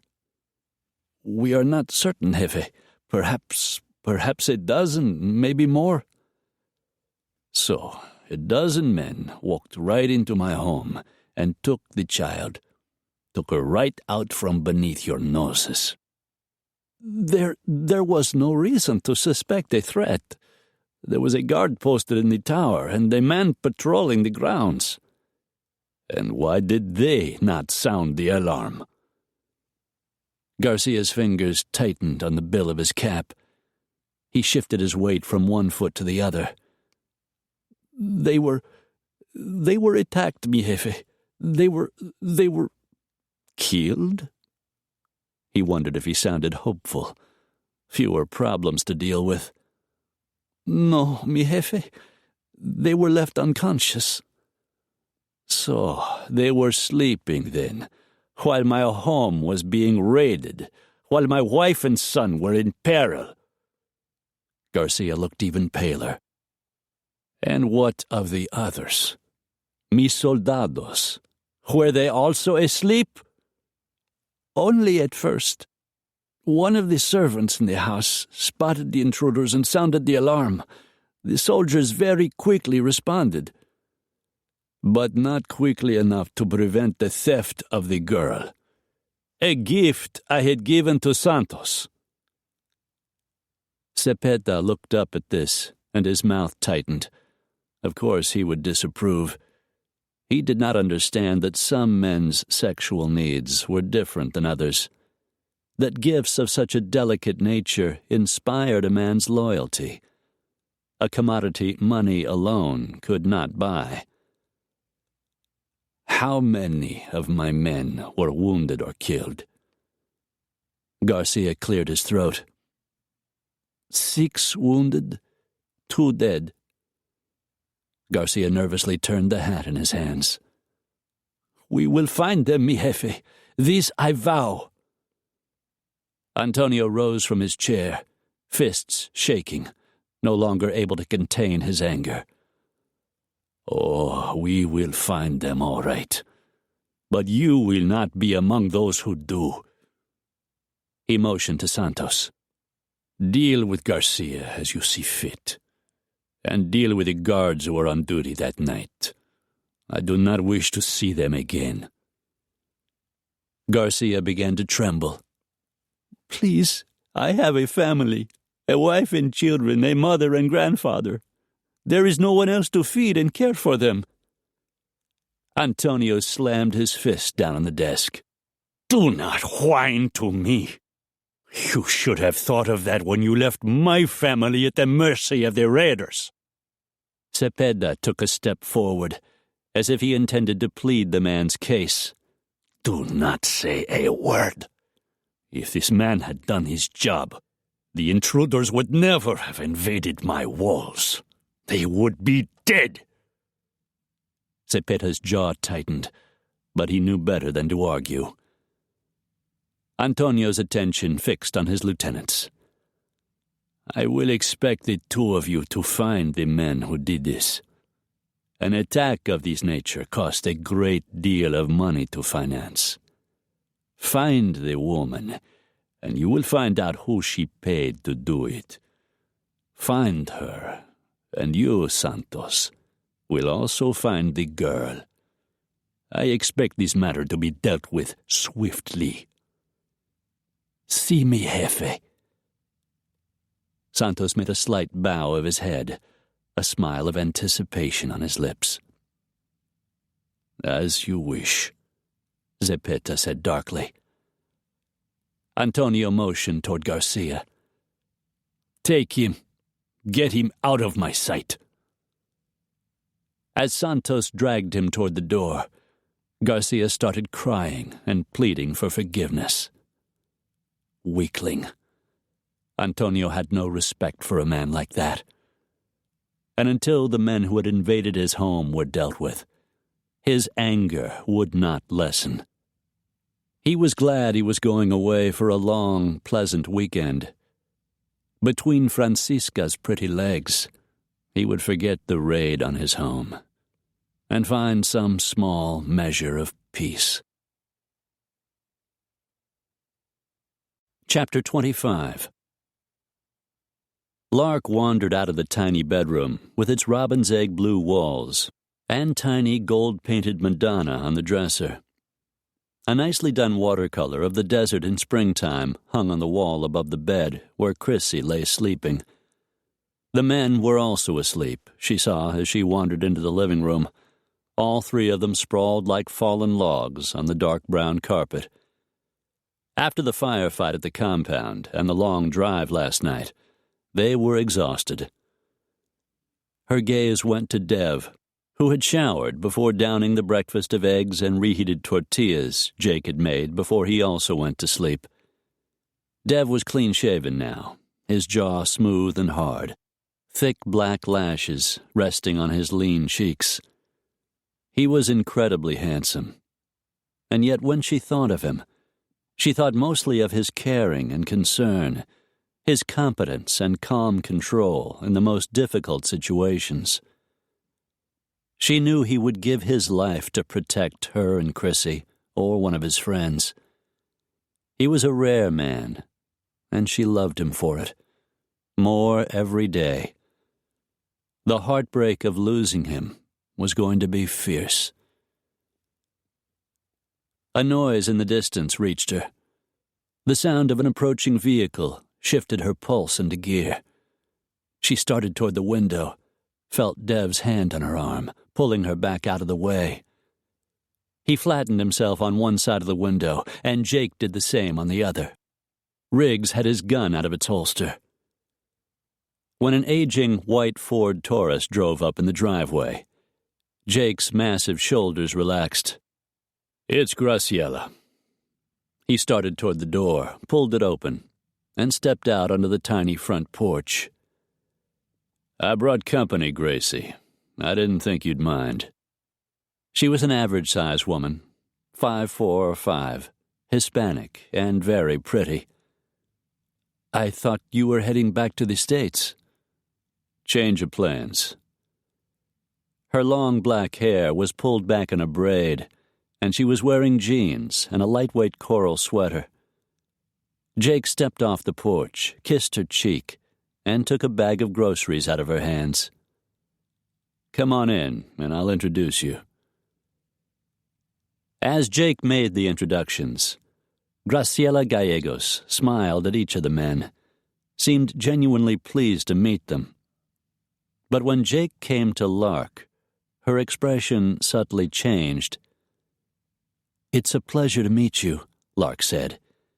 "Jake has been working to help Devlin and me." Words meant to let the woman know Lark had no interest in Jake, for clearly he was more to her than a friend. "My daughter was stolen. We came to Mexico to get her back." Some of the woman's warmth returned. "And were you able to do this?"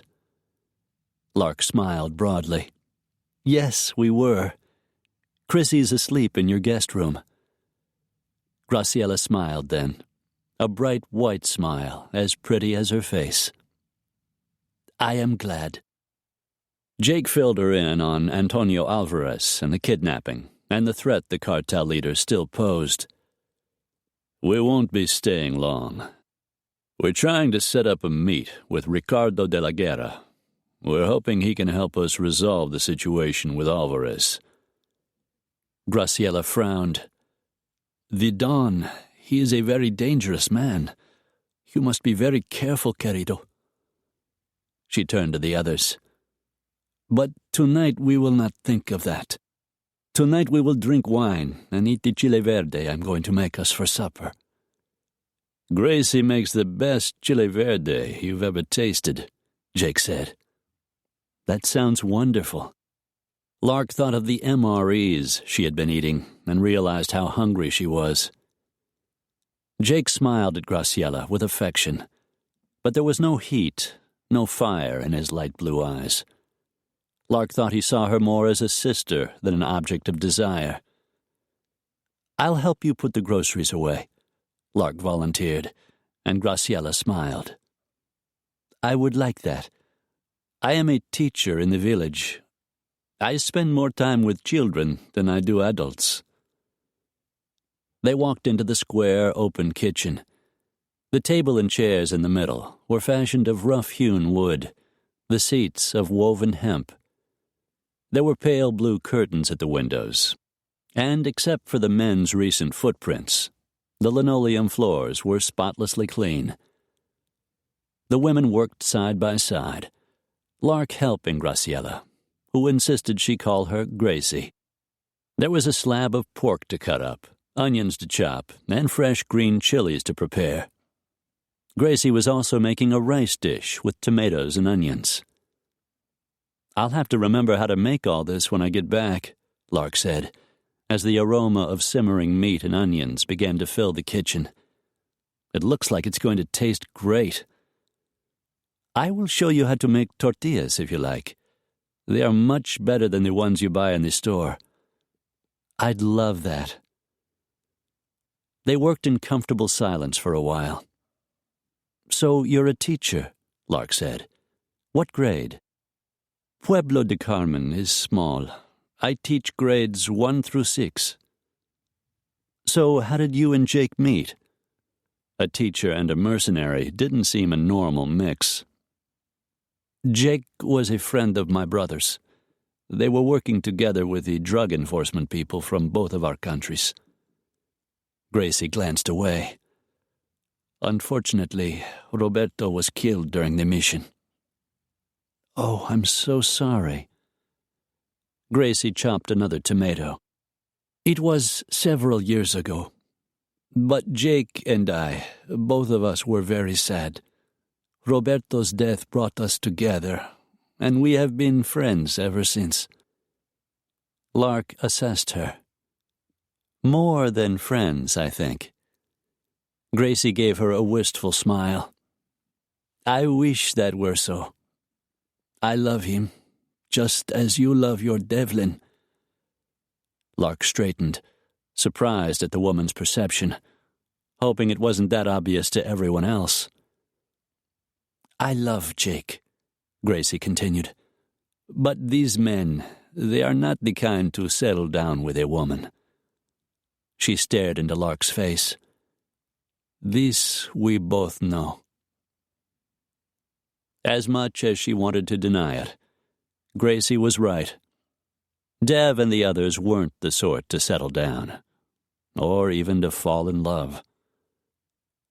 "Does Jake know how you feel?" Lark asked. "He thinks of me with affection, but he does not want me." Lark sighed. "Dev wants me. That never seems to change. Aside from that, I'm not sure what he thinks." "See, that is the way men are. Often even they do not know what they want from a woman, aside from the comfort of their bodies." Silence fell.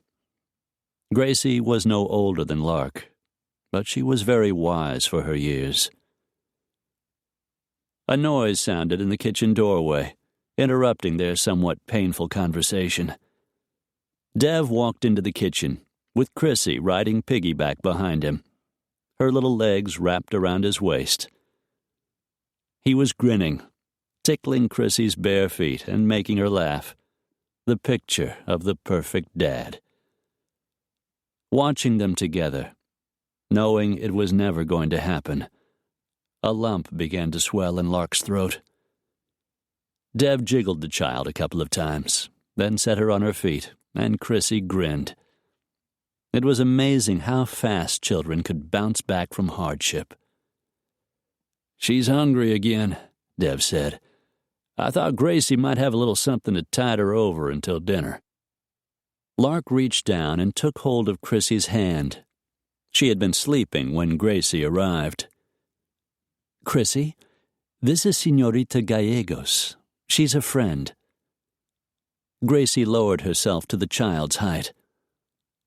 What do you think? Would you like some pan dulce? It is not homemade, but it comes from a little panaderia in the village, and it is very good." Chrissy nodded vigorously, making her dark curls bob up and down. "Sí, me gusta mucho," which meant I would like that very much. Her nana was Spanish, Lark explained. "Nana Lupita went to heaven," Chrissy said solemnly. "Sometimes I really miss her." Lark lifted the child into her arms. "It's all right to miss our friends. But when you get sad, just remember all the new friends you've made." Chrissy's arms went around her neck. "And a new mama, too." Lark's throat tightened. "That's right, sweetheart. And a new mama, too." Dev said nothing, but his eyes found hers across the kitchen, and there was something in them, something deep and yearning. It disappeared so quickly, she was sure she had imagined it. "We need to make some plans," he said brusquely. Turning, he walked back into the living room. She could hear the men talking, trying to decide the best way to approach De la Guerra. Lark prayed they would find a way. They needed a plan. The problem was in getting to De la Guerra. He wasn't as paranoid as Alvarez, but he didn't open his doors to complete strangers either. Which was the reason Dev was damned glad to see Rafael Montes pull up in front of the house. Jake had been in touch with his friend via sat phone ever since Rafe had taken off in the chopper. He knew what was going on and where to find them. "That's Montes," Jake said to Riggs. "Who's that with him?" Dev asked, as Rafe turned off the engine of a brown Chevy pickup and two men got out of the truck. "That's Emilio Campbell." Dev's dark eyebrows went up. "Scottish?" "Half," Jake said. "Emilio's an artist. He knows De la Guerra. Don Ricardo owns some of his landscape paintings. And he's willing to help us." "That's what Montes says. Alvarez killed his father. Apparently he was a judge. Alvarez didn't want the judge trying to enforce the law. He and his men walked into a cafe and shot him while he was drinking a cup of coffee." A muscle tightened in Dev's jaw. "Rafe explained to Campbell the reason we came to Mexico, and why we need to see De la Guerra. Considering the way he feels about Alvarez, Campbell's willing to try to arrange a meeting." "That's great." Montes had come through for them again. In the beginning, Dev hadn't really liked the man, but mostly he was jealous of the handsome Latino with the sultry black eyes that seemed to see too much. But he had to admit Rafe was good at his job, and as long as he kept his distance from Lark, Dev was glad to have him on the team. The men walked into the house. Campbell a little taller than Montes, with light brown hair and gray eyes. He was leaner, early 30s, attractive in a softer, less aggressive sort of way. Introductions were made once more. "I hope I'll be able to help," Emilio said, with only the faintest trace of a Spanish accent. "Don Ricardo doesn't like injustice. He won't approve of a child being used as some sort of sick revenge, and he loathes Antonio Alvarez." "He lives in Ciudad del Cordón," Jake said. "That's not far away. How soon can you talk to him?" "I'll call him in the morning, find out what time he'll see me, assuming he'll agree." "But you think he will?" Dev said. "I do. We both like art. He has been a patron of my career. We have spent several enjoyable evenings together discussing artists and their work. Tonight, Rafael and I will find a place to stay in the village. I'll phone him first thing in the morning. Rafael can drive me to Ciudad del Cordon to see him." "I know a good place to stay," Gracie said. "A friend of mine owns it. It is clean, the beds are good, and it is cheap. You are welcome to stay here, but you would have to sleep on the floor."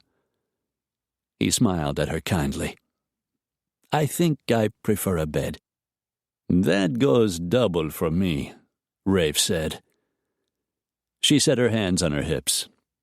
"But the two of you will stay for supper. On that I insist."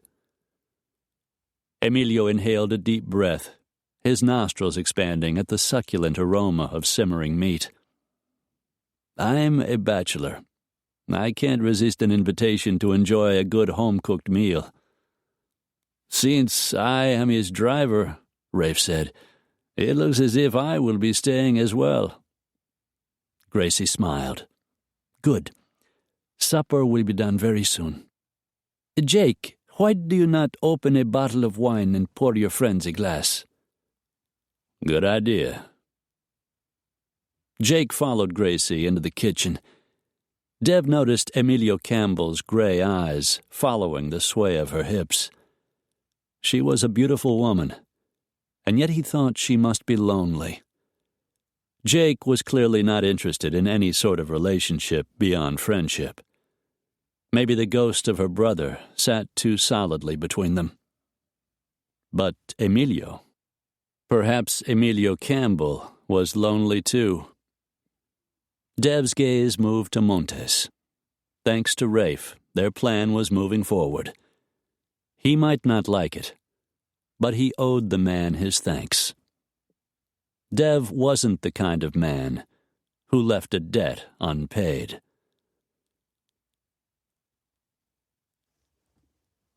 The meal was fantastic. Stacks of steaming homemade tortillas, succulent bowls of chile verde, and mounds of Spanish rice, all topped with Gracie's delicious salsa. Dev drank a glass of the rich red wine Jake poured from a stash he kept at the house.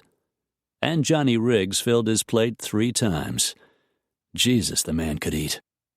No wonder they'd nicknamed him Hambone. After supper, Dev made a point of seeking Montes out, and found him standing on the back porch, smoking one of his hand-rolled cigarettes. Rafe turned at his approach. "Tomorrow should be a very interesting day." Dev strolled up beside him. Resting his hands on the porch rail, he stared out into the desert. "You think Campbell will be able to arrange a meet?" "Emilio is a good man. He is a talented artist, and well-liked. He will get you in to see De la Guerra. Once you are there, convincing him may not be so easy." That was true enough. De la Guerra can't be sure he can trust us. We could be working for Alvarez, baiting some kind of trap in reverse. "Take your woman with you. She loves the child. She will find a way to convince him." "She isn't my woman. She's my client." Montes scoffed. "Perhaps there was a time that was so. Not anymore." Dev's jaw tightened. "You don't know what you're talking about." "Don't I?" Rafe inhaled a lungful of smoke, let it roll slowly back into the darkness. "I know that when a man is willing to give his life for a woman, it isn't money or duty that drives him. You care for her, maybe even love her. Perhaps you don't see it, but I do." "Yeah? What makes you such an expert on women?" Rafe shrugged. "I suppose because I am not like you. I am not afraid of love. If the right woman came along, I would make her mine, and I would not let anyone take her from me." Dev made no comment. He wasn't like Montes. He didn't love Lark. And even if he did, He didn't have room in his life for a woman. I didn't come out here to talk about my love life. I wanted to thank you. I appreciate everything you've done to help us. You're a good man to have on the job. Rafe studied the thin trail of smoke drifting up from the tip of his cigarette. I am being well paid, and I would like nothing so much as to see Alvarez in his grave. Maybe you'll get your wish. Rafe snuffed the cigarette out with the tips of his fingers, then tossed it into the trash beside the door. Think about what I said.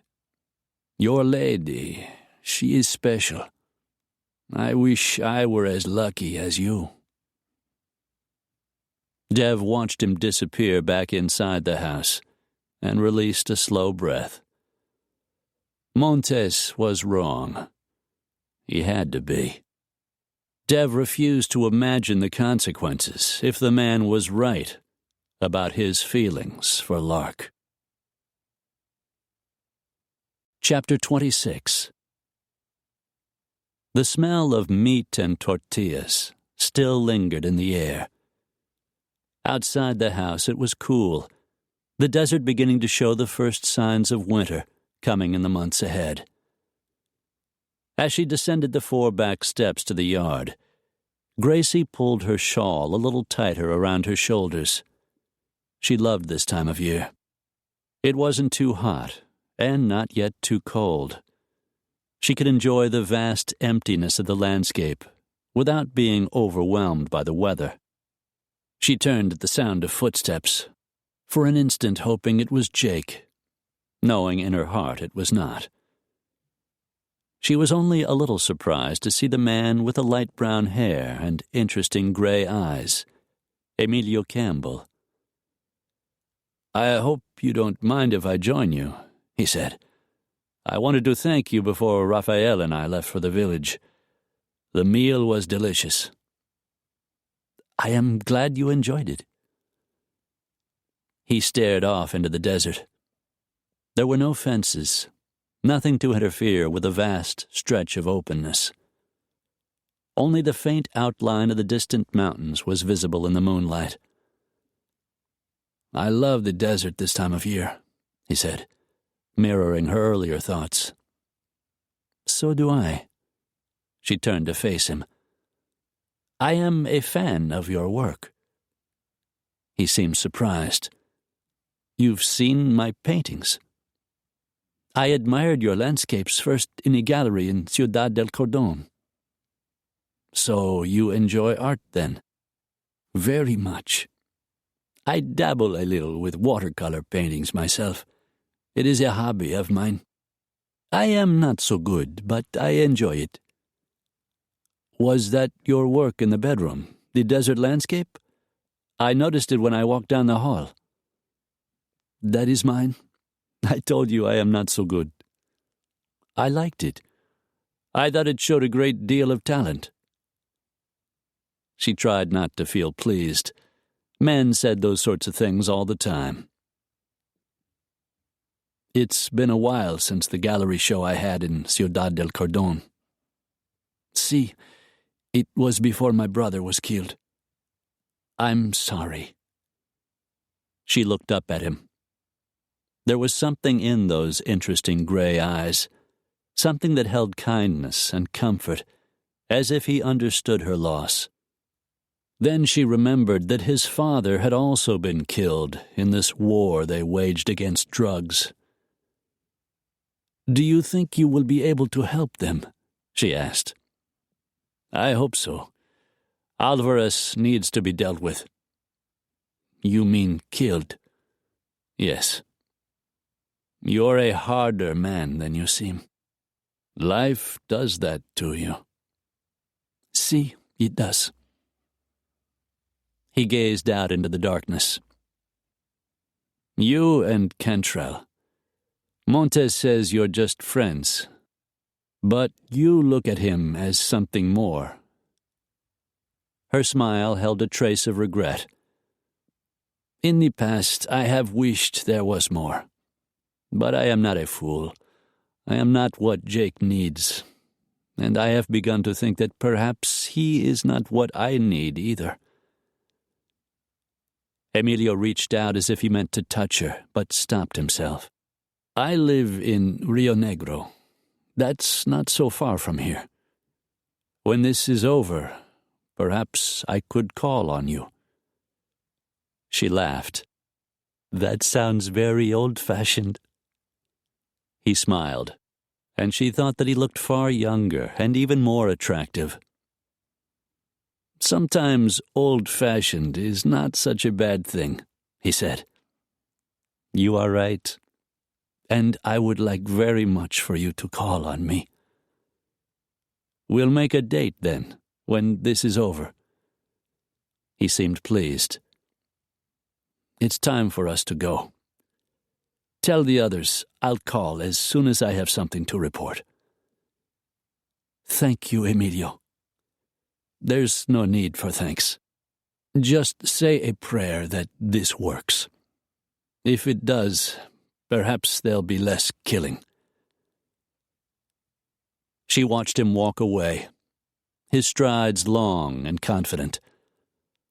On the surface, he looked like an average man, but she thought there was a core of steel beneath his everyman facade. She wondered if she would see him again, and smiled, somehow certain she would. The call came at 3 p.m. the following afternoon. Lark listened anxiously as Dev talked on the phone to Emilio Campbell, then turned and spoke to the men. Campbell met with De La Guerra. Don Ricardo has agreed to a meeting. He insists I bring Lark and the child. Jake started shaking his head. No way, Riggs said. De La Guerra is willing to listen, but there are no guarantees. Dev looked over at Lark. He wants you both there as insurance. He wants to be sure we're telling him the truth. I'm going. You couldn't keep me away. But Chrissy... You don't have to worry, Dev said. Chrissy's staying with Cantrell and Riggs. I'm only taking you because it's our best chance. I'm not risking the life of a 4-year-old girl. When's the meet? Jake asked. Tomorrow morning. 10 o'clock at De La Guerra's house. I'm thinking we drive down to Ciudad del Cordón tonight. We've got to be there on time.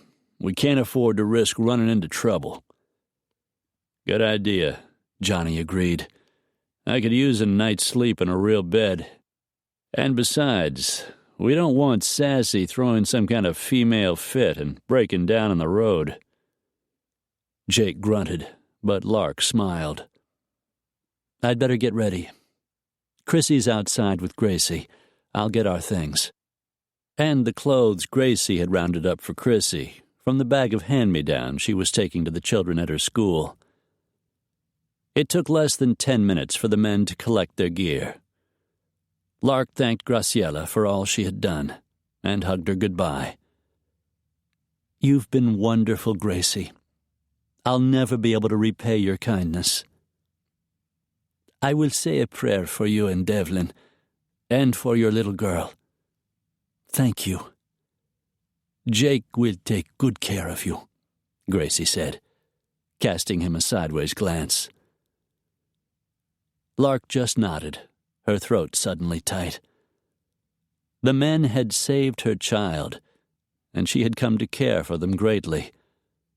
But she was still in Mexico, still running for her life from a ruthless man set on killing them. It made her realize how much she missed her normal life, how much she missed her friends. Scotty and Delilah, Carrie Beth and Dex. She knew they must be worried sick, but she couldn't risk calling them. If Alvarez was trying to find her, he might tap their phones. If she called, he could trace the call backward. He would see the call came from Mexico and know who was calling. He could track their location and come after them. It was just too dangerous. Besides, if Dev's plan worked, in a few more days, the threat would be over. If Dev's plan worked. A cold tremor went through her. They were risking everything on a plan that might fail. If De la Guerra refused to help them, eventually Alvarez would find them. He would kill them without the slightest hesitation. Lark took a steadying breath. It wasn't going to happen. She was going to convince Ricardo de la Guerra to help them, one way or another.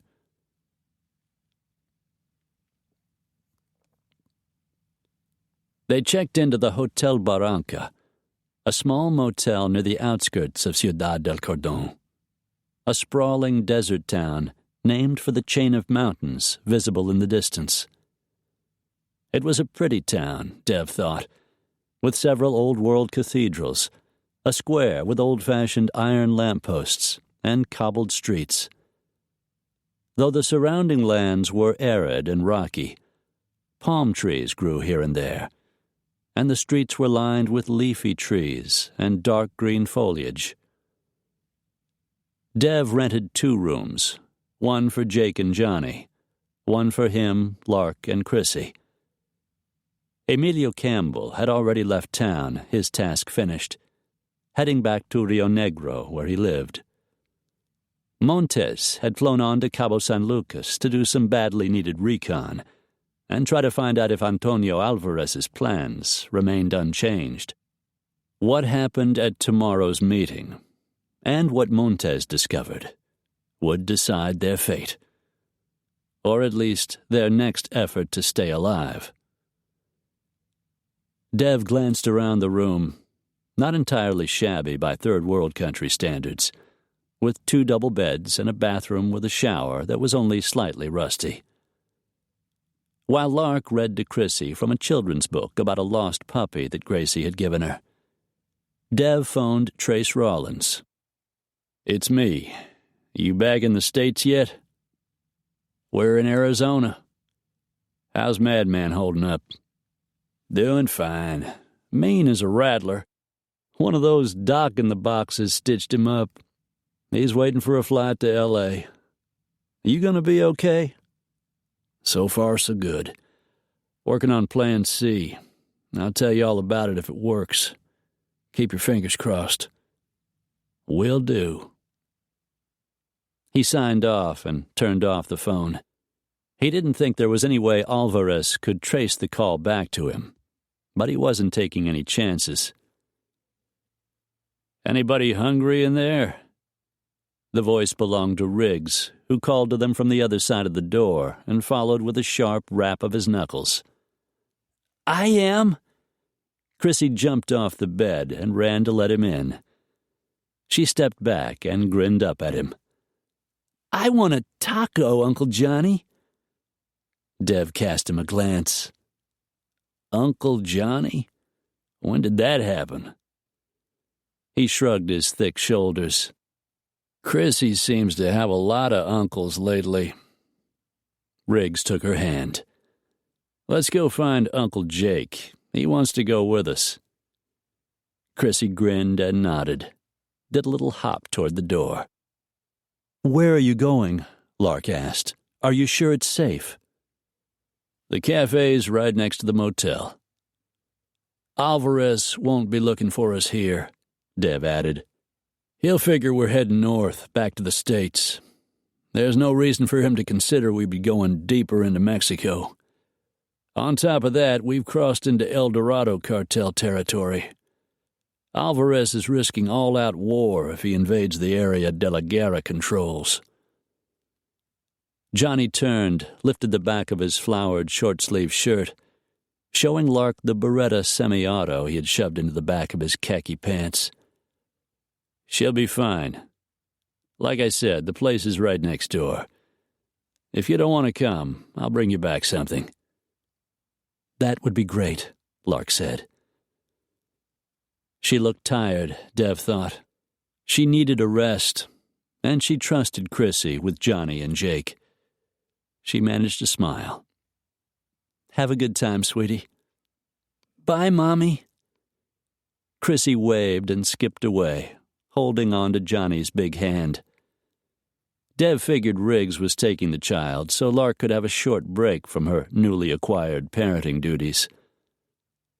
When the door closed and he looked at Lark, she had tears in her eyes, which she hurriedly blinked away. "What is it?" She shook her head. "Nothing, it's just... That's the first time she's ever called me Mommy." He smiled at her softly. "It won't be the last." He walked toward her. "She's a really good kid, Lark, and she loves you." She smiled, nodded. After he had made love to her in the ravine, he had purposely been keeping his distance, as she had asked. It wasn't fair to either of them to keep fueling the fire that always seemed to burn between them. But she looked so sweet and vulnerable. Keeping his distance was nearly impossible to do. "We could read or something," he said, when he saw her watching him with a hint of uncertainty. She was sitting on one of the beds, her shoulders propped against the orange vinyl headboard, her knees drawn up beneath her chin. He couldn't miss the worry lines across her forehead, the slight droop of her shoulders. She looked exhausted and troubled, and he couldn't blame her. Tomorrow's meeting would determine her future, and that of her child. She unfolded those long, sexy legs and came to her feet, closed the short distance between them, and looked into his face. "I know it isn't fair of me to ask. I know you've been trying to respect my wishes, but I was hoping... Do you think for a minute you could just hold me?" His chest squeezed. Most women would have broken down long before this. He opened his arms, and she walked right into them, rested her head against his shoulder. She felt so good, so perfect. He closed his arms around her and felt her tremble. A sigh of relief whispered through her slender body. "It's all right," he said, tightening his hold. "I've got you." Lark looked up at him. "This is going to work, isn't it? We aren't going to have to go into hiding. I'm not going to have to start my life all over again." His hand came up and sifted through her hair. It felt like silk beneath his fingers. "It's going to work, baby. Everything's going to happen just the way we planned." He prayed it was true. He prayed Alvarez would take his mistress to Cabo just as he'd said, that De la Guerra would agree to help them get rid of the vicious thug once and for all, that Lark and Chrissy would finally be safe. She relaxed against him, absorbing his body heat, and maybe a little of his strength. Dev just held her. God, she fit him so well, her soft curves meeting his more solid frame in all the right places. His body stirred, and he began to go hard. He wanted her. Had from the first moment he'd seen her. But he hadn't known how good it would feel just to hold her. She took a shaky breath and started to pull away, but he wouldn't let her go. He looped a heavy strand of her hair behind an ear. "You gonna be okay?" She swallowed and glanced away.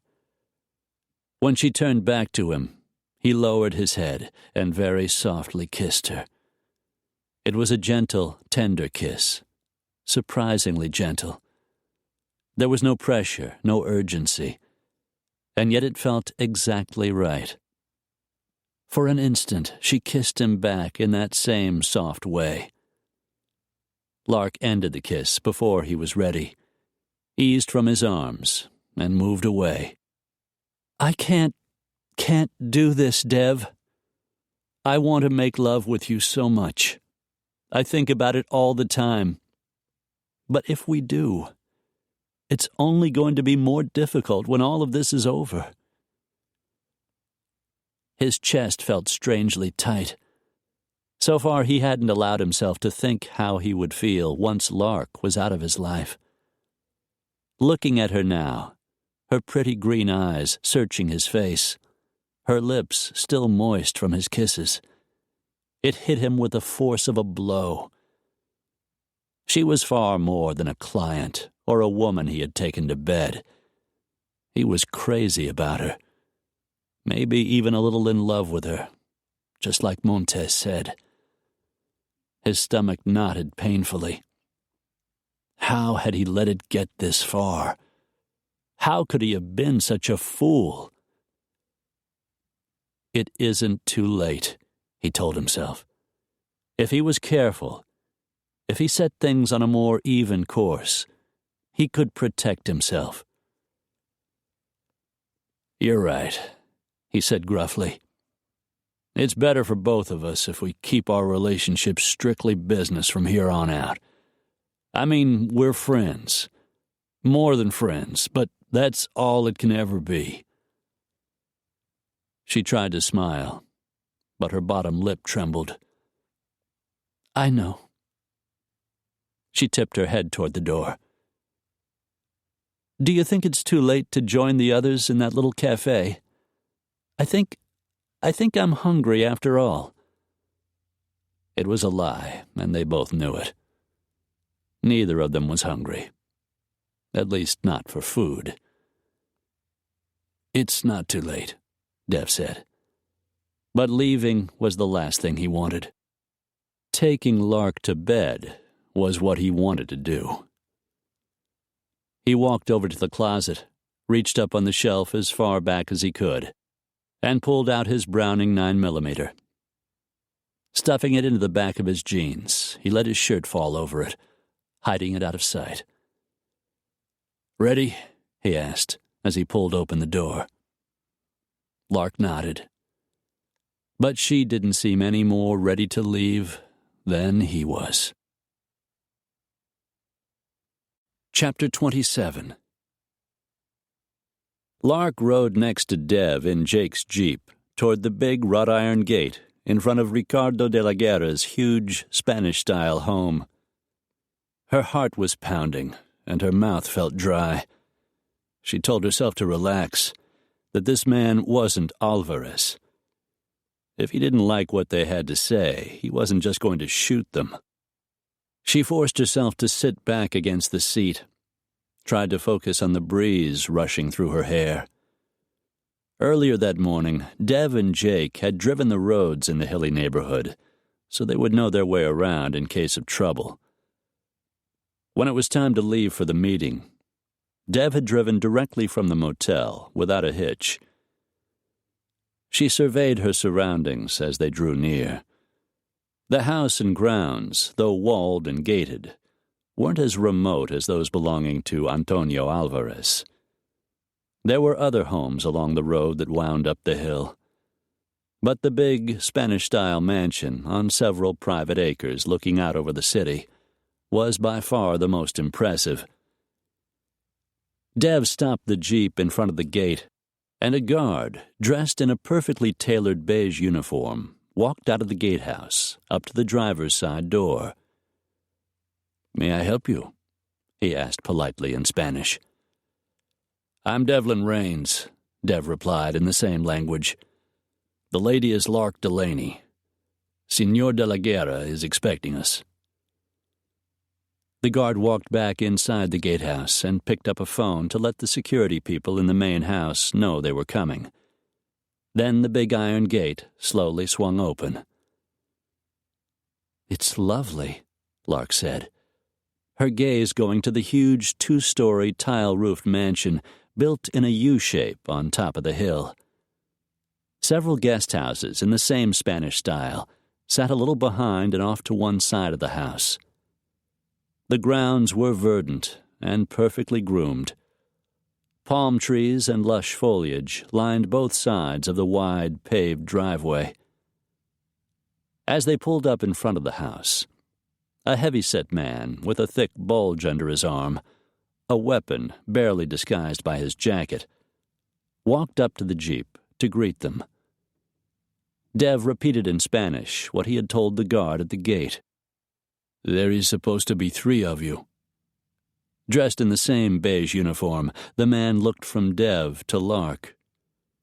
"Where is the child?" "There is only the 2 of us," Dev said firmly.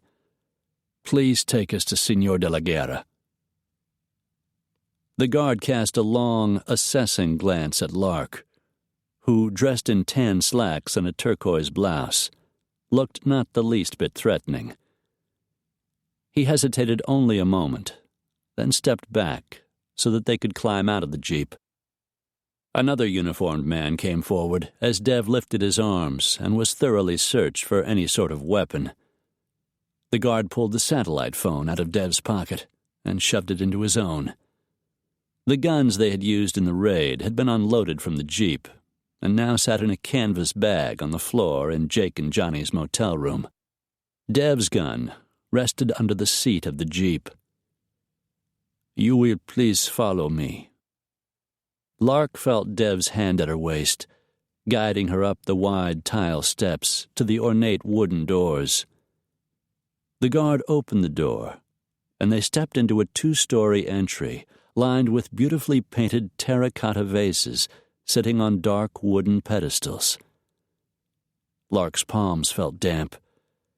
They were there, inside De la Guerra's home. Now all they had to do was convince him. The thought made her stomach churn. Another man walked toward them, this one dressed in white slacks and a short-sleeve maroon and white print shirt. He was maybe a little past 40, his black hair combed back from an unremarkable face, except for his high, carved cheekbones and deep-set black eyes. He spoke to the guard, who handed him Dev's satellite phone, then turned in their direction. "I am Alejandro Castillo," he said in English. "I work for the Don. He awaits you in his study. It is just down the hall." She was surprised they were all so polite. Even after what Dev had told her, she had expected mannerless ruffians, the cliché of a collection of drug dealers.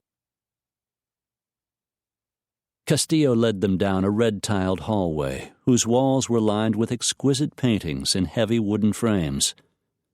She recognized a Degas and a Diego Rivera and wondered how much drug money the Don had paid to buy them. In the distance down the hall, a young woman dressed in a white blouse and black skirt covered by a white ruffled apron scurried, broom in hand, around the corner. As they moved along the corridor, she caught a glimpse of the living room, polished hardwood floors, colorful rugs, and lovely Spanish antiques. Castillo arrived in front of the study, lifted the iron latch, and opened the heavy wooden door.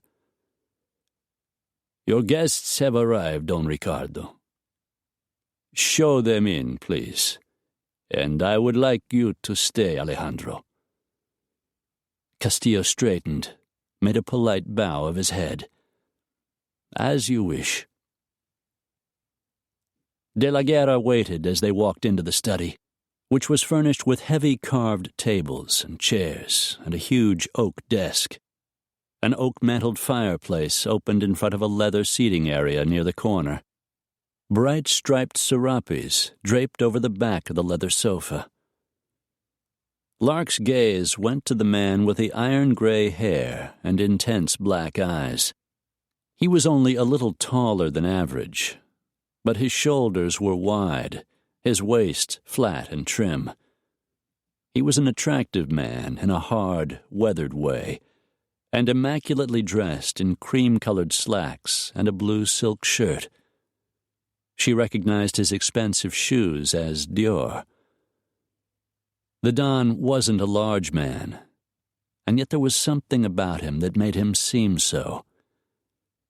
His dark gaze went from Lark to Dev. "Where is the child?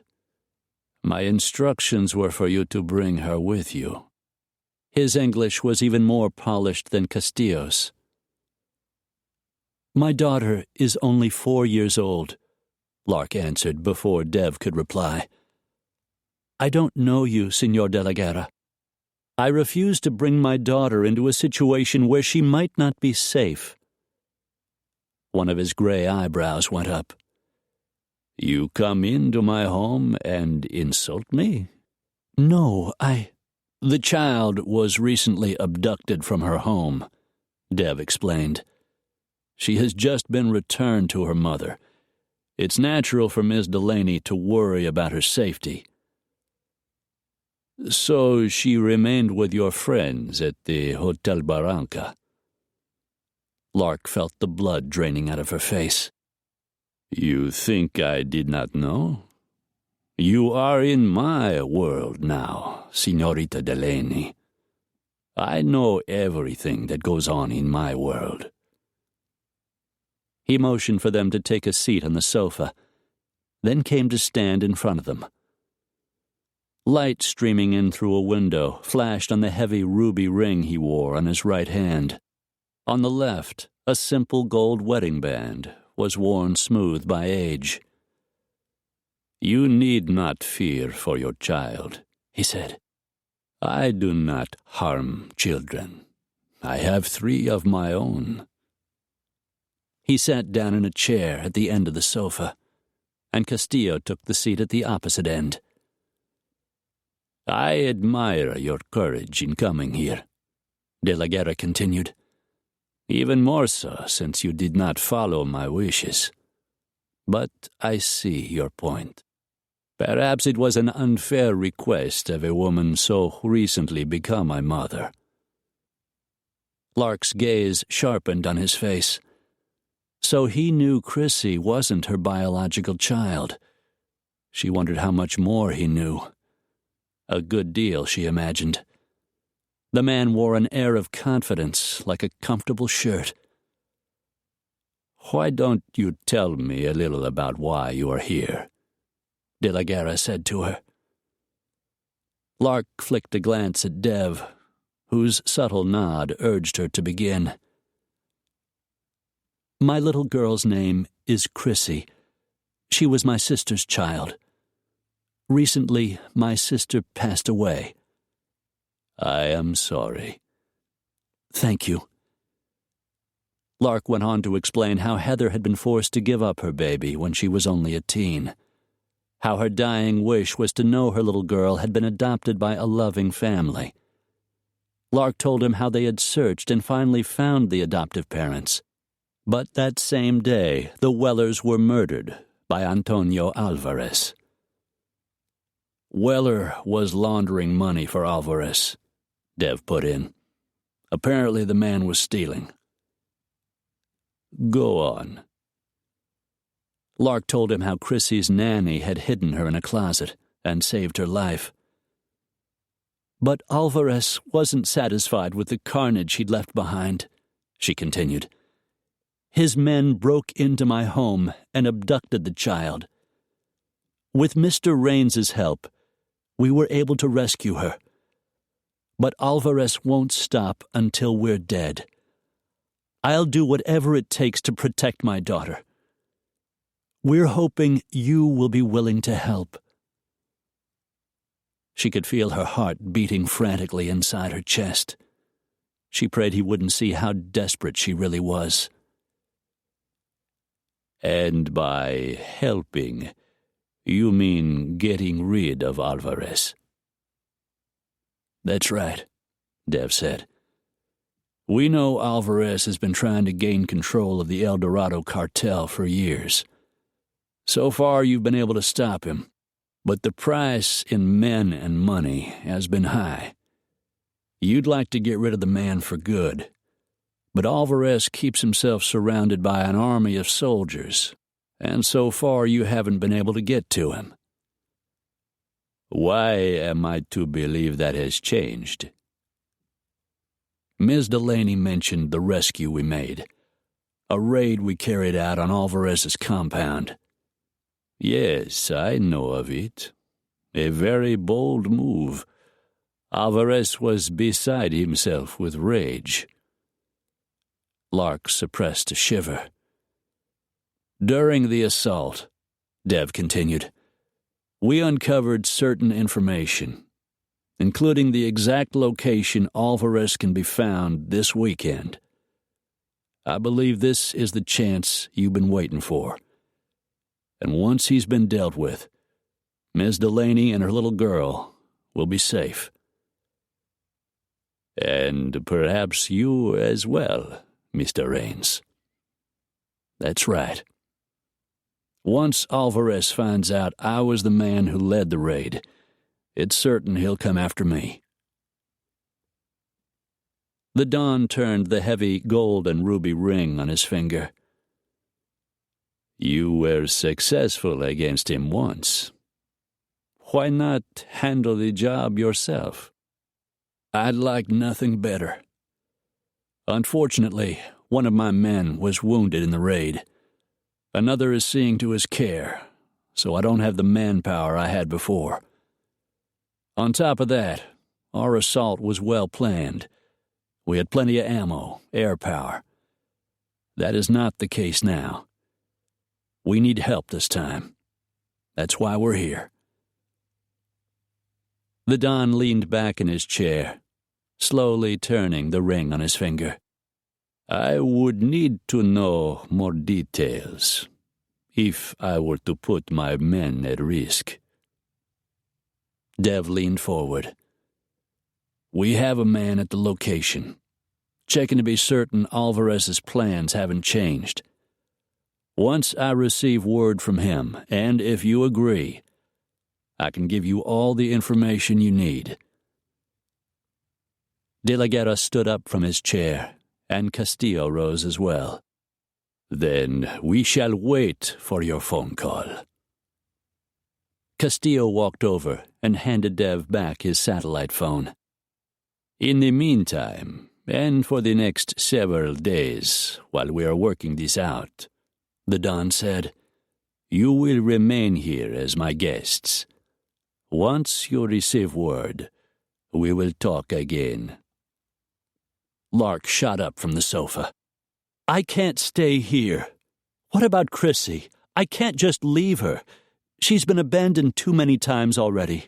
I have to go back. De la Guerra's dark gaze fixed on her face. You are right, of course. My men will return you to the hotel. You can pick up the child and bring her here. As I have told you, your daughter is in no danger. The three of you will stay in the guest house.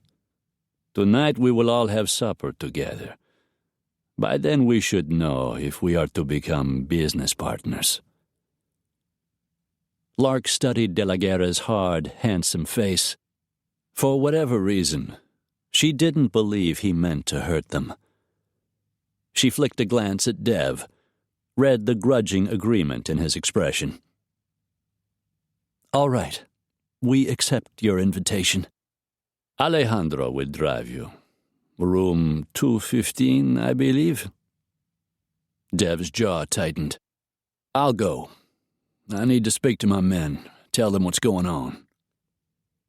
Tell them also, De la Guerra said, that should we decide to move forward, I will expect their assistance. This is a mutual problem. If we are to solve it, we will do so together. Dev made no comment, but she recognized the look on his face, and it meant he wasn't pleased. He cast Lark a glance. You'll be all right till I get back. I'll be fine. She hoped so, at any rate. I won't be gone long. In the meantime, De la Guerra said, I shall introduce Miss Delaney to my wife, Dolores. For the first time, he smiled. "She is eager to meet you. She is quite fond of your Lark handbags." With absolutely no idea why, Lark felt a ridiculous sweep of relief. Montes called as Dev rolled the Jeep into the motel parking lot. He'd been allowed to go after Chrissy on his own, but De La Guerra knew exactly where to find him and both of his men, and he held a very lovely hostage.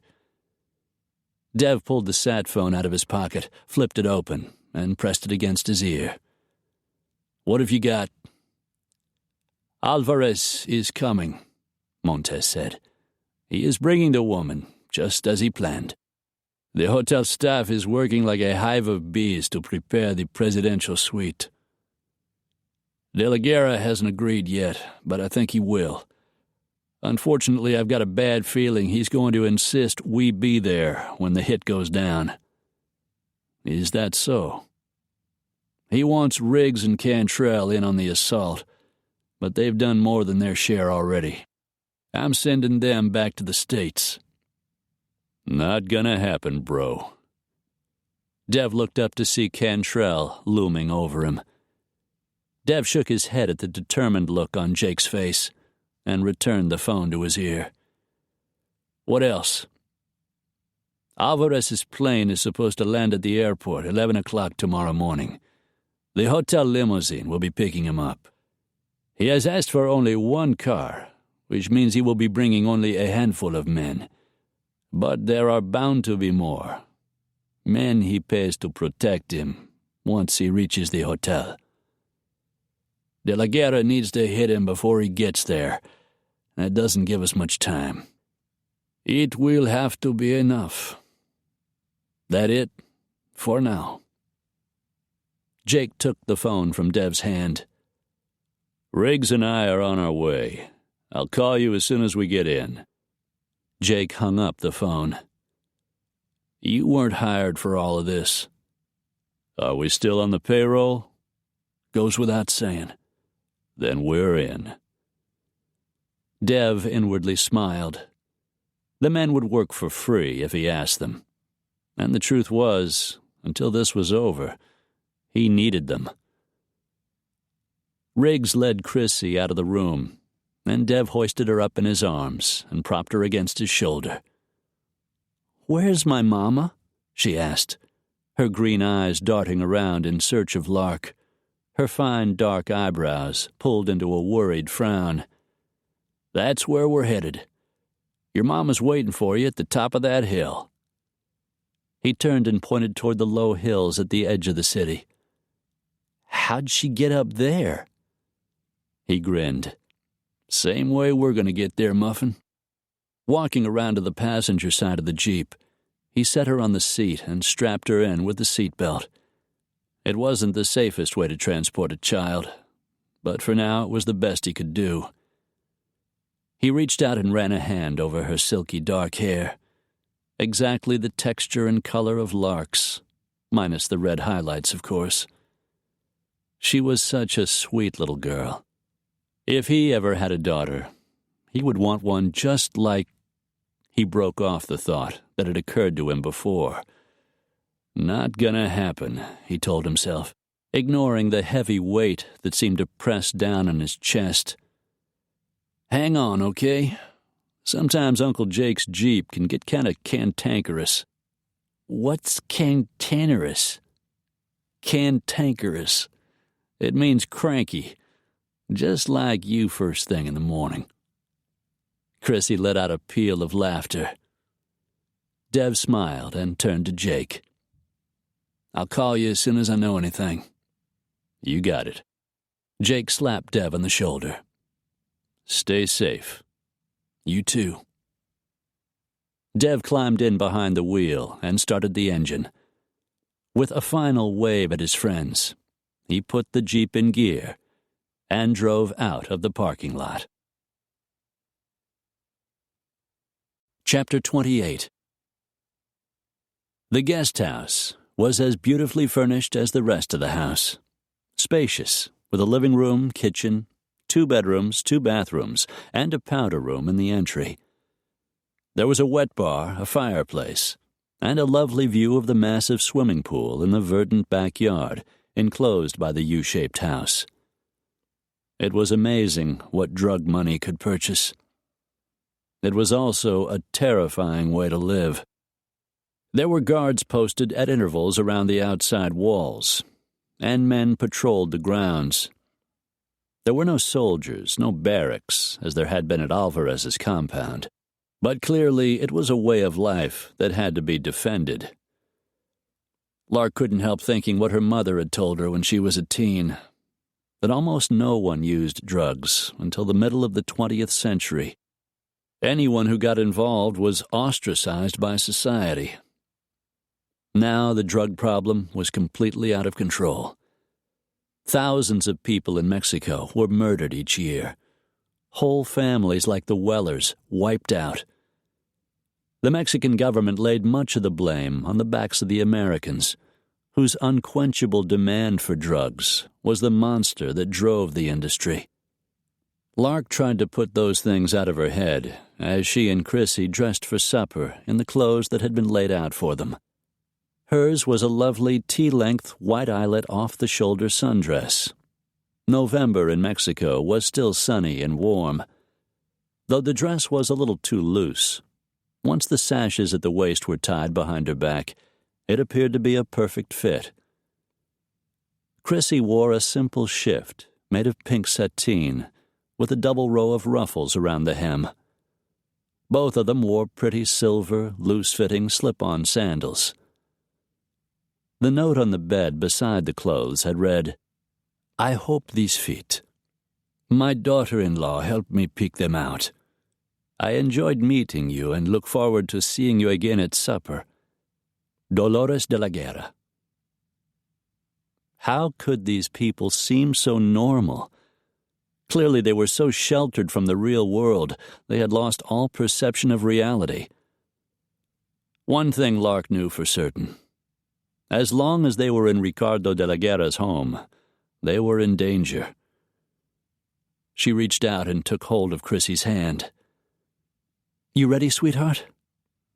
The child looked down at the pink sateen dress. "It's really pretty." Lark smiled. "Yes, it is, but not as pretty as you." Chrissy grinned up at her. Lark took a steadying breath, opened the door, and they walked into the guest house living room.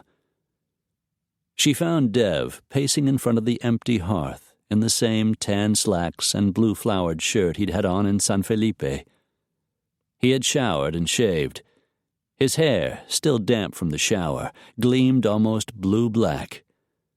He was so handsome, her heart squeezed. "Looks like my ladies are ready."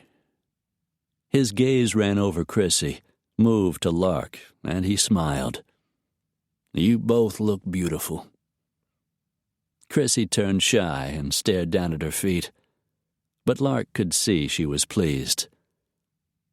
"I can't believe they bought us clothes," Lark said, smoothing the front of her white eyelet dress. "It isn't that far to town." Those incredible blue eyes moved over her, taking in the slight cleavage the dress revealed, the trim curve of her waist. For an instant he let down his guard, and she read the hunger, the desire for her he usually worked to hide. Her breath caught. Her gaze locked with his, and the air seemed to thicken and pulse between them. He wanted her, and now he knew that she also wanted him. Dev cleared his throat, breaking the spell. Chrissy twirled a little, making the pink sateen ruffles flare out around the hem. "I think the Senora is very good at picking out dresses." Dev smiled. "I think so, too." He looked at Lark. "I think Senora de la Guerra lacks you. After all, you are a celebrity of sorts." "I design handbags. That hardly makes me a celebrity." "How many did she tell you she owned?" Lark grinned. 5? Dev grinned back. Like I said. Her cheerful expression began to fade. The Don agreed to help us, but I'm not sure I believe him. She hadn't liked the looks that had passed between De la Guerra and Castillo when Dev had relayed his phone conversation with Montes. We have to take his word for it. We don't have any choice. Alvarez will be flying into Cabo tomorrow morning, she said. Why isn't De la Guerra doing more to prepare? I don't know. Maybe we'll find out tonight. Lark hoped so. But the drug lord's attitude had been too casual, too cavalier for an endeavor of this magnitude. Something wasn't right. She could feel it. And looking at the tight set of Dev's jaw, she was sure he could feel it too. Supper was amazing. Traditional Chihuahuan dishes of arracheras, strips of seasoned beef, pechuga de pollo, grilled chicken with roasted chili sauce, and menonita, a regional white cheese, along with vegetables and wheat tortillas. For dessert, flan baked in mezcal sauce. Family and guests sat at a long oak dining table beneath heavy iron chandeliers. In a carved, high-backed wooden chair, the Don surveyed his domain from the head of the table, his wife Dolores to his right. Lark sat next to the Senora, a handsome woman in her early 50s. Though fine lines flared from the corners of her eyes, and silver threads wove through her heavy black hair, Dolores de la Guerra was a beautiful woman. She was the matriarch of the family, and everyone treated her with respect. At the opposite end of the table, the Don's eldest son, Miguel, was a man in his 30s, good-looking, with his father's intelligent dark eyes and high forehead. But there was a softness in Miguel's features that had been eroded away in the father. Miguel's wife, Bianca, was not as tall as Lark, and thicker through the middle, but she was pretty and sweet. Her 10-year-old son, Stefano, sat next to his sister, Soledad, who was about the same age as Chrissy. They ate off bright-colored glazed pottery plates, and rich red wine was served in heavy colored glass goblets. The meal progressed somewhat formally at first, but soon became more relaxed. One of the children laughed too loudly and received a dark look from the Don. But it didn't last long, and Lark suspected from the proud way he looked at his family he must be an indulgent grandfather. Dev made casual conversation with Miguel and Bianca, but Lark could see the tension in his shoulders. He was worried about Alvarez and the man's determination to see them dead, and he was anxious to do something about it. He was holding himself in check, but she wasn't sure how long that was going to continue. Slowly, supper came to a close. As soon as the children were finished, servants arrived to shepherd them to a playroom at the back of the house. Lark's worry for Chrissy must have shown in her face. "Do not be concerned, Señorita Delaney," the Don said. "There are enough toys and games to keep them occupied for hours, and Conchita watches over them like a mother wolf with her cubs." She felt Dolores's hand on her arm. "What happened to your Chrissy's parents is well known in Mexico.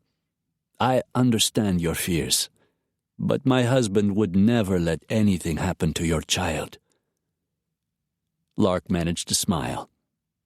"I appreciate that."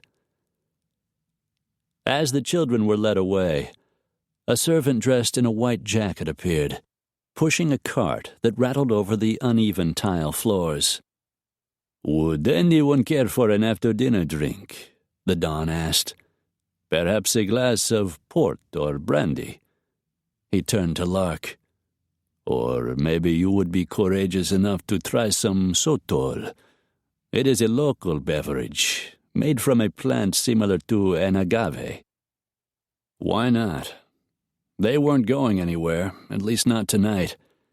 And if the Don wanted to murder them in their sleep, he didn't need to get them drunk to do it.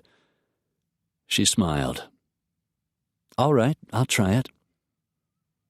The servant poured the liquid into a tiny glass and set it in front of her. Lark took a tentative sip. It's very good. Cool and sort of sweet.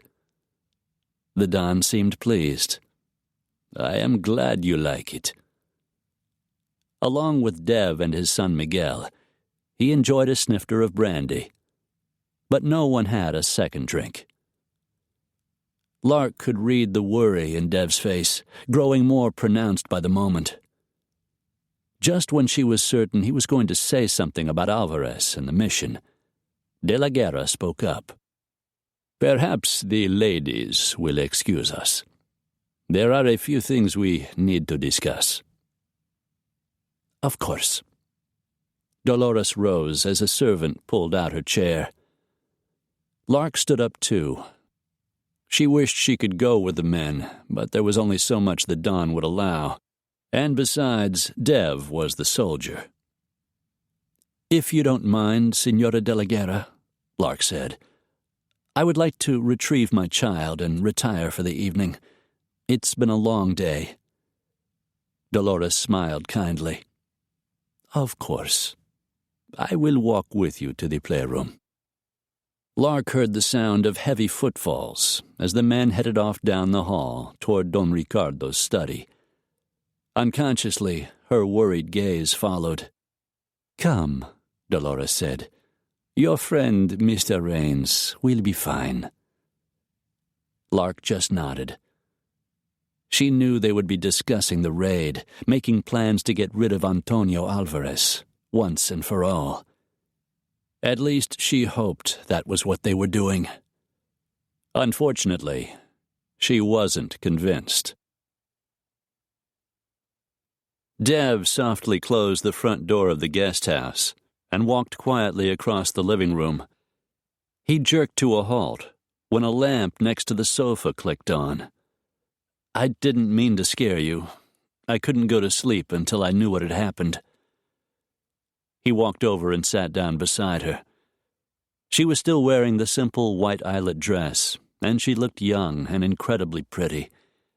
She had done her hair in the wispy fashion that suited her, and riding in the open jeep had pinkened her cheeks. A hint of cleavage peeked over the top of her dress, reminding him that her breasts were just the size to fill his hands. He loved her lips, so plump and pink and soft. If he leaned over just a little. Dev? He shook his head. What the hell was he doing? Sorry, I must be tired. Tell me what happened. He sighed. Not enough. I don't know what game De La Guerra is playing, but I don't like it. What did he say? I pressed him about the time frame, the fact that Alvarez will be arriving in Cabo in the morning, that we need to be there when his plane lands. The Don says he's taking care of what needs to be done. I guess that means he's sending men on his own. Maybe tonight, I don't know. He says that according to what I told him, Alvarez will be staying with his mistress for the next 4 days. That gives him plenty of time. Plenty of time for what? Lark asked. Dev raked a hand through his short, dark hair. That's what I'd like to know. He released a slow breath. We presented him with a perfect opportunity, exactly what he's been looking for. I don't understand why he isn't on top of this. Why we aren't already on our way. Surely he doesn't intend to go down there himself. I wouldn't think so. The way he keeps hedging, I have no idea what he's got planned. I don't like this. Neither do I. The sat phone rang. Dev pulled it out of the pocket of his slacks and flipped it open. I'm here. Where the hell are De La Guerra's men? Cantrell demanded. I figured you would have called by now with a setup. For Christ's sake, the guy's going to be here tomorrow. We just get out of the meeting. The Don says he's got it handled.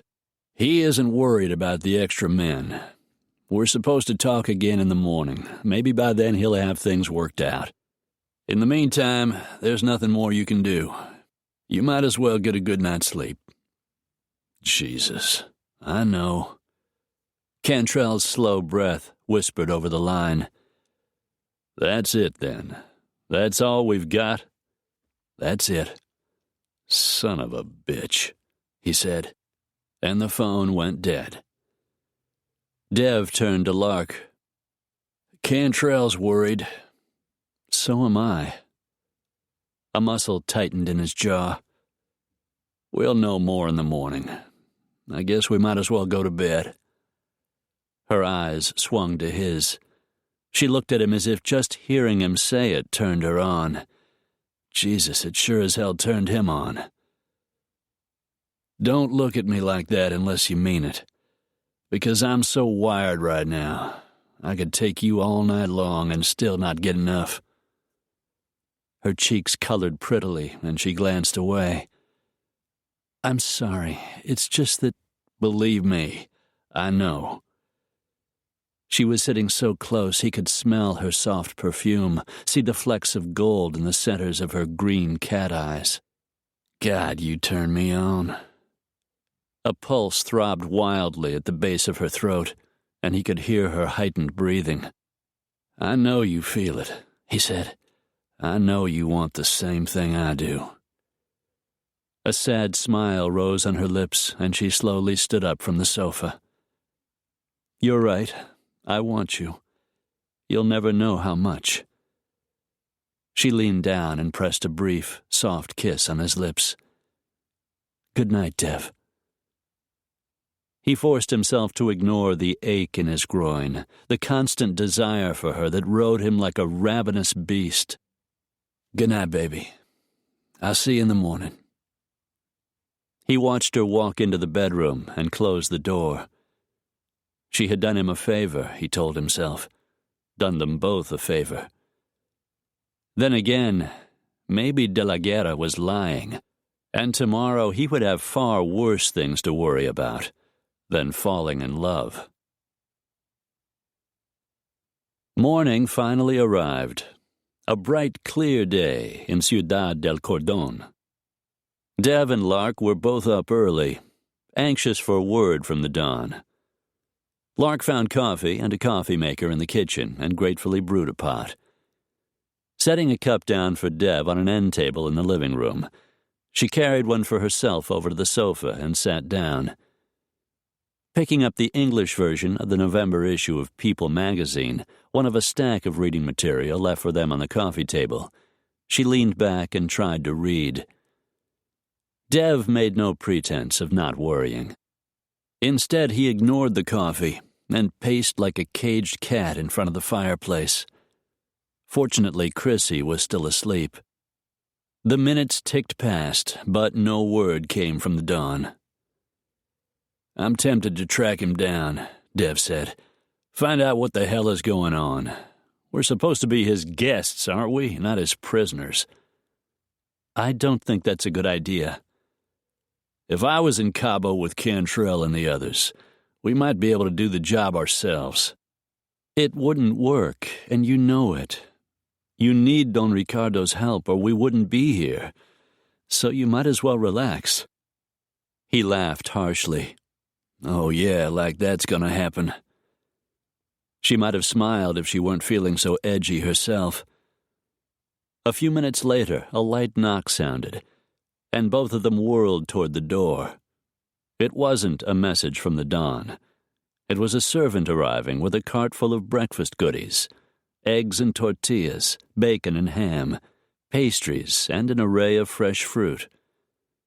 Chrissy must have smelled the delicious aromas, for she padded out of the bedroom, rubbing her eyes and searching for food. I'm hungry. She was always hungry, it seemed. But then she was a growing girl. Lark reached over and took her hand. Come on, sweetie, I'll fix you a plate. She fixed one for all three of them, and they sat down at the pretty glass table in the kitchen. Dev was preoccupied, mostly toyed with his food, and said little. Chrissy was busy eating, and Lark was just worried. More time passed. There were coloring books and some dolls to play with in a box near the sofa.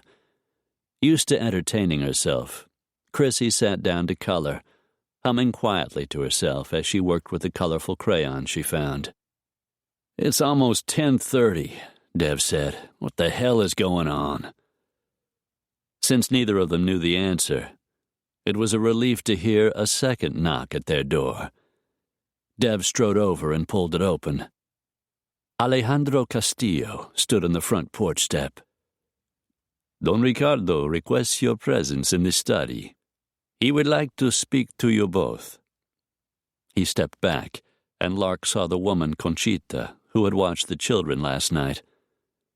"The Signora will take your child to the playroom."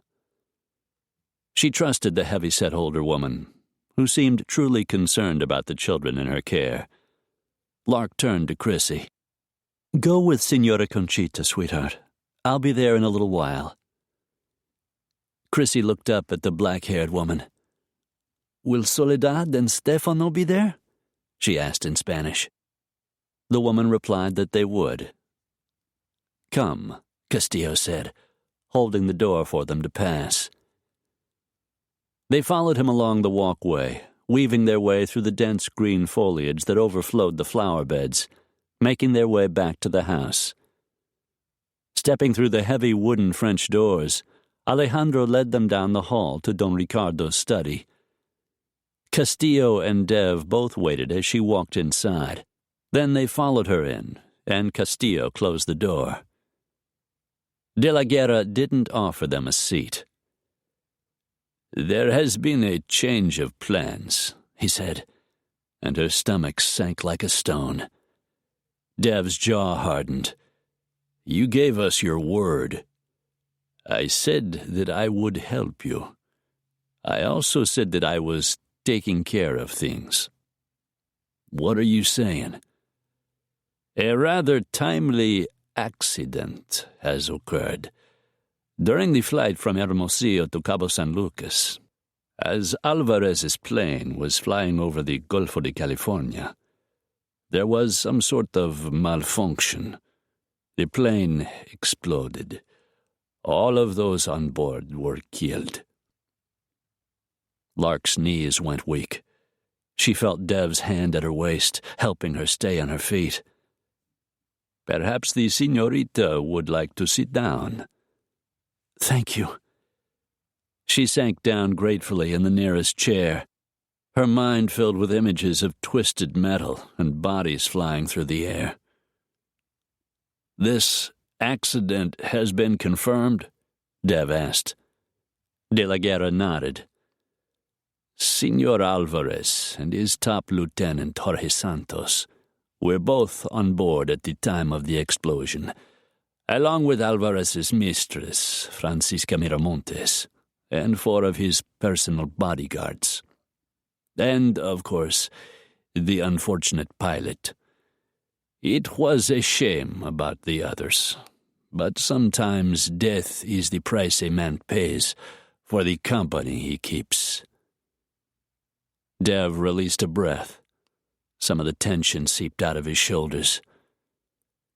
"So it's over. For you and the Signorita, yes. My position will also be improved. You see, the new head of the Las Garzas cartel will now be Alvarez's second lieutenant, Paulo Zepeda. Senor Zepeda is an intelligent, sensible man, and a long-time acquaintance." "So that's how you knew." The Don merely smiled. "I told you before, I know everything that goes on in my world." "It was Zepeda, then, who arranged the explosion?" He shrugged his shoulders, though clearly he knew. "The man has a number of loyal followers, Men Alvarez dealt with quite harshly. Some of them wanted to see him dead, even more than you did. I guess you reap what you sow. In this case, clearly that is true. Lark felt Dev's light touch, urging her up from her chair. You're a man of your word, Don Ricardo, he said, and a generous host as well. Now, with your permission, I'd like to take my family and leave. Lark's gaze swung to his. He hadn't meant to say it. She could tell by the surprised look on his face. You do that, Señor Rains, the Don said with the faintest of smiles. It has been a pleasure meeting you and your family. Dev worked hard not to look at her. Lark almost felt sorry for him. Chapter 29. As soon as they left the house, Dev made the necessary phone calls, informing Cantrell, Riggs, and Montes of the drug lord's unfortunate accident. Alvarez was dead, and they could all go home. He called Trace and then Clive, who both sounded relieved. I guess your plan C worked after all, Clive said, with a smile in his voice. Yeah, even better than I could have planned. You feeling all right? Molly's babying me, and I'm loving every minute. He chuckled. You might want to stay gone for a while, though. Dev laughed and shook his head. The next call went to Colin Mercer, the pilot of their chartered Baron. Any chance you got that engine problem fixed? Sure is, Mercer said. Good mechanic here. Got the old girl running smooth as silk. I'm damn glad to hear it. We're in Ciudad del Cordon. You know where that is? Sure do. I'll pick you up at the airport in less than 2 hours. That work for you? You bet. Cantrell and Riggs would both be heading back on their own, Riggs flying into L.A. from Cabo, while Jake planned to fly back to Del Cordon to pick up his Jeep and drive to Texas for a job with Trace Rawlins. Montes was heading south to Puerto Vallarta. Dev had come to respect the man. If he ever did another job in Mexico, he'd want Montes on his team. So, we're heading back home? The pilot asked. Roger that. Damn, I'm ready, Mercer said. Me too. Dev closed the phone and looked over at Lark. Mercer's picking us up. He'll be landing at the airport in a couple hours. She brightened. I can hardly wait. Both of them were more than ready to leave. That morning they had said polite goodbyes to the Don and his wife, and Lark had thanked them for a lovely visit. He wouldn't quite call it that, but their meeting with the Don had kept them from confronting Alvarez and maybe getting themselves killed. Thanks to Don Ricardo, the leader of the Las Garças cartel was no longer a threat. They were safe, and they were going home. They headed for the airport, and he parked the Jeep under a leafy tree in the parking lot. If Mercer's Baron hadn't been ready, he would have had to find them another way home. Fortunately, that wasn't going to be a problem. I'd like to call Marge Covey and some of my friends, Lark said. I know they're worried sick. Sure, go ahead. He waited till Lark had finished her calls, then phoned Scottsdale and talked to town. Man, am I glad to hear from you, his friend said. Trace called a couple of days ago, so I knew you were alive, at least then. We're on our way back. Everyone's fine. I'll fill you in once we get to L.A. You better call your brothers. They must have phoned a dozen times. He knew they would be worried. It was part of being a family. I'll call. He phoned Jackson first. I hear you've been looking for me. Damn straight. Town said you found the little girl. Everyone okay? All of us are alive and well. Alvarez isn't. which means Lark and Chrissy are safe. That's great news. Sure is. Listen, I gotta get going. I'll call you when I get back home. Good enough. His conversation with Gabe went much the same. I'm fine, everyone else is fine. Alvarez is dead, and everyone's safe. Maddie feeling all right? He asked. She was only a couple of months pregnant, but Gabe was already handing out cigars. She's feeling great, as that pretty female glow pregnant women get. He just smiled. His brother's wife was a beautiful woman, and Gabe was crazy about her. Then his brother added, So, you bringing the two of them home with you? He didn't have to ask which two Gabe meant. Lark is staying in L.A. She has her own life, big brother, and I've got mine. Sorry, I was kind of hoping that might change. But nothing had changed. It wasn't going to. Dev ignored the burning in his stomach. I gotta catch a plane, bro. I'll call you when I get back to the States. Take care of yourself. Gabe hung up the phone, and Dev blew out a breath. Once he was in Arizona, his life could return to normal. All he had to do was get Lark and Chrissy back to L.A. His stomach burned. He told himself it was just that he had never liked saying goodbye, and saying goodbye to Lark and little Chrissy after all they had been through was going to be even harder than usual. You'll be fine once you get home. Things would be just like they were before.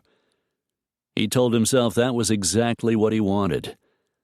He just wished he were more convinced. As the twin-engine plane descended through the darkness to the Burbank airport, Lark had never been so glad to see the lights of L.A. They sparkled jewel-like in the blackness below, reminding her she was finally in the good old USA. She and Chrissy were home, and they were safe. Everything was going to be okay.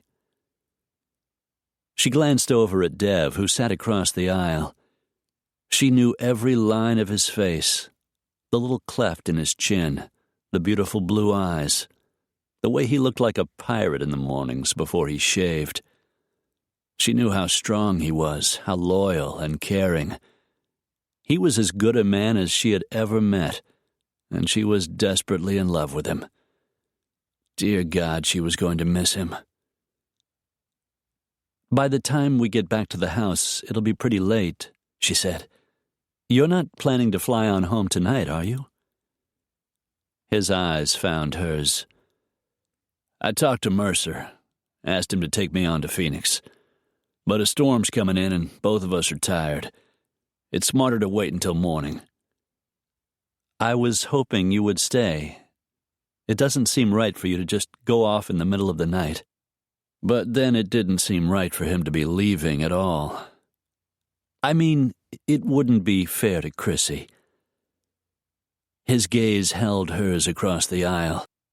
No, I guess it wouldn't be fair just to leave. But his expression said Chrissy wasn't the only reason he was staying. She loved him so much. She wished she had the courage to tell him. Maybe it would change the way he felt. Her heart squeezed. Telling him she loved him wouldn't change a thing.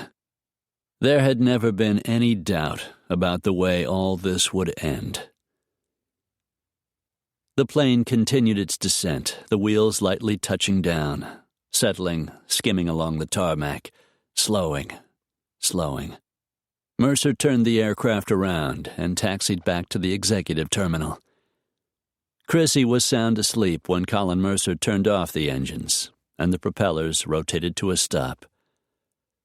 I'll take her, Dev said, unfastening her seatbelt and lifting her into his arms. When they stepped down to the pavement, they found Mercer unloading their luggage from the plane. By the time they had picked up a rental car and loaded their bags into the trunk, dropped Mercer off at the Hilton next to the airport, and were on their way downtown, Chrissy had fallen asleep in the back seat of the car. poor little thing is exhausted," Lark said. "It's been a long day." There's been a lot of long days for all of us. Long and frightening days. She didn't think she would have made it if it hadn't been for Dev. "Will Mrs. Covey be at the condo when we get there?" Lark shook her head. She said everything was ready, but she wouldn't be over until tomorrow. Dev's gaze flashed to hers. Once Chrissy was put down for the night, they would be alone in the house. Neither of them said what both of them were thinking, that the need that had been building between them wasn't going to let either of them get any sleep. "It's starting to rain," Lark said, as small drops began to ping against the windshield of the car. "According to Mercer, the storm's supposed to be over by morning." He turned on the wipers, and the swish, swish of the blades filled the silence as he drove the car through the increasing downpour. He pulled into the underground lot and turned off the engine, got out of the car, then leaned into the back seat and lifted Chrissy out, propping her against his chest as he carried her into the house. "I'll come back and get the luggage," he said. And because she was so tired and utterly depressed, Lark just nodded. She hurried ahead of them and used her key to summon the elevator, then raced down the hall and unlocked the door to her condo. She hadn't thought of the shooting until that very moment, hadn't realized the impact being there again would have.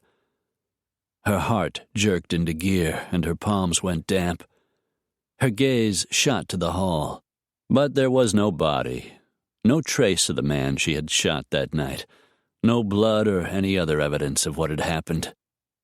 The place had been thoroughly cleaned and everything put back in order. Marge had obviously been there. The kitchen was spotlessly cleaned, the sofa pillows plumped, and beds had been turned down as if awaiting her and Chrissy's return. Lark breathed a sigh of relief.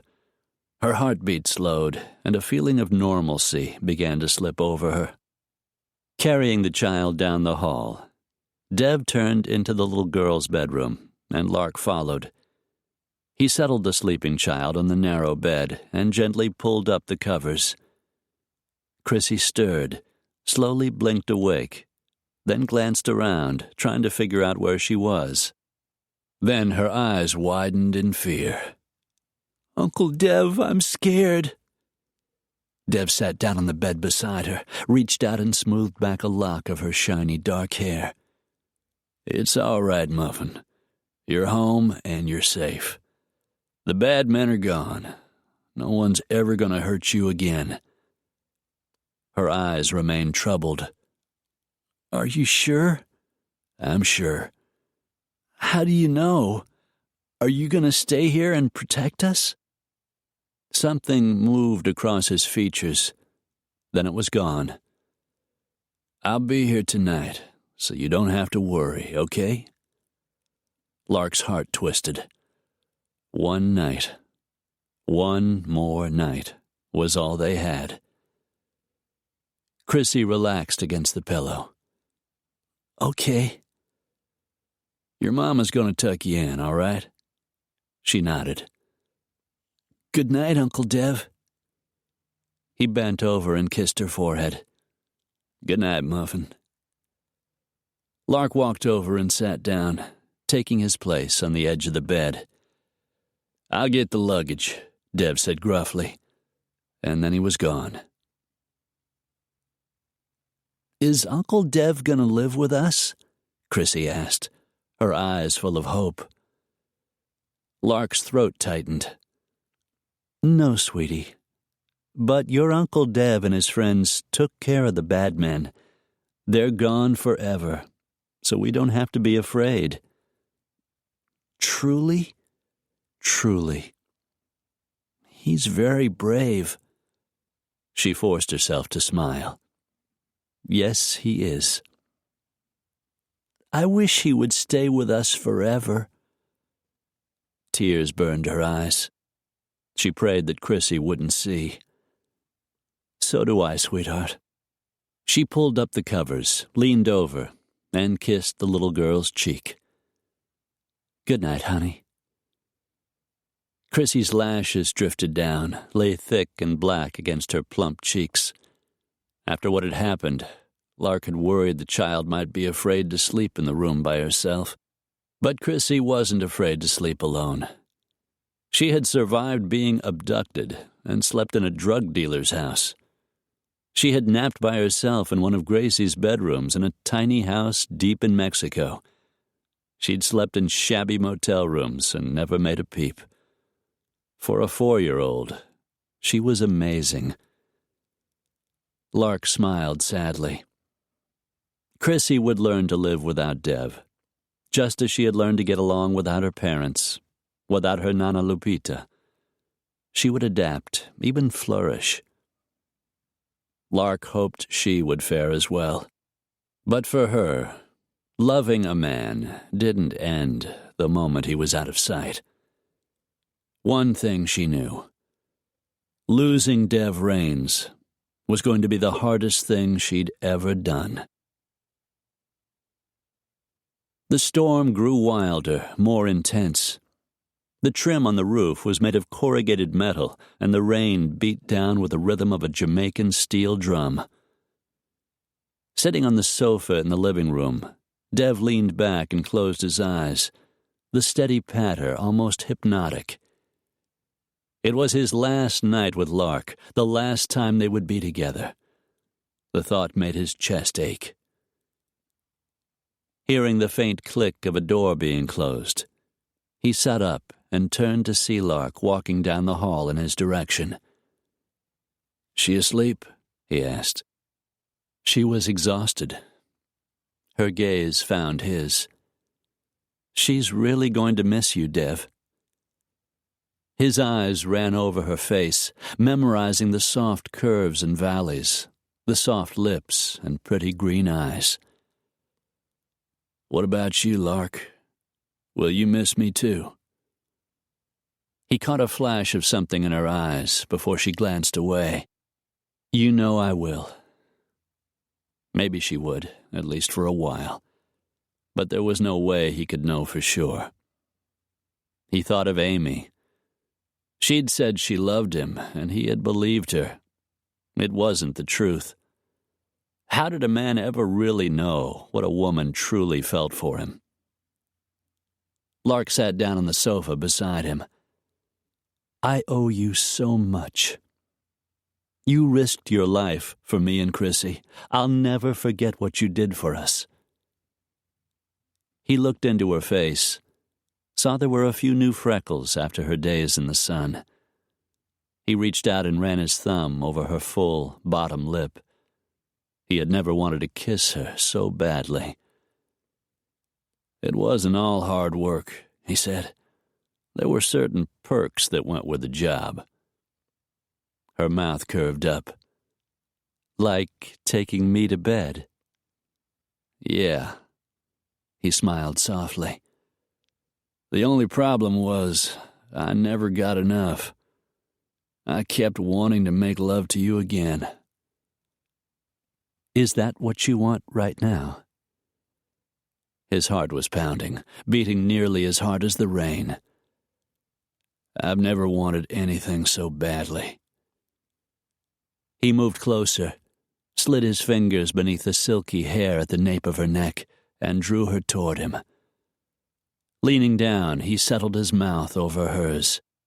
It was a sweet, gentle kiss, the kind that told her how much he cared. He couldn't deny it. Lark Delaney had somehow managed to steal a place in his heart. He cared for her more than any woman he had ever known. Leaving her tomorrow was going to be hell. The kiss went on and on, the kind of kiss that seemed to have no end, and he didn't want it to. Her lips were soft and pliant under his, her breasts even softer where they pillowed against his chest. He was hard, rock hard and aching. For days the hunger had been building, and now it was beginning to devour him. He deepened the kiss, and his tongue slid into her mouth, felt her tongue glide over his. He tried to hold back, but the heat was overwhelming, burning him from the inside out. Lark made a soft sound in her throat and leaned toward him, and his control stretched thin. His hand shook as he unfastened the buttons on her blouse, unhooked the front of her bra, and took one of her lovely breasts into his mouth.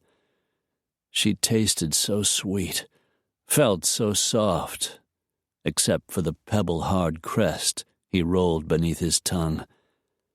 The need burned hotter, seemed to scorch his flesh.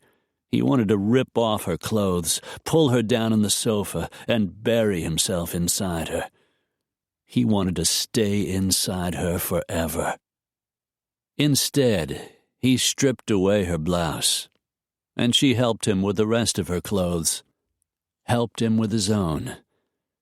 Naked, he rose above her, kissed her deeply, and settled himself between her legs. He was hard and throbbing, aching with every heartbeat. He needed to be inside her more than he needed to breathe, but he wanted her to remember this night.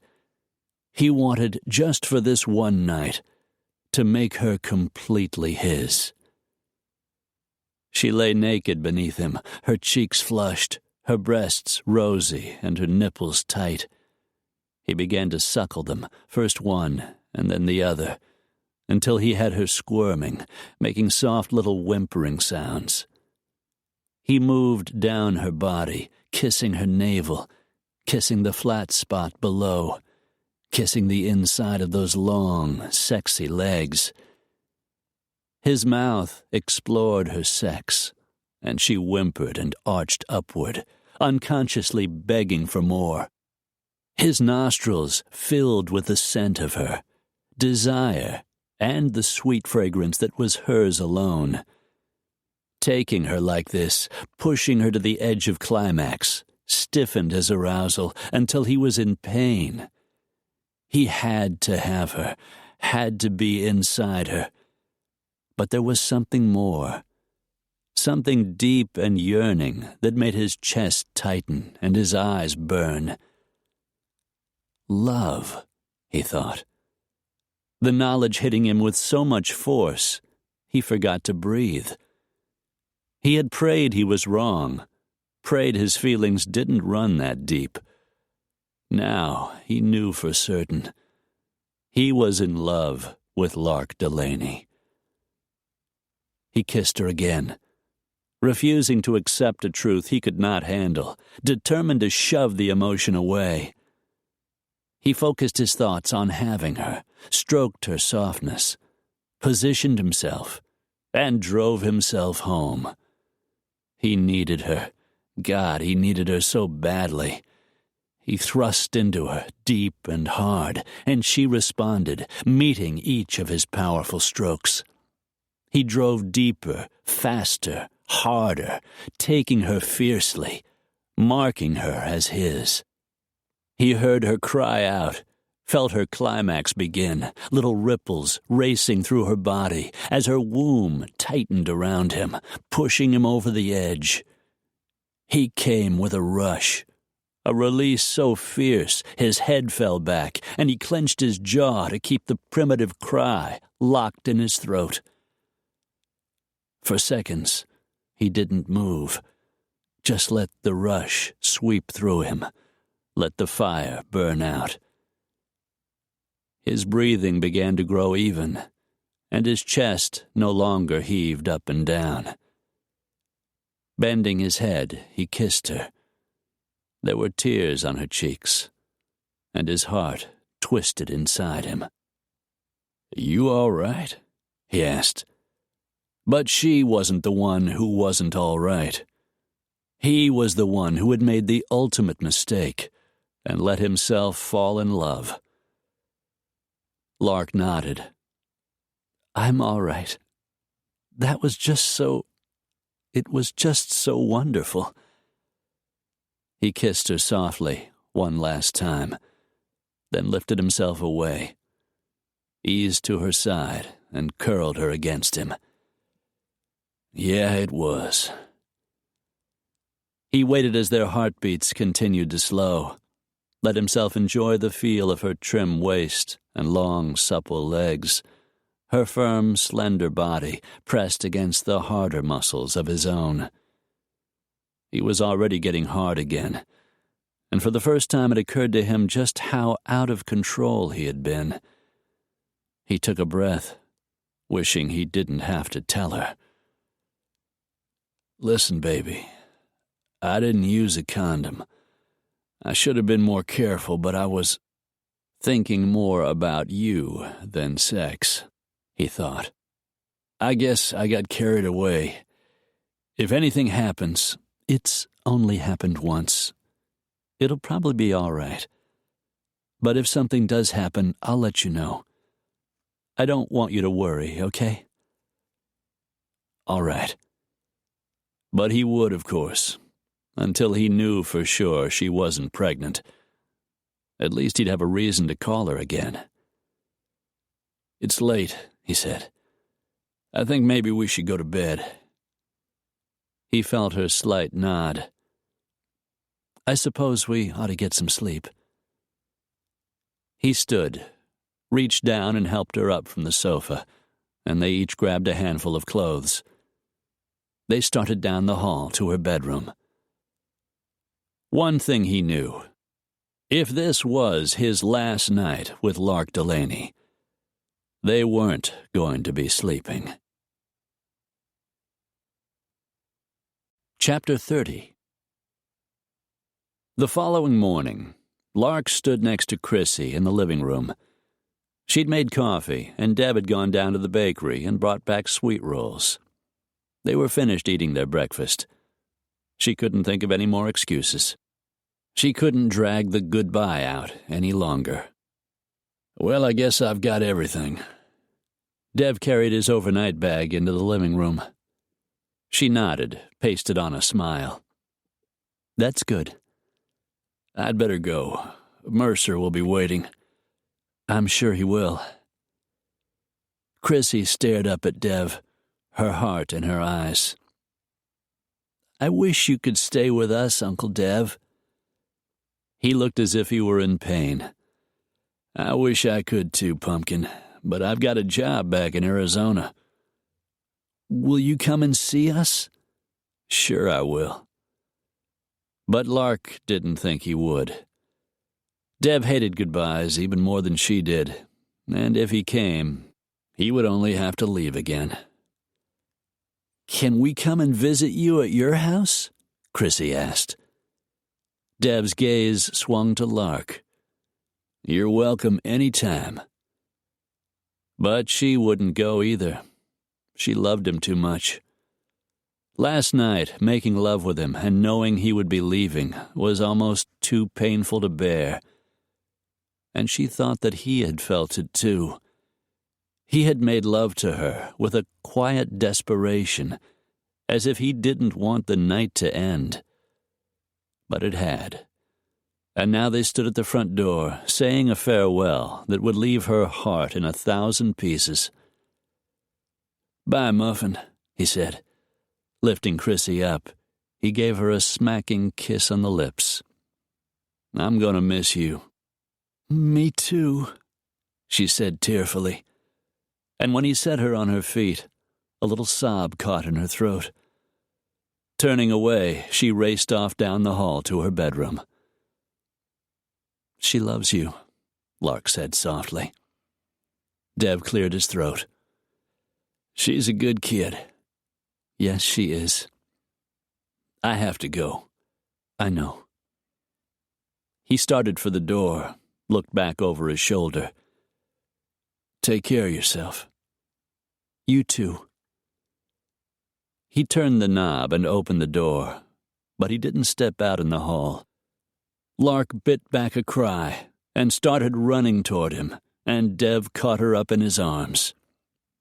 I wish you didn't have to go, she said. I wish you could stay here with us. Lark, I can't. I know you can't. I know we aren't what you want. I had to let you know how much I care. Those fierce blue eyes bored into her. "If I was a different man, I'd take you with me." The tears in her eyes rolled down her cheeks. "You've never been anything but honest about who you are. We both knew how this would end." Dev bent his head and kissed her fiercely, almost desperately. Then he turned and walked out the door. Lark looked at the empty place he had been, thought of the empty hole he had left in her heart, sat down on the sofa, and started to cry. He'd been home nearly 2 weeks. He should be feeling better. He should be feeling fine. It was only natural he would miss her. They had shared an incredible adventure. "You love her," a little voice said. It didn't matter. He lived in Arizona. Lark lived in L.A. She was a famous fashion designer. Well, semi-famous at least. And she had a child to raise. He thought of little Chrissy, and his chest squeezed. What would it be like to be a father? Except for the little time he had spent with the child, he had no idea. There'd been a day he had wanted to have a family. When he and Amy were together. When they were planning to be married. She wanted only one, she had said. One was enough. He'd wanted at least 2, but he figured he could convince her when the time came. Then she had ended their engagement and broken his heart. And he had decided then and there that he wasn't cut out for marriage. He was better off as a bachelor. He didn't want to deal with that kind of pain again.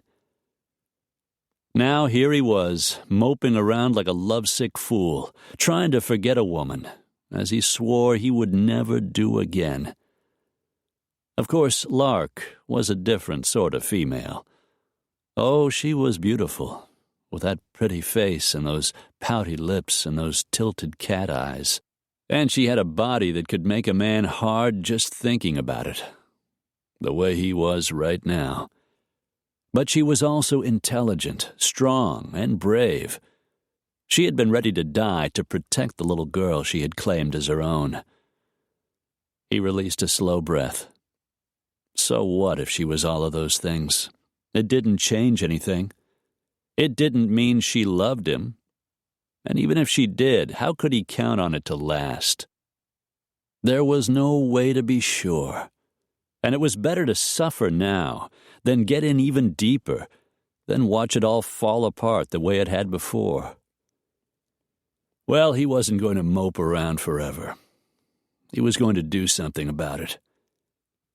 He picked up the phone and dialed his office in Phoenix, poked extension 2157 for his manager. "Hey, Mike, what's new?" "Hey, boss, just the usual.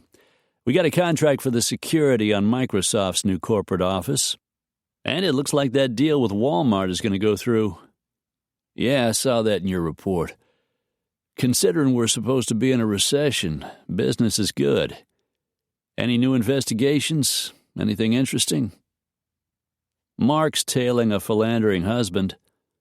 Mark Haller was one of the private detectives who worked for the firm. "Sometimes I wonder what these people are thinking.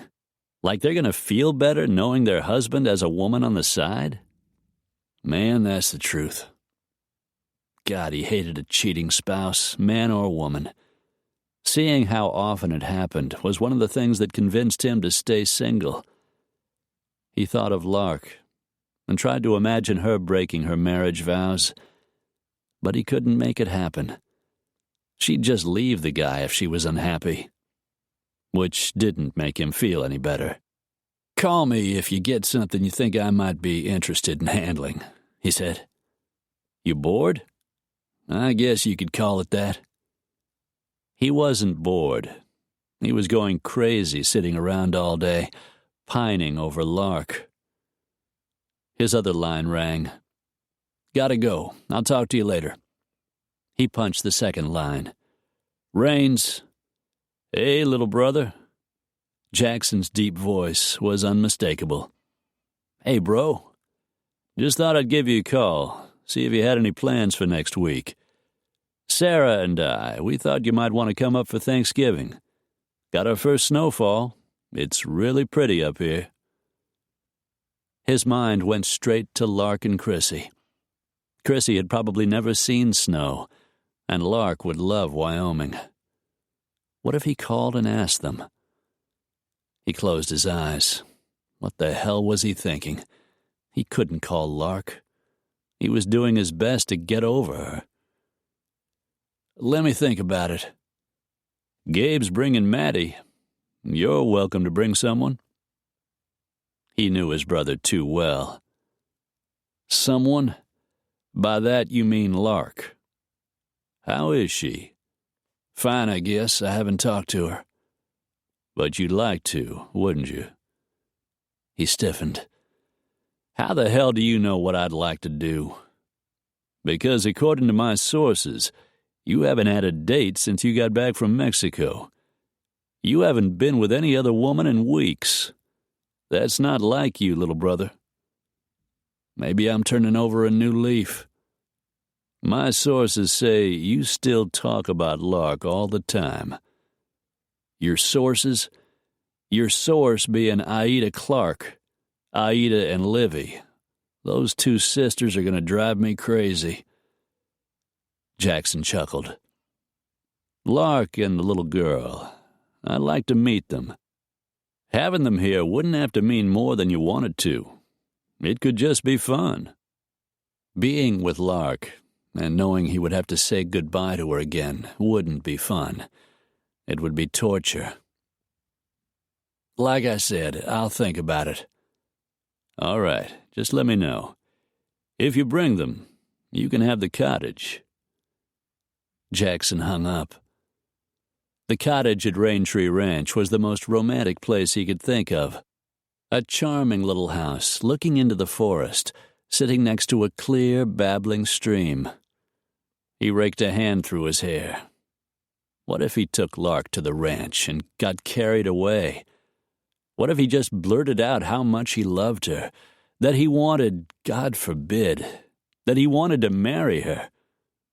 What would she say? He didn't know if it would be worse if she said yes or if she said no.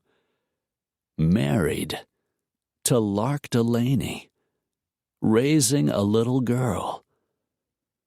His stomach started churning. He was going crazy. He had to be. Lark had driven him crazy. His phone rang. He recognized the number as Gabe's. He was doomed. He lifted the receiver. "Okay, I'll ask her to go, but she might be busy." "She'll want to go." "How do you know?" "Maddie has a source in L.A. She says Lark's been really depressed since she got back from Mexico. She only leaves the house to go to work." "Your source being Aida's friend, Marge Covey. How the hell does she know Maddie?" "Marge talked to Aida, who talked to Livy, who happened to call me when I wasn't at home." "And Maddie answered the phone." "Yeah." "You really think Lark's depressed?" "That's what my source says." "So she isn't seeing anyone?" "Just her lawyer. She's a businesswoman. It's probably just business." Steve Rutger's handsome blonde image popped into his head. "Not if Rutgers has his way." "Call her. If she's moved on, she won't go. If she's seeing this guy Rutgers, she won't go, right?" He felt sick to his stomach. "I don't know if I can do it." Gabe chuckled into the phone. "Man, you have really got it bad. I can tell you from experience, if you just sit there and do nothing, it's only going to get worse." He swallowed. "I'll call." "Do it now," Gabe said, and hung up the phone. Dev just sat there. He'd call her, he told himself, just to make sure everything was all right. There was still the matter of the forgotten condom. Another terrifying thought. He'd call. He had to. He just needed a little time to prepare. Don't forget your purse. Steve stood in her living room, waiting to take her to dinner at Cicada, a chic 5-star restaurant in downtown L.A. She looked at her hand, saw she wasn't holding anything, and glanced around the room. Was she really so strung out she was forgetting her purse? For God's sake, she made handbags. She never went anywhere without one. "It's on the back of the chair," Marge said, as she breezed down the hall and disappeared into Chrissy's bedroom. "Sorry." Lark grabbed the black-patent, red-trimmed Lark bag and slung the string of red beads that formed the handle over her shoulder. She was wearing a simple black sheath, though she'd wrapped a splashy red, yellow, and black scarf around her neck and accented the outfit with big red hoop earrings. 6-inch spike heels pushed her height above 6 feet. She reached up and smoothed her hair, which was looking good again, freshly cut, the ruby highlights once more gleaming. When she wasn't working or spending time with Chrissy, she was getting pedicures and manicures and facials. Anything to keep her busy so she wouldn't think of Dev. She smiled up at Steve. "I'm ready." Her attorney had been pressing her for a date ever since she'd gotten back from Mexico. He said he should have asked her months ago, that he'd wanted to, but he was afraid to mix business with pleasure. The words reminded her of Dev. He had been adamant about keeping work and relationships separate. She had practically seduced him into making love to her that first time. Not that he hadn't been a willing participant. Still, what she felt for him was obviously far more than he had ever felt for her. Her glum mood returned. He hadn't even called about the condom. She felt Steve's hand at her waist, guiding her toward the door. He held it open and waited, but her feet refused to move. Dear God, what was she doing? She hadn't the slightest interest in Steve Rutgers, and it wasn't fair to make him think she did. She took a step away from him. "This isn't a good idea, Steve. I'm sorry. You were right. We shouldn't mix business with pleasure." It sure hadn't worked the last time, she thought. "We're only having dinner. That can't be a problem." "Actually, it is. Why don't I call you tomorrow? We can have lunch at the studio and go over those new contracts." "Lark, please." She nudged him through the open door. "Good night, Steve." A last gentle push sent him into the hall. She closed the door and leaned against it. At least the 10-pound weight on her chest was easing. She looked up at the sound of small, shuffling feet. "Aren't you going to dinner with Uncle Steve, Mommy?" Chrissy scooted forward in her pink puppy dog slippers. "Not tonight, sweetheart." Chrissy flicked a glance at the door. "Is it because you still miss Uncle Dev?" Lark's throat tightened. Sometimes the child seemed more like 40 than 4. "Yes, I suppose it is." "So do I, Mommy." Lark leaned down and hugged her. "This has to end," she told herself. "It's all right to miss people we love." But right then and there, she made a promise to herself. She would find a way to forget Devlin Raines. All she had to do was figure out how. Chapter 31. Another day passed. Dev sat in front of his computer, staring at the front page of his Facebook account. A dozen women's photos appeared on the screen. All of them were smiling, silently willing him to call. He hated Facebook. Ignoring the foul taste in his mouth, Dev clicked his mouse and closed the screen. It wasn't even noon, and he felt like having a drink. He was just getting up from his chair when he heard Towns' light knock, and the door to his office swung open. "You've got a visitor," the huge black man said. "An old friend of yours." And he didn't look happy about it. "Yeah, which one?" "Amy Matlock. Shall I send her in?" His stomach sharply contracted. His first instinct was to close the door. But this was Amy. He had loved her once, though it had been nearly 3 years ago. What the hell could she possibly want? "Send her in." Blonde, petite, and beautiful, her figure still trim, her bosom nicely full, and her clothes still expensive, she slipped quietly into the office, and Town closed the door. Dev got up from his chair and walked toward her, but stayed a careful distance away. "Devlin," she said, "it's so good to see you." The way she was smiling at him reminded him of a snake toying with its prey. "Hello, Amy." "I bet you're surprised to see me." Surprised, he thought. Stunned would be a better word. "You could say that." "It's been almost 3 years.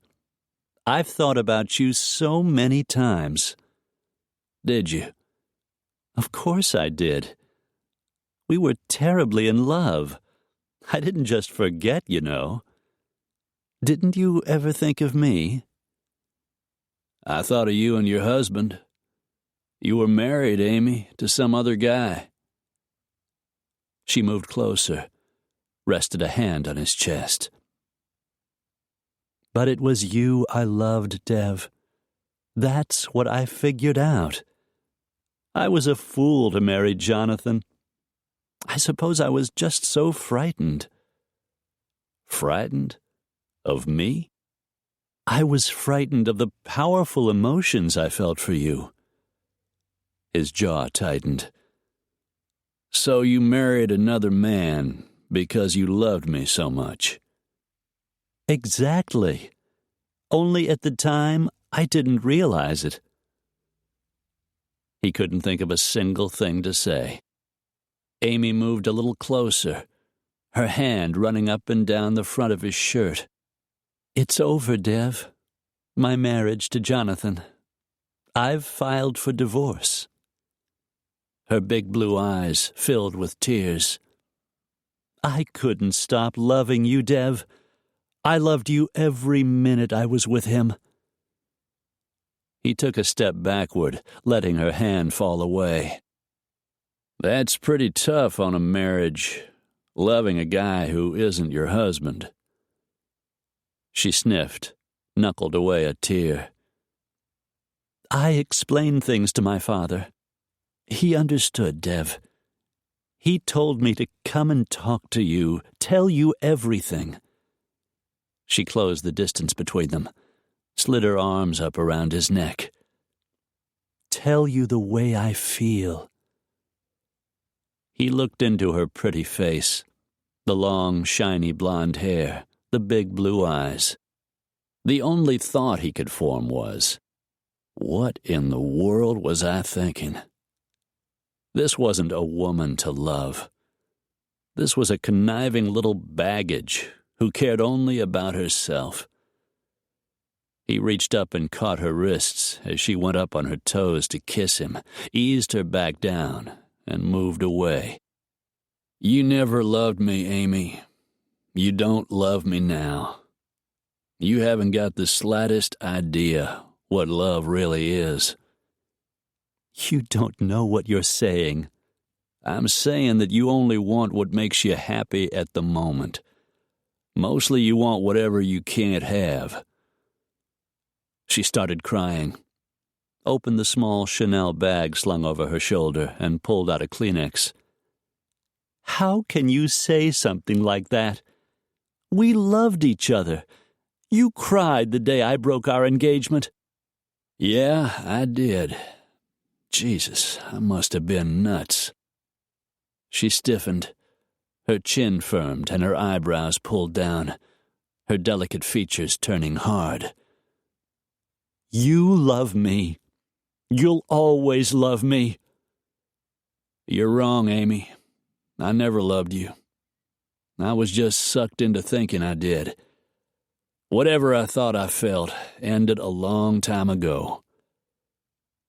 He walked over and opened the door. "Go back to Jonathan, or whatever fool you can convince to buy into your bullshit. Goodbye, Amy.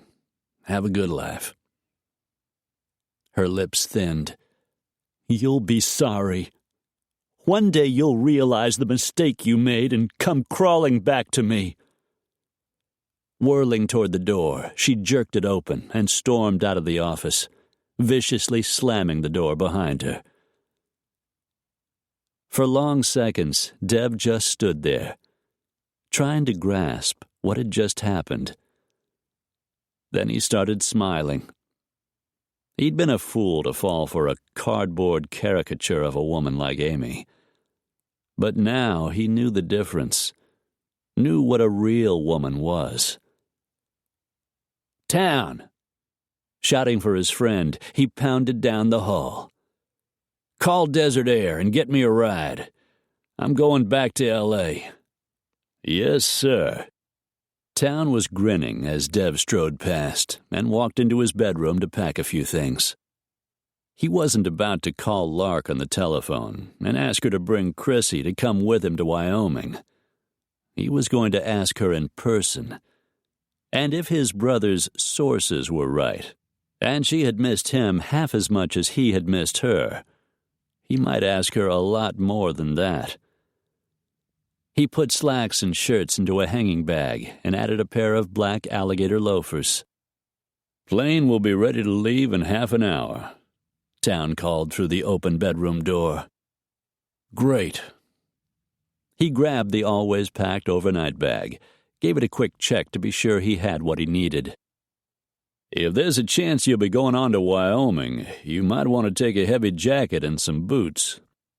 He hadn't thought of going directly from L.A., but now that Town mentioned it, it sounded like a good idea.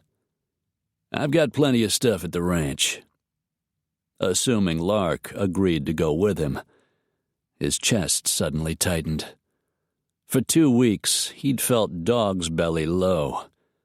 But if his brothers were wrong and Lark turned him down, he was going to feel a whole lot worse. "She'll go," Town said softly, reading his mind like he always did. "She loves you." Dev zipped the bag. "Yeah, right. How would you know?" "Aida said so." Dev rolled his eyes. His housekeeper. Jesus, everybody was an expert. "Take care of things while I'm gone." "Always do." Dev grabbed the bags and started for the door. "For once, I hope all you people who know more about my love life than I do are right." Town flashed him a brilliant white grin. Dev felt good. He hadn't felt this good in, well, he couldn't remember when. Sometime before he'd shut the door to Lark's condo and walked away. As he crossed the Burbank Airport parking lot and opened the door of the yellow Camaro he had rented, he was smiling. If they were right, if his brothers and his friends were right, by the end of the day, he was going to be one happy man. He loaded his bags in the trunk of the Camaro, slammed the lid, and rounded the car to the driver's side. He had thought about calling Lark before he'd left Scottsdale, just to make sure she was home, just to make sure she wanted to see him, just to make sure she wasn't out with Steve Rutgers. But it all came down to one thing. If she wanted him, if she loved him, she'd want to hear what he had to say, and he wanted to say it in person. He opened the door and slid behind the wood-grain steering wheel. He was nervous, no doubt about that. His hands were sweaty, and at the same time his mouth felt dry. What if they were wrong? He jumped when his cell phone started chiming. He fished it out of his pocket, thinking it might be important. Maybe it was Lark. He checked the caller ID, but the number was blocked. Not Lark, then. He swallowed his disappointment and pressed the phone against his ear. Rains. Signor Rains, this is Ricardo de la Guerra. I have some news for you. His pulse kicked into gear. Signor de la Guerra, I assumed our business was finished. Unfortunately, there remains a certain problem. His fingers tightened around the phone. What problem is that? After Alvarez's plane left Hermosillo, it made an unscheduled stop in Los Mochis. A fact we only just learned. During that stop, Jorge Santos got off the plane. Some sort of personal business, we're not sure. We only know he was not on board when the plane took off for Cabo San Lucas. His stomach sank. Santos is still alive? Si, but not for long, I assure you. I can only apologize for the inconvenience. Do you know where to find him? Not yet, but with Zepeda in control of the cartel, he has lost everything. Santos is more dangerous now than ever before. And his problems had all begun when Alvarez's men had failed to kill one little 4-year-old girl. Thank you, Don Ricardo, for letting me know. This problem will be handled, this I promise. But word has come that since you are the one who led the raid on the compound, you are to blame for everything that has happened. You and your woman. Santos is a man who lives for revenge. Until he is dealt with, you must be very careful. You must protect yourself and your family. Count on it. The Don hung up. Dev started the engine and drove out of the parking lot, his jaw hard as he thought of Alvarez's top lieutenant. Once he reached the freeway, he pressed down harder on the gas pedal and began to weave in and out of traffic. Jesus, Santos was alive. Dev remembered reading about him, how many deaths he was responsible for, what a vicious killer he was. And Don Ricardo wouldn't have called if he didn't believe Santos posed a serious threat. He had to talk to Lark, but he wanted to tell her the bad news in person. He wanted to make sure she understood that he would protect her. One thing was clear. Lark and Chrissy were going with him to Wyoming. He wasn't giving them any other choice. If there isn't anything else, Lark said to Carrie Beth, I'm heading home. She had changed her life since she had adopted Chrissy. She worked shorter hours so she could spend more time with the child, leaving promptly every day at 5 o'clock, unless, of course, there was a problem. But she was surrounded by competent people who loved their jobs, and they didn't seem to mind that her workdays were shorter, her life a little fuller than it used to be. Don't forget tomorrow we have that meeting with the Nordstrom people, Carrie Beth reminded her. I haven't forgotten. And we need to go over those designs for Neiman Marcus, Delilah said.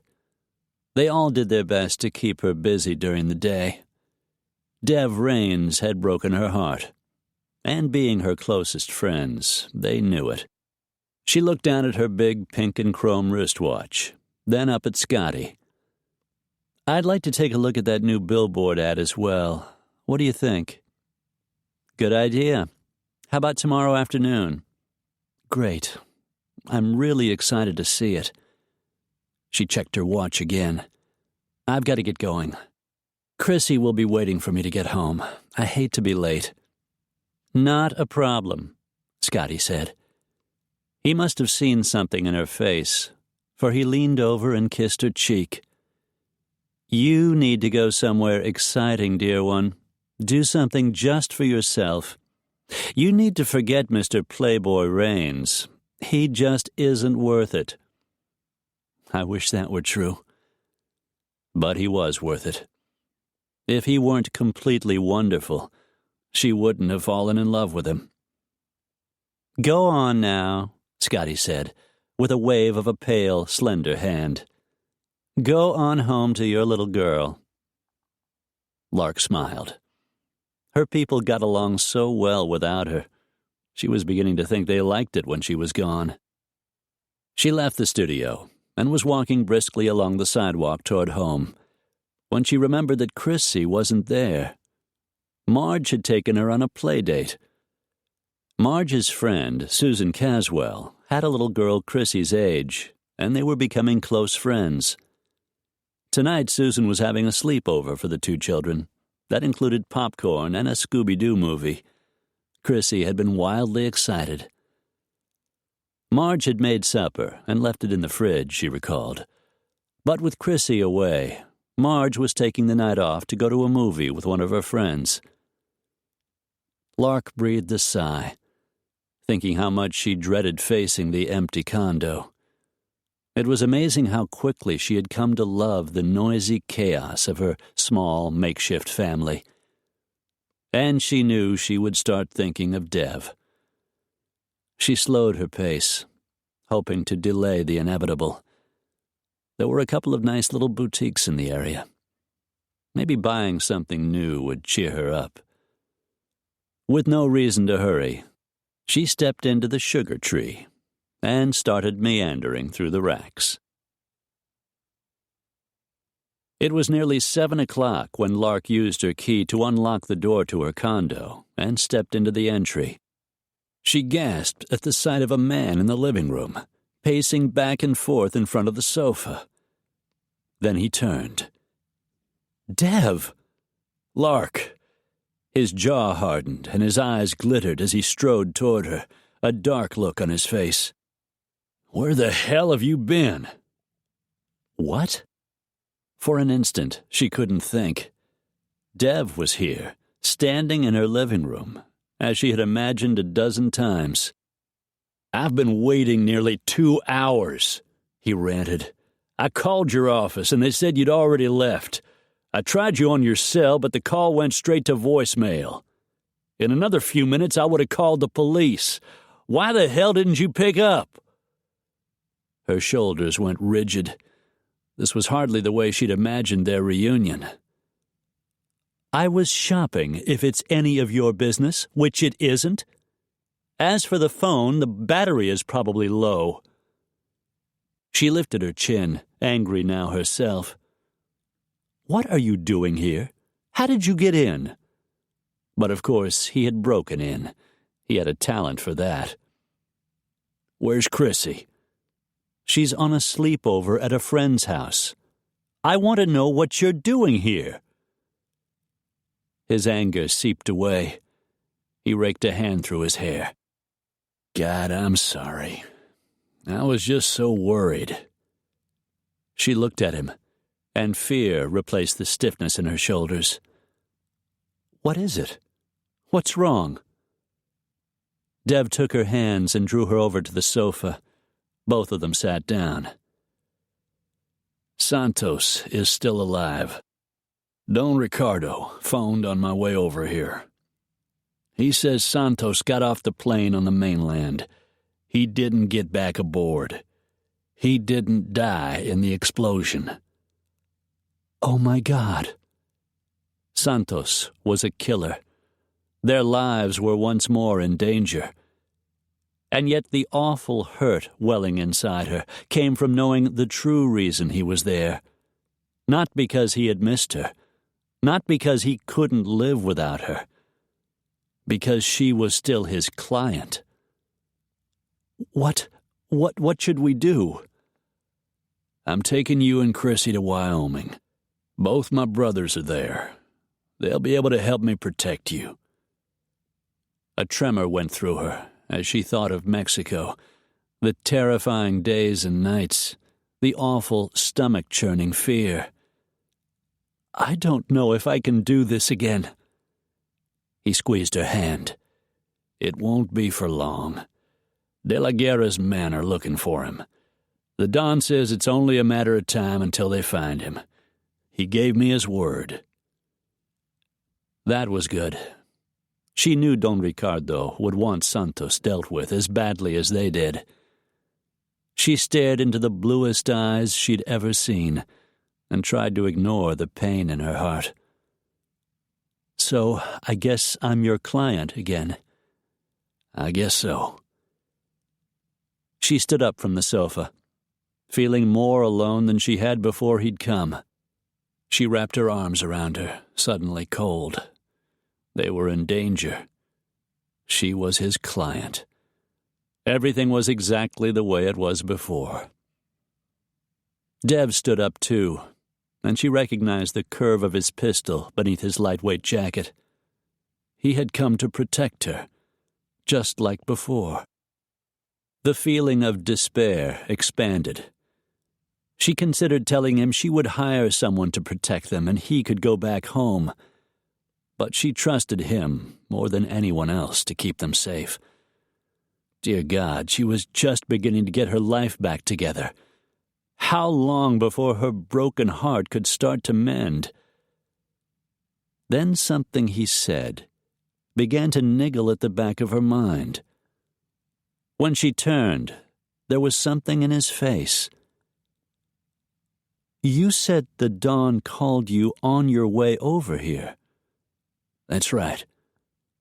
"So you didn't know about Santos until you got to L.A.? He glanced down at his handmade Italian loafers. "No." "But you were coming here. Coming to see me. Is that right?" He nervously wet his lips. "Yeah, that's right."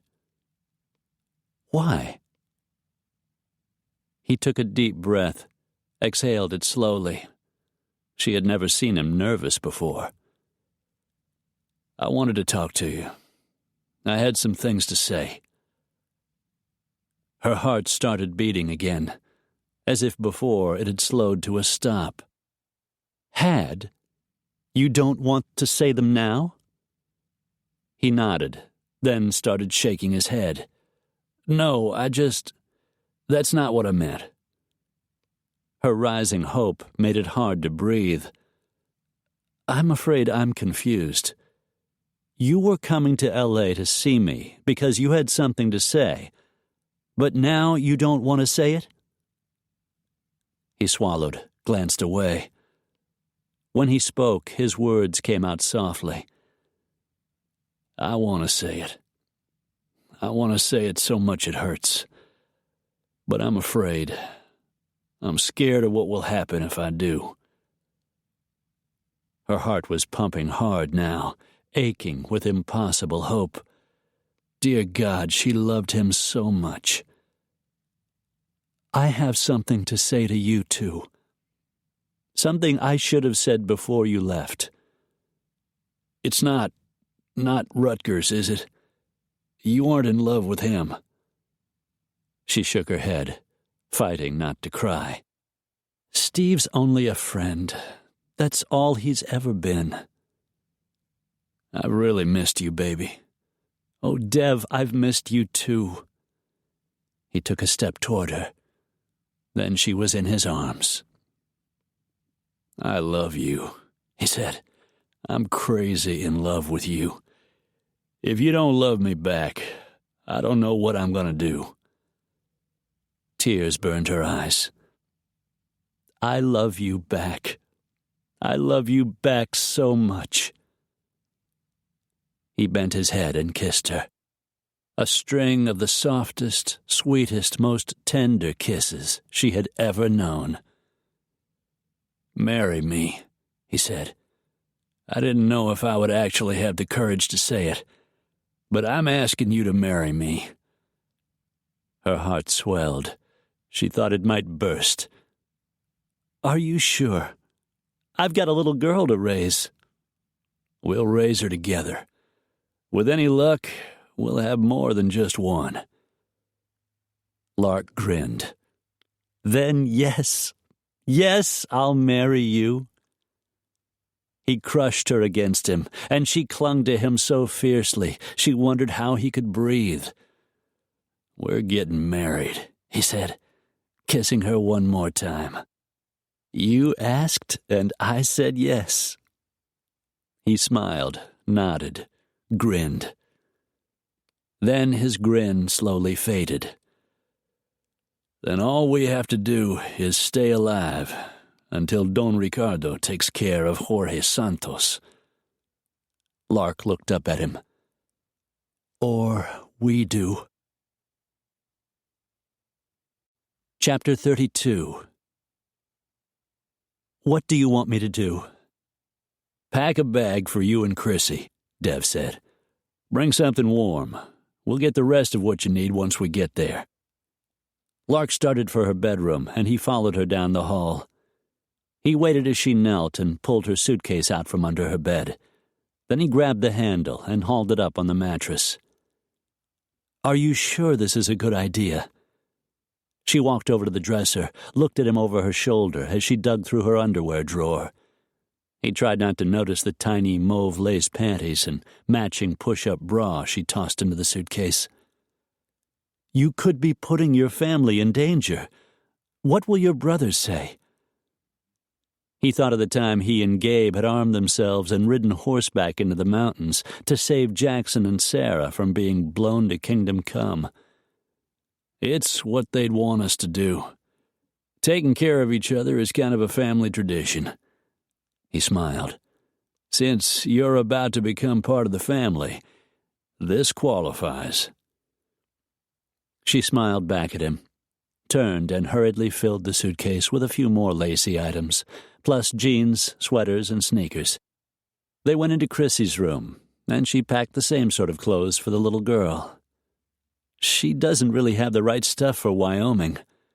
"Like I said, we'll get what we need in Wind Canyon." She began to search under the bed, came up empty-handed, and hurried over to the closet. "What are you looking for?" "Her puppy dog slippers. She loves them, and they're warm." Lark shook her head. "I'm not thinking. Marge packed them in Chrissy's overnight bag." Lark looked up at him, and her pretty green eyes filled with tears. "Are we going to be all right, Dev?"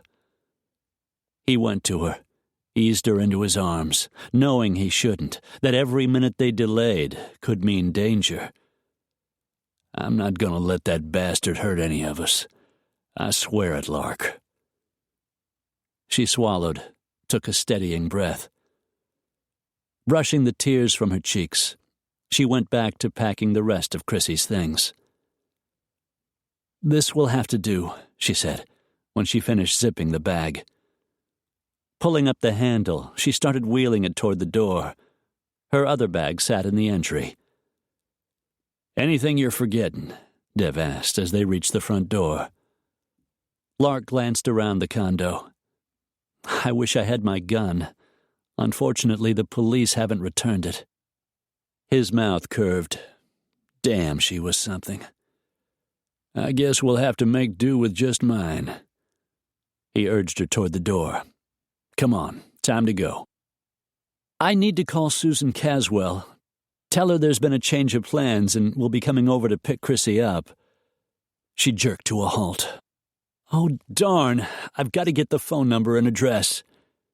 She raced back into the kitchen and returned holding a slip of paper with the information written on it. Marge said it was only a few blocks away. "We'll call as soon as we get in the car." I probably shouldn't have let her go without meeting Susan personally. But Marge vouched for her, and I trust Marge completely. "In time, you'll figure all of this out. You're new at being a mother, you know." He grabbed the bigger bag. Lark grabbed the smaller one, and they headed out the door. When they reached the elevator, she pushed the button.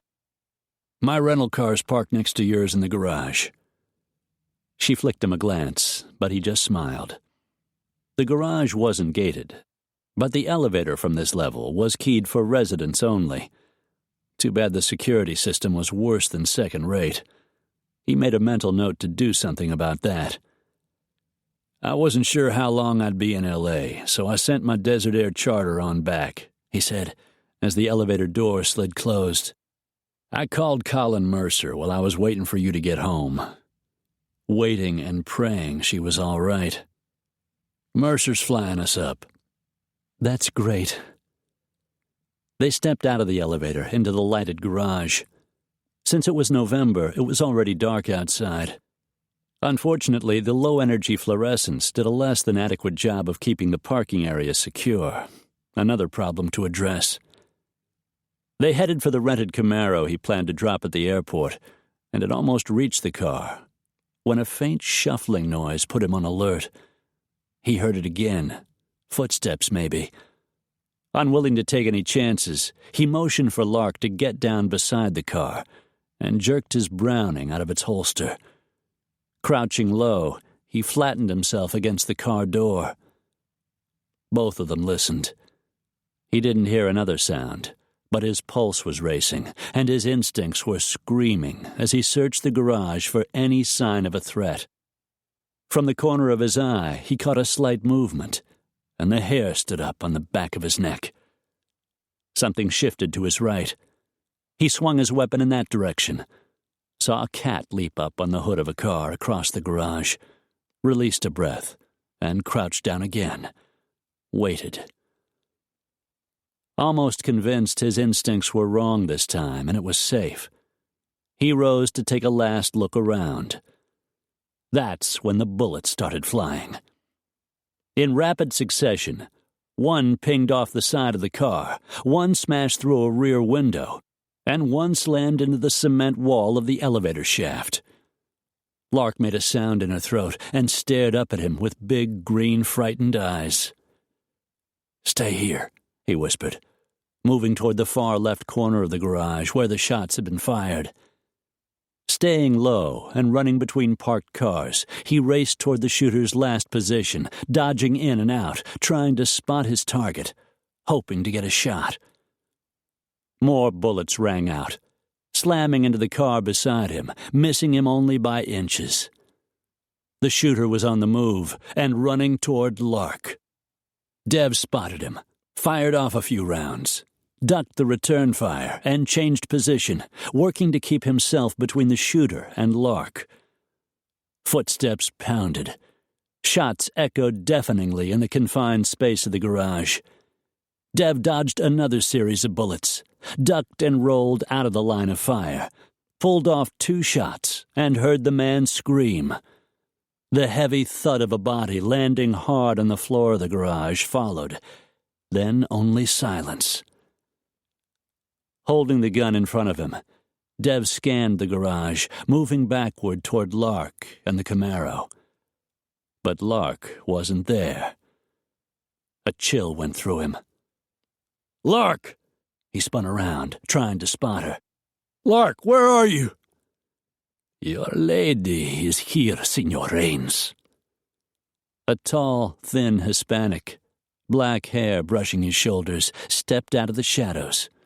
An arm locked around Lark's throat. His pistol was jammed into her ribs. "You have caused me a great deal of trouble, Senor. Now it is my turn." Gripping the weapon in both hands, Dev pointed the barrel at Santos's head. "Let her go." Santos's bone-chilling laughter split the air.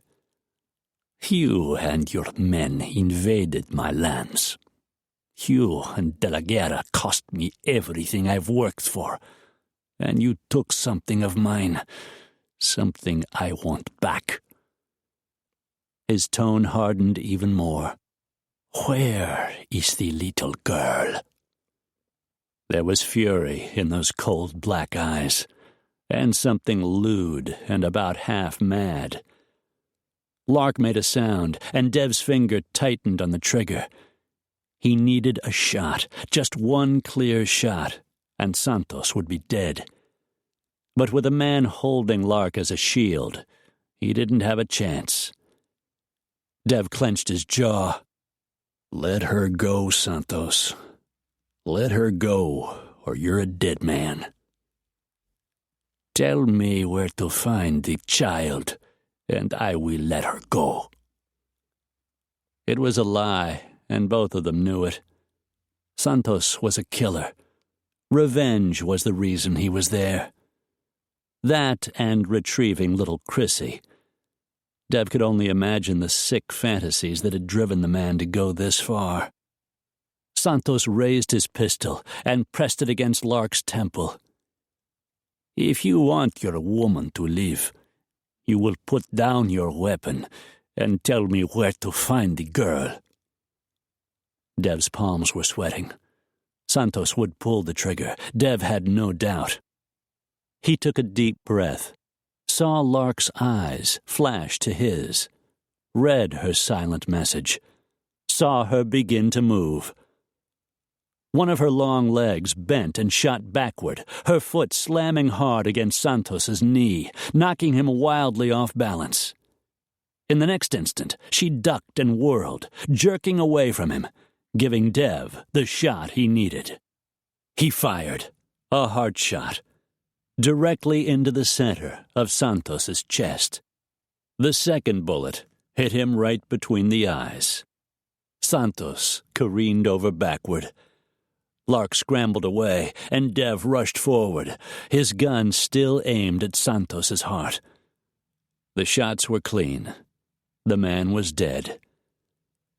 Lark ran up, and he pulled her against him, his arm around her waist. "You okay, baby?" She nodded. "Stay close. I need to check on the other guy." Moving carefully, he made his way across the garage, Lark right behind him. The other shooter lay in a growing pool of blood on the concrete floor. Hispanic, early 20s, 30 pounds overweight. He was wearing an LA Lakers jacket, and he was still breathing. "Call 911, Dev told Lark as he knelt beside the young Latino. A gangbanger for hire was Dev's guess.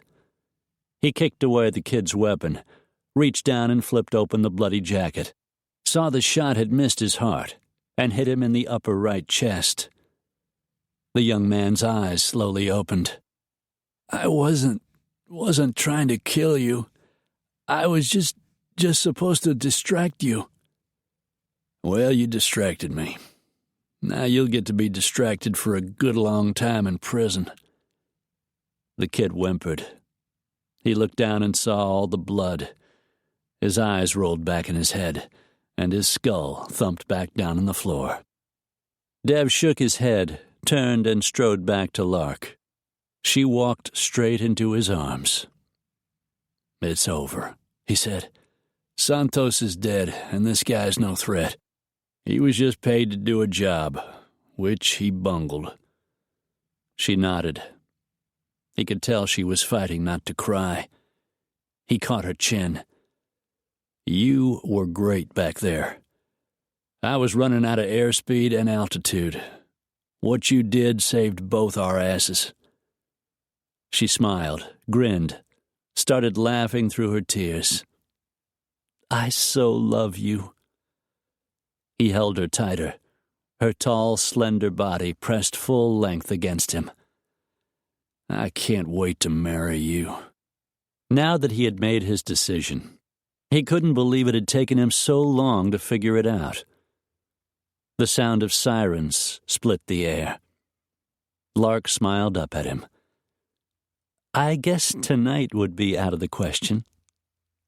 Dev laughed. But he was thinking that tonight might not work. But tomorrow, they would be heading north. They wouldn't be running from the past, but walking toward a bright, shining future. With a speculative gleam in his eye, he flicked a glance at Lark and wondered how long it would take to get a marriage license in Wyoming. Epilogue. Wind Canyon, Wyoming. 10 days later. Jackson had never seen his brother so happy, not even when they were kids. Especially not when they were kids. Being the youngest, Dev had needed a mother, but she was usually drunk and passed out on the sofa in the tiny run-down living room of their house beside the railroad tracks. In high school, he was always in trouble, and well on his way to being a dropout with a bleak future ahead of him. They all were. Today, Dev's wedding day, instead of dirty jeans and a sweatshirt, instead of empty pockets and nothing to look forward to but likely a stretch in jail, they all wore tuxedos and black lizard boots and had plenty of money in the bank. All of them were married to beautiful, talented women, and all of them were well loved and deeply in love with their wives. "You're smiling." Thinking how lucky he was, Jackson looked up to see his wife, Sarah, walking toward him in a pretty blue silk dress, and his heart took a funny little leap. "I'm happy for him. My brother deserves a good woman." Sarah followed his gaze from Dev to Lark, who stood in a group that included Livy and Aida, both of them laughing at something Lark said. "I like her. I like her a lot." "So do I." "Chrissy and Holly are already best friends. It'll be fun having her here for a couple of weeks while her dad and mom go on their honeymoon. Italy, 2 weeks of heaven in a lovely Tuscan villa."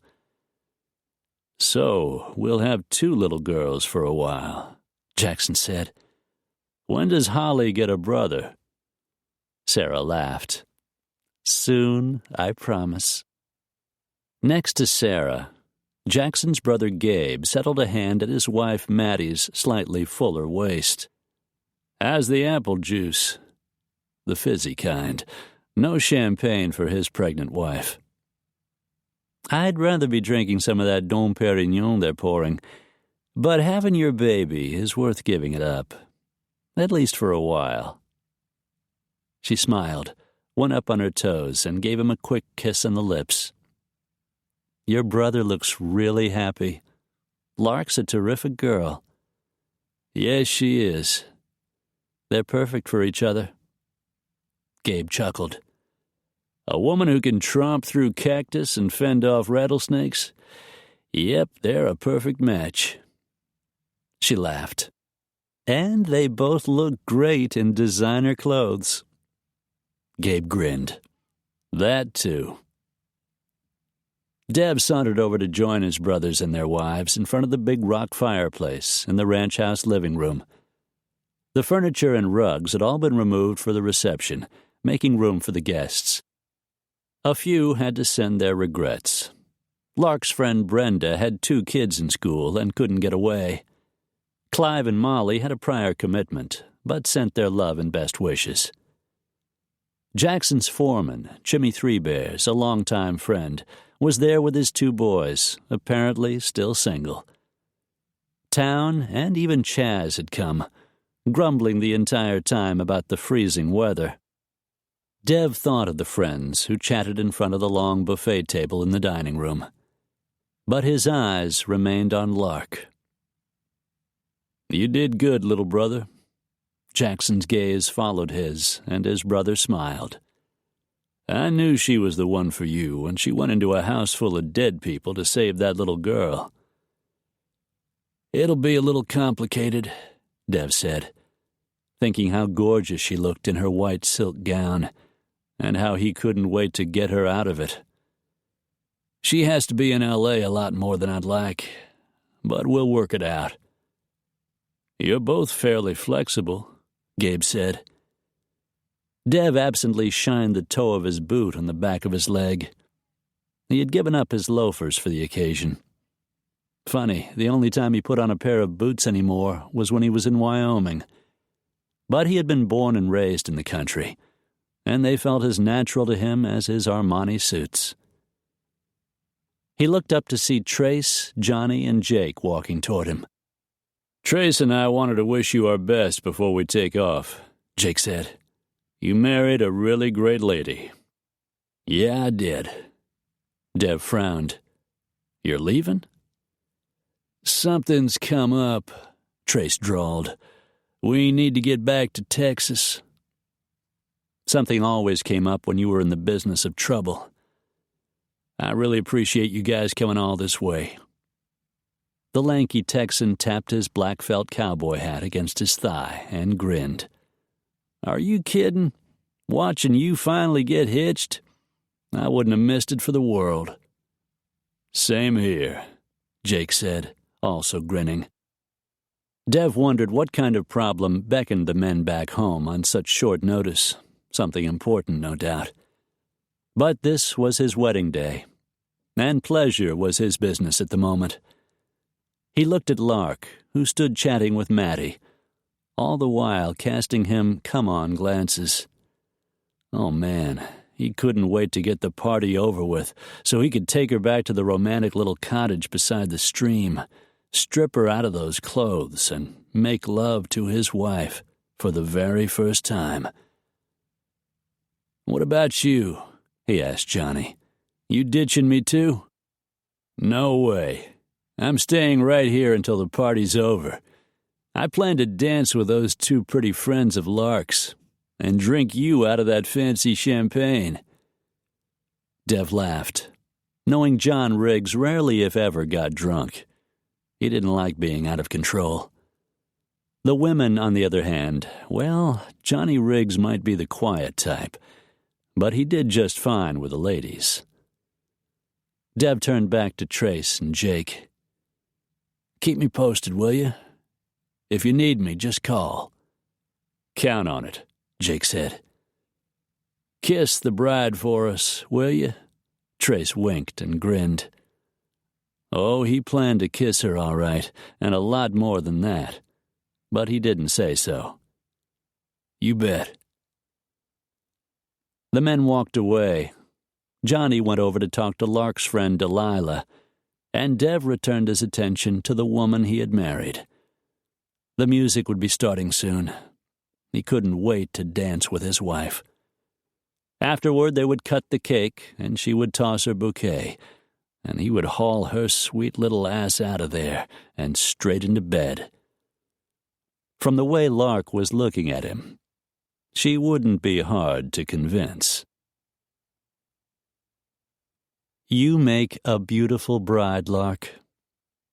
Mattie had worn her thick auburn hair swept up in a twist, and in a yellow wool dress with a softly flaring skirt, she looked fabulous. That dress is just gorgeous. Thank you. Delilah has an amazing talent. Lark smoothed the front of her ivory silk wedding gown, Delilah's design, a slim skirt that came to her ankles instead of the short skirt she would have chosen, a concession to the frosty Wyoming winter. The off-the-shoulder cut had sleeves of Belgian lace and an applique of lace around the hem. Delilah, Carrie Beth, Scotty, and Dex had personally delivered the dress and accessories to Raintree Ranch. Her best friends had all come to Wind Canyon for the wedding, staying at a cozy bed and breakfast at the edge of town. Sarah walked up just then, a tall, slender brunette with pretty blue eyes. Chrissy was the cutest little flower girl. Lark grinned, thinking of the trail of pink flower petals that ran out halfway down the aisle. She was, wasn't she? Both of them looked over at the girls, cousins now, who were playing jacks in the corner. She's so much like Holly. You mean on occasion they can both be a little overzealous? Sarah laughed. It was a wonderful ceremony, Mattie said. I felt like an idiot crying that way. But you and Dev looked so happy. I just couldn't help it. I cried a few tears myself, Lark admitted, though I was trying to hide them from Dev. I didn't want him to think I was a wimp. Sarah rolled her eyes. After the stories he told about you tromping through fields of cactus and fearlessly fighting off drug lords, I don't think he would ever think you were a wimp. Besides, Sarah said, about halfway through the ceremony, he looked a little misty-eyed himself. The wedding had been held in the chapel at the local Presbyterian church, a charming white wood frame structure with a steeple dating back to the 1890s. Considering how little time they'd had to make plans, she was amazed at how wonderful the wedding had turned out. Now they were back at the ranch, in the middle of the gala reception Livy, Aida, and Marge Covey had helped her plan, along with the help of her sister-in-laws, of course. She felt so lucky to be included in such a warm, loving family, something she had missed so badly after losing her parents and her sister. And Chrissy was happy. She and little Holly played together all day. They were both sleeping in Holly's room, while Lark and Deb slept in the antique brass bed in the romantic little cottage down by the stream. They had considered living apart until after the wedding, but in the end, with everything that had happened, and realizing now how short life could be, they had decided to stay in the cottage together. Lark grinned. Now it was legal. She spotted Dev walking toward her, felt the butterfly rush she always felt when she looked at him. He was wearing an Armani tux, and, dear God, he looked good in it. The wide shoulders, narrow waist, and long legs were impressive. But thinking of the hard, sculpted muscles beneath his expensive clothes made her want to fan the heat out of her face. Behind him, sunlight bounced off the snow and shined through the windows. Gorgeous, deep, powdery white covered the rugged mountain landscape, and there wasn't a cloud in the skies that so nearly matched her husband's blue eyes. He bent and softly kissed her, turned to Mattie and Sarah. "If you ladies don't mind, I'm stealing my wife away for a dance. Believe it or not, it's our first." Both women grinned. Dev led her onto the dance floor, and the trio of musicians began to play an old Carpenter song. It was corny and wonderful, and her eyes felt misty again. "This is the best day of my life," Dev said, as he took her into his arms. Lark smiled up at him. "I love you so much." A dimple appeared in his cheek. "I love you back." And then he twirled her around the old plank floors, as if they had danced together 1,000 times, leading her into a future brighter than the dazzling sun shining down on the snowy pastures of Rain Tree Ranch.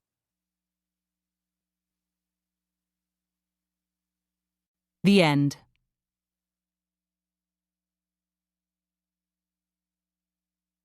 You've been listening to Against the Law by Kat Martin, narrated by Jack Garrett. If you've enjoyed this book and this performance, Recorded Books Romance recommends Edge of Sight by Roxanne St. Clair, narrated by Violet Gray. When Samantha Fairchild witnesses a murder in the basement of her workplace, the Harvard-bound law student becomes the next target of a professional assassin. Desperate for protection the authorities won't provide, she seeks help from Vivi Angelino, an investigative reporter who recruits his brother, Zach, to protect Samantha. A special forces vet with the scars to prove he's equally fearless and flawed, Zach takes the job, despite the fact that he and Sam once shared a lusty interlude that ended when he left for war and disappeared from her life. Now, as they crack a conspiracy that leads to Boston's darkest corners, Sam and Zach must face their fears, desires, and doubts before a hired killer gets a second shot. You'll find a wide selection of titles in the Recorded Books catalog, including bestsellers, mysteries, classics, histories, and more. Call us toll-free or log on to recordedbooks.com to learn about our latest releases and special offers, order another recorded book, or to read author interviews and narrator profiles. Don't forget to ask about easy 30-day rentals by mail. And thank you for being a Recorded Books reader.